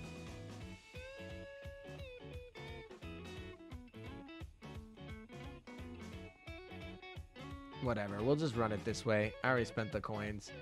Oh wow, these are totally over-leveled fleets. This is so sad. These are like, all right, whatever. All right, let's see how quickly the Italians finish this. Oh, this doesn't even have Duca in it. What is this fleet? Seriously, what is this actual fleet right here? I don't know. Open the borders, babies. We want to come trade. She won't gain affection at Orange. That is true. But she will gain experience. A decreased amount of experience, but still non-zero. A non-zero amount.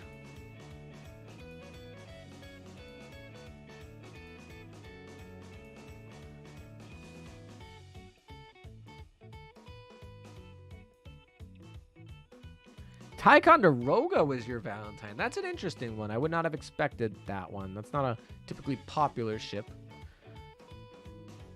Kashina was my third Valentine. Nice. 1 month after Valentine's Day. I mean, hey, better late than never. It's not like I stream that much. Betting on Carrot as French you are. Or, sorry, I read that as Carrot. Camat as French you are. Maybe. At this point, they're going to use it to promote more families to be made. Oh, Japan's population decrease? Yeah, they're certainly having... I mean, in theory, if the U.S. didn't have immigration, we would be in the same situation. And Japan's just really strict on immigration. Like, they do not... Like, they're one of the strictest countries on immigration after, like, China, basically. But they do not like foreigners. Like, they're okay if you come and visit. They're like, fine, you can come you can come, like, visit. They're perfectly nice to tourists, usually. For the most part. And if they're not, most of them are, like, quiet about it. But they are not welcome to, like, actual immigration or, like, assimilation of non-Japanese people there in a lot of ways. And so that's why they have such a small foreigner population. And their birth rate is awful. I mean, they literally, I feel like if they could fix that problem by opening their borders, but then they would lose their homogeneity, so to speak, which is not something that I think that they're politically ready for. Japan's a really cool place to visit, definitely. The country is too crammed to allow immigration. It certainly is crammed. Tokyo has, what, 40 million? Tokyo is basically the size of California fit into a city. To put in perspective for Americans who know how big California is. Yeah, Tokyo's really, really crowded. But here's the thing, though. Because of the way they design their cities, you know, Tokyo is like 4 times bigger than New York, but like Tokyo is almost more enjoyable to like walk around as a pedestrian in than New York is. I don't know. I mean, I'm not a big city person, so neither of them are exactly my great to me. But I would say that like it's more enjoyable to walk around Tokyo than it is to walk around New York City. Definitely. My country has a population of 2 million. My country is Northern Ireland. I mean, yeah, I mean, it's kind of interesting to put in perspective when you talk about size of countries. But also, I totally didn't fight with Shanghai again, but that's fine. Whatever, we'll just finish it. Inverted age demographic pyramid, where you have more elderly than young generation. Yeah, I mean that's what happens when you have, you know, industrialized countries, and you. Yeah, we don't have to get all into that, but there's trends for those industrialized countries to have lower birth rates, which creates that pyramid, which creates a lot of problems for generational social programs, right? Programs that are designed to transfer wealth from generation to generation. It gets problematic. You also have like weird subjects of the economy that are not like optimal, because they're seeking like, you know, how do I say this? Like in housing, for example, you have a lot of people that are moving on to their second or third home, had kids, so they built up these like these big homes for kids, and they're expensive, and they upgraded them. But then you have people who are trying to get starter homes, and that ends up being a problem because there's a mismatch between allocation, and that can happen when you have large swaths of population decline. New York City does smell. Yeah, actually, though, I've been to a lot of cities in the U.S., and I gotta say, New York City trash management, I don't know what you're doing, man. Like, certainly there's a few cities in the South that are worse, and that's partially because, like, in the South, in the summer, it gets really hot, so their trash rots, like, really quickly, so it smells, and it's somewhat understandable. I mean, it's not pleasant, and I don't like it, but, like, it's understandable. New York City, you guys aren't like that hot. Like, and you have the infrastructure to take care of this stuff. And it's not like there are other cities that can't deal with trash. Chicago does a very good job of dealing with trash. And they're a big city. Like, I don't know what they do. There are a lot of cities. I don't know. They just leave it on the street. They just leave it out on the street. It's weird. Tokyo takes care of trash. Weird, but they do it fine. Their trash doesn't smell. It gets taken care of. Like, Tokyo is 4 times bigger than New York. Take care of, it's not smelly, not terrible. I mean, there's pollution, but like, that's gonna happen in any large industrial city. Just kind of part of the way to deal with it. Yeah, New York City trash management, I don't know what you're doing. The money that was supposed to go to trash management went to buy another F-35. My guess is New York City traffic is busy. Oh my gosh, it's terrible. Yeah, New York City traffic is awful. Yeah, it's not pleasant to be on New York City traffic. And that's because their subway system is not even good. They don't even have a good subway system.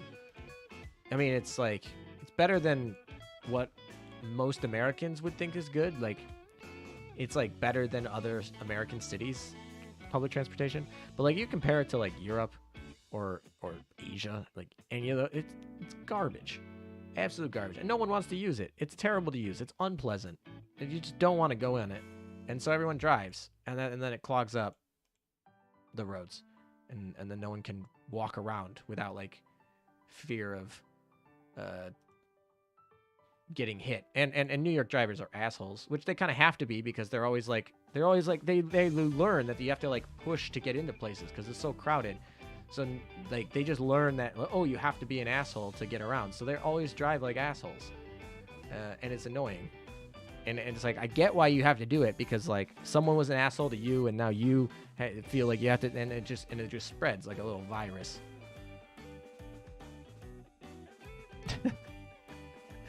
All right, sorry to anyone who lives in New York City. If you can't tell, I've been to New York City a few times, and I do not like it.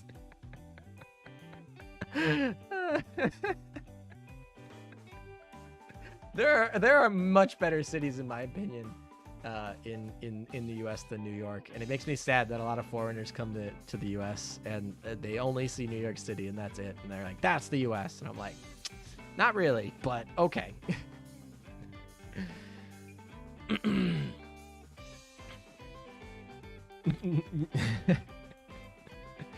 Alan making molding noises. Something Putin.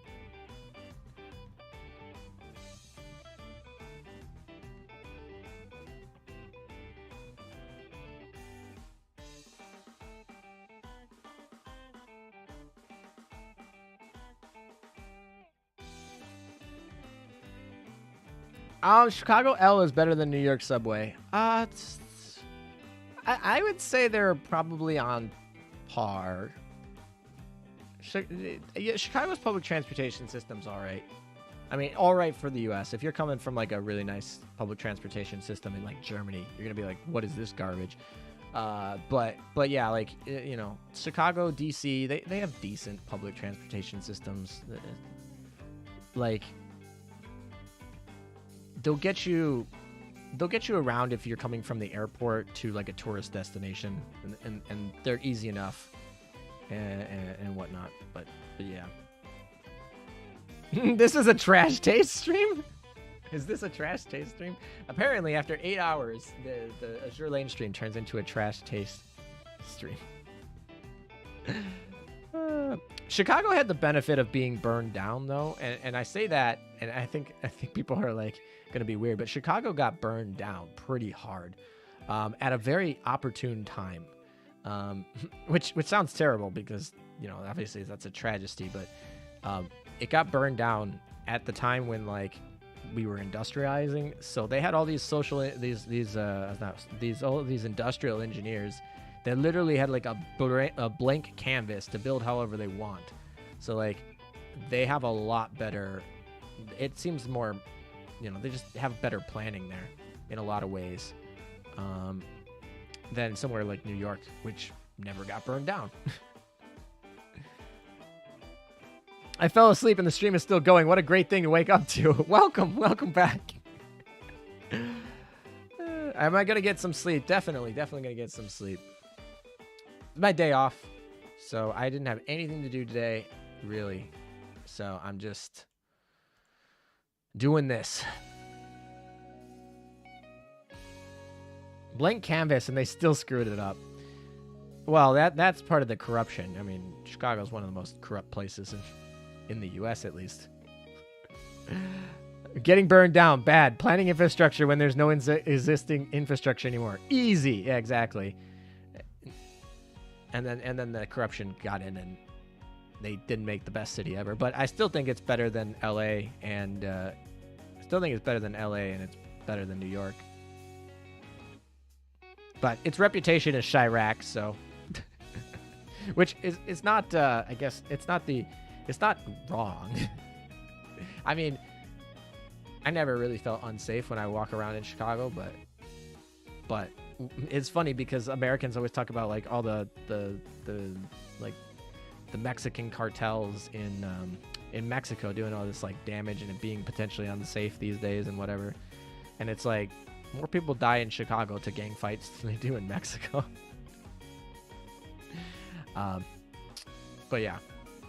All right, we're at 10,000. Woo! We did it. We did it, 10,000. Let's go. All right, so we can go get Kiev now. We can go get our girl. Kiev.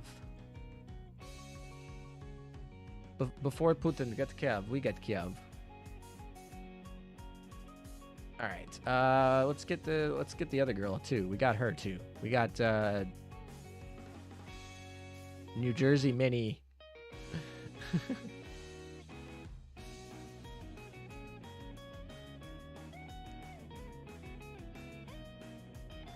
I've been dealing with Dutch infrastructure projects and bureaucracy when you have to plan around 800-year-old buildings and streets.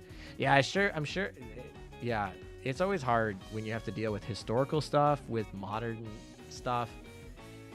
It's always hard to do that. Putin plays Azur Lane. Changed my mind. Maybe. Probably not, though. But I guess it'll be hard to prove otherwise. All right. All right, we can go buy our stuff. Obviously, buy this gun. Yes, we'd like to buy that gun. Thank you. And I probably shouldn't buy this, but I want to get the frame. I want to get the frame today, so there we go. We bought her. There she is. She's home. I am Kiev, Project 48 class destroyer of Northern Parliament. From now on, I'll be assisting you with all manner of things, Commander. Was that good enough introduction? That's good enough for me. All right, we're gonna lock her. Must protect. Okay, let's level them up and get rolling.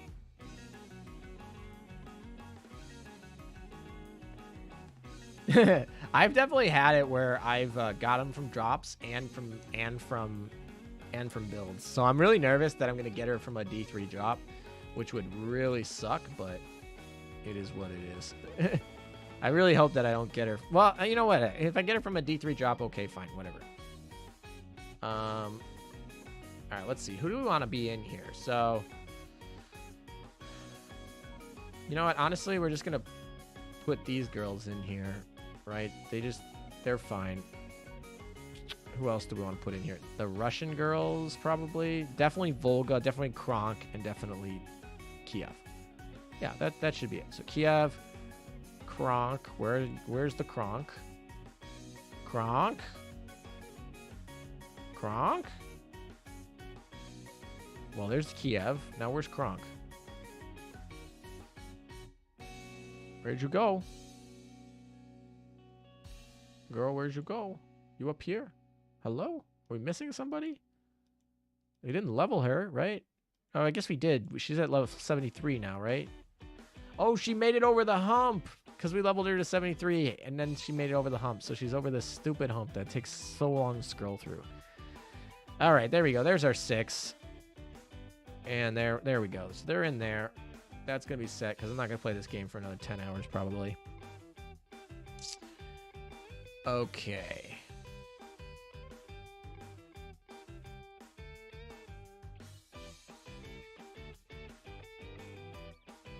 We'll enhance that. That's fine. Shanghai, rest up. Be better tomorrow. All right, she's at 73. Just put her right here, which is fine. We'll enhance her. Actually, you know what? Let's do the other one first. Let's do these two. So we're gonna get you up going. Cool. Limit break. Awesome. So now we can go all the way to 70.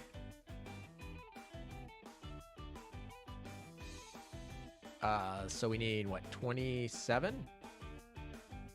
No, 17. We just need 17. This should be enough. There we go. Okay, and then the other girl, Kiev, where is she? There she is.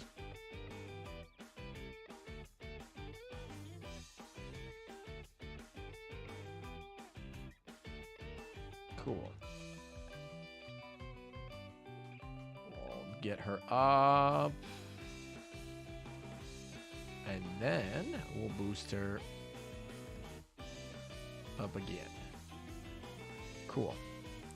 ALM infrastructure and engineering opinions are pretty interesting. Well, I'm glad you think so, because we talked about them earlier. Do you ever think the U.S. will have a high-speed rail? I hope so. I think it'll be really hard to get past the car lobbyists, because obviously they don't want that at all. So, I mean, I would love it. I know I saw proposals. They had 3 proposals. They were going to do a high-speed rail between, what was it? It was Montreal and Boston, Chicago and Minneapolis, and Las Vegas and LA. And I think those are 3 great starting points for rails. I don't think we're going to have a high-speed rail across the whole country for a very long time, if ever. But I think if we could get like 2 cities connected that have a lot of transit, because like think about those cities. LA to Vegas is something that people in the US take a 2-hour flight to do.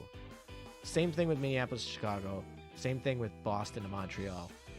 And there's a lot of routes there's like a few places in between, but generally it's just like those are the 2, like you can just high-speed rail it to those. And they're major cities with a lot of people, so there's going to be a lot, and there's going to be a lot of like tourism between those 2 cities and with a lot of traffic.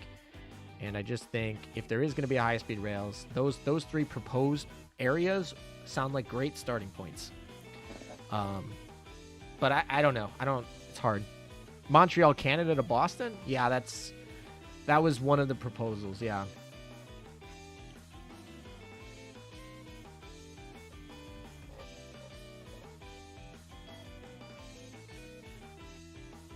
The IQ of the average politician would need to be not negative. Oh, I don't think their IQ is not negative. I just think I think it's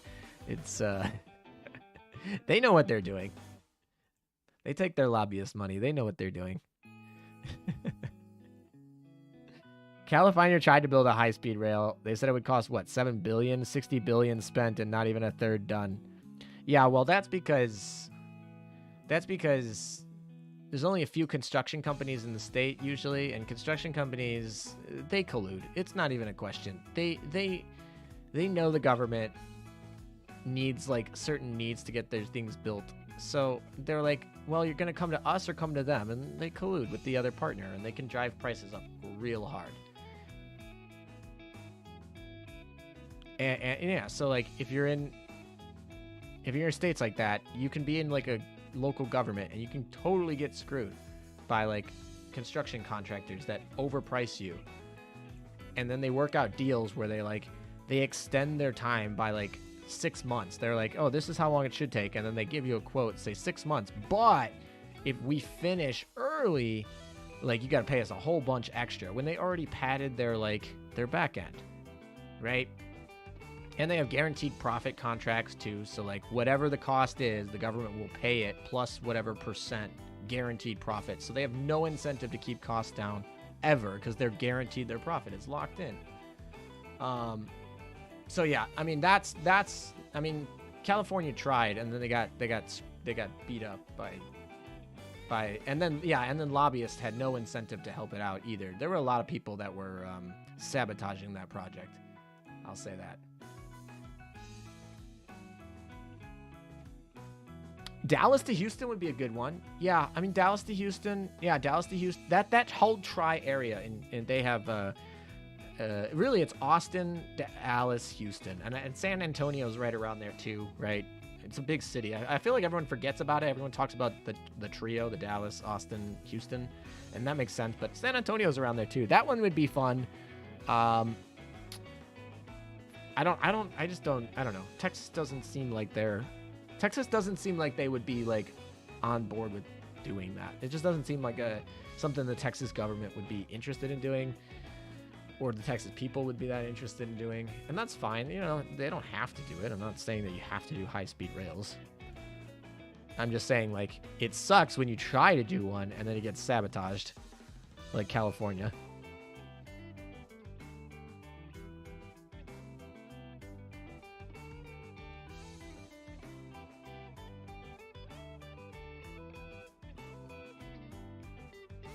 I mean, builders can't...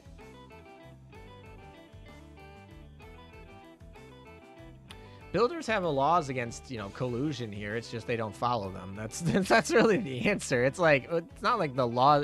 It's just we don't enforce the laws. It's really what it is.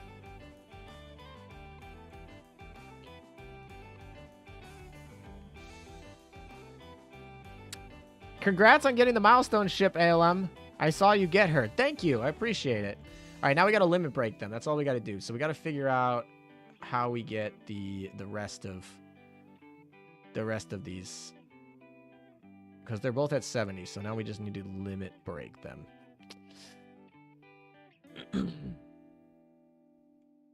So Kiev needs 3 more, and the other girl needs 3 more too. How many Bolins do I actually have? 1. Great. Great. And the other one is going to be...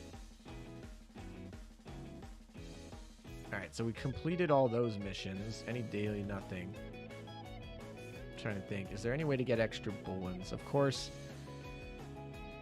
Let's see. Is there a Bolin in here? There are Bolins in here. Alright, so we can finish Kiev right now. Kiev, easy solution to finishing her.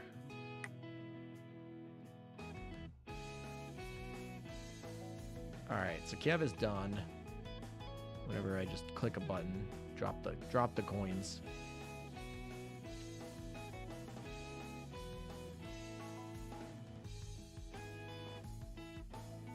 Hello. Max limit break Kiev. Boom. Welcome. Welcome to the party.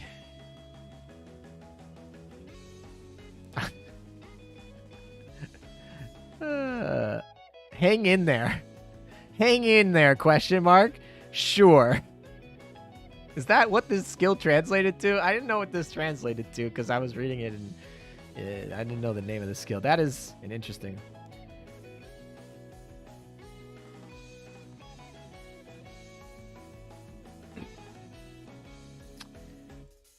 Can I attack now? Hang in there. ... Sure. ... Oh my. This game. All right. Yeah, skills have interesting names. Exactly. They really do have interesting names right now. All right, so we need 3 more of those purpley boys. Are we going to be able to get 3 more of the purpley boys? I can definitely get 2. I'm trying to think of where we can get a 3rd one. I just want the frame today. That's really what I want.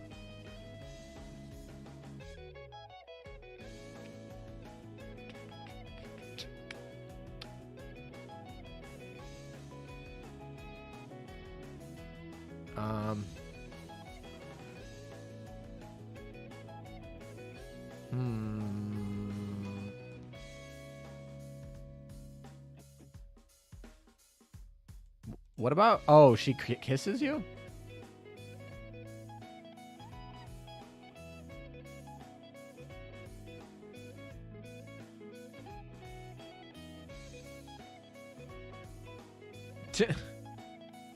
Interesting. You're really a mad lad. Still on. Crazy dedication, mate. Well, we're trying... I'm literally so close to getting an extra purple bullet to actually finish. I think I need 1 extra. There. I mean, this one I already counted, so I need an extra one. Any way we can get one.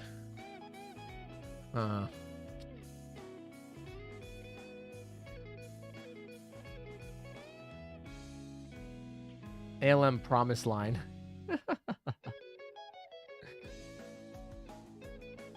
I move around a lot, so I've been over around many different places in the States. Oh, we're gonna buy these though. Hello. Yeah, definitely. Those are always in short supply for me. They seems. I guess we could spend another 8,000. No, actually, I need the purple one. The exchange. Yeah. I mean, we're gonna be 1 short. One short, I think, of getting the frame today. Obviously, I get it tomorrow, guaranteed. But 1 short of today.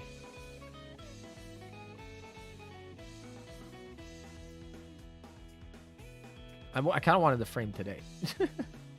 Build exchange. No, I'm counting this one. This one I'm counting. I need another one. That's what I'm saying. Sorry. I don't want to spend this one because these are actually kind of valuable if I'm not going to use it. So I'm waiting. I got to get another one outside of that one. I'm trying to think of where I could get one. I typically don't have problems getting bullets. Also, I typically like spend weeks limit breaking them. I don't really do them. Mail. Oh yeah, you're right. I don't know why I was buying these. Duh. I guess.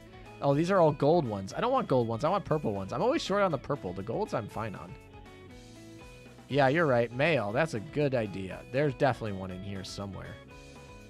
Never thought I'd use these purple mail ones, but apparently they... Oh, there's my ring. Hello. Didn't know I had a ring in here. Oh, by the way, here, it was 600. Earlier I said 300, maybe 600. It was 600 confirmed for that dorm. I haven't used it yet. Ah. 3rd anniversary highlight. I haven't seen a purple one. I know there's a purple one in here. There's no way there's not a purple one in here. Come on. Got 118 pieces of mail here. That's actually quite a lot stored. I better start using these more often.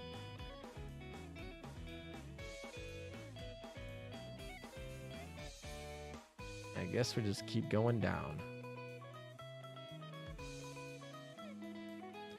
All right, everything should be loaded, so hopefully it works.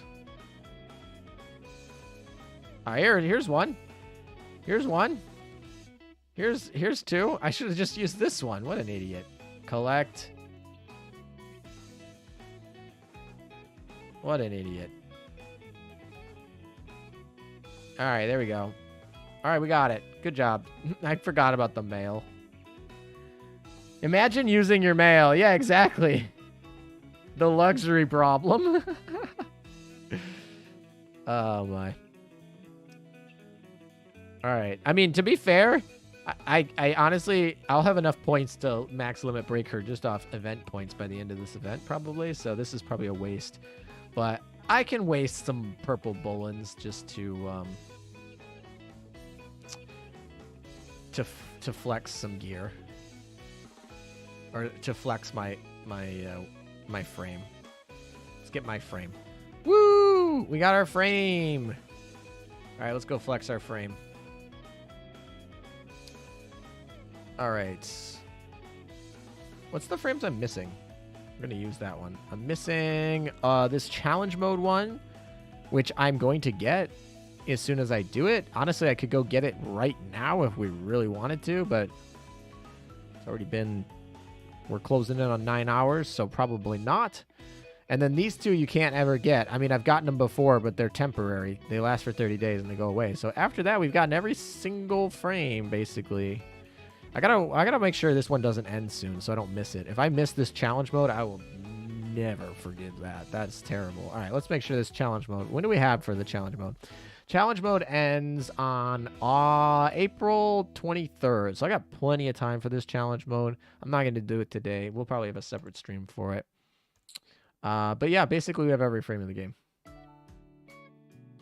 Not really a challenge mode. Yeah, challenge modes were a challenge back when they came out 2.5 years ago or whatever that was. When did they come out? Actually, we can go see when it came out. The first one right here came out... September 19th or September 29th, 2019. Actually, August 7th, 2019 is when the first challenge mode came out. So 2.5 years ago. Yeah, and they were hard. These were hard. These first 2 or 3 were very hard, I would say. I was very proud of these. These ones I walked on, which is fine. I mean, it's part of just getting better, but they should probably make the challenge modes harder with time. Maybe. I don't know. I guess I would kind of screw with the newer players. I don't know how I feel about it. Challenge modes is kind of a forgotten about mechanic. I think they're really fun, but it's been forgotten about, so it is what it is. Chat bubble. Yeah, these things. Like, what? First, second, third, that's it? These you can't get? You just have to pick one of these 3. You got... I mean, of course I'm going to take first, right? We're the first. We're going to use the first. Although the third one has this like little almost like ivy thing going on. So I like that, but we got to take the first, right? We're number 1. I'm okay with y'all hard. I have all the medals too. Congrats. They're so boring. We need one for every country. I mean, we have one for almost every country, right? Iron Blood, Eagle Union, Italians, Russians, Japanese, the French. I think this is another French. No, that's the British. Yeah, that is the British. Weird. And then we got some other ones. Are we missing any? We're missing Chinese. I don't think China has one. Yeah, I think China's the only one missing one.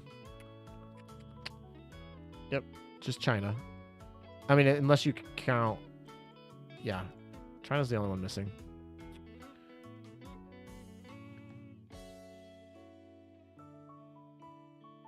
I want more guild interactions, more mini games contribute. Yeah, the guilds are kind of weird because it's like I want to contribute. I don't know. The guilds are like in an okay place. I wish.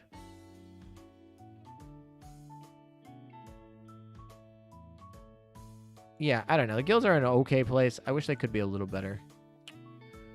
Ooh, I like that button to the guild shop. That used to not be here. This is new. I like this. That is a good addition because, yeah, that makes a lot of sense. I wish. Yeah, these operations are kind of just like extra taps. They could have been better, but they're better than nothing. I really like the fact that guilds do something now. These are fine. How many points have I had in my guild? I don't even know.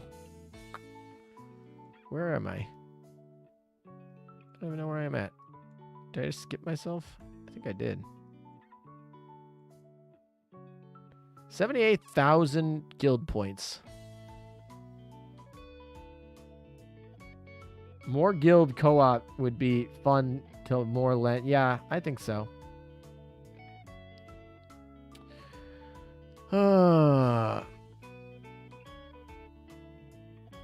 When that gets to 100,000, I'm going to be like, okay. So many points. Alrighty. I think that's it. I mean, we can play some PvP because I'm not going to be playing for the next, like, no, we've zeroed out. I didn't even notice that. Okay.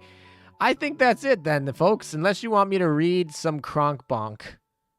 We've been here for 8 hours and 50 minutes. Do you want me to read some Kronk Bonk lines, or shall we call it a night?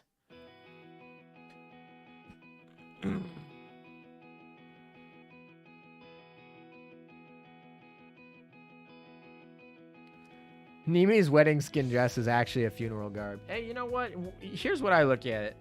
Wear whatever you want to your wedding. It's your celebration. If you want to wear a kimono, you want to wear a white dress, black dress, you want to wear shorts and jeans, wear what you want to your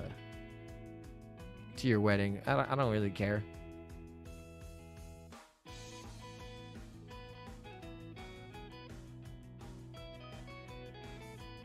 More bonk. We finally did everything. We did really do everything. If you're tired, get some sleep. Otherwise, read Kronk lines. All right. I'll read Kronk lines. Why not? I got 10 minutes. Let's just get to 9 hours. Then we can say we were here for 9. This is totally unintentional, but I think it's funny that I happened to just go just barely over Hawk's stream. All right, where is she? Oh, she's at 73. She's over this stupid hump. You know what? I'm tired of going through this stupid hump. All of these girls are going to be boosted to 74, so I don't have to scroll through the stupid hump. There you go. She's at 74. And Volga, where is Volga? There, she's going up to 74. I don't want to go through this stupid hump ever again. There, okay. 75. Okay, whatever. I spent way too much. A little bit too much. All right, now they're all above this stupid hump of girls I don't care about. Boom. And then they're up here and here. Okay, they're all like now closer. Much closer. ALM based. Birthday suit to a wedding? Sure, why not? I don't care. If you wanna, why not? Doesn't bother me. I mean, probably not a public wedding. That would be, but like if you want to have your wedding on a private wedding grounds or whatever, and you want it in the nude, sure, whatever. Doesn't matter to me. Go ahead. ALM defeated by the hump. Modern problems require modern solutions. Oh, a reference to Overlord. Nazarick. I love Overlord. Overlord's a good show. I hope it comes back. Alrighty. Reading lines. That's what we're doing. Alrighty. We should probably put her gun on her. I'll just put her gun on her, because I know for a fact I'm going to like forget to equip her later. We can actually probably just enhance it now, but secondary gun. What gun do we want to put on secondary? Actually, we probably want to put one of these on her, but I don't have one. So, stealing it off of Yatsen. Mine. Yoink. All right, what else are we taking? She definitely wants hit stat. Do we have an extra one that we can use? Not really, but we could actually turn this one into a Boffer stag, which we probably will later, but I'm not going to do it right now. And we definitely want a washing machine. And what else do we want? I guess we could go VH armor on her. No one else uses a VH armor. I think I have 2. I do have 2. Let's use it. Why not? And we'll get it +6 because I really don't like sitting at +5. All right. Cool. Now she's equipped. Now let's read some lines on her new skin. She's storming the building for the hostages. Okay. Details. Here we go. Live 2D on. Hello. Welcome. Oh, her chibi is interesting.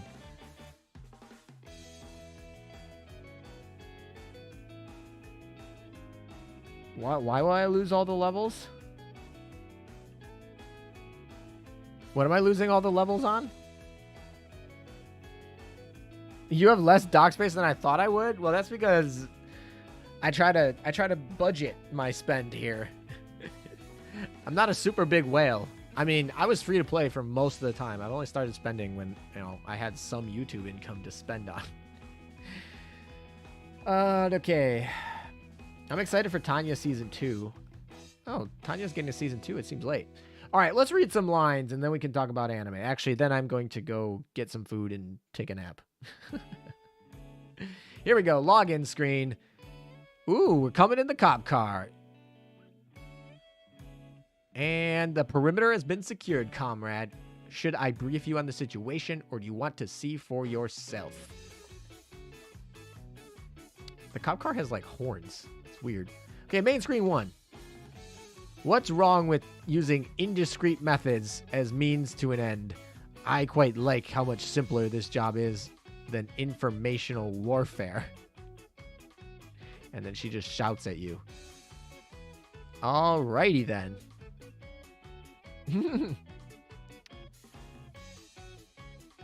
It was a smart move to set up a barricade. This way, Kirov's squad can catch any suspects that try to flee the scene.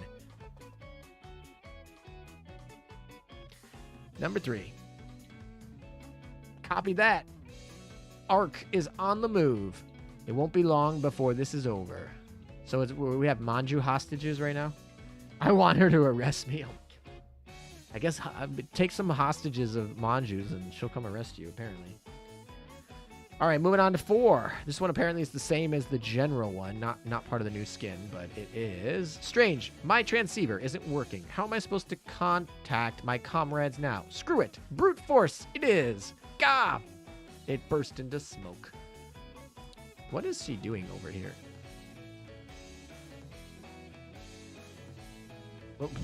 What the? Okay, I just want to see. What is this motion we're going here? What is this motion? This is deliberate. I see what you're doing. Okay, moving on to screen 5. Is one of the best head pat animations. Oh, the head pat animation doesn't work here. I kind of want to do it right now. All right, we were on 4. We'll come back and we'll be on 5. But I want to do the head pat animation.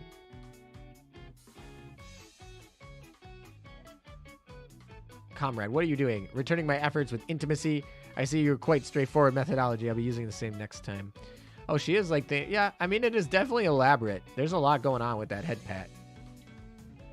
With the little blush, the eyes, the jiggle, the sway, the thinking. Yeah, this is a long animation. Could have clicked rub. Oh, yeah, that's actually true. I could have clicked rub.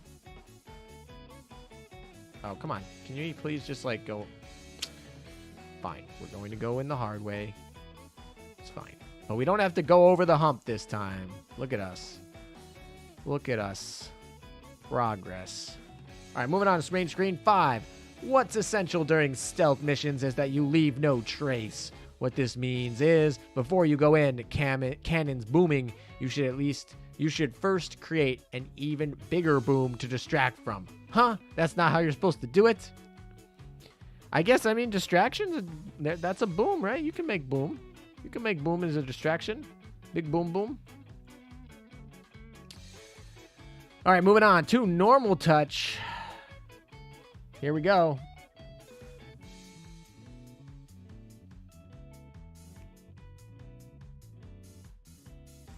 We have Kiev now, yes. Your turn. You turn the microphone on with this button. Want to try, Commander? Okay, so he wants us to play with her megaphone. She really liked that megaphone. Special touch. She's going to arrest us. I already know this one. Well, well. Time to test how sturdy these handcuffs are by trying them on you. Hee-hee. I don't think that's actually how that hee-hee went. Actually, we could probably just turn it up. Why are we not putting the voice lines on? That was dumb. Hold on a second. Let's turn those voice lines up, shall we? My bad. Who is her voice actor?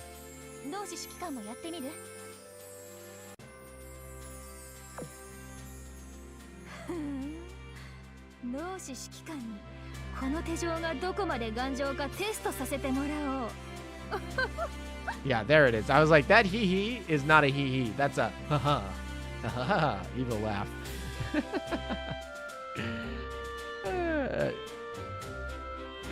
She's female Putin, changing my mind. I mean, all right, keep going with the rub. We've seen this one.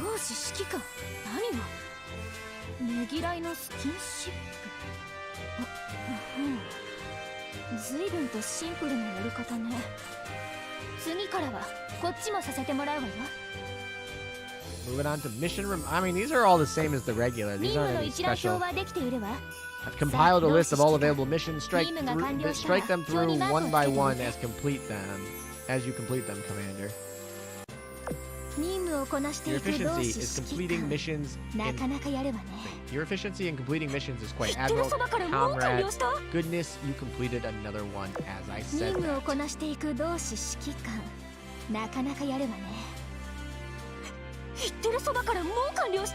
That facial expression, though. Pretty good. You have a new message. Read it, and I'll dispose of the letter afterwards. Although they spelled afterwards wrong. There's an R there. Typo. If it's of confidential nature, I'll ensure there is no trace left. She's Maple from Bo Furry. I watched that show too. I really liked that show. I don't know. It was like a really trashy like gamer thing, but it was somewhat enjoyable. All right. Moving on. We have Return to Port. Oh, it's just you. You put yourself in great danger by suddenly approaching me from behind. At least call out to me first. Don't be ridiculous. You didn't startle me. The wording on that.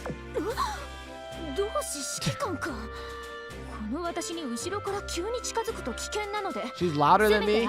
That's probably what you guys want anyway.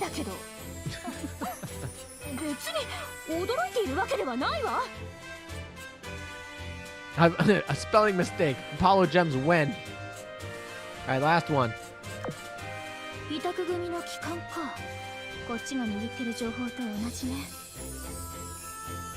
Alright, that is all of them.